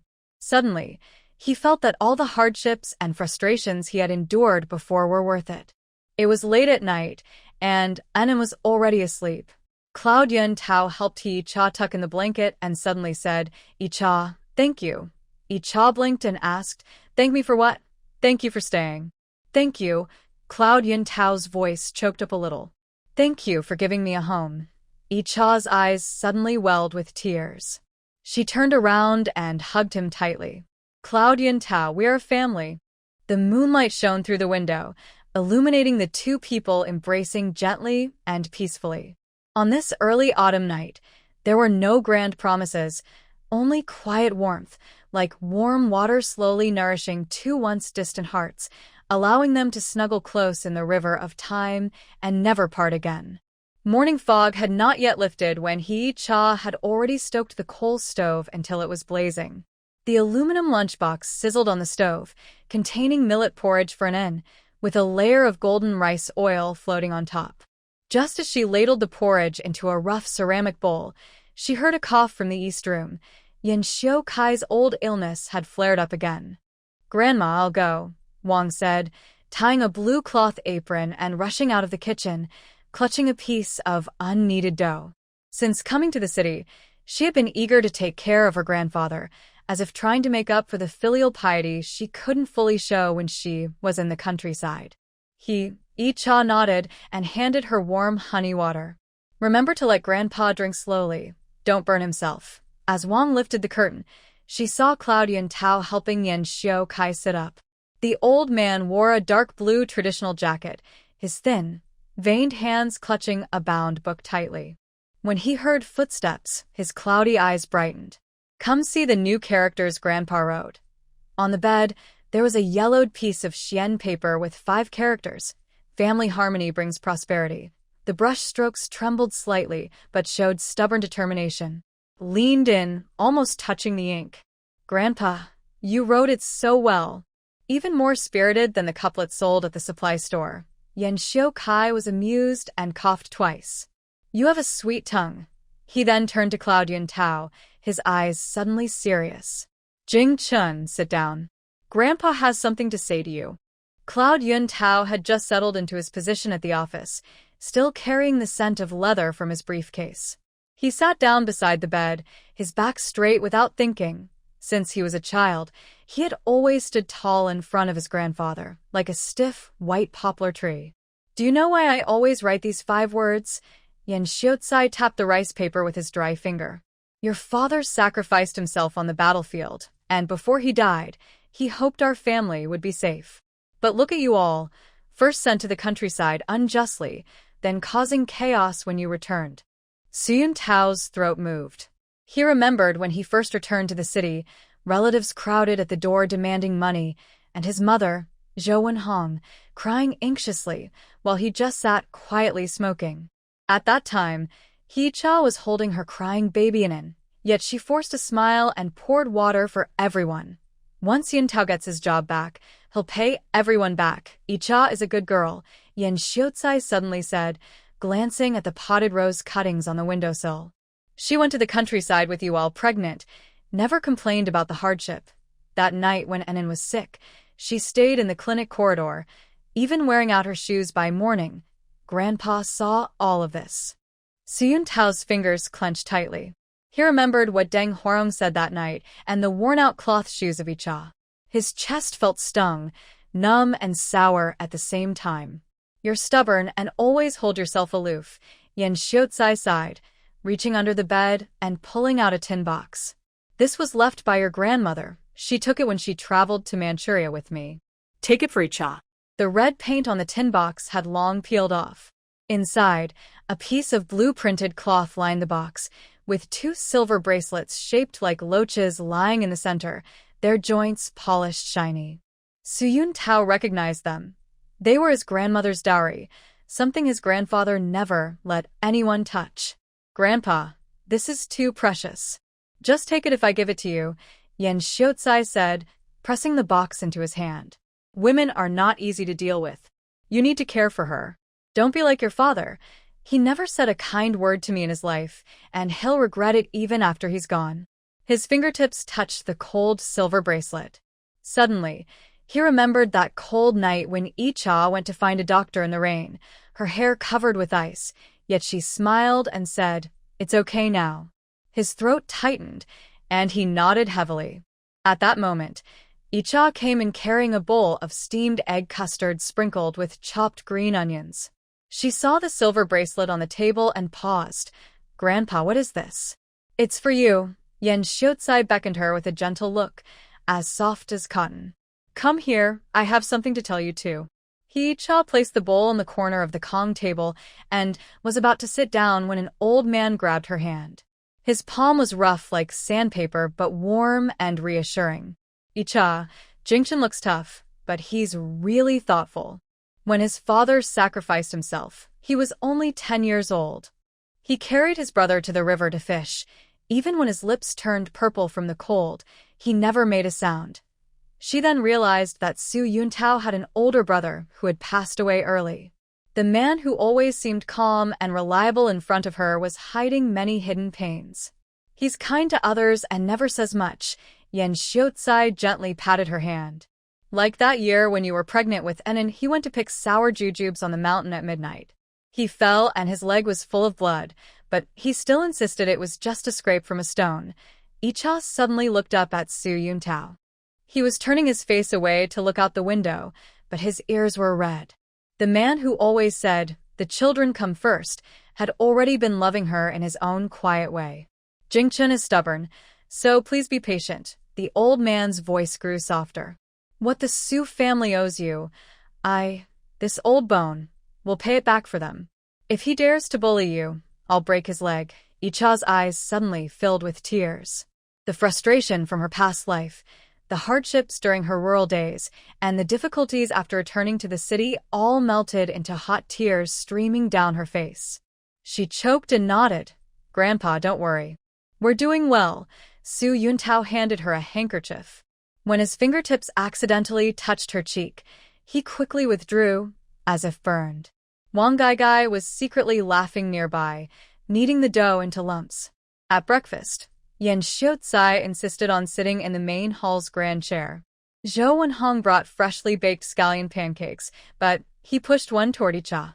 "You're pregnant, eat more," he said, then gave Su Yuntao a meaningful look. "Serve food for your wife." Su Yuntao took the biggest pancake and awkwardly placed it into Icha's bowl, like handing over a document.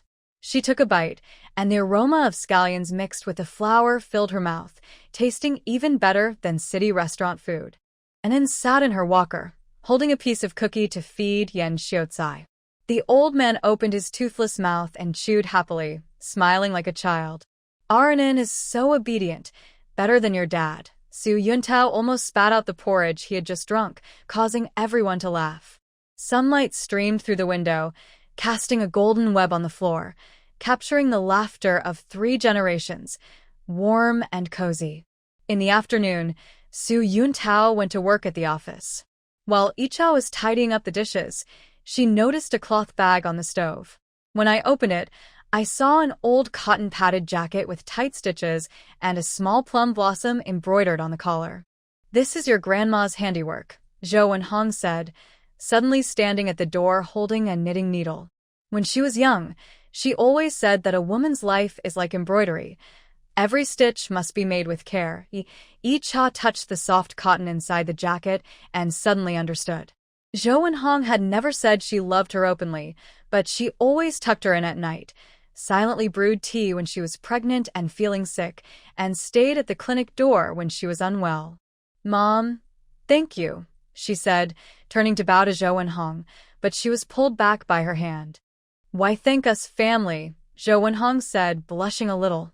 She wiped her hand on her apron. "You should say your embroidery looks nice. The shop people keep asking where you bought it." "Maybe. You could make more." Cha's heart jumped. She remembered Sun Fanchi talking about setting up a stall. Just as she was about to speak, she heard Wang Gaigai shouting from the yard, Sister Lu Qin is looking for you." Lu Qin was a classmate from night school, working at a textile factory. She always said Cha's embroidery was more delicate than Shanghai goods. She carried a military green canvas bag and saw the jacket on the table, her eyes bright. "Your embroidery is amazing. If you set up a stall, I'll be your first customer." Cha shared her idea, and Lu Qin immediately patted her thigh. "I know directly from the department store. He's worried about not having unique products. I can ask him for you." Zhou Wenhong listened nearby, quietly went back to her room, and took out a wooden box filled with her years of stored silk threads. "Use these first. If they're not enough, I'll go to the shop to get more." Wang Gaigai also came over. "Sister, I'll help you. I can sew and cut patterns." Looking at her mother-in-law, sister-in-law, and sister, Cha suddenly felt very at ease. The fear of coming into this new world and the hardships of her rural years seemed to vanish in that moment. She had a caring grandfather, understanding mother-in-law, close sister-in-law, and a husband with a tough exterior but a soft heart. Maybe this was the family she had always wanted. In the evening, when Su Yuntao returned, he carried a mesh bag with 2 lively crucian carp inside. He Cha was discussing stall plans with Lu Qin and saw the fish, her eyes bright. "Did you buy fish today?" "Passing by the seafood shop, I saw they were fresh," Su Yuntao said, placing the fish into a porcelain basin. "Grandpa said you need to nourish yourself." He paused, took a small cloth bag from his pocket and said, "This is for you." Inside the cloth bag was a pair of silver bracelets, the same ones Yan Xiao had given earlier that morning. Su Yuntao's ears still looked a little red. "Grandpa said."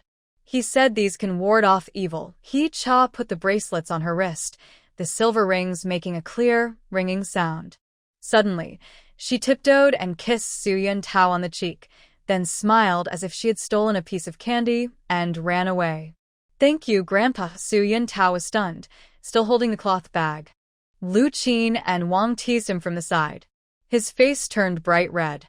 He grabbed a newspaper from the table to hide his face, but couldn't hide the small smile at the corner of his mouth. At dinner, Yan Xiao looked at the silver bracelet on He Cha's wrist and nodded with satisfaction. "That's more like it. A family should act like a family." He picked a piece of fish and gave it to Su Yuntao. "Pick out the bones carefully for your wife." Su Yuntao clumsily picked out the fish bones and piled the fish meat into He Cha's bowl, making a small mountain like snow. She ate the fish and looked at her family, suddenly feeling that this simple life was like the fish soup in her bowl. At first, it seemed plain, but as she savored it, she realized it was filled with deep, unbreakable love. Late at night, and was already asleep. He Cha sat by the lamp, embroidering a handkerchief, while Su Yuntao was nearby writing a work report. In the glow of the kerosene lamp, their shadows leaned against the wall, like a warm picture. "Su Yuntao." She suddenly looked up. "Did you remember what Grandpa said?" Su Yuntao paused with his pen, leaving a small ink on the paper. "I remember."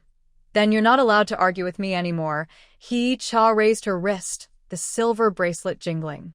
"Or I'll use this to hit you." Su Yuntao put down his pen, came over and squatted in front of her, holding her hand. "I won't argue anymore." His voice was low but serious. "Cha, I was wrong before." He Cha looked at the guilt in his eyes and suddenly smiled. "If you know it's wrong, then fix it quickly." She held up the half-embroidered handkerchief, which had embroidered mandarin ducks playing in water. "Look at how I embroidered it." Lu Qin said it might sell well. Su Yuntao's gaze fell on the handkerchief, then shifted to her smiling face. Suddenly, he pulled her into his arms. "From now on, I'll help you set up your stall after work." He Cha leaned against his chest, listening to his steady heartbeat, feeling completely at ease. The moonlight outside shines in, falling on the hands of 2 people holding each other. The silver bracelet glows softly, like Grandpa's gaze, like Grandma's gentle reminders, like all the warmth this home gives her. She knows that the road ahead is long, and there may be storms or hardships. But as long as she has this person and this home, she is not afraid. Because she finally understands that home is not a cold house, but a place filled with caring warmth. Love is not about grand promises, but about steady companionship. Just like Grandpa said, a harmonious family brings success. These simple 5 words are a family motto, a hope, and the warmest strength that supports them through difficult times.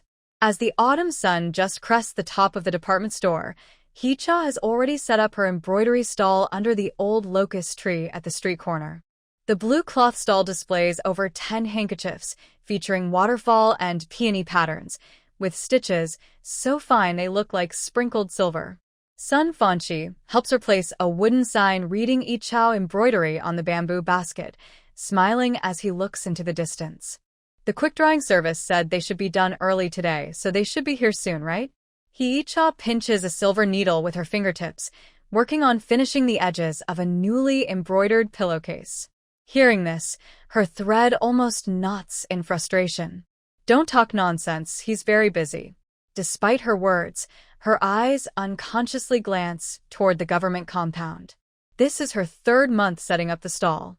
From initially only embroidering simple orchids to now creating vivid phoenixes, her fingertips have developed thick calluses layer after layer. Su Yuntao always says she's silly, choosing this hardship over a peaceful life.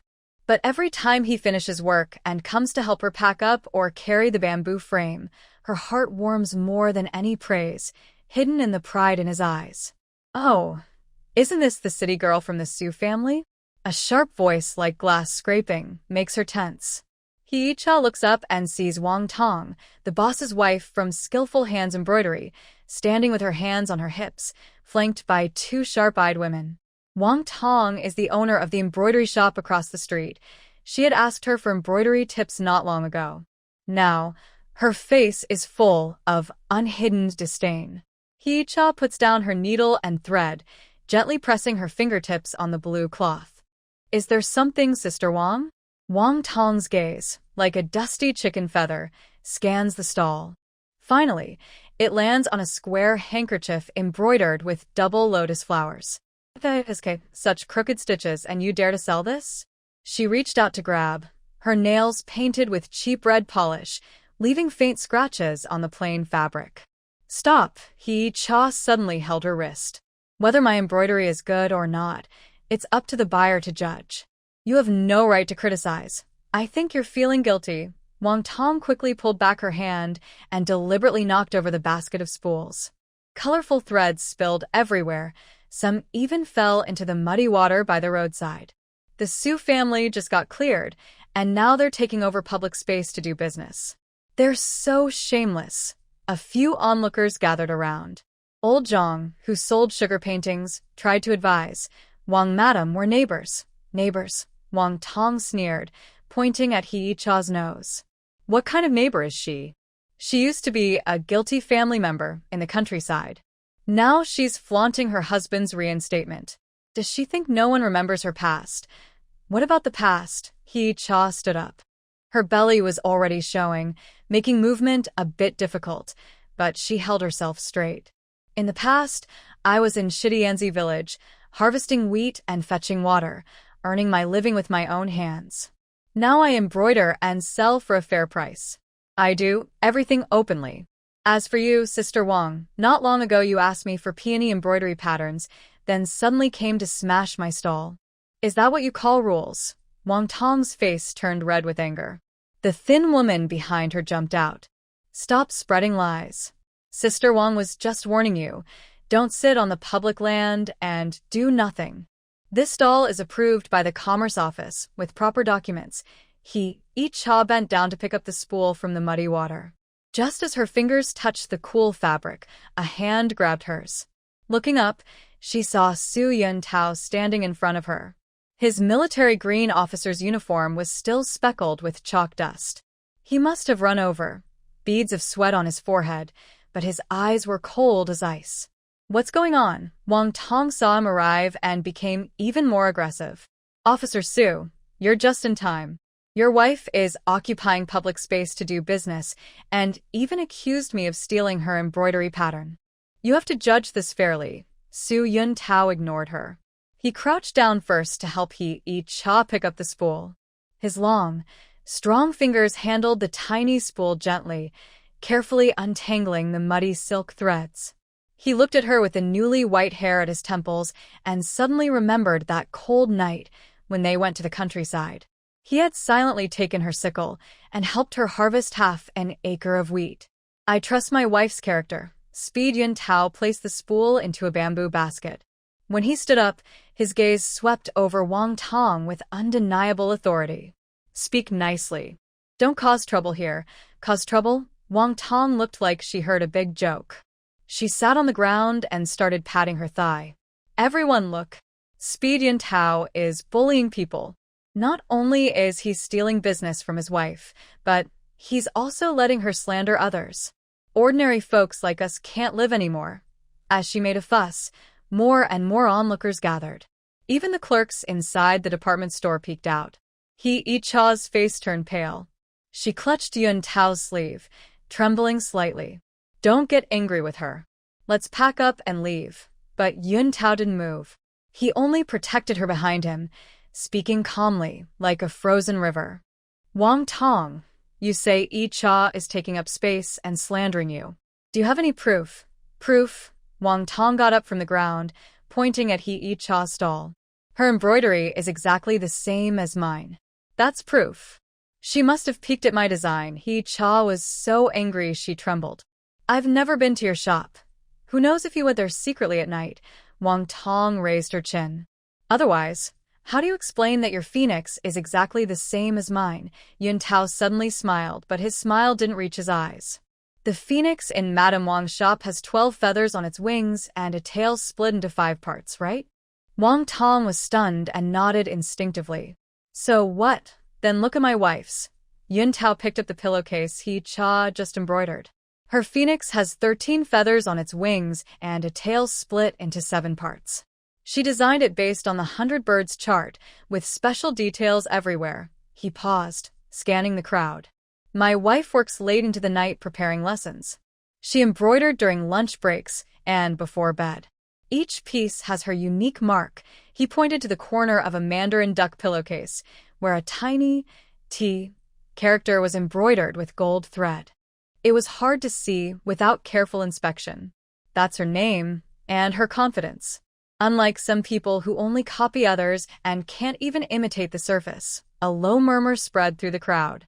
Someone picked up Yi Cha's embroidery to examine it closely, exclaiming, "Wow, the stitches are even finer than those sold in the department store."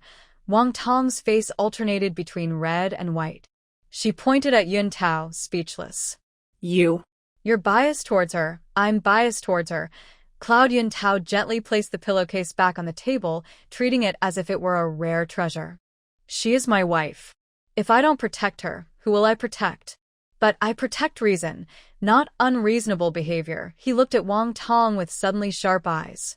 If you're not convinced, we can go to the business bureau now and ask them to check who is maliciously competing and causing trouble. Wang Tong's confidence immediately dropped. Everyone knew that Director Li from the business bureau was an old friend of Cloud Yun Tao. If it really came to that, she couldn't hide her little schemes. The chubby woman behind her tugged at her sleeve. Boss lady, forget it. Forget what? Wang Tong still wanted to argue, but she was pushed back half a step by Cloud Yun Tao's cold gaze. He bent down, picked up the blue cloth on the ground, carefully dusted it off, and placed it back on the bamboo rack. If you want to do business in the future, do it openly. If you dare to cause trouble again, don't blame me for being rude. His words were not heavy, but they carried an undeniable authority. Wang Tong clenched her teeth and shot a fierce glare at Yi Cha, then left with her people in a huff. The crowd gradually dispersed. Sun Fanxi let out a sigh of relief, patting her chest. That was close. Cloud Yun Tao, you arrived just in time.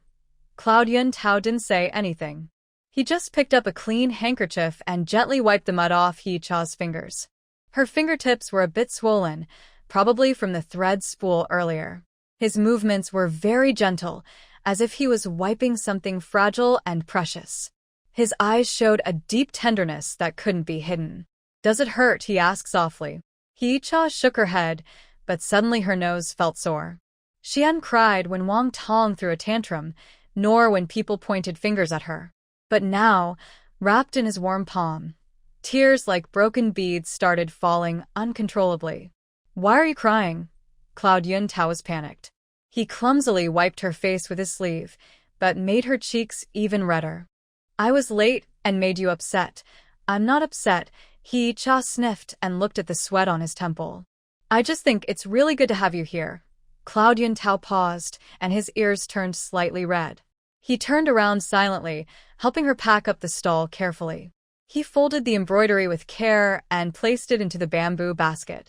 The sunlight filtered through the locust tree leaves, casting dappled shadows on his broad back, reminding her of the time she helped him carry wheat bundles in the countryside.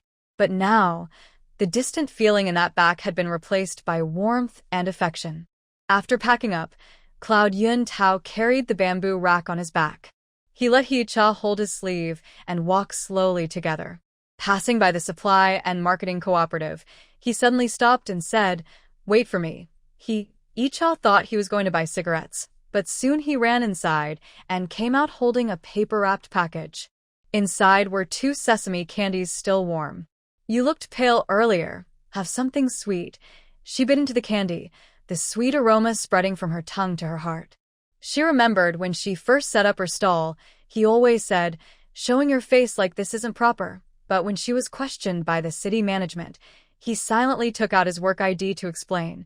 When she was too tired to straighten up, he clumsily learned to sew. This stubborn yet kind-hearted man never said sweet words, but all his tenderness was hidden in his actions. Actually, Hee-cha licked the sugar residue from her lips. Wang Tong wasn't entirely wrong. I did look at her patterns for reference. Afraid that Su Yuntao might misunderstand, she quickly explained. "Last time I bought thread at her shop, I caught a glimpse of her phoenix design and thought the tail wasn't lively enough, so I changed it myself." Su Yuntao tightened his grip on her hand. "Borrowing ideas and copying are different. You put your heart into it and made it your own." He suddenly stopped and looked at her seriously. "If anyone causes trouble again, don't hold back. Tell me." If the sky falls, I'll hold it up." Her heart skipped a beat, and she looked up into his deep eyes. There was no longer the coldness from before, nor the distance from when she went to the countryside, only full of care and determination. She suddenly remembered what Grandpa Yan Xiao had said. "Jingchen looks tough, but he's actually very thoughtful." Yes, his thoughtfulness was hidden in the hot water delivered on cold nights, in his clumsy actions of pressing his leg, and in every silent act of support. Just like these sesame candies, at first, they seemed ordinary, but when savored carefully, they revealed deep, unbreakable love. When they returned home, Zhou and Hong had already prepared dinner. The rice porridge was thick, topped with 2 poached eggs. Seeing them back, she quickly took the bamboo basket. "You must be exhausted. Sit down and rest." Wang Gaigai ran out from the inner room, holding a freshly embroidered handkerchief. "Sister, look. How does my peony embroidery look?" Hee-cha leaned in to look. Although the stitches on the peony were a bit uneven, it radiated vitality. She smiled and nodded. "Very good. Much better than my first embroidery." Wang Gaigai blushed and scratched her head. "Sister taught me well." At dinner, Annan sat in her walker, holding a small spoon to feed Su Yuntao porridge. Su Yuntao opened his mouth to catch her, teasing him on purpose. "Is Daddy good?" Annan giggled, clapping her little hands on the table. "Mommy is good." Everyone laughed. Su Yuntao pretended to be angry as he gently pinched her small nose. Little ingrate, but the smile in his eyes couldn't be hidden. Hee-cha looked at the scene in front of her and suddenly felt that all the grievances of the day didn't matter anymore. She had a caring husband, understanding mother-in-law, close little sister-in-law, and this babbling little one. This was the home she had been searching for after crossing over. At night, after Annan fell asleep, Hee-cha sat under the lamp sewing. Su Yuntao was nearby writing a work report. Suddenly, he put down his pen. "Hee-cha, don't go to the market stall tomorrow." Hee-cha paused her needlework. "Why? I've already talked to the local office. They will increase patrols, and no one will cause trouble." Su Yuntao came over and squatted in front of her. "I mean, it's getting colder and you're pregnant. Don't work too hard." Hee-cha put down her sewing tools and held his hand. "I don't feel it's hard." She pointed outside the window. "Look, we used to be in Xinyanzi village and didn't even have decent fabric. Now we have our own stall and can earn money with our skills. I feel grounded." Su Yuntao looked into her eyes and suddenly understood. This girl from the city was never a spoiled flower. She had her roots, her strength. Even on the poorest land, she could bloom. "Then I'll leave work early every day to keep you company." He held her hand and gently kissed it. "No matter what happens, we face it together." Hee-cha's eyes welled with warmth. She nodded and buried her face in his neck. The moonlight outside streamed in, falling on their clasped hands, soft as a thin veil. She knew there would still be storms and hardships ahead, but as long as she had this person and this home, she was not afraid. because she finally understood that home isn't a cold house, but the promise to stand side by side through good times and bad.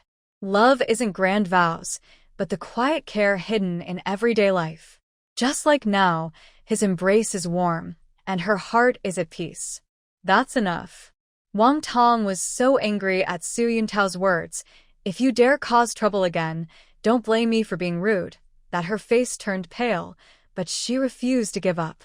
She suddenly rushed toward He Cha's embroidery stall, reaching out to grab a pillowcase embroidered with a phoenix. "Let's see how valuable this broken thing really is." He Cha instinctively protected her stall, bumping her stomach against the bamboo frame and letting out a muffled cry of pain. Su Yuntao was quick to act, pulling her behind him and using his shoulder to block Wang Tong's rush. Wang Tong missed her target, stumbled back a few steps, and then sat down the ground. She slapped her thighs and cried out loudly, "Someone's getting hurt. Su Yuntao is hitting people. This is unfair protection for the guilty."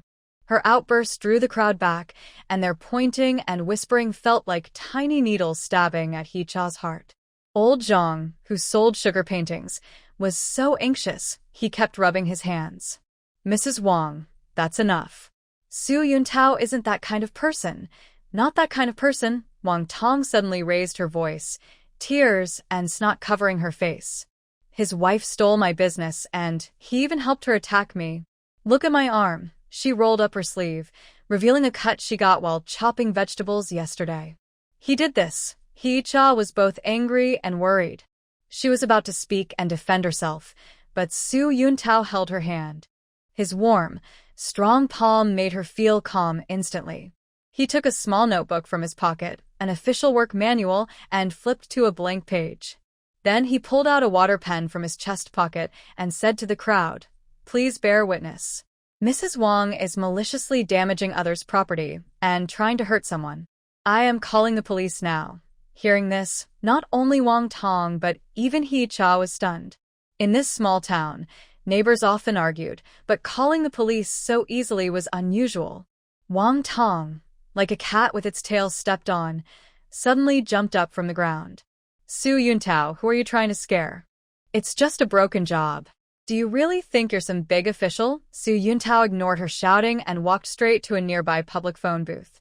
It was a metal booth painted green, with a cord wrapped around the receiver, shining from where.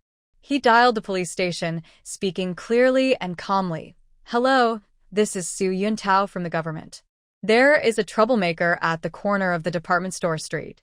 Please send someone to handle this." After hanging up the phone, he returned to his stall and quietly tidied up the embroidery that Wang Tong had messed up. Yi Cha watched his tense face and suddenly remembered when she went to the countryside, someone mocked her for climbing high, and he was the same, coldly saying, "My wife is not for outsiders to talk about," shielding her from all rumors. But back then, his eyes still held some distance. Now, every move he made showed clear protection that couldn't be mistaken. When Wang Tong saw Su Yuntao get serious, her bravado faded. The chubby woman behind her gently tugged her arm and whispered, "Madam, forget it. If the police come, it will look bad." Wang Tong harshly pulled her hand away, but didn't make a fuss anymore. She just stood there stiffly, like a defeated rooster refusing to admit defeat. Soon, 2 bicycles jingled as they stopped by the road, and 2 police officers in dark blue uniforms got off. The lead officer, surnamed Li, was an experienced officer from the police station who had dealt with Su Yuntao a few times. Seeing the scene, he frowned and asked, "Su, what happened here?" Su Yuntao briefly explained everything, how Wang Tong deliberately knocked over the embroidery stand and falsely accused him of hitting someone. His account was clear and logical. Yi Cha added, "Officer Li, I have a business license issued by the Commerce Bureau. Sister Wang recently came to ask me about embroidery techniques, and Sun Fanxi can also testify to that." Sun Fanxi quickly nodded. "That's right. I saw Madame Wang come to ask for peony embroidery samples, and she even said Yi Cha's skills were good." Officer Li looked at Wang Tong. "Madame Wang, is what Su said true?" Wang Tong's eyes flickered, and she hesitated before saying, I just wasn't happy because she took my good spot. The spots are assigned by the Commerce Bureau and are registered, Officer Lee said, taking out a small notebook and flipping through it. Wang Tong, you've had trouble before for fighting over business with a neighbor's stall. How come you haven't learned your lesson? He closed the notebook and spoke seriously. Come with us to the station and explain everything clearly. Hearing she would be taken to the police station, Wang Tong's legs went weak. She grabbed Officer Lee's arm and cried, Officer Lee, I was wrong. I won't do it again. Please forgive me this time. Su Yuntao stepped forward, walking in front of He Cha. Officer Lee, she destroyed my embroidery stand and scared my pregnant wife. This can't just be ignored. We will handle it according to the rules. His voice was not loud, but it carried undeniable strength. Officer Lee looked at Su Yuntao, then at the scattered spools and He Cha's slightly rounded belly. He nodded and said, Wang Tong, come with us. If you need to compensate or apologize, do so. When Wang Tong was taken away by the police, she kept glancing back and glaring at He Cha with a venomous look, like a poisoned needle. But He Cha was no longer afraid because she knew Su Yuntao was behind her. He was like a strong wall, shielding her from all the storms. After the crowd had dispersed, Sun Fanchi patted his chest and let out a long breath. Wow, that was so scary just now. Su Yuntao, you're really impressive. Just call the police and they come right away. Su Yuntao didn't say anything. He squatted down carefully to examine the damaged embroidery. A corner of a mandarin duck handkerchief had a black mark from being stepped on. He gently wiped it with his finger, but it didn't come off. His brow furrowed in concern. Forget it, He Cha pulled on his arm. It's broken, but it's okay. Just re-embroider it. Su Yuntao shook his head and carefully folded the handkerchief, placing it at the bottom of the bamboo basket. It can be fixed. He looked up at her with an apologetic expression. It's all my fault. I should have come earlier. Don't blame yourself. He Cha bent down to meet his gaze. I decided to set up the stall myself. It's normal to run into trouble. She paused and couldn't help but smile. But I have to say, you looked so cool when you called the police. Su Yuntao's ears turned red instantly. He stood up abruptly and turned to pack up the bamboo stand. Let's pack up quickly. It's getting dark. Watching his hurried figure, He Cha couldn't hide her smile. This man, who always kept his emotions hidden deep inside, showing a little awkwardness now and then, made her heart flutter more than any sweet words could. On the way home, Su Yuntao insisted on carrying her on his back. He Cha refused. I'm only 3 months pregnant. I'm not that fragile. Be good, Su Yuntao said without asking, squatting down again. You bumped your belly earlier. I'll carry you, don't worry. The setting suns stretched their shadows long. He Cha leaned on Su Yuntao's broad back, smelling his faint soap scent, feeling warm inside. When they passed the supply store, she suddenly remembered something. She patted his shoulder. Wait a moment. She got off his back and ran into the supply store. Soon, she came out holding 2 bags of malted milk. At that time, malted milk was a rare item, rationed and only available with a ticket. Su Yuntao looked at what she was holding and frowned. Why buy this? It's very expensive. To help Grandpa and Mom get better, He Cha stuffed a bag into Su Yuntao's hand. Grandpa's cough has improved a lot, but he still needs to recover. Mom takes care of it every day. She's been working hard. Su Yuntao looked into her bright eyes and suddenly remembered how, when they went to the countryside, she secretly gave him a piece of bread she didn't want to eat. At that time, he thought she had other motives, but now he understood that her heart is as pure and warm as the flowers she embroidered. Let's go home, he said, taking the malt drink and gently lifting He Cha onto his back, walking lightly as if floating on the wind.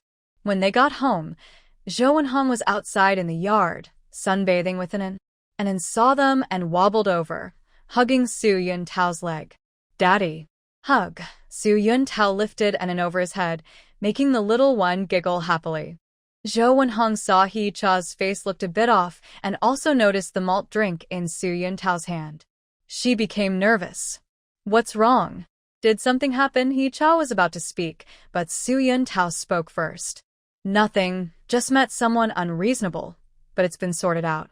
Mom, This is the malt drink Hee-cha bought for you and Grandpa. Zhou Wenhong took the malt drink, touching the little character printed on it, and suddenly her eyes turned red.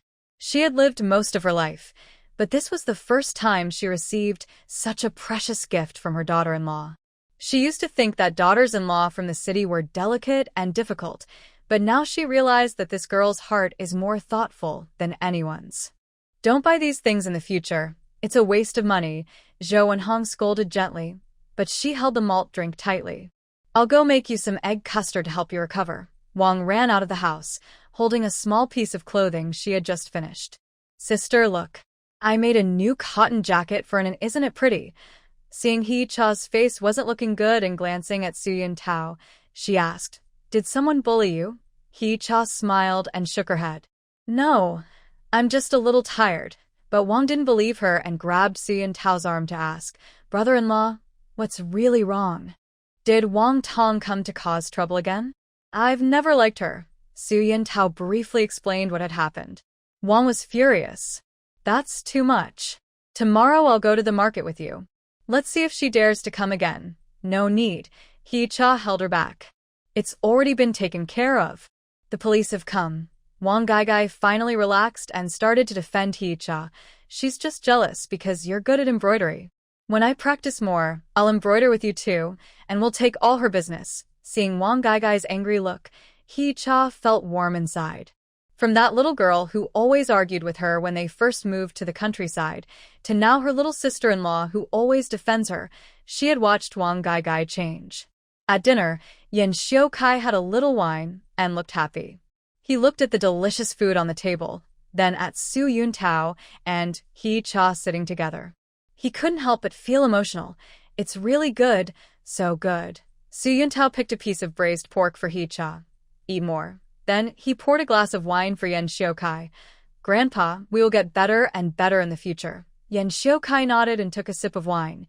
Jing Chun, remember, as a man, the most important thing in life isn't how high your official rank is or how much money you make, but protecting your family. Your wife is a good person, so you can't treat her badly. Su Yuntao looked at Hee-cha, who was feeding in. The sunlight shone through the window on her face, soft and beautiful like a painting. He nodded seriously. Grandpa, I understand. After dinner, Su Yuntao went to wash the dishes. Hee-cha sat under the lamp sewing the soles of an and shoes. Wang Gaigai came over secretly and said mysteriously, Sister, I have something to tell you. Today I went to work at the factory. My colleague said that after Wang Tong was taken away by the police, she cried and made a fuss at the police station. The director scolded her harshly and fined her 20 yuan. Hee-cha paused with her sewing. Find that much? Exactly. Wang Gaigai smiled happily. She's so mean. My colleagues also said that brother-in-law really protects you. Many people are jealous of you. Hee-cha's heart skipped a beat. She looked toward the kitchen. Su Yuntao was tying his apron and washing dishes. The sunset's glow outlined his tall figure, so steady, so reliable. At night, after Anan fell asleep, Hee-cha lay in bed, tossing and turning, unable to sleep. Su Yuntao came back after a shower and saw her staring blankly. Curious, he asked. What's wrong? Are you thinking about today's things? Hee-cha shook her head and sat up. Su Yuntao, thank you. Thank you for taking care of me today. Hee-cha looked into his eyes and said sincerely. I used to think you were cold and distant, but I never expected you would go so far for me. Even to the police station. Su Yuntao came over and sat on the edge of the bed, holding her hand. You're my wife.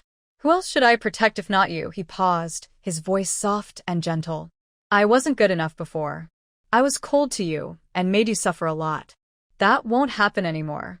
With me here, no one can bully you. Hee-cha's eyes suddenly filled with tears. Having traveled to this unfamiliar time, she lived carefully, trying hard to find her footing. She had faced hardships and confusion, but she never imagined someone would stand so firmly by her side, shielding her from the storm. She threw herself into Su Yuntao's arms, holding him tightly. Su Yuntao, it's so good to have you. Su Yuntao stiffened for a moment, then gently patted her back, clumsy but tender. Outside the window, moonlight streamed in, illuminating their embrace and the warm, loving home they shared. From that day on, no one dared to cause trouble at Hee-cha's embroidery stall. When passers-by stopped, they couldn't help but admire the beautiful embroidery and praise it. When someone asked about Wang Tong, old Zhang, who sold sugar paintings, would say, "That's her own fault. Su Yuntao is protecting his wife, that's for sure." Hee-cha's business grew better and better. With so many orders, she couldn't keep up. Every evening after work, Su Yuntao would come to help. Though still a bit clumsy, he always enjoyed it. Sometimes, when Hee-cha embroidered late into the night, he would sit beside her, offering her water or helping to organize her thread spools. Days passed peacefully and warmly. Hee-cha knew the road ahead was long, and there might be storms, but as long as Su Yuntao was with her and they had this loving home, she was not afraid. She understood that true happiness wasn't fancy clothes or wealth, but in these simple days, being loved, loving others, and growing old together. The early winter wind swept through, knocking snowflakes against the night school's glass window. Hee-cha rubbed her cold, red hands and adjusted the wick of the kerosene lamp to make the flame brighter. Open arithmetic textbooks are filled with dense formulas and her notes written alongside. The scratching sound of her pen on paper is especially clear in the quiet classroom. "Icha, are you leaving yet?" Sun Fanchi, bundled in a thick cotton coat, pushed the door open. Her breath formed white mist in the light. "The door will be locked in half an hour." When Hee-cha looked up, her bangs fell forward, stained with ink. "Just finish this problem about chickens and rabbits, then I'll go." She pointed to the small writing in her exercise book. "Do you think ancient people were too bored to mix chickens and rabbits in the same cage?" Sun Fanchi chuckled and leaned in to look at her solving steps. "Are you using a new method? It's much simpler than what's in the textbook. Teacher Xiantao taught me." Hee-cha paused with her pen, recalling how the man had explained the problem last night under the lamp, his finger drawing a cage on the draft paper, his side profile softly outlined by the light. "He said if you treat the rabbits as two chickens, it won't be so confusing. Your teacher Xiantao is really patient," Sun Fanchi teased. "My husband doesn't even bother to check the kids' homework." She suddenly lowered her voice. "Did you hear? For the final exams, they're choosing 3 top students, and the principal will personally award them." Hee-cha's heart skipped a beat. When she signed up for night school, many people whispered behind her back, "What is a pregnant woman doing here?" Even Jing Tao, Xiantao's colleague, sourly said, "Xiantao married a wife who wants to be a scholar." She clenched her pencil, ink spreading into a small dot on the paper. "Just passing is fine. You're just too modest." Sun Fanchi patted her shoulder. "Last time, your essay was read aloud as a model example.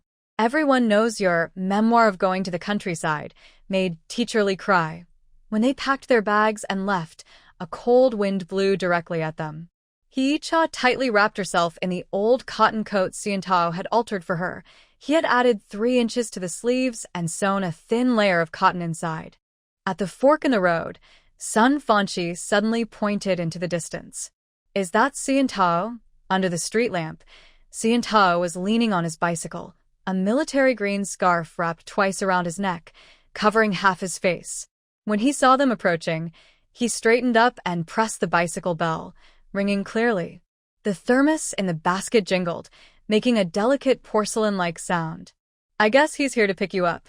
Sun Fanchi winked at Hee-cha and stepped onto the snow, which crunched under her feet. "Didn't you say I didn't need to wait?" When Hee-cha sat in the back seat, her nose touched the soft cotton of his back, warm and cozy. "Just finished extra work." Passing by, Su Yuntao's voice came from inside his scarf, muffled. "I brought you hot soup." As the bicycle rolled over the icy road, it occasionally slipped, and he instinctively slowed down. Hee-cha tightened her arms around her backpack, suddenly recalling when she first went to the countryside. Back then, the man's eyes were full of caution, but now he waits for her after class on cold nights. "Are you nervous about the Chinese test tomorrow?" Su Yuntao suddenly asked. "Not too bad." Hee-cha counted the buttons on his military coat. "Just worried about writing essays and going off topic." "I marked the key points for you," Su Yuntao said as his bike turned into the residential area. "They're under the glass top of your desk. When she opened the door, warm yellow light flooded out immediately. Zhou Wenhong came out from the inner room, holding Inan. The child was already asleep, with a rosy face. "You're back? The porridge is warming on the stove. Mom isn't asleep yet." Hee-cha took the child and kissed his forehead. "Waiting for you." Zhou Wenhong wiped her red ears. "I told you about the exam. I boiled 2 eggs and put them in your bag." Hee-cha opened her bag and found a warm cloth bag. Written crookedly on a note was, "Sister-in-law, good luck. Aim for first place and show them." Her eyes suddenly welled up. She shoved the cloth bag into Su Yuntao's hand. "Eat this." "Staying up late writing materials tires your brain." Su Yuntao didn't take it. He went straight to the kitchen and poured out soup from the thermos. "Drink it while hot, don't catch a cold." Night deepened. As Hee-cha studied at the table, Su Yuntao was nearby writing a work report. The sound of his pen on paper mixed with the wind and snow outside, creating a strange sense of peace. Suddenly, she remembered the day she entered the book. The original owner was crying while tearing up Su Yuntao's appeal documents. Now, this man neatly organized her textbooks.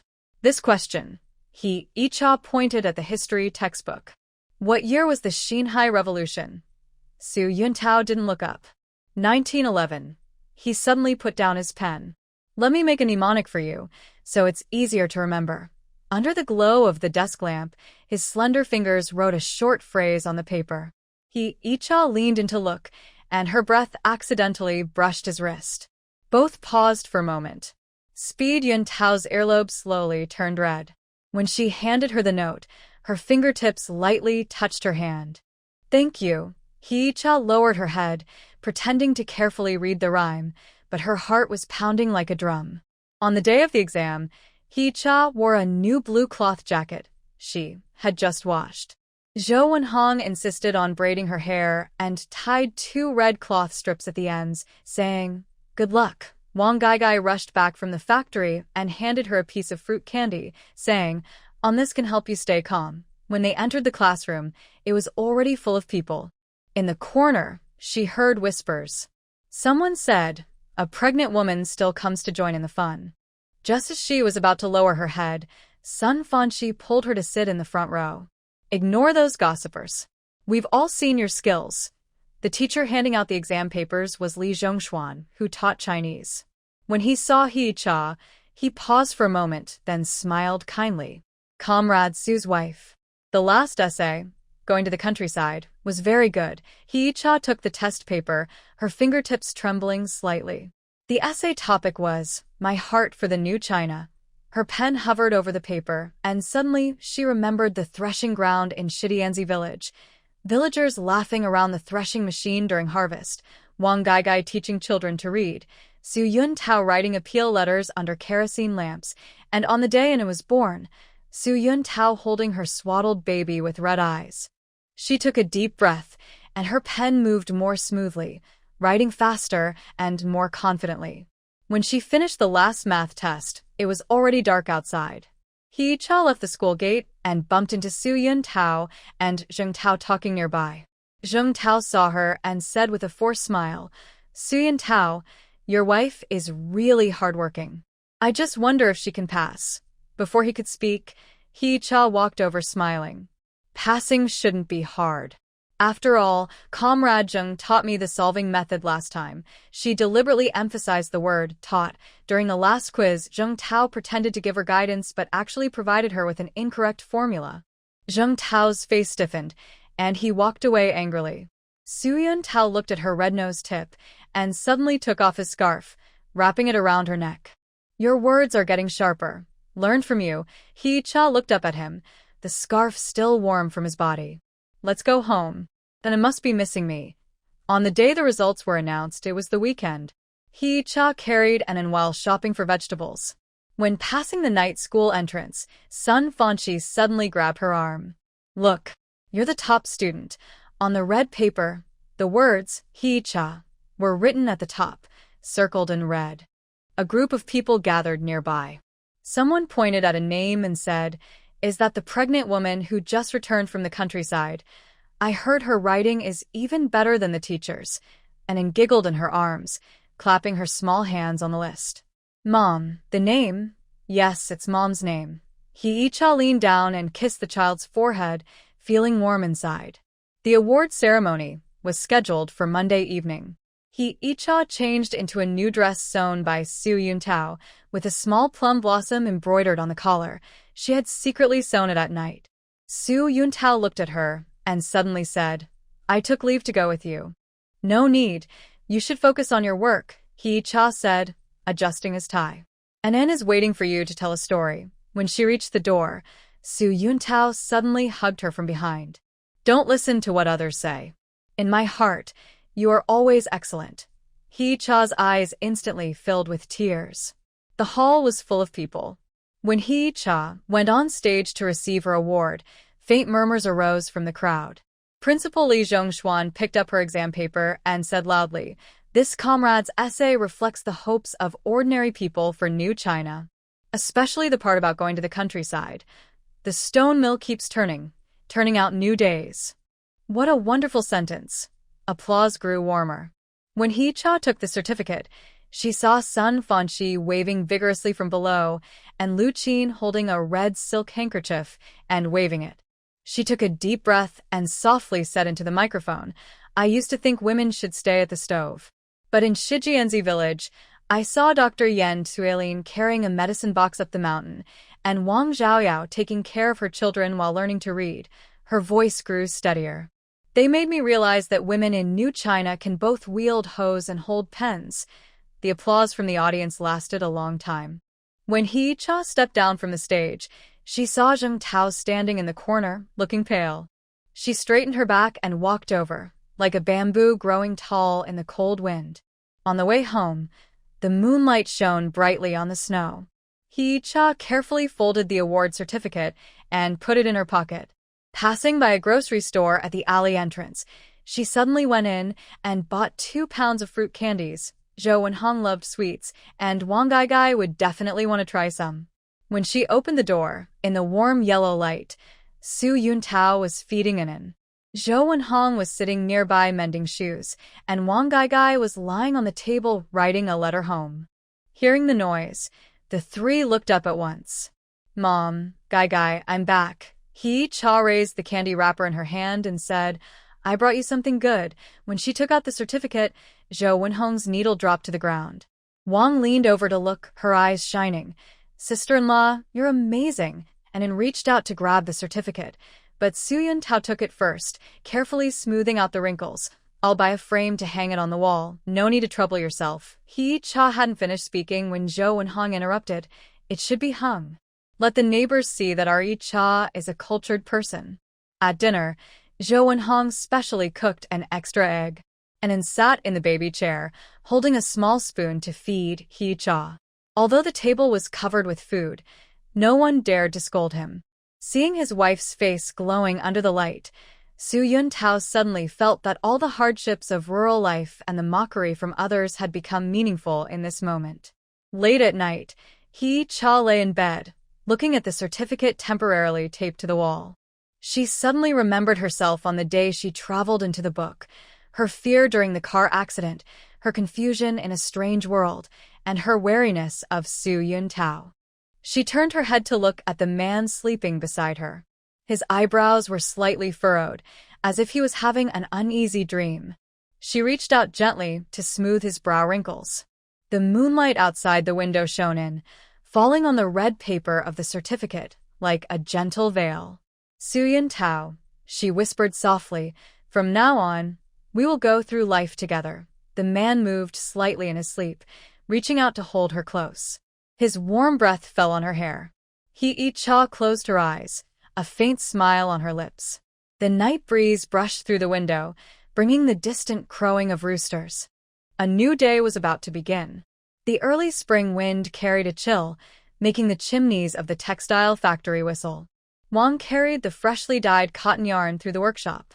Suddenly, she tripped over a loose thread under her foot, and the spindle in her arms spilled all over the ground. Be careful. A delicate hand quickly supported her arm. Deng Zhongqiang's anxious voice asked, Are you burned? When Wang looked up, she saw his messy bangs blown by the wind, the hanging lamp above the workshop casting a glow on his nose, making his freckles stand out even more.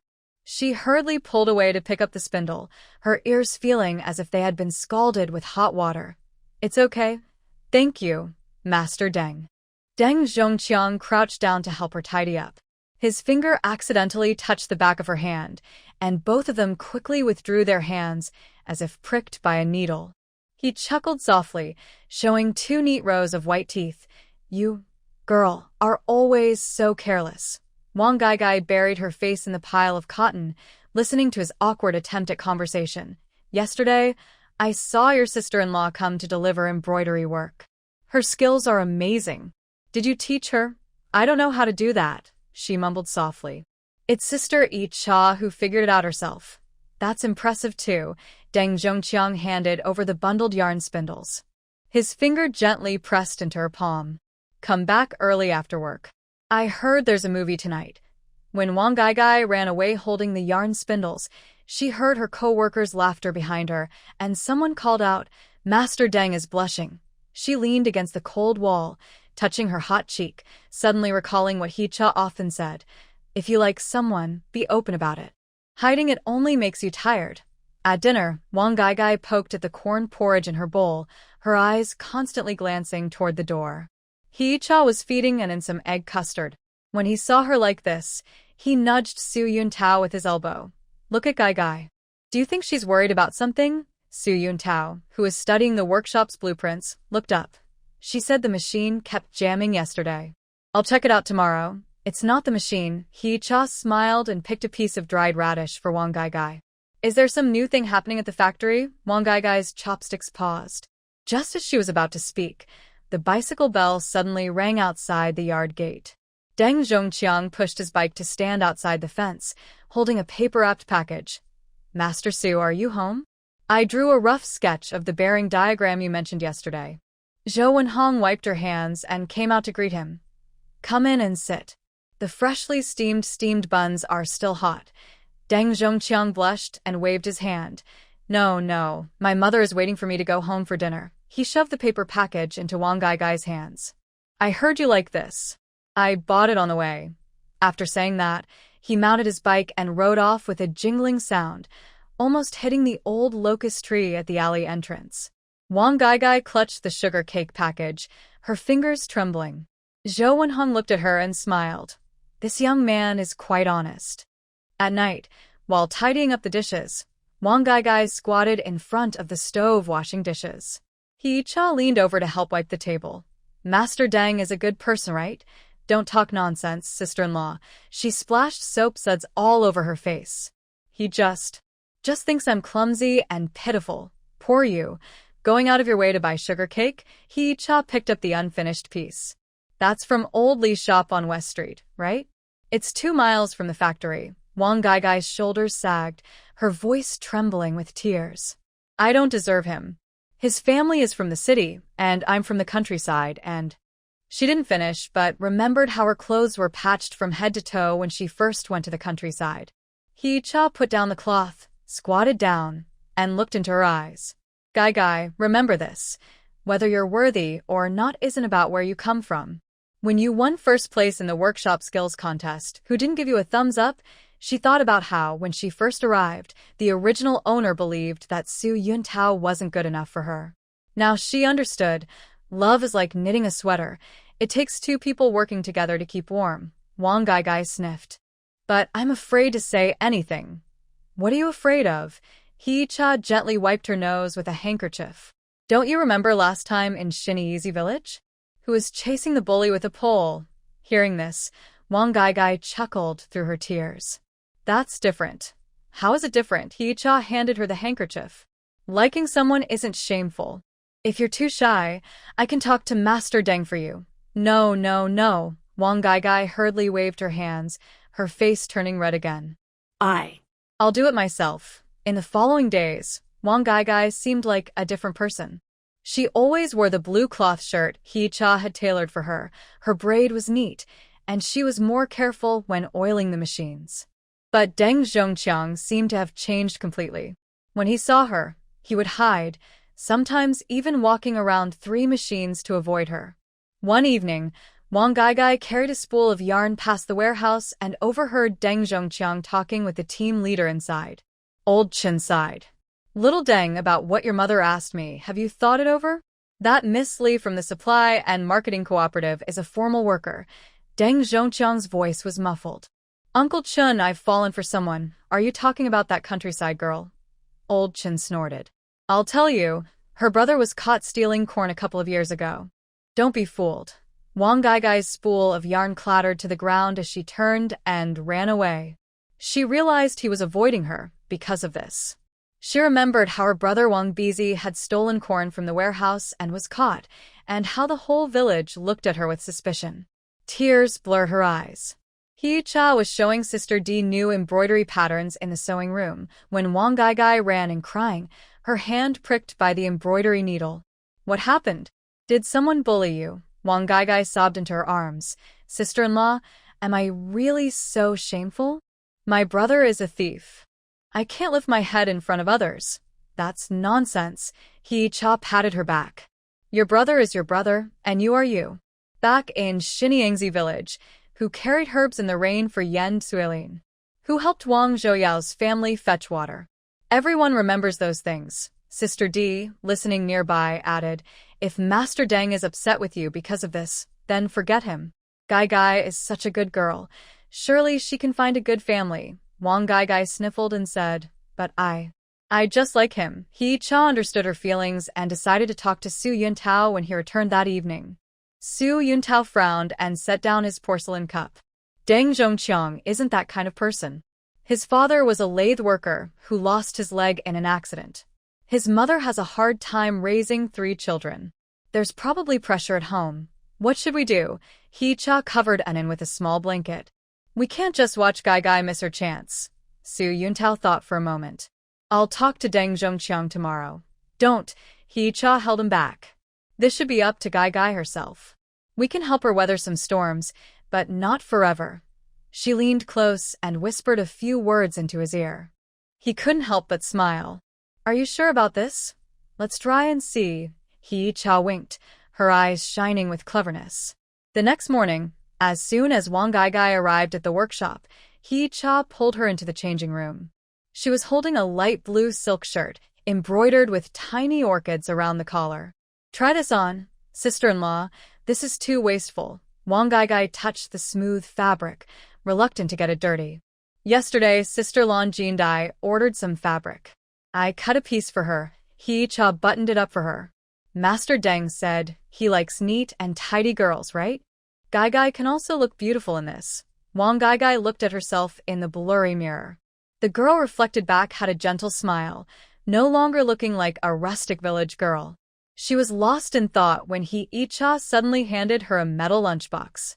At noon, go see Master Deng and thank him for helping last time. Bring him some good food. I'm afraid to. What's there to be afraid of? He Cha put a piece of fruit candy into her pocket and said, just treat us as regular colleagues. Asking about the machine is fine too. Wang Gaigai held her hot lunchbox and paced 3 times at the workshop entrance. Finally, she saw Deng Zhongqiang pushing a parts cart over. She took a deep breath and ran up, almost bumping him into a pile of parts.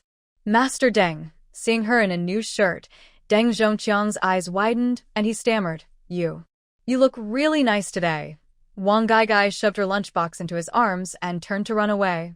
She only heard him call after her from behind. 7 o'clock tonight, under the old locust tree at the factory gate.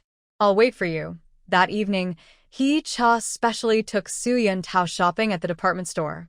Watching her linger at the cosmetics counter, he couldn't help but ask, Aren't you here to buy soy sauce? Why rush? He Cha picked up a lipstick and then put it down. We need to give the kids enough time. Through the glass reflection, she saw Wang Gaigai holding Deng Zhongqiang's hand, both smiling like 2 sunflowers under the streetlights. On the way home, Su Yuntao suddenly said, Gaigai is becoming more and more like you. Like me in what way? He Cha kicked a small stone on the road. Like you, once she decides something, she won't let go. He held her hand and put it in his pocket. Back then, you insisted on going to the countryside with me. I thought you wouldn't last 3 months. Cha remembered how she looked when she first arrived, so awkward, and couldn't help but laugh. So, how long do you think I can last now? Su Yuntao stopped walking. The street lamp cast long shadows of them. He looked down at her, his eyes brighter than starlight. A lifetime. Wang Gaigai was walking home under the moonlight, her braid decorated with a small daisy. She ran into the yard shouting, "Sister-in-law, Master Deng invited me to watch a movie tomorrow." Zhou Wenhong peeked out from inside and said, "Walk slowly. Be careful not to fall." But secretly, she was giving Cha a wink, a smile hiding at the corner of her mouth. Cha was sewing a tiger head shoe for Nin. She looked up and saw Wang Gaigai with a red scarf around her neck, looking very familiar. She had seen it before when she went to Deng Zhongqiang's house to deliver drawings, and his mother was unwrapping the scarf to make gloves. She deliberately teased, "This scarf is really pretty. Where did you get it?" Wang Gaigai buried her face in the scarf, her voice muffled. He said, my neck is thin, and I might get cold in winter." Late at night, lying in bed, Cha listened to the restless movements of Wang next door. She couldn't help but poke Su Yuntao and ask, "Do you think we're rushing things?" "Is still so young." "She's not that young," Su Yuntao yawned. "When I was her age, I already had the marriage certificate with you." "Who said I want a marriage certificate?" Cha's words were cut off as he turned over and pulled her into his arms. His warm breath brushed her forehead. "Cha, thank you. Thank me for what?" "Thank you for making this home feel more like a real family." Outside the window, moonlight spilled through the window frame, shining on An's peaceful, sleeping face. Cha touched her flat belly and suddenly remembered the baby onesie she saw in the department store earlier. Her heart felt sweet, like holding a piece of candy. The next morning, when Deng Zhongqiang arrived with 2 pounds of fruit candies, Wang was still in bed. Zhou Wenhong greeted him at the door with a big smile, her wrinkles deepening. "Come in quickly. Cha just steamed some brown sugar buns." Deng Zhongqiang rubbed his hands and kept glancing at Wang's door. Su Yuntao handed him a cup of hot water. "I heard you want to transfer to the technical department? I know the head there. I can ask about it for you." "Really?" Deng Zhongqiang's eyes lit up. "Thank you, Master Su." Wang ran out in her pajamas. Seeing the scene, her face instantly turned red. "Mom. Why did you let him come in?" "Silly girl, what are you saying?" Zhou Wenhong patted her back. "Master Deng is a special guest." Cha carried in and out. The little one reached out to grab the candy wrapper from Deng Zhongqiang's pocket and giggled, "Uncle, candy, hey." Deng Zhongqiang hurriedly took out the candy and handed it over. His fingers were caught by An's small hand, but he was happy and couldn't stop smiling. This kid, really adorable. At the breakfast table, Deng Zhongqiang tried to put brown sugar buns into Wang's bowl while munching on plain bread. Su Yuntao watched and exchanged a glance with Cha. This guy was honest. When they saw Deng Zhongqiang off, Su Yuntao patted his shoulder. "R may seem fiery, but she's actually very thoughtful. If you dare to hurt her, I wouldn't dare." Deng Zhongqiang quickly waved his hands. "I'll treat her well for the rest of my life." Wang listened from behind the door and secretly slipped the embroidered pouch Cha made for her into Deng Zhongqiang's toolbox. The embroidery above features 2 mandarin ducks playing in the water. It took her half a month of learning from her sister-in-law to finish it. In the warm spring, Deng Zhongqiang's mother finally relaxed. One day, she came to see Wang Gaigai working and saw her squatting on the ground, oiling the old machine in the workshop. Sweat beads on her forehead dripped into the grease. But she didn't complain. "Mother." Deng Zhongqiang ran over to pull her away, but Wang Gaigai stepped back. "Let her do it." Deng's mother sighed. Old Deng used to say, to see if a person is good, don't just listen to what they say, look at what they do with their hands. She took a small red cloth bag from her cloth pouch and handed it to Wang Gaigai. "This is some money I saved. Go buy a piece of new fabric and make a decent dress." Wang Gaigai held the warm cloth bag, tears falling onto the greasy machine, making tiny splashes. When Cha heard about this, she was sorting new embroidery threads in the embroidery workshop. Sister D came in holding a bright red silk cloth. "I think this fabric is good. It's perfect for Gaigai's wedding dress." "Isn't it too early?" Hee-cha touched the smooth satin, thinking about what patterns to embroider.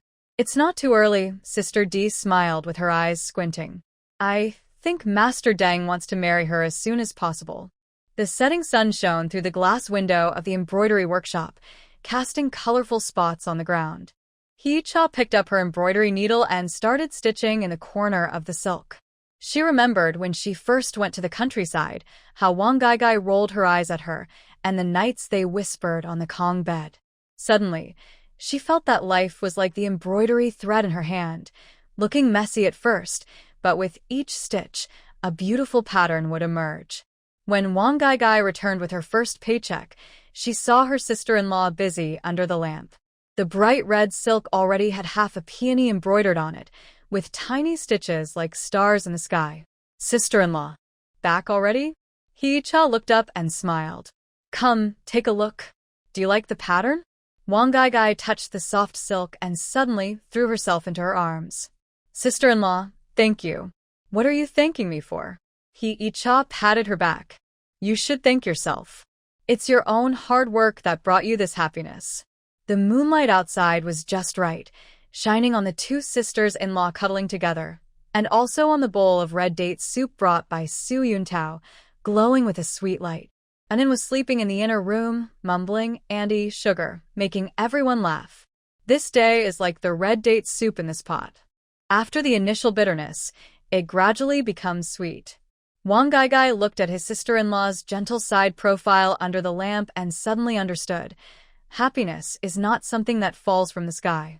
As his sister-in-law said, you have to reach out to grab it and guard it with your heart, step by step, walking steadily forward. She quietly took out a handkerchief hidden under her pillow, embroidered with two little ducks, which looked more and more charming. She planned to give it to Master Deng as a gift on his birthday. Wang Gai's lips curved into a faint smile as he thought about it. The night breeze rustled through the pomegranate tree in the yard, sounding like soft singing, offering blessings for the upcoming happy event. In early summer, sunlight slanted through the window lattice, casting mottled shadows on the cement floor. Hee-cha was sitting in front of her sewing machine, sewing a new silk fabric border in her embroidery shop. The needle danced on the cloth, leaving fine stitches. Anin was lying on a small bamboo chair nearby, doodling with crayons on paper, muttering, Mom, butterflies want red wings. Okay, I'll draw it for you after I finish my work, Hee-cha replied without looking up, skillfully threading the needle. Since the opening of Hee-cha embroidery, she had been busy from morning till night, like a clock wound up tight, but she always felt at peace inside. Suddenly, there was a knocking sound outside the courtyard door, accompanied by a sharp call. Is anyone home? Is Su Yuntao here? Hee-cha frowned. The voice sounded familiar. She wiped the thread from her hands, got up, and opened the door. She saw Zheng Hui standing there with a cloth bag, her face showing an unnatural smile. Hee-cha, are you busy? Aunt Sung is here. Come in and sit. Hee-cha moved aside to let her in, but she was secretly worried. This was Su Yuntao's distant cousin. Since the Su family was cleared and returned to the city, they hadn't had much contact. Her sudden visit today made her suspect there was something going on. Zheng Hui stepped inside, her eyes scanning the room like a scanner. She saw the embroidery samples hanging on the wall, the sewing machine on the table, and An's little bear embroidered shoes. She curled her lips and said with a hint of sourness, Wow, life is really good here, much better than at our place. All just busy work. Hee-cha poured her a glass of plain water. Are you here to see Yuntao? He's at work now, and won't be back until evening. It's okay. I came to see you too. Zheng Hui took a sip of water, looked around, and sighed. Hee-cha, no offense. We're all relatives. We should visit each other more often. You see how successful you've become now, but don't forget your poor relatives. Hee-cha understood her meaning but still kept a gentle smile. Auntie Zheng, you're joking. We're just making enough to get by. Please, just tell me what you need directly. No need to be polite. Zheng Hui put down her cup, rubbed her hands nervously, and looked troubled. Well, our family is in a bit of trouble. Your sister's husband had a fall at work a few days ago and broke his leg.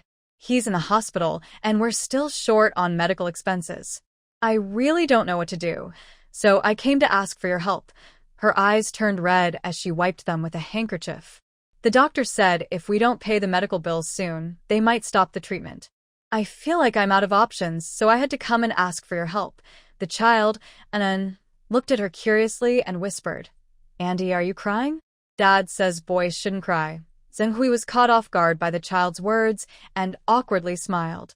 "I'm just worried about your uncle," she said, turning to He-cha with a sincere tone. "He-cha, could you lend me 50 yuan? Once your brother-in-law recovers and gets his paycheck, I'll pay you back." 50 yuan? He-cha was surprised. That was a lot of money at that time, about a month's wages for an average worker. She hesitated and didn't answer immediately. Seeing her hesitation, Zhenghui added, "I know that's a big amount, but look at our situation. It's really hard for us right now. Besides, your business is doing so well, and Shui Yun Tao got a promotion. 50 yuan shouldn't be a problem for you." "Uncle Zheng, I want to help you, but..." He-cha carefully chose her words. "You know Anan is still young and needs to grow. We spend a lot on milk powder and nutrition every month. Our embroidery shop just opened, and we've spent a lot on supplies and workers." She stood up, took her wallet from the drawer, which only had a few crumpled bills and some ration coupons. She counted and took out 5 yuan, handing it to Zhenghui. "This is all the cash we have now. Please take it for emergency use. Once the embroidery shop gets its payments, I'll think of a way to help more." Zhenghui looked at the 5 yuan, her face suddenly darkening, and she didn't reach out to take it. "He-cha, what do you mean? Are you asking for handouts? You say 50 yuan is too much, but 5 yuan is enough for you to give? I think you're just deliberately not wanting to help me." "Aunt Zheng, please don't be angry." He-cha placed the money on the table. "I'm telling the truth. Look, here is this month's salary slip and the purchase list from the embroidery shop." She took a stack of documents from the corner of the table. "We really aren't as well off as you think." Zhenghui glanced at the documents but didn't look closely. She snorted coldly. "Enough, enough. Don't try to fool me with these things. Everyone knows that Su Yun Tao is now a leader and your embroidery shop is making good money. Can this small amount of money really be a problem for you? I think you've become rich and forgotten your roots, looking down on us poor relatives." "I didn't mean that," He-cha patiently explained. "When relatives are in trouble, we will help if we can. But we also need to live our lives. We can't just tear down one wall to repair another." "Humph, I see through you now." Zhenghui stood up sharply. "When your family was in trouble, no one helped you. Now that you've turned things around, you look down on everyone." "Fine, I won't lend you this money. I'm leaving." She said this angrily and headed for the door. When she reached the yard, she stopped and shouted back into the house. "He-cha, you just wait. I want to see how long you can keep up this fancy life." Watching Zhenghui's angry figure leave, He-cha helplessly shook her head. She picked up the 5 yuan on the table and put it back in her wallet. It wasn't that she was stingy. This 5 yuan was also very important to the family. Anan ran over and tugged at her clothes. "Mom, why is that aunt angry?" "It's nothing." He-cha patted her son's head. "Auntie is upset about something. When you grow up, you should learn to understand others, but you shouldn't pretend to be rich when you're not. Do you understand?" Anan nodded as if he understood, but was a little unsure. "Got it. Like Mom said, do what you can with what you have." He-cha smiled. This child, after hearing it many times, had remembered a few words. In the afternoon, Su Yun Tao came home from work. As soon as he entered, he saw He-cha sitting there lost in thought. He walked over and gently hugged her from behind. "What's wrong? Are you tired?" He-cha leaned into his arms and told him about Zhenghui coming to borrow money that morning. "Did I go too far?" "After all, she's a relative." Su Yun Tao frowned. "You're right. Zhenghui is that kind of person, you know her, likes to take small advantages and stir up trouble. When our family was in trouble before, she stayed far away from everyone. Now that our life has improved, she wants to come and take advantage. It's better not to pay attention to her. But she is a relative. If we ignore her, will people say we are unkind?" He-cha was a bit worried. "People talk about others all the time. Let them say what they want. Su Yuntao picked up the embroidery on the table. Don't think too much. Your skills are getting better. By the way, the company gave out some benefits today, and I bought some fruit candies for you, and Enon. He took a small paper bag from his bag, filled with colorful fruit candies. Enon smelled the candies and ran out from the back room, eyes shining. Daddy, candy. Su Yuntao smiled as he peeled one and put it in Enon's mouth. Eat slowly, don't choke. At dinner that night, Zhou Wenhong heard about Zheng Hui borrowing money and was a bit angry. That Zheng Hui is just a snob. When we lived in the big alley, she wouldn't even say hello to me. Now she dares to come and borrow money. Mom, don't be angry, Yi Cha said, helping Zhou Wenhong put some greens on her plate. As long as we have a clear conscience. Wang also said, exactly. Sister-in-law is right. That kind of person, you help her once and she'll come back again and again. Just then, there was a knock at the door outside the yard. It was neighbor Feng Wei, holding a bowl of freshly steamed egg custard. Yi Cha, I brought some food for Enon. I overheard Zheng Hui at the alley talking about how you refused to lend her money and said some unkind words. Don't take it to heart. That's just how she is. I know. Thank you, Sister Feng. Yi Cha took the egg custard, feeling warm inside. Feng Wei added, she also said she would go to the unit to find Su Yuntao and ask him to judge. Can you believe that? Su Yuntao put down his chopsticks, his expression serious. Let her go. I want to see what she can say. The next morning, Su Yuntao went to work and indeed met Zheng Hui at the company gate. She was pulling some colleagues and talking loudly. You all tell me, what kind of thing is this? When their family was in trouble, I helped them. Now that we are in difficulty, they won't lend us money. Truly ungrateful. Su Yuntao walked over and said coldly, Zheng Hui, what are you saying here? Zheng Hui saw Su Yuntao arrive and became even more excited. She said, Su Yuntao, you're just in time. Please help me settle this. My sister-in-law's husband broke his leg and is in the hospital, which costs money. I asked her to lend me 50 yuan, but she only agreed to lend 5. Isn't that unfair? 50 yuan? Su Yuntao frowned. Do you know what 50 yuan means? It's enough for a normal family's monthly expenses. You don't understand our situation. We have children to support and a business to run. We don't have that much spare money. He turned to his colleagues and spoke calmly but firmly. Everyone, you all know what kind of person I am. I admit our family has had hard times before, but we've never accepted help from Zheng Hui. Now she's in trouble. We can help, but only within our means. 5 yuan isn't much, but it's our small gesture.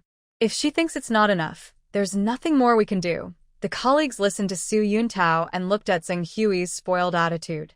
They understood the situation. Someone said, Chief Su is right. Borrowing money is voluntary. No one should be forced. Exactly. 50 yuan isn't a small amount. If she's willing to lend 5 yuan, that's already kind. Seeing everyone siding with Su Yuntao and feeling embarrassed, Zheng Hui said angrily, Fine, I was blind. I won't borrow anymore. Isn't that enough? Then she stormed off in a huff. That evening, Su Yuntao told Yi Cha what happened during the day. Yi Cha sighed in relief. Good thing you handled it quickly. Otherwise, I don't know what she might say. Don't worry. People like her are just afraid of the strong and bully the weak. Su Yuntao held her hand. In the future, if this happens again, don't carry it alone. Just tell me, and I'll handle it. Yi Cha nodded, feeling warm inside.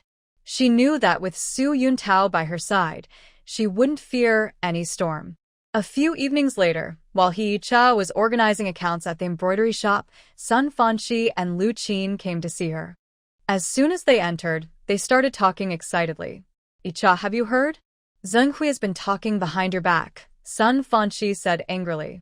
Saying you're stingy, mean, and that once you're rich, you forget your relatives. Lu Qin also said, That's right. I went to the market today and several people told me about this. I explained to them that you're not like that. Yi Cha put down her brush and smiled. Let her say what she wants. Her mouth is on her face, and I can't control her. The truth will come out over time, and everyone will see it, but we can't just let her slander you, Sun Fanqi said anxiously. Maybe we should go talk to her and clear things up? No need. Yi Cha shook her head. Arguing with someone like her is just a waste of words. We should focus on our own work. She paused and then said, "By the way, I was looking for you. The embroidery shop just took a new order to make some embroidered handkerchiefs. I can't handle it alone, so I want to ask for your help. We'll pay per piece." How does that sound? Sun Fanshi and LV Chin looked at each other happily. Great. We were worried we had nothing to do. Then we'll come help tomorrow, LV Chin said with a smile. It's also a good chance to help you block out those gossipers. He Cha felt warm inside. It's really nice to have friends like these. Days passed, and the rumors about Zheng Hui gradually died down. People saw that He Cha was still the kind-hearted person she always was. Whenever someone had a problem, she helped. When Aunt Lee's grandson needed a new school bag but couldn't afford it, she embroidered one overnight. When Grandpa Zhang's wife was sick, she brought her homemade nutritious food. One day, while He Cha was busy in the embroidery shop, Zheng Hui unexpectedly came again.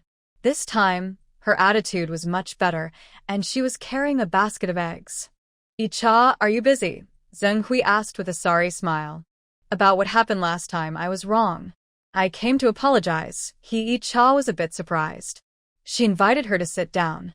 "Aunt Zheng, let's not talk about the past." "No, I must." Zheng Hui placed the eggs on the table. "I've thought about it, and I realize I was wrong. 50 yuan isn't a small amount, and it's right that you didn't lend it to me. Later, my brother-in-law's company paid for the medical expenses, so I didn't need to borrow money anymore. I was really out of my mind that day, saying things I shouldn't have. Please don't take it to heart." He Cha smiled. "I don't take it to heart. I'm just glad you've come to understand. I know I wasn't good to your family before, and I'm grateful you don't hold it against me." Zheng Hui sighed. "Honestly, you all are very generous. If there's ever anything I can do to help, just ask." "Thank you, Aunt Zheng." He Cha handed her a glass of water. "Actually, we are not as well off as you think. The embroidery workshop is just starting, and we still need money for many things. When our business improves and we have more ability, we will definitely help." Zheng Hui nodded. I understand. I won't bother you anymore. Here are the eggs, as a small token of my thanks." She put down the eggs and hurriedly left. Watching her figure, He Cha felt a mix of emotions. Sometimes relationships between people are so strange. A small misunderstanding can create distance, but as long as there is understanding and tolerance, it can all be resolved. In the evening, Su Yun Tao came home from work and heard that Zheng Hui had visited. He was a bit surprised. She came again, yes, to apologize, and she also brought a basket of eggs. He Cha placed the eggs in the kitchen. It seems she has truly come to understand. That's good. Su Yun Tao hugged her from behind. From now on, our days will get better and better. He Cha leaned into his arms, looking at the sunset gradually setting outside the window. Her heart was full of hope. Yes, life will get better. As long as the family works together and cares for each other, any difficulty can be overcome. And ran over and hugged their legs. "Dad, Mom, can we have egg custard tonight?" Su Yun Tao smiled and picked up his son. "Sure, I'll make it for you." Soon, cheerful laughter filled the kitchen. Under the light, the family of three's figures stretched long, warm and happy. He Cha knew this was the life she wanted, simple and real, warm and beautiful. As night fell, the embroidery workshop's lights were still on. He Cha sat at the sewing machine, busy working. Her movements were skillful and lively. Every stitch and thread reflected her love for life and her hopes for the future. Outside, the moonlight was bright, shining on the land and on her face, revealing her contented and happy smile. The dusk was like a piece of ink-stained cotton cloth slowly covering the gray rooftops. He Cha neatly folded the last embroidered handkerchief and placed it in a bamboo basket. The tiny blood spots from the needle on her fingertips shimmered faintly in the light. And then was lying on the table, resting his chin on a small hand, eyelids starting to droop, mumbling, "Mom, can we go to the park to see the pigeons tomorrow?" "Yes, I will take you after I finish this batch of work," He Cha said, rubbing her son's soft hair. She felt a little guilty inside. Since the embroidery shop opened, she had less and less time to be with Nin. Every day, She was either busy at the sewing machine or embroidering under the lamp, and even weekends were rarely free. Outside the courtyard gate, the bicycle bell rang. Su Yuntao pushed his bike in, carrying a paper bag tied to the handlebar. I finished work early today, so I bought 2 jin of red sugar cakes. He handed the paper bag to Hee-cha, his eyes falling on her fingers, which were covered with tiny needle. He frowned slightly. Busy again? Yes, these handkerchiefs need to be delivered tomorrow, she replied, taking the bag. A sweet smell wafted toward her. You go wash it in first. I'll finish tidying up here and come. Su Yuntao said nothing. He quietly picked up the sleeping linen and turned to the inner room. The dim yellow light outlined his broad shoulders. Watching him move carefully, Hee-cha felt warm inside, like being soaked in warm water. After tidying up, Hee-cha was about to stand when she heard someone outside the courtyard call out, "Hee-cha, are you home?" Her voice was clear and familiar. She went out and saw Lon Jin-dai, holding a cloth bag, standing under the moonlight with a bright smile. "Jin-dai, it's so late. Why are you here?" Hee-cha quickly pulled her inside. "Come in and sit. It's cold outside." Jin-dai was a clerk at the nearby street office. She was kind-hearted and had helped Hee-cha get the business license for the embroidery shop. Over time, they became quite familiar. She placed the cloth bag on the table and opened it. Inside were several brightly colored silk fabrics. "Look at this. Boss Zhang from Jinxiugo in the South City asked me to see if you could help make some decorative borders for his kipeos." Hee-cha picked up a piece of lake blue silk, running her fingers over the smooth fabric. Her eyes brightened. "This fabric is really good. It will look beautiful as a border." "Exactly," Jin-dai said, pouring herself a glass of boiled water. Boss Zhang said that kipeos are very popular in the city now, but good borders are hard to find. He heard you're good at embroidery and asked me to see if you could make borders for 20 kipeos. The price is fair, 5 yuan per piece for the handwork. 5 yuan per piece? Hee-cha's mind moved. 20 pieces would be 100 yuan, enough to cover most of her family's expenses for half a month. She looked at Jin-dai. "Does Boss Zhang have any specific requirements? Any particular patterns or colors?" He said, "You decide the style. As long as it looks good, that's fine. But it needs to be urgent. The goods are to be picked up in 10 days. Lon Jin-dai took out a plain-colored cheongsam from her cloth bag. "This is a sample. Just make it according to this size." Hee-cha laid the cheongsam on the table and carefully measured the dimensions, already having an idea in mind. "All right, I'll take this job. Tell Boss Zhang I'll make sure he's satisfied." After sending Lon Jin-dai away, Su Yuntao had already settled in and was sitting at the table waiting for her. "Did you take on a new job?" he asked, looking at the cheongsam on the table. "Yes, 20 cheongsams with lace, to be delivered in 10 days. Hee-cha sat down, picking up a piece of silk and gesturing. "I want to embroider some entwined lotus patterns, using gold thread for the edges. It should look nice." Su Yuntao watched the sparkle in her eyes and smiled slightly. "Do you need me to do anything? Just help me cut these silks into the right sizes. I'll do the embroidery myself." Hee-cha picked up scissors. "But it might be a tough few days, probably staying up late to finish." "Don't overwork yourself," Su Yuntao said, holding her hand. The warmth from his palm passed through the thin fabric. "Money isn't everything. Your health is more important." "I know." Hee-cha felt warm inside. "Once I finish this batch, let's take it into the park, then go to the photo studio to take a family picture. What do you think?" "Sounds good." Su Yuntao nodded and started measuring the silk with a ruler. His movements were a bit awkward, but very focused. In the next few days, Hee-cha dedicated almost all her time to embroidery on the cheongsam lace. During the day, she greeted customers at the embroidery shop. At night, she sat under the lamp stitching, often working late into the night. Every evening after work, Su Yuntao would cook her hot noodles, waiting until she finished eating before resting himself. Zhou and Hong also took on the responsibility of caring for Anin, taking the child to kindergarten in the morning and picking her up in the evening, so she could focus on her work.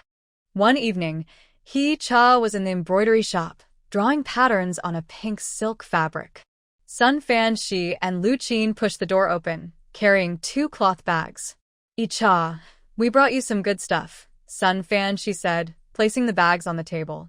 She opened them to reveal a few warm, homemade steamed bread with vegetable fillings. My mom steamed these today and just brought them over. Lu Qin also opened her bag, revealing a small jar of pickled radish strips. Eat these with the bread to help with digestion. You two are so thoughtful. Hee-cha put down her paintbrush, feeling warm inside. Since meeting these two sisters at night school, they often bring her food and supplies. Their kindness makes her feel much warmer in this unfamiliar city.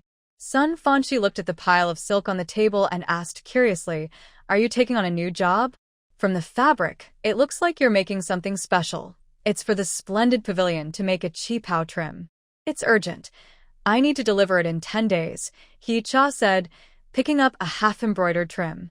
I'm worried I can't finish it on time. Lu Qin leaned in to look, and her eyes lit up. The embroidered lotus pattern is so beautiful, much nicer than what you find in stores. She pointed at the gold thread. Is that real gold thread? That must be expensive. Yes, Boss Zhang specifically asked for good materials, saying it should be a high-end qipao. Hee-cha replied, holding her embroidery needle. But the gold thread is slippery and hard to work with, so progress is slow. Sun Fanshi thought for a moment and said, "Maybe we can help you? I learned embroidery from my mom for a few days. I'm not as good as you, but I can lend a hand." Lu Qin quickly nodded. "I can help too, threading needles, trimming loose ends. It's better than working alone." Hee-cha felt touched, and her eyes welled up. "That's too kind of you." "It's a bit troublesome. There's no need to be so polite with us," Sun Fanshi said, picking up an embroidery needle. "Tell us what to do." With Sun Fanshi and Lu Qin's help, the work went much faster. Sun Fanshi's embroidery skills weren't as refined as Hee-cha's, but she was solid at basic stitches for leaves and branches. Lu Qin was quick and careful with threading and trimming. The three worked together late into the night, and the lights in the embroidery shop were the last to go out. That night, Hee-cha was embroidering peonies on a deep blue silk when she suddenly heard a commotion outside. She put down her needle and went to the door. She saw Wang Tong standing outside the courtyard, hands on her hips, shouting at Su Yuntao. "Section Chief Su, you can't be biased. Why are all the orders from Splendid Pavilion given to Hee-cha?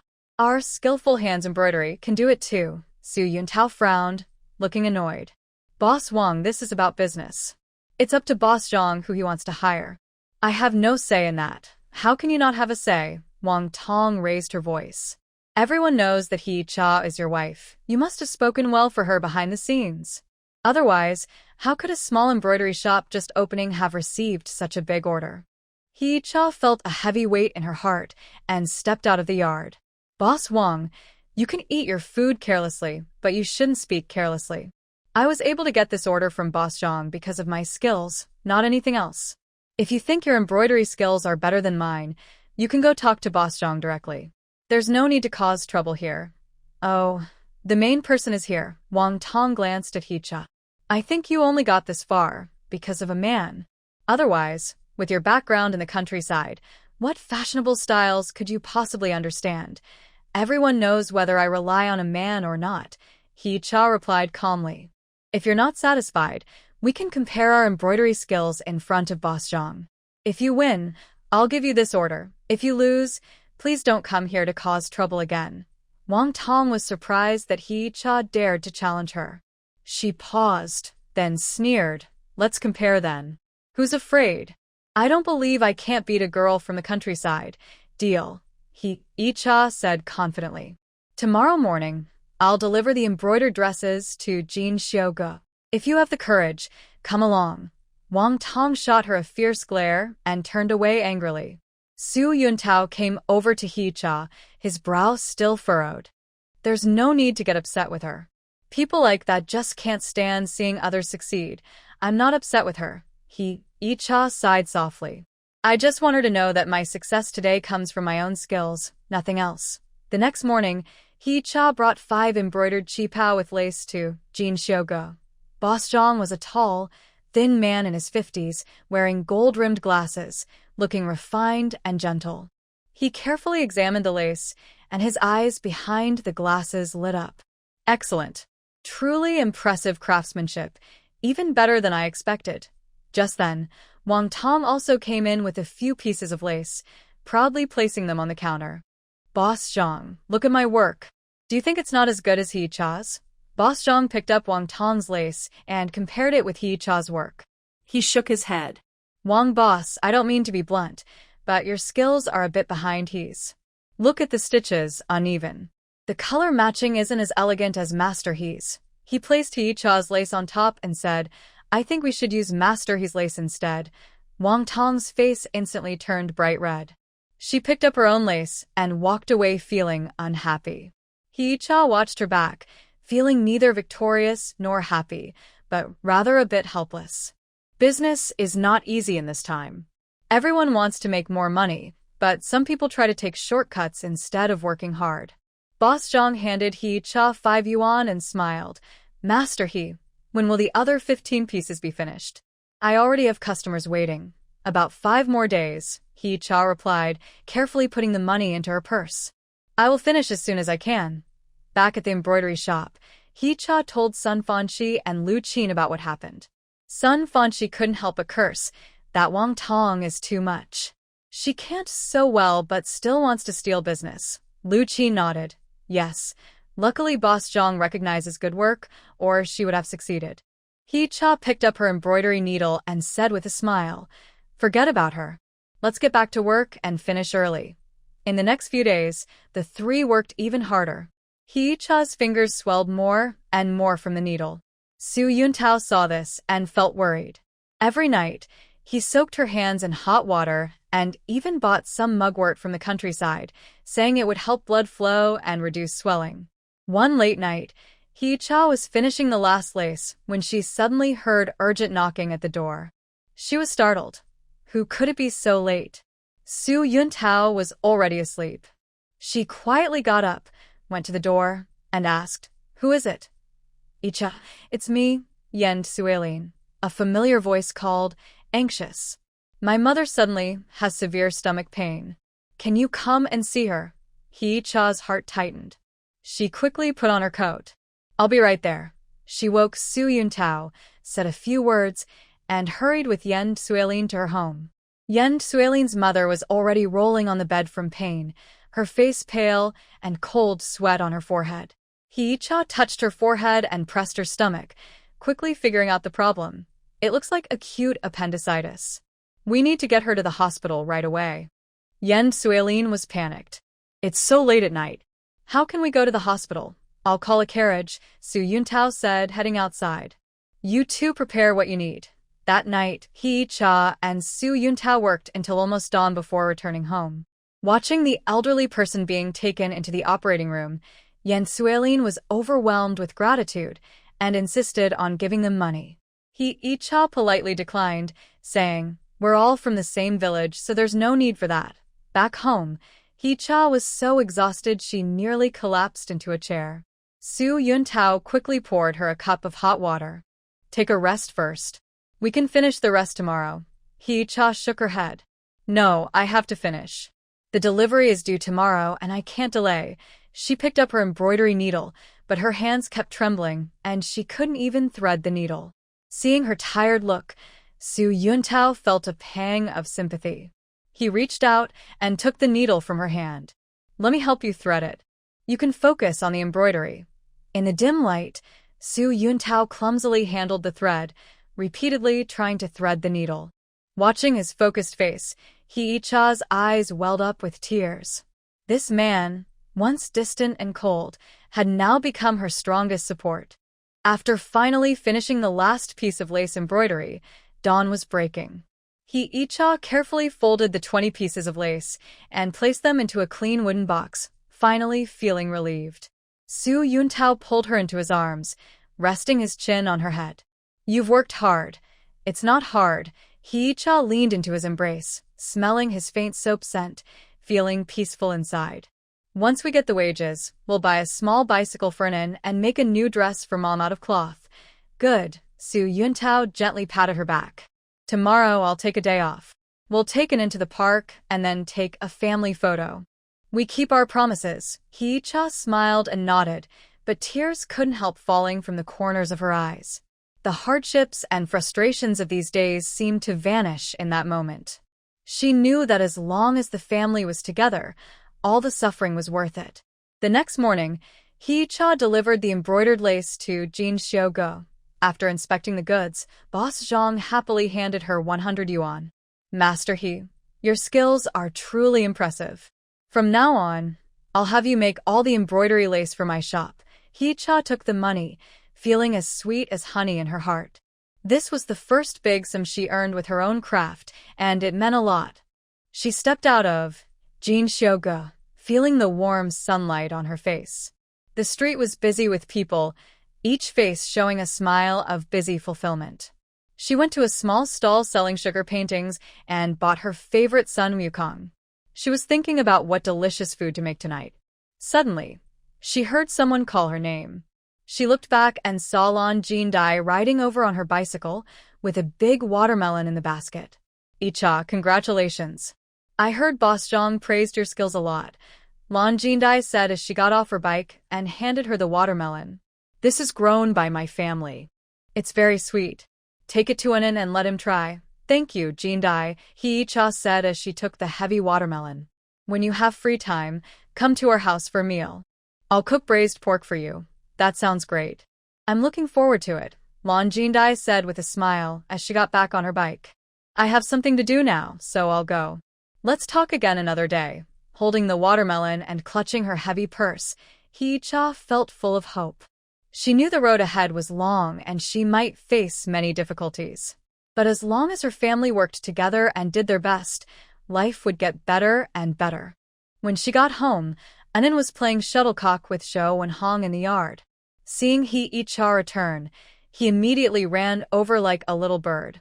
Mom, you're back. Hee-cha handed him the sugar painting and smiled. Tomorrow, I'll take you to the park to see the pigeons. We'll also take a family photo. Anan held up the sugar painting happily and jumped.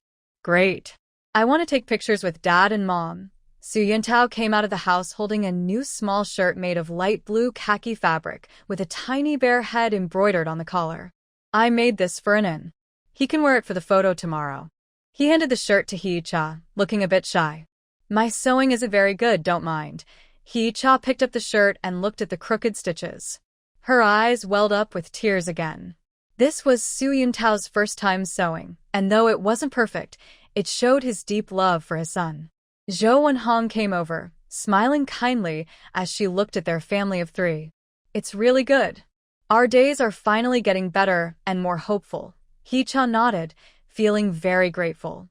She was thankful that fate had brought her to this time, where she met so many kind people and had a warm home. She believed that as long as her family stayed together, loved each other, and supported one another, they could overcome any difficulties. As the sunset fades, golden light fills the entire yard. Hee-cha sits in front of the sewing machine, making a new shirt for Su Yuntao with neat and even stitches. Su Yuntao is nearby telling a story to Anan, and the father and son are together. The morning sunlight is like melted gold, streaming through the window and casting a warm glow on the cement floor. Hee-cha is bending down to tie Anan's shoelaces when suddenly the little one's chubby hand grabs her finger. The warm touch softens her heart.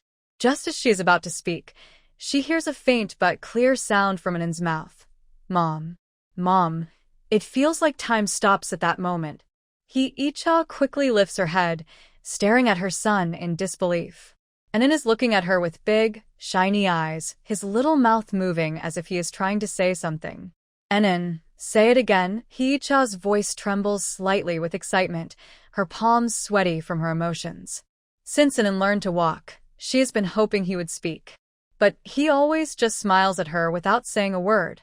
Today, she is overwhelmed with joy. Anan seems to understand her. He tilts his head slightly and clearly calls out again, Mom. That word, Mom, feels like magic, hitting the softest part of Hee-cha's heart. She can't hold back anymore. She pulls Anan into a tight hug, tears streaming down her face and falling onto his soft hair. This is the most beautiful sound she has heard since crossing into this era, more touching than any praise, filling her with deep happiness. Hey, Mom is here. Hee-cha chokes out, gently patting Anan's back again and again, feeling the small, warm body in her arms. Her heart is full of indescribable happiness. Anan, confused by his mother's sudden embrace, gently pats her back as if comforting her and keeps whispering, "Mom, Mom." When Su Yuntao pushes the door open, he sees this scene. Hee-cha sitting on the bed, holding Anan in her arms, her shoulders slightly trembling, while Anan, like a little adult, pats her back and keeps calling, "Mom." Sunlight streamed through the window, casting a soft golden glow on them, making everyone feel warm and happy. "What's going on here?" Su Yuntao put down his briefcase and hurried over, his tone tinged with concern. He thought Anan was being naughty and making Hee-cha sad.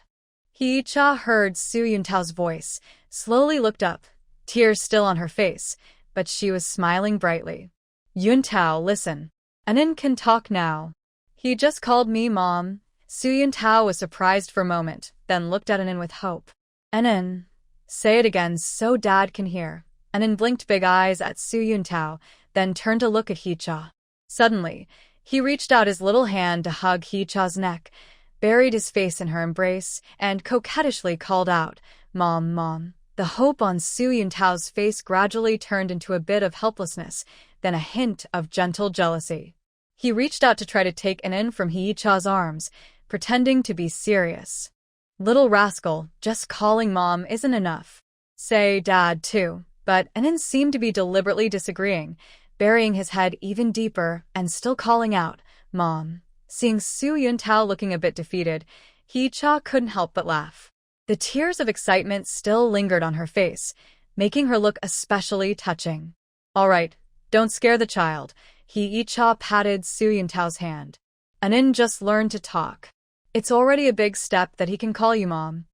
Don't rush him." Su Yuntao reluctantly withdrew his hand, watching Anan acting spoiled in Hee-cha's arms. His little jealousy slowly turned into a deep happiness. His son was finally able to speak. This realization filled his chest with warmth and happiness. At breakfast, Anan's performance surprised Hee-cha even more. She fed him porridge, and the little boy raised a small hand and said, "Mom, I want it." She gave him a piece of steamed pumpkin, and he mumbled, "Sweet, Mom eats." Every time he spoke, it felt like a small stone dropped into Hee-cha's heart, creating ripples of happiness. She kept responding, her smile never fading. Su Yuntao sat quietly eating, glancing at Anan from time to time, hoping that one day his son would suddenly call him Dad. Anan seemed to completely ignore him, paying all her attention to Hee-cha, and kept calling out, "Mom. Anan, look what Dad bought for you," Su Yuntao said as he took out a small metal frog from his pocket. After winding it up, the frog could hop forward. He bought it for Anan yesterday, when passing by the department store. Anan's eyes lit up as she watched the metal frog jump on the table, and she made a surprised, "Wow" sound. Su Yuntao took the chance to lean in and pointed to his nose, saying, "Anan, call Dad. If you call Dad, I'll give you this." Anan looked at the metal frog, then at Su Yuntao. She reached out her small hand to grab the frog, but still kept calling, "Mom, want." Su Yuntao. Hee-cha chuckled happily, watching Su Yuntao look so defeated. She felt both amused and a little annoyed, saying, "I told you not to argue with the kid. He just learned to call Mom. In a few days, once he's used to it, he'll naturally start calling Dad." Su Yuntao put the metal frog into Anan's hand and watched her cheer happily. He sighed helplessly. "This little troublemaker, just like you, is my nemesis." Hee-cha shot him a playful glare but felt her heart melt inside. Since their family moved back to the city, Su Yuntao had changed a lot.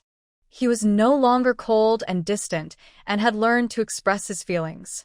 Though sometimes his way of showing love was a bit clumsy, she could feel his deep affection. After breakfast, Su Yuntao was about to leave for work. He walked to the door but couldn't help but look back at Anan, eagerly saying, "An, say goodbye to Dad." Anan was happily playing with the metal frog. When she heard him, she looked up, waved her little hand, and cheerfully called out, "Mom, goodbye, Su Yuntao." Hee-cha couldn't hold back her laughter anymore, covering her mouth as she doubled over. Su Yuntao looked at her helplessly, then turned and left the house. But the slight smile on his face showed he wasn't as upset as he seemed. After seeing Su Yuntao off, Hee-cha took Anin to kindergarten. On the way, Anin kept calling, "Mom," attracting the attention of passers-by, many of whom smiled kindly at her. Such a good kid, calling Mom, at such a young age. An elderly grandmother smiled and said, "Yes, she looks just like her mother." The aunt nearby also agreed. Hee-cha listened to these words, feeling very happy. She kept smiling all the time. Holding An's small hand, she took one step after another, feeling the road beneath her feet became especially smooth. When they reached the kindergarten gate, the teacher saw An and greeted her with a smile. "An is here." An looked up at the teacher and suddenly shouted, "Mom." The teacher was surprised for a moment. Then both she and Hee-cha laughed. Hee-cha quickly explained, "This child just learned to speak. She calls everyone Mom now." The teacher gently patted An's head and said with a smile, "That's okay. It shows An is close to her mom." After handing An over to the teacher, Hee-cha turned to walk toward the embroidery workshop. The sunshine shone warmly on her, making her feel cheerful and bright, just like the weather. Learning that An could speak was the best news she had received in a while. When she arrived at the workshop entrance, she saw Sun Fanchi and Lu Qin already waiting there. As soon as they saw Hee-cha, they hurried over with secretive smiles. "Hee-cha, I have good news to tell you," Sun Fanchi said excitedly, holding Hee-cha's hand. "Yesterday, I went to the department store and saw our embroidered handkerchiefs displayed in the most eye-catching spot. Many people are rushing to buy them." Lu Qin also said excitedly, "Yes, I passed by this morning and saw the manager talking to the salespeople about ordering more of our products." Hearing this, Hee-cha felt very happy inside. Since they took the order from Jin Shioga, their embroidery workshop's reputation has grown, and orders keep coming in. Now, even the department store is selling their products, which shows their hard work is paying off. "That's great. Our business will definitely get better and better," Hee-cha said with a smile. "Let's go inside and discuss how to expand production." The three of them entered the embroidery workshop and started a lively discussion. Sun Fanchi suggested hiring more embroiderers to increase production, while Lu Qin proposed designing new patterns to attract more customers. Hee-cha listened carefully to their ideas and occasionally shared her own. The workshop was filled with laughter and joy. While they were having a lively discussion, Zhou and Hong suddenly ran in, panting and looking worried. "Hee-cha, something's wrong." Anin had an accident at kindergarten. Hee-cha's heart skipped a beat. She quickly stood up. "Mom, what happened?" "What's wrong with Anin?" the mother explained. "The teacher just sent word that Anin was crying non-stop and said her stomach hurt. She wants you to come quickly." Zhou and Hong leaned on the doorframe, catching her breath. Hee-cha's heart tightened. Without thinking, she ran toward the kindergarten. Sun Fanchi and Lu Qin hurried after her, trying to comfort her. "Hee-cha, don't worry. It might just be a small thing."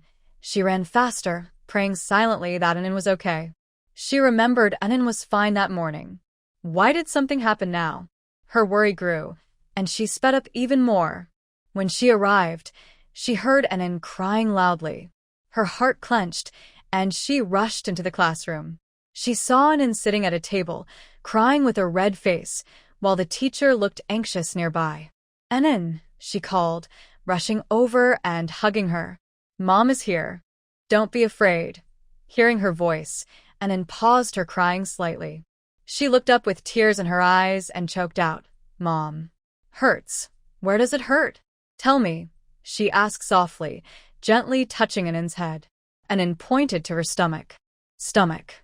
Hurts." She quickly felt Anin's stomach and noticed it was warm. Her heart sank. She hugged Anin and said, "Teacher, I'll take Anin to the hospital." The teacher nodded quickly. "I'll go with you." Sun Fanchi and Lu Qin also said, "We'll go too." They hurried to the hospital.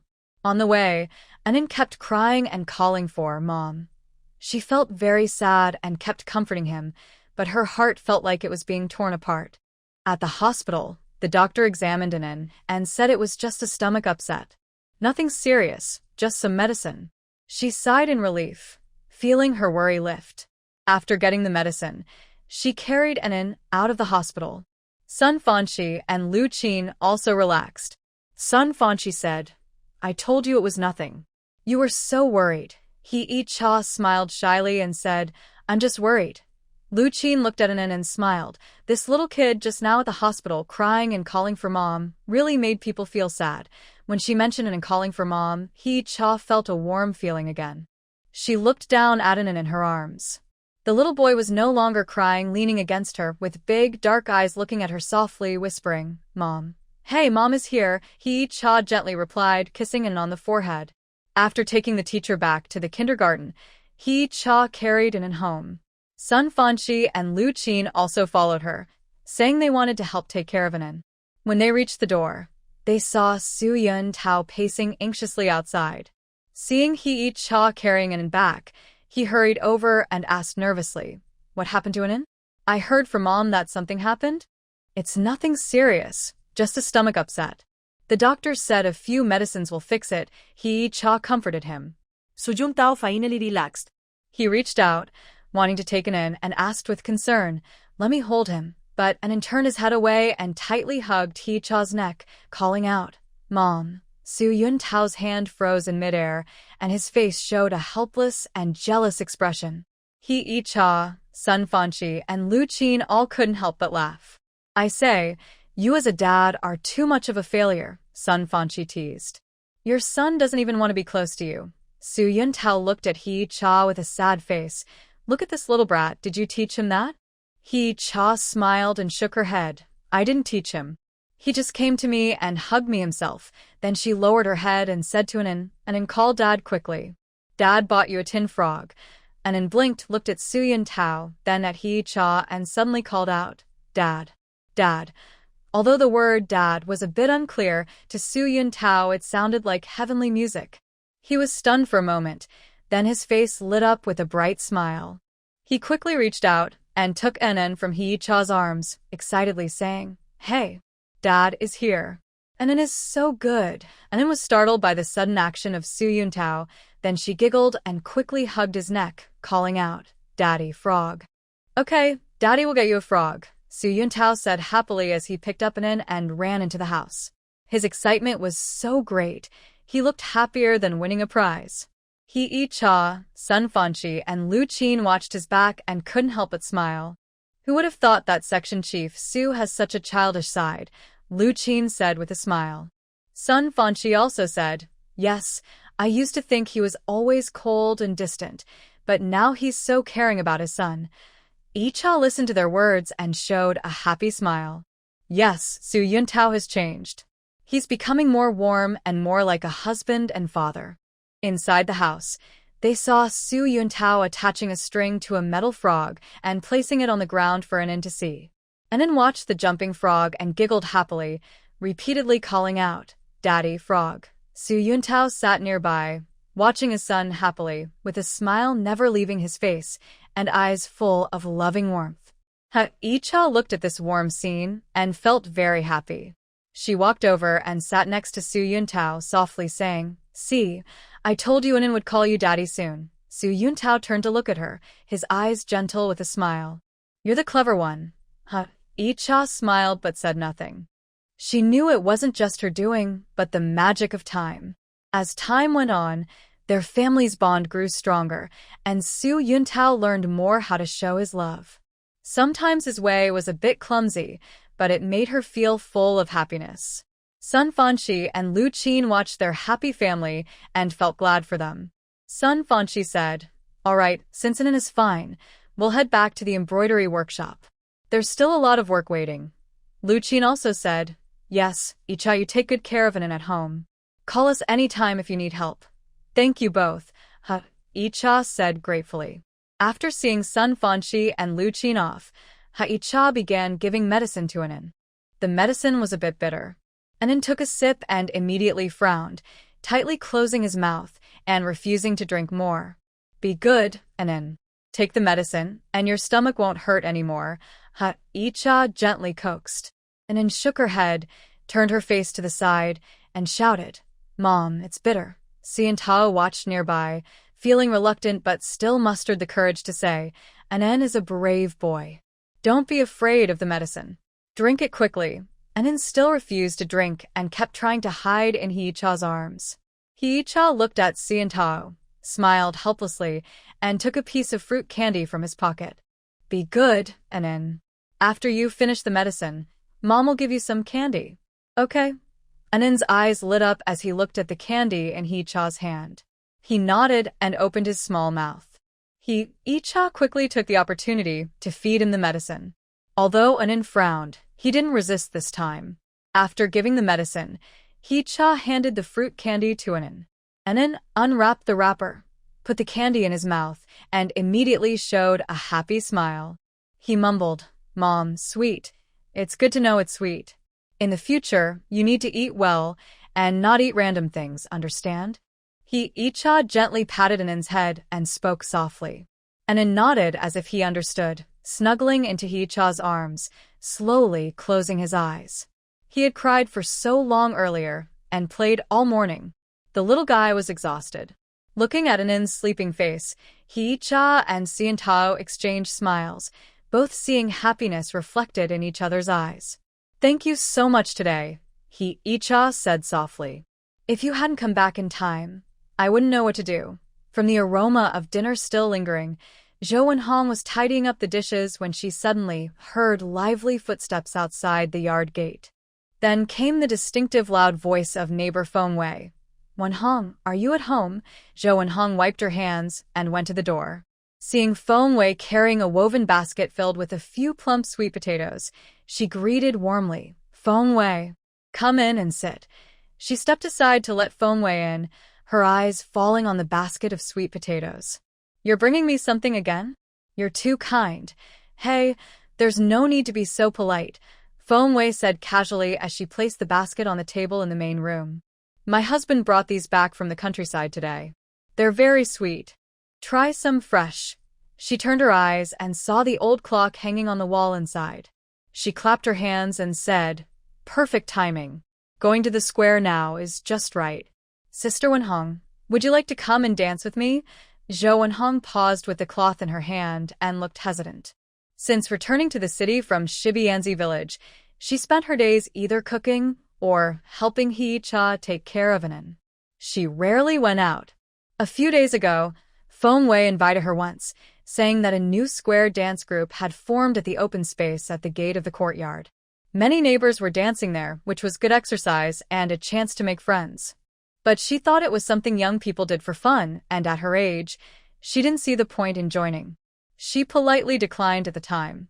I think I won't go, Zhou Wenhong said, picking up a sweet potato and wiping it with her apron.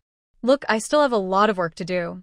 Besides, with my old arms and legs, I can't dance that well. Sister-in-law, you're too modest, Feng Wei said, grabbing Zhou Wenhong's arm as she headed outside, but with just the right strength. When can you not do your chores? Your health is the most important. Look at me, recently I had back pain, but after half a month of square dancing, I can walk with the wind now. Come on, let's go for a walk. Zhou Wenhong couldn't resist Feng Wei's enthusiasm.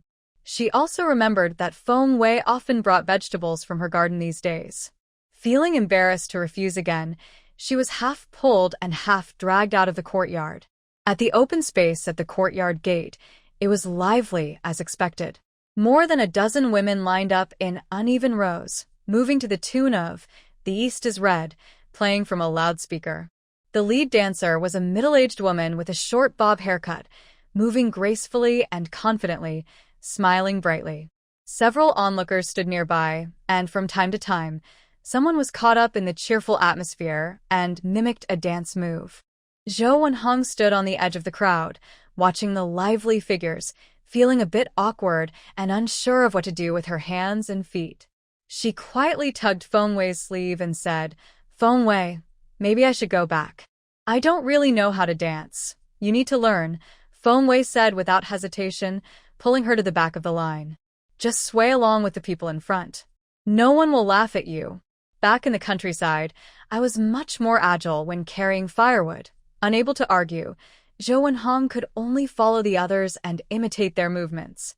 But she has been doing detailed chores like laundry, cooking, sewing, and washing for many years.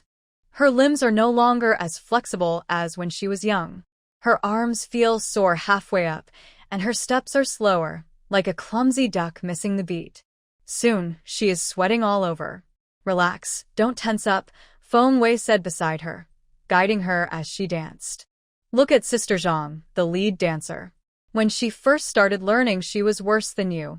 Now she dances so well. Zhou Wenhong panted and looked at Sister Zhang, the lead dancer, then looked down at her uncooperative legs and feet. She felt a bit discouraged. But then she thought, since marrying Xu Yuntao's father, she hadn't had many easy days. In her early years in the city as a family member of a leader, she had to act proud. Later, when Xu's family was sent to the countryside, she had to endure silently. Now that she finally returned to the city, did she want to spend her whole life tied down by household chores? Thinking this way, her frustration eased a lot. She took a deep breath and slowly moved her feet to the rhythm of the music. Though still awkward, she was much more serious than before. After finishing a song, Zhou Wenhong was so exhausted she couldn't straighten her back. Feng Wei handed her a handkerchief. Wipe your sweat. It's normal to be tired the first time. Keep practicing, and you'll get better. Zhou Wenhong took the handkerchief and wiped her forehead, feeling as if her bones had been loosened. Though tired, she felt an indescribable happiness. This really takes effort, she said with a smile, her wrinkles relaxing. Exactly, Feng Wei said, wiping her sweat too. But I tell you, after dancing, I feel much lighter inside. She leaned closer to Zhou Wenhong and lowered her voice. You know Aunt Li over there? Her daughter-in-law always gives her trouble. Ever since she started doing this square dancing, she's been so spirited. Yesterday, she even told me she now finds her daughter-in-law more agreeable. Zhou Wenhong couldn't help but laugh. With that laugh, she felt closer to Feng Wei. When they got home, He Cha was sitting under the lamp, drawing patterns on embroidery orders, and was already asleep, her face rosy like a ripe apple. Xu Yuntao sat nearby reading the newspaper. The room was quiet, only the scratching of the pen on paper. Mom, you're back. He Cha looked up and saw Zhou Wenhong. She noticed her red-tinged forehead and the unusual glow on her face. Curious, she asked, where did you go? You look so good. Zhou Wenhong changed into a pair of cloth shoes and placed the sweet potatoes Feng Wei gave her into the kitchen before returning to the main hall. I went to the big gate with Feng Wei to dance for a while. You know, it was actually quite fun. Dancing, Su Yuntao put down his newspaper, a hint of surprise in his eyes. In his memory, his mother always kept a serious face, rarely showing such a relaxed expression. It's just neighbors gathering to do some square dancing and stretch their muscles. Zhou Wenhong sat down on a chair, picked up a porcelain cup, and took a sip of water. Feng Wei said it's good for health. Since I had nothing to do at home, I thought I'd give it a try. He Cha paused her work and smiled. That's a good thing, Mom. You should go out more and make more friends with the neighbors. When you were in Xinyanzi village, you hardly ever relaxed. Now that you're back in the city, you should enjoy some peace. Zhou Wenhong felt warm inside from her words. When she first returned from the countryside, she was a bit wary of her suddenly changed daughter-in-law, thinking there might be some hidden motives behind her friendly gestures. But as days went by, she saw with her own eyes how He Cha managed the household, took care of the children, and was busy with her embroidery business, all without a single complaint. She was even more filial and considerate to her. Any doubts she had disappeared completely. You're just good at saying nice things, girl, Zhou Wenhong said with a smile, though her tone was still a bit firm out of habit. If I go out for a walk, you'll have to worry about the housework more. Don't worry, I've got it covered, He Cha replied, holding up the embroidered pattern to the light. And Yuntao will help too when he gets home from work. Su Yuntao peeked out from behind the newspaper. Mom, if you like, just go dance often. No need to worry about the house. Zhou Wenhong looked at her son and daughter-in-law, feeling a warm fullness in her heart. She nodded but didn't say anything more. A gentle smile couldn't help but appear on her face. In the following days, Zhou Wenhong really went to dance in the square with Feng Wei every day. At first, she was stiff and awkward, like a puppet on strings. But with Feng Wei and the other neighbors encouraging her and giving tips, her movements gradually became smoother. That evening, Hee-cha returned from her embroidery shop. As she reached the gate of the courtyard, she heard lively music playing nearby. She looked in the direction of the sound and saw that the line in the square had grown much longer than before. Zhou Wenhong was standing in the middle of the line, moving her arms to the rhythm of the music. Although her steps weren't very quick, she looked very focused. Her smile was brighter than usual. Hee-cha watched for a while and felt very happy inside. She knew that her mother-in-law had truly let go of her worries. When she got home, she told Su Yuntao about it. He also smiled and said, "It's good that Mom can go out more. She used to feel trapped in the countryside, so now she should relax a bit." Yes, Hee-cha added some firewood to the stove. "I think Feng Wei gets along well with Mom. Having a companion is good." Just then, Zhou Wenhong pushed the door open. Her face was flushed from dancing, and tiny beads of sweat covered her forehead, but she didn't look tired. "You're back. Is dinner ready? I'm so hungry after dancing." "We're just waiting for you to come and eat," Hee-cha said with a smile as she brought dishes to the table. "Today, I made your favorite braised pork." Zhou Wenhong washed her hands and sat down. She picked up her chopsticks, took a piece of braised pork, and put it in her mouth. She sighed happily. "Your cooking always agrees with my stomach, Hee-cha." She seemed to remember something and put down her chopsticks. "Oh, after dancing today, Feng Wei told me she knows a skilled tailor. He's very good at his craft. If our embroidery workshop needs anything, she can introduce us to him." Hee-cha's eyes lit up. "Really? That's great. We've been wanting to make some new embroidery stands, but we couldn't find the right person. I'll ask Feng Wei to find out when the tailor is free. We can visit him," Zhou Wenhong said confidently, a hint of excitement on her face. "Back in Xinyanzi village, we had to handle everything ourselves. Now I realize it's good to make more friends." Su Yuntao watched his mother happily talking and couldn't help teasing her. "Mom, you've only been dancing for a few days, and now you're a social butterfly." Zhou Wenhong glared at him, but a smile crept onto her face. "You're just mouthy. I'm doing this for the embroidery workshop, not for fun." Hee-cha smiled and helped Zhou Wenhong put some greens on her plate. Mom's right. Making more friends is always a good thing. Dinner ended in a relaxed and happy atmosphere. Zhou Wenhong volunteered to wash the dishes, saying that after dancing, she wanted to move her arms a bit. Hee-cha couldn't argue with her, so he had to let her go. Watching Zhou Wenhong busy in the kitchen, Hee-cha said to Su Yuntao, "Look at Mom now. She's so energetic. When we were in the countryside, she wasn't this cheerful." Su Yuntao nodded with a hint of emotion in his eyes. "Yes, after the family problems, Mom hasn't truly been happy. Seeing her like this makes me feel at ease." He held Hee-cha's hand. "It's all thanks to you." Hee-cha shook his head. "It has nothing to do with me. Mom just figured things out herself.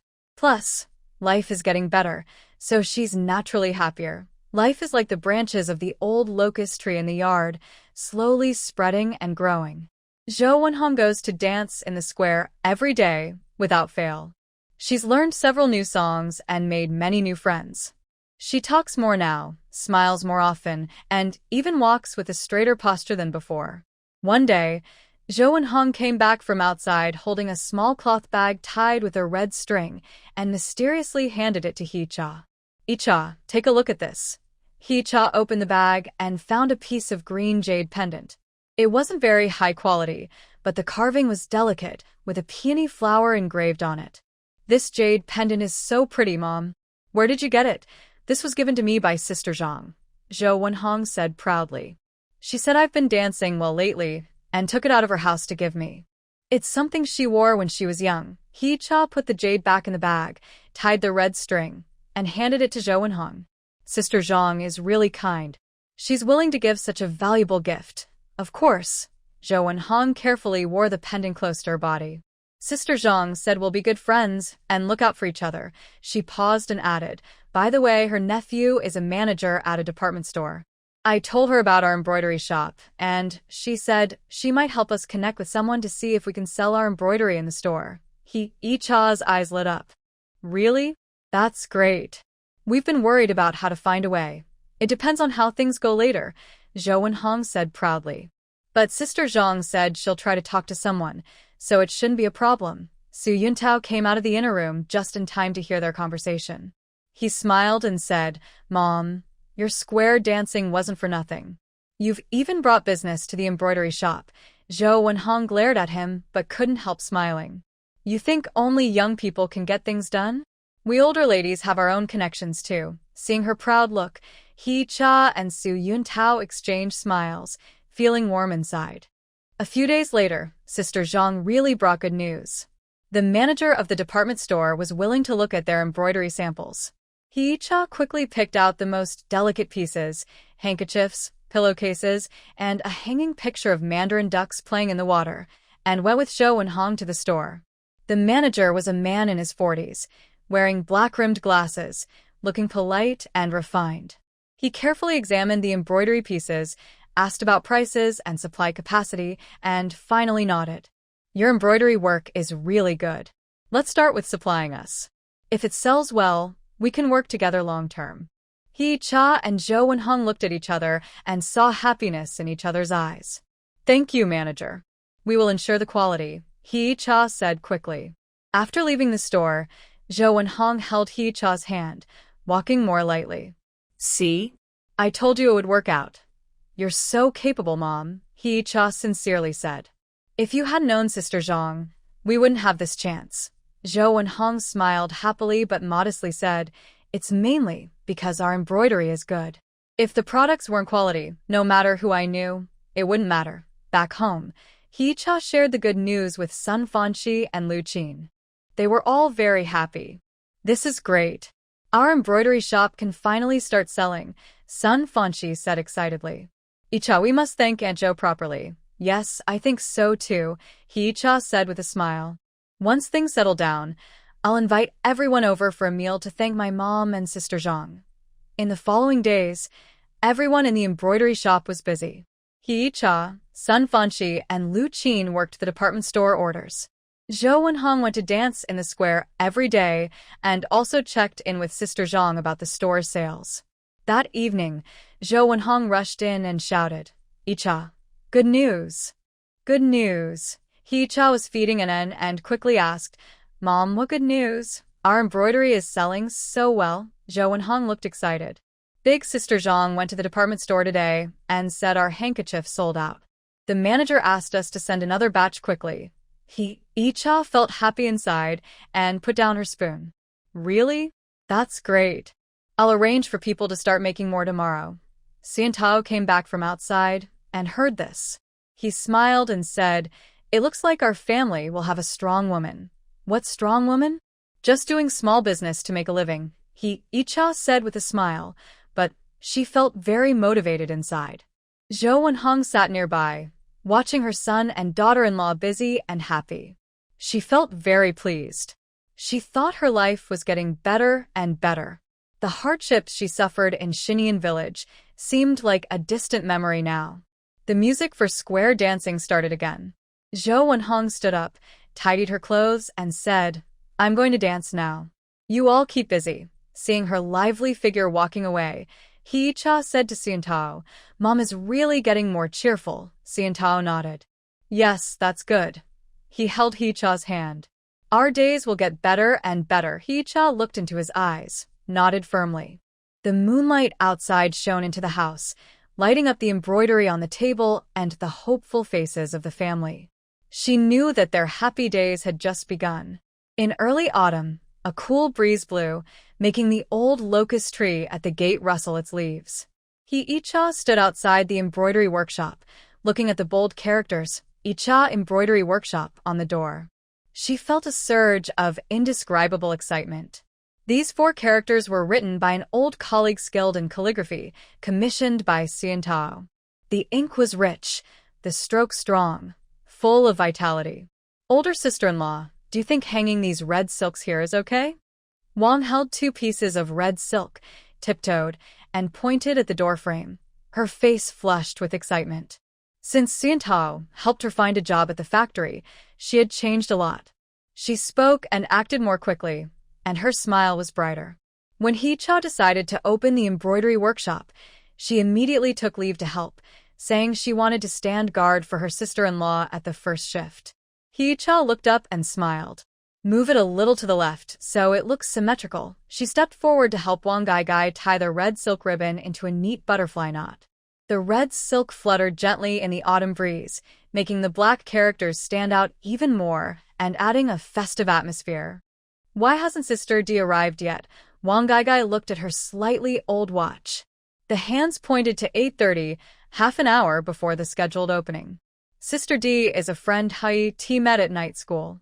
Her family runs a clothing business, with many contacts and connections. When Hee-cha first proposed opening an embroidery shop, Sister D was the first to support her. She not only offered to be a partner, but also helped find this street-facing shop, which was rented at a much lower price than the market rate. She should be here soon. She's very punctual. Hee-cha was speaking when she saw a familiar figure appear at the alley entrance in the distance. Sister D was dressed in a well-fitting blue khaki top with black pants. Her hair was neatly combed, and she carried a black faux leather bag, walking quickly over. Sorry, I got delayed on the way due to something, Sister D said as she reached the door, smiling apologetically, her fine lines relaxing. But luckily, I didn't miss the time. She took a red envelope from her bag and handed it to Hee-cha. A little token of good luck. Wishing our embroidery shop a grand opening and prosperous business, Hee-cha quickly declined. Sister D, I'm already grateful that you came to help. I really can't accept this envelope. Oh, don't be so formal, Sister D said as she pressed the envelope into Hee-cha's hand, her tone firm. It's tradition to bring good luck. Besides, we're now partners. If the shop does well, I can benefit from it too. Looking at the envelope in her hand, Hee-cha felt warm inside. Since arriving in this era, she had met so many kind people. Tao Suyun's thoughtfulness, Zhou Wenhong's change, Wang Gai's closeness, and friends like Sister D, who helped her loyally. She increasingly felt that although life here was hard and supplies were scarce, the genuine human kindness was the most precious. Come inside and take a look. I arranged all the embroidery pieces yesterday. See if you like them. Hee-cha took Sister D's hand and led her into the embroidery shop. The shop was small, only about 20 square meters. Along the wall were shelves neatly filled with various embroidered items, pillowcases with peony designs, handkerchiefs with mandarin ducks, and tablecloths with lace borders. The colorful, dazzling array of crafts were all made overnight by Hee-cha, Sun Fanqi, Lu Qin, and others. Sister D walked to the shelf and picked up a small embroidered pouch with plum blossoms. She looked at it carefully and said, Hee-cha, your skills are getting better and better. The stitches are so tight, they look like they are woven. She then turned to Wang Gai and said, Gai, you should learn too. Your sister-in-law really has real talent. Wang Gai blushed and said shyly, I'm not as skillful as my sister-in-law. Just getting the thread through the needle is good enough for me. She picked up a small bib embroidered with a rabbit and said, but I can help watch the shop. Greeting customers is no problem. Hee-cha smiled and said, watching a shop is also a big help. I'll pay you for your work later. Sister-in-law, you're teasing me again. Wang Gai pouted, but her eyes were full of happiness. Just then, Su Yuntao pushed the door open and came in. Today, he wore a new Zhongshan suit made from fabric he brought back from his last business trip. It was dark blue, making him look even taller and more upright. He also held a brand new pair of scissors wrapped in red silk. Is everything ready? Su Yuntao looked around the shop, finally focusing on Hee-cha's face with a gentle smile. Since Hee-cha decided to open an embroidery shop, he had been fully supportive. After work, he helped paint the walls and hang shelves. Even when his hands got blisters, he didn't complain.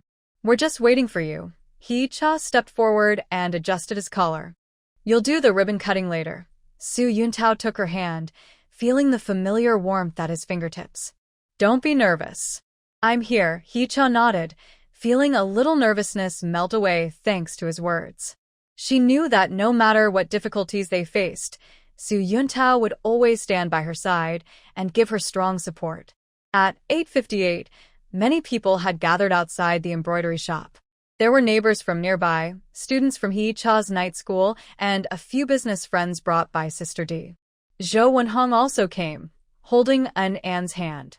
The grandfather and granddaughter stood in front of the crowd, looking excited. Since Zhou Wenhong started dancing square dances, she had changed a lot, smiling more, talking more. Today, she even wore a new dress that Hee-cha made for her. The time has come. Sister D looked at her watch and called out loudly. Su Yuntao went to the door and stood under the sign that read, Icha Embroidery Shop. Hee-cha stood beside him. They looked at each other and smiled, both shining with excitement. Su Yuntao picked up the scissors wrapped in red silk, took a deep breath, and with a snap, cut the red silk covering the plaque. The silk fell to the ground, and a wave of warm applause and cheers erupted from the crowd. Congratulations! Best wishes for your opening. May your business prosper. The words of blessing kept coming, and Hee-cha and Su Yuntao kept thanking everyone with respectful bows. Their smiles were as bright as the red silk at the door. Anin was held in Zhou Wenhong's arms. Seeing her parents surrounded by so many people, she excitedly waved her little hands and called out, Mama, Mama. Hee-cha heard her son's voice, felt warm inside, and took Anin from Zhou Wenhong.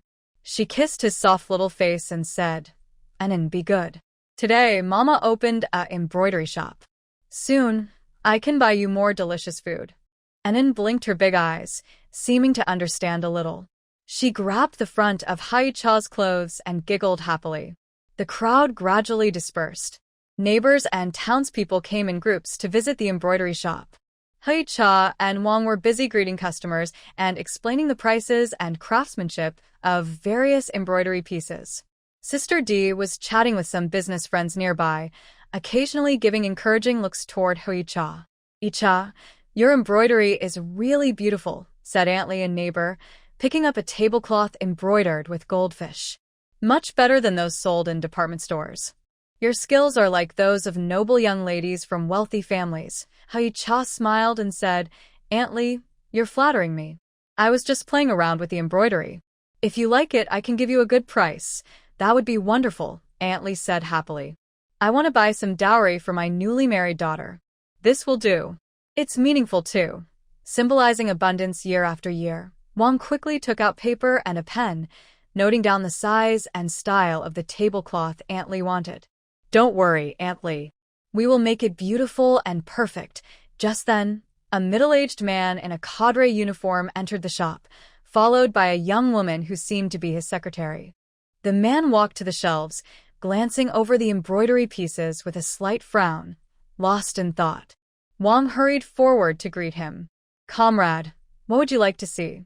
We have pillowcases, handkerchiefs, tablecloths, all handmade embroidery. The man said nothing and continued to look at the embroidery pieces, occasionally touching one lightly with his finger. He didn't seem like an ordinary customer, which made Hee-cha feel curious.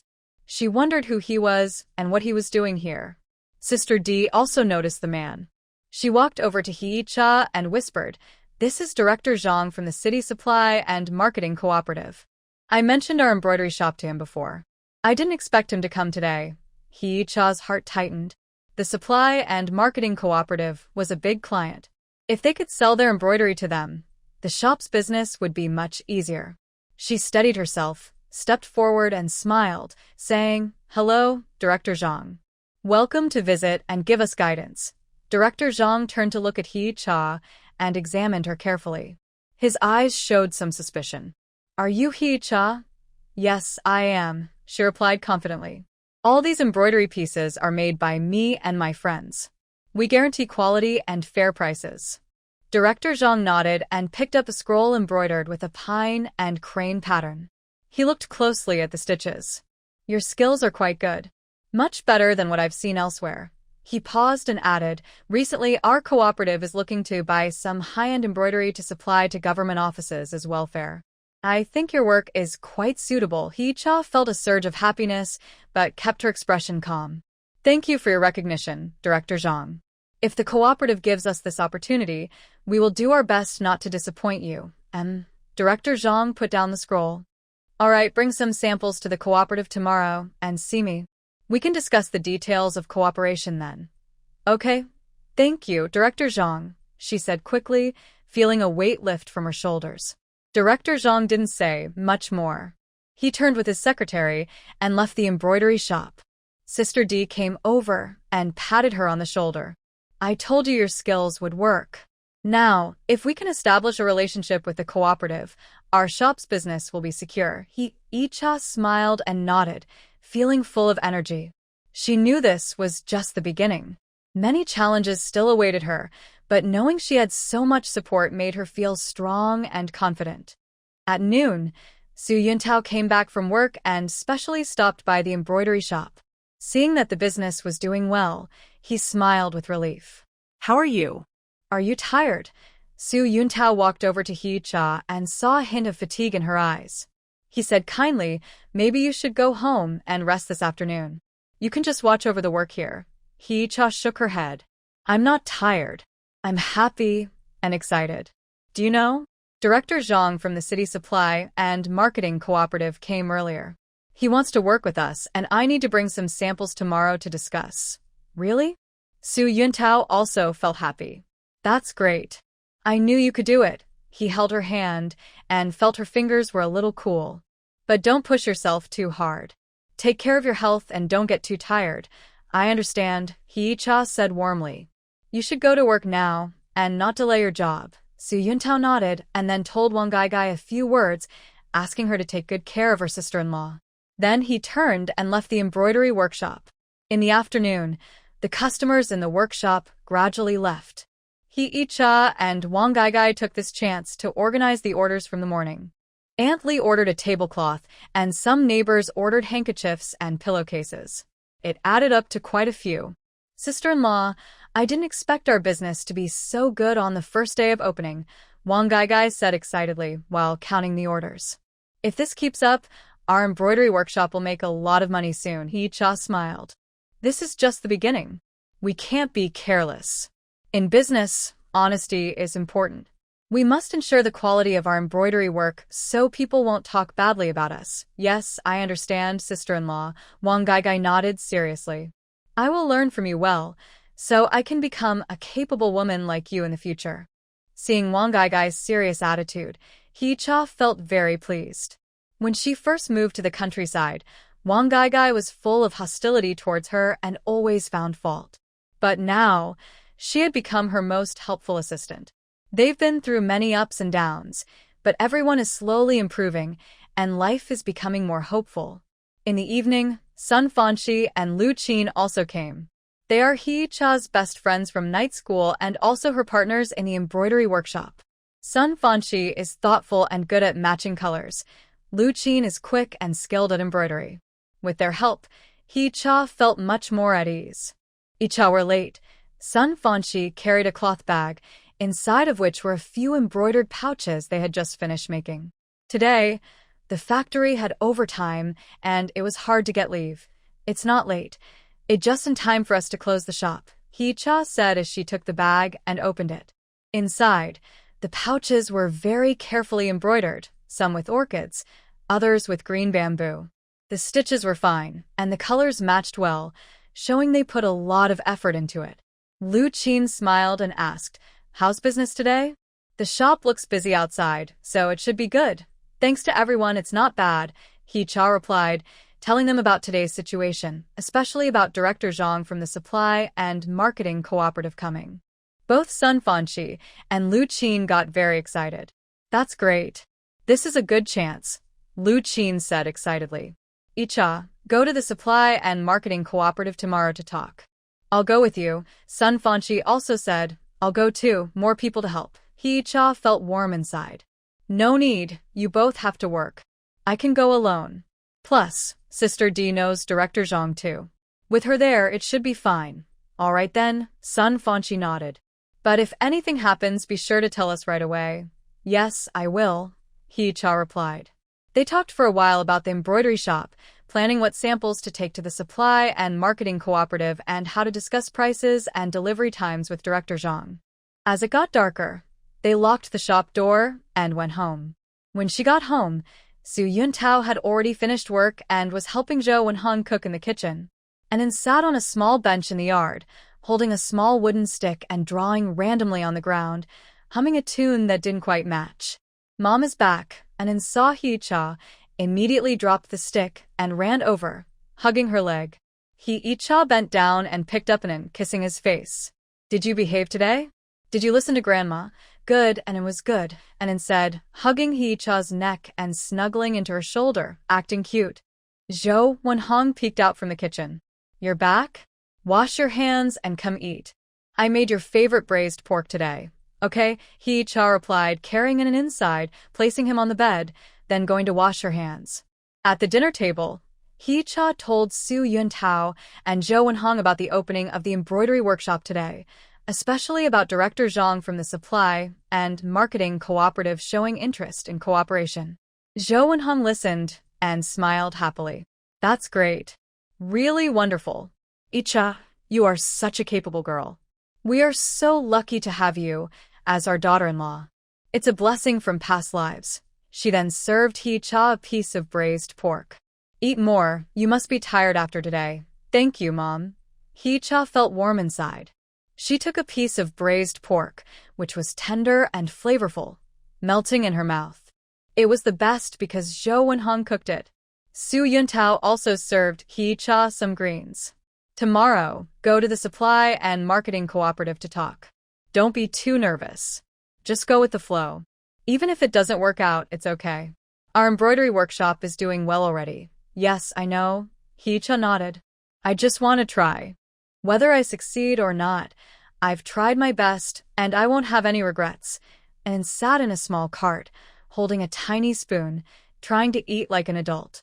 She made a mess with rice all over her face, making everyone laugh. After dinner, Su Yuntao went to wash the dishes. Hee-cha sat under the lamp, choosing samples to take to the supply and marketing cooperative tomorrow. She picked out the most delicate and representative embroidery pieces, like a quilt cover with dragons and phoenixes, a screen with flowers and birds, and a handkerchief decorated with pearls. She carefully organized them and placed them in a beautiful wooden box. Su Yuntao finished washing the dishes and came over, seeing Hee-cha still busy. He helped her close the wooden box. Stop working now. Rest early. We need to get up early tomorrow. Hee-cha looked up at Su Yuntao's gentle eyes, feeling a warm wave in her heart. Yuntao, thank you. Su Yuntao paused, then understood what she meant. He smiled and said, no need to thank me. I support whatever you want to do. Besides, you're so capable. I benefit just by being with you. Hee-cha was amused by his words, and the fine lines around her eyes relaxed. Only you would say that. Hee-cha was carefully sewing a patch onto An's sleeve. The stitches were even and tight on the rough cloth. Suddenly, she heard Wang's cheerful voice at the gate. Sister-in-law, we're back. When she looked up, she saw Wang blushing and hiding behind a young man. The young man wore a faded blue work uniform, with the sleeves rolled up to his forearms, showing strong wrists. He carried a mesh bag filled with 2 pounds of apples and a packet of candies, the plastic netting making his fingers red. He was Deng Zhongqiang, a co-worker from the same factory as Wang. She had seen him before when she delivered embroidery work to the factory. He was a skilled technician in the machine repair workshop. Come in and sit, Hee-cha said with a smile, putting down her sewing. She wiped her hands on her apron and stood up. Was just talking about you earlier. Deng Zhongqiang responded with an, oh, but as he stepped over the threshold, he tripped on something and nearly fell. 2 apples from the mesh bag rolled onto the ground, spinning several times. Wang exclaimed, ah, and squatted to pick them up. Her ears turned red, as if blood could drip from them. It's okay, it's okay. Deng Zhongqiang hurriedly reached out to help her, but when his hand touched her arm, he quickly pulled back as if electrocuted. His face turned as red as a ripe tomato.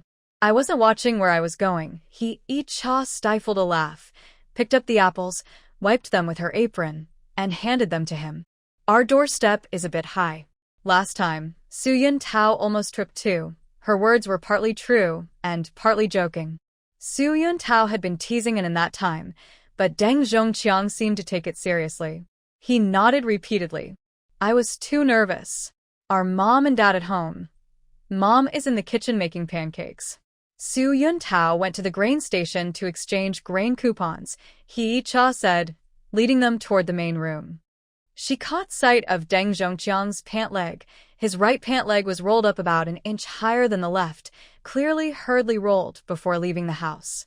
She remembered the first time Su Yuntao brought her back to his home, actually her foster parents' house before she traveled to another world. He looked just as lost, clutching a box of snacks that had been squeezed out of shape. The main room's 8 treasure table had just been wiped clean, and the cement floor was swept spotless. He-cha poured cold water into 2 enamel cups. Just as she was about to speak, Zhou Wenhong came out of the kitchen carrying a basin, her apron covered in flour. When she saw Deng Zhongqiang, she paused for a moment, her eyes flickering over him. Deng Zhongqiang suddenly stood up with a loud clang, rubbing his hands nervously on his pants. Stammering, he said, "Hello, Auntie. My name is Deng Zhongqiang. I live on Dongfeng Lane. My parents are workers at the machine tool factory. I work in the same workshop as..." Zhou Wenhong didn't reply. She placed a basin on the stove, and the metal basin clanged against the cement counter, making Deng Zhongqiang flinch. He hesitated before He-cha quickly tried to smooth things over, saying, "Mom, Zhongqiang heard you like sweet things, so he bought some apples." "There's no need to be so polite," Zhou Wenhong said in a neutral tone. As she turned back to the kitchen, she deliberately stepped heavily. Wang's face fell instantly. She secretly tugged at He-cha's sleeve, her eyes full of sadness. He-cha gave her a reassuring look and said to Deng Zhongqiang, "Sit down, Zhongqiang. Told me a few days ago that you helped her fix the sewing machine. The needle kept falling out, and I couldn't get it right no matter how I fiddled with it." Deng Zhongqiang finally sat down, but he didn't know where to put his hands. He kept fidgeting with his pant leg or touching the edge of the table. "It's a small thing." The shuttle was a bit crooked, but just adjusting it would do. Is good with her hands, but she's not very familiar with mechanical stuff. When he mentioned Wang, his words became smoother, and his eyes showed a subtle, gentle warmth. Just as He-cha was about to speak, Zhou Wenhong came out holding a plate of freshly baked sugar cakes. The golden cakes were sprinkled with sesame seeds and steaming hot. She placed the plate on the table and pushed it toward Deng Zhongqiang. "Try some. We baked these ourselves. If you don't mind, have a couple." Deng Zhongqiang was surprised and picked the one on the edge. He blew on it several times before daring to take a bite, but he didn't notice the sugar syrup was hot. He gasped at the cold sensation, then, afraid of losing composure, swallowed hard. His face turned red. Wang, both annoyed and amused, handed him her handkerchief. "Eat slowly. No one's rushing you." Zhou Wenhong sat on a bench opposite, sewing the sole of her shoe while watching Deng Zhongqiang. He-cha noticed and deliberately started talking about the factory. "Your workshop exceeded the monthly target this time?" "Yes." Wang's eyes lit up and she spoke more. "It was all Zhongqiang's idea. He changed the process on the assembly line so we can produce 5 more parts each day." The supervisor even praised him at the meeting. Deng Zhongqiang modestly waved his hand. "It's a team effort. Is very capable. The parts she assembles have the highest quality rate." Zhou Wenhong raised her eyelids slightly. "Your workshop pays by piece, right?" Yes, Annie," Deng Zhongqiang quickly replied. "He works fast and improves his skills, so he earns a few extra yuan each month. He's also saved quite a bit of money." His answer was honest, and Zhou Wenhong's mouth seemed to move slightly, but she didn't ask further. He-cha took the opportunity to say, "Master Zhongqiang looks young, but his skills are quite good. By the way, I heard you can repair radios? Our family's red light brand radio has been acting up lately. If you have time, could you take a look?" Yes, Deng Zhongqiang immediately said. "I brought my toolbox today. It's right at the door.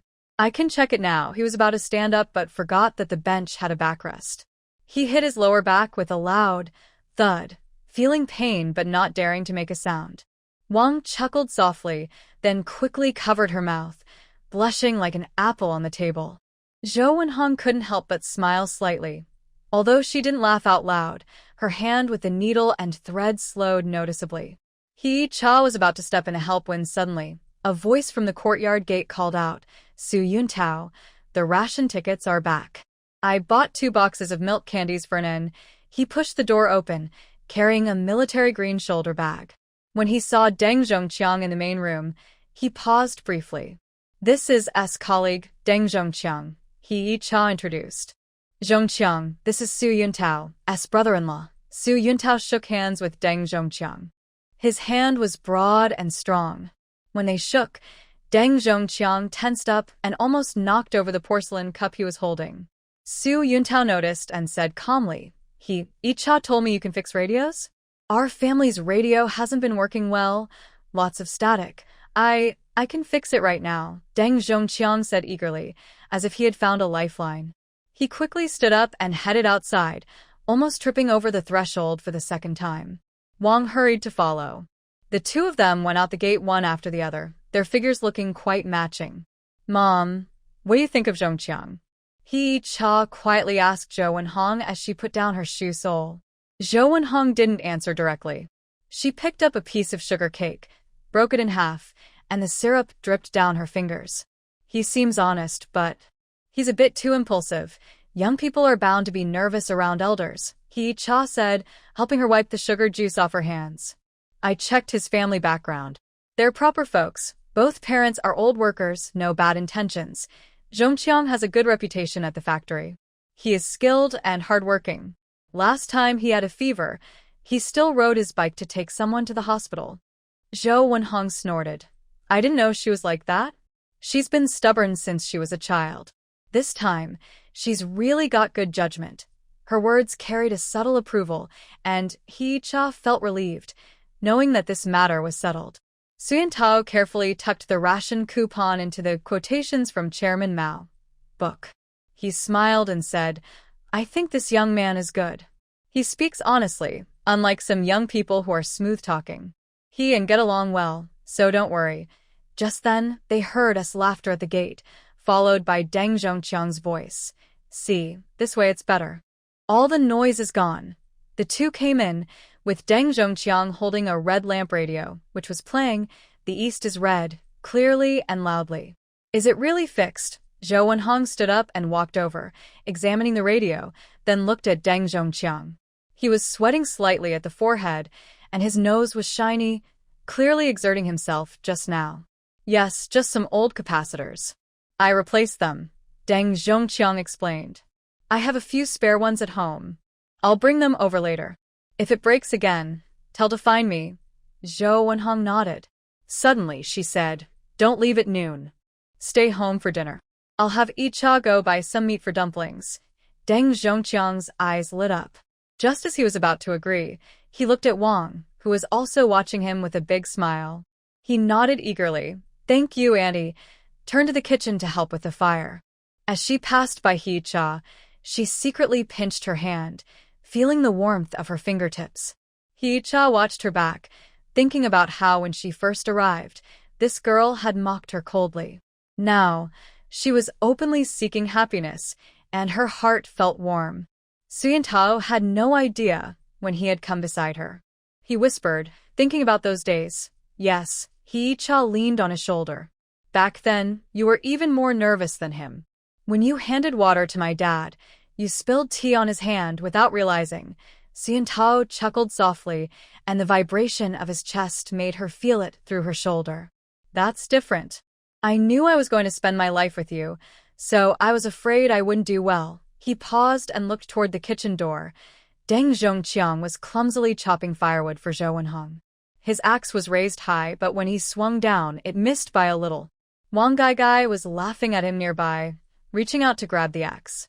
Their hands touched, then quickly pulled apart as if electrocuted, both smiling. They will also spend their whole lives together, Cha softly said. Outside, the sunlight was just right, shining on the apples brought by Deng Zhongqiang, making them look bright red. Inside the kitchen, Zhou Wenhong's voice came.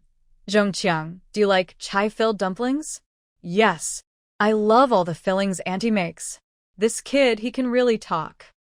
Cha looked at the smile in Su Yuntao's eyes and suddenly felt that life in the 1960s was like Zhou Wenhong's sugar cake, simple and plain at first glance, but biting into it revealed a sweet surprise inside.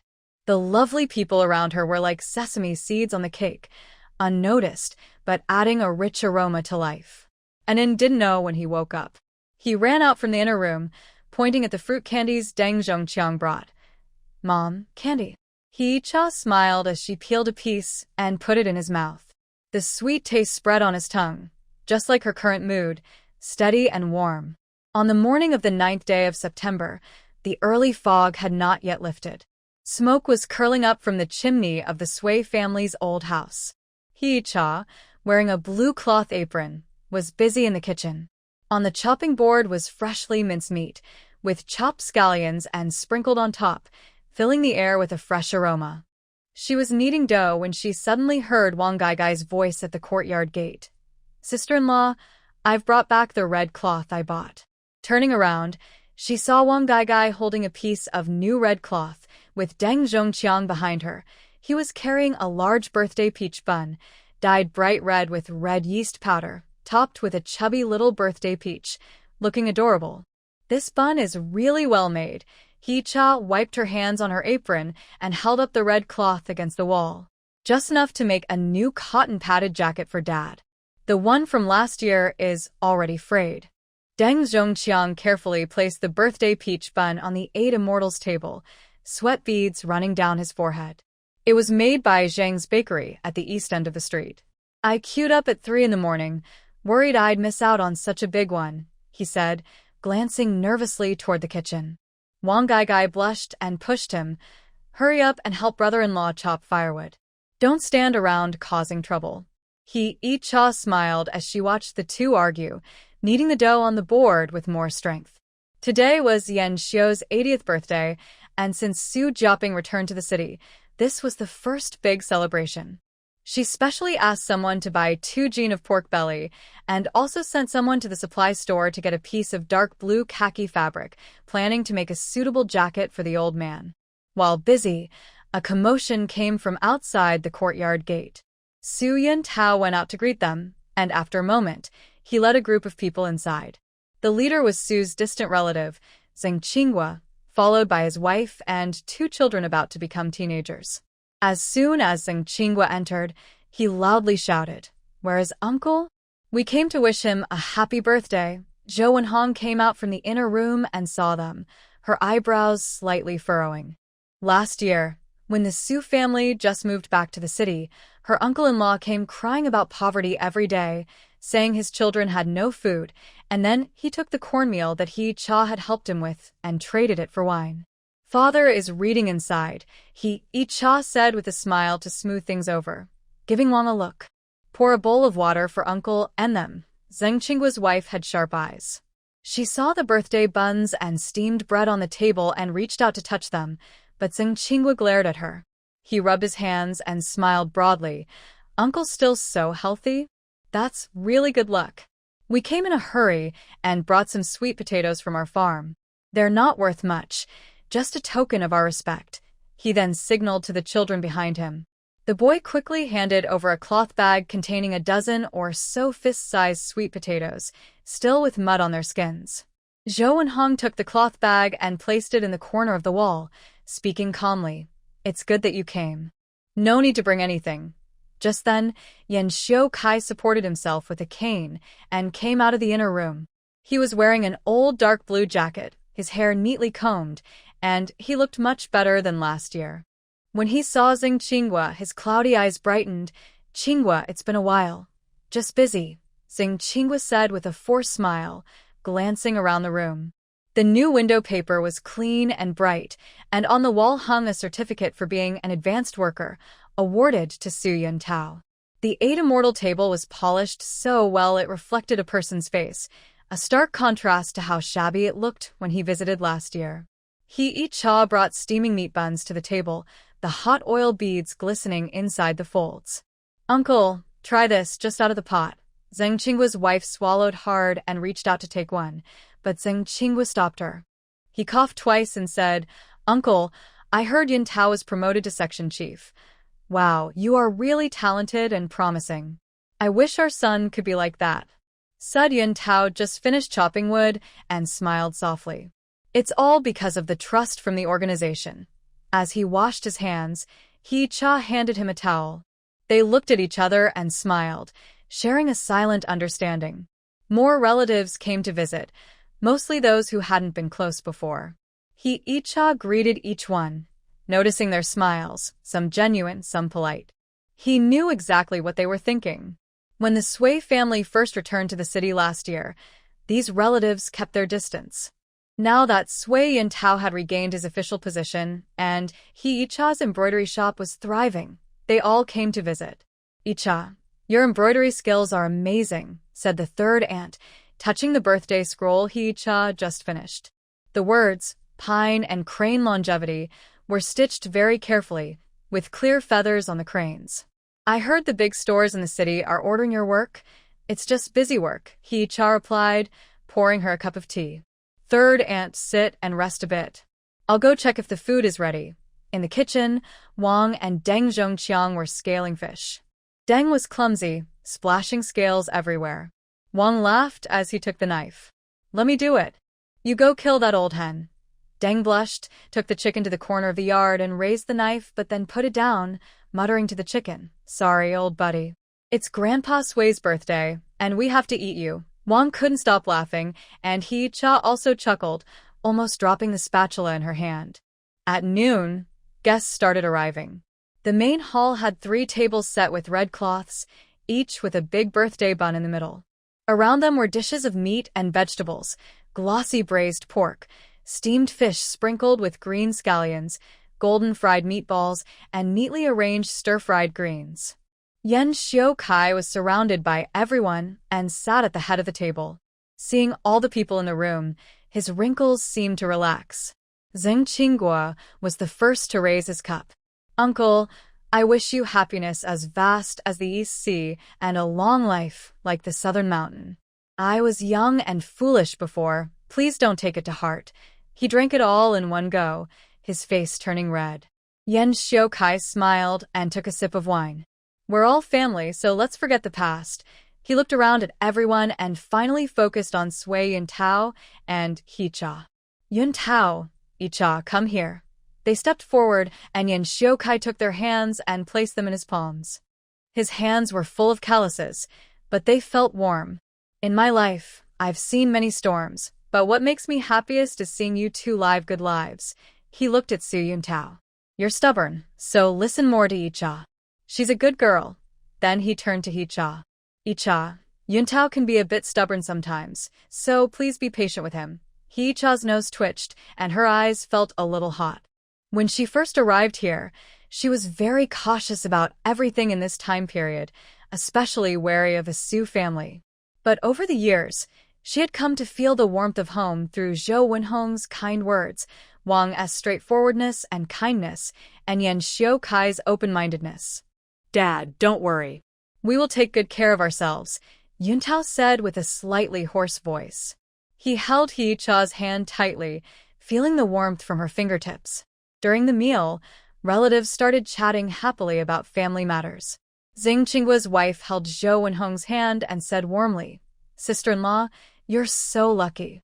Your son is successful, and your daughter-in-law is capable. Unlike my son, who just plays all day." Zhou Wenhong smiled softly. "Children have their own fate." She took a piece of braised pork and gave it to Yan Xiaokai. "Dad, eat more. This meat is tender and easy to digest." Wang and Deng Zhongqiang sat in the corner, whispering softly. Deng Zhongqiang gave her a meatball, and Wang blushed as she took it. Their fingers accidentally touched, and both quickly pulled back as if shocked, then secretly smiled. And it was being held by Wang, holding a piece of candy, and calling out, "Grandpa," in a babbling voice. Yan Xiaokai picked him up and sat him on his lap, pulling out a small silver lock tied with red string from his pocket and hanging it around An's neck. "Grandpa gave this to you. It will keep you safe and help you grow up healthy." An grabbed the silver lock and tried to put it in his mouth, making everyone laugh. Hee-cha watched this warm scene, feeling like her heart was filled with a cozy fire, warm and happy. She remembered when she first arrived. The Su family was avoided by everyone as if she carried a curse, and she herself was known as a notorious, bad wife. But now, they had cleared their name and were living such lively, happy days. It was truly wonderful. After a few drinks and dishes, Yan Xiukai stood up, holding his wine cup. Everyone quieted down and looked at this elderly man with white hair. I have lived for 80 years. Yan Xiucai's voice trembled slightly, but was strong. I have seen famine and war, and I understand what is good and what is bad. In the past, our family faced hardships, and I thank all the neighbors and friends for not treating us as outsiders. Now that life is better, our family will not forget our roots. He paused, his gaze sweeping over everyone in the room. Today, I am happiest not because of the gifts or drinks, but because our family is together, peaceful and harmonious. He raised his glass and looked at Su Yuntao and He Yechai, then at Wang Gaigai and Deng Zhongqiang. A happy family brings success in everything. Dad is right, Su Yuntao responded first, raising his glass. Let's toast to Dad's health and long life. Cheers! Everyone cheered, clinking their glasses with a clear sound. The wine was slightly spicy, but warmed their hearts. He Yechai looked at Su Yuntao beside her, who was carefully serving her food with gentle eyes. Sunlight shone through the window, casting soft shadows on his face, making him look especially handsome. Suddenly, she remembered when they first moved to the countryside.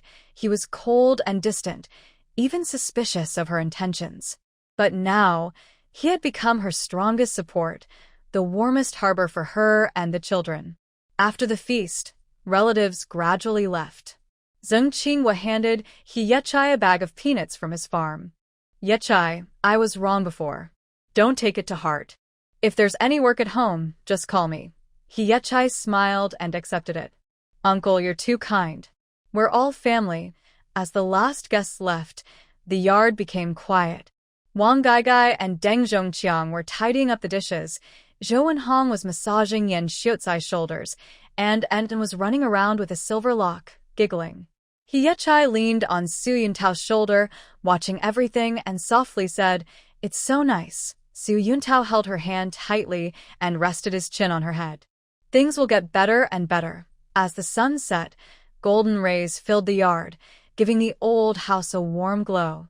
In the kitchen, Wang Gaigai and Deng Zhongqiang's laughter could be heard, and sparrows chirped under the eaves. Everything was peaceful and beautiful. He Yechai closed her eyes, feeling the warmth of those around her, and her heart was full of peace and happiness.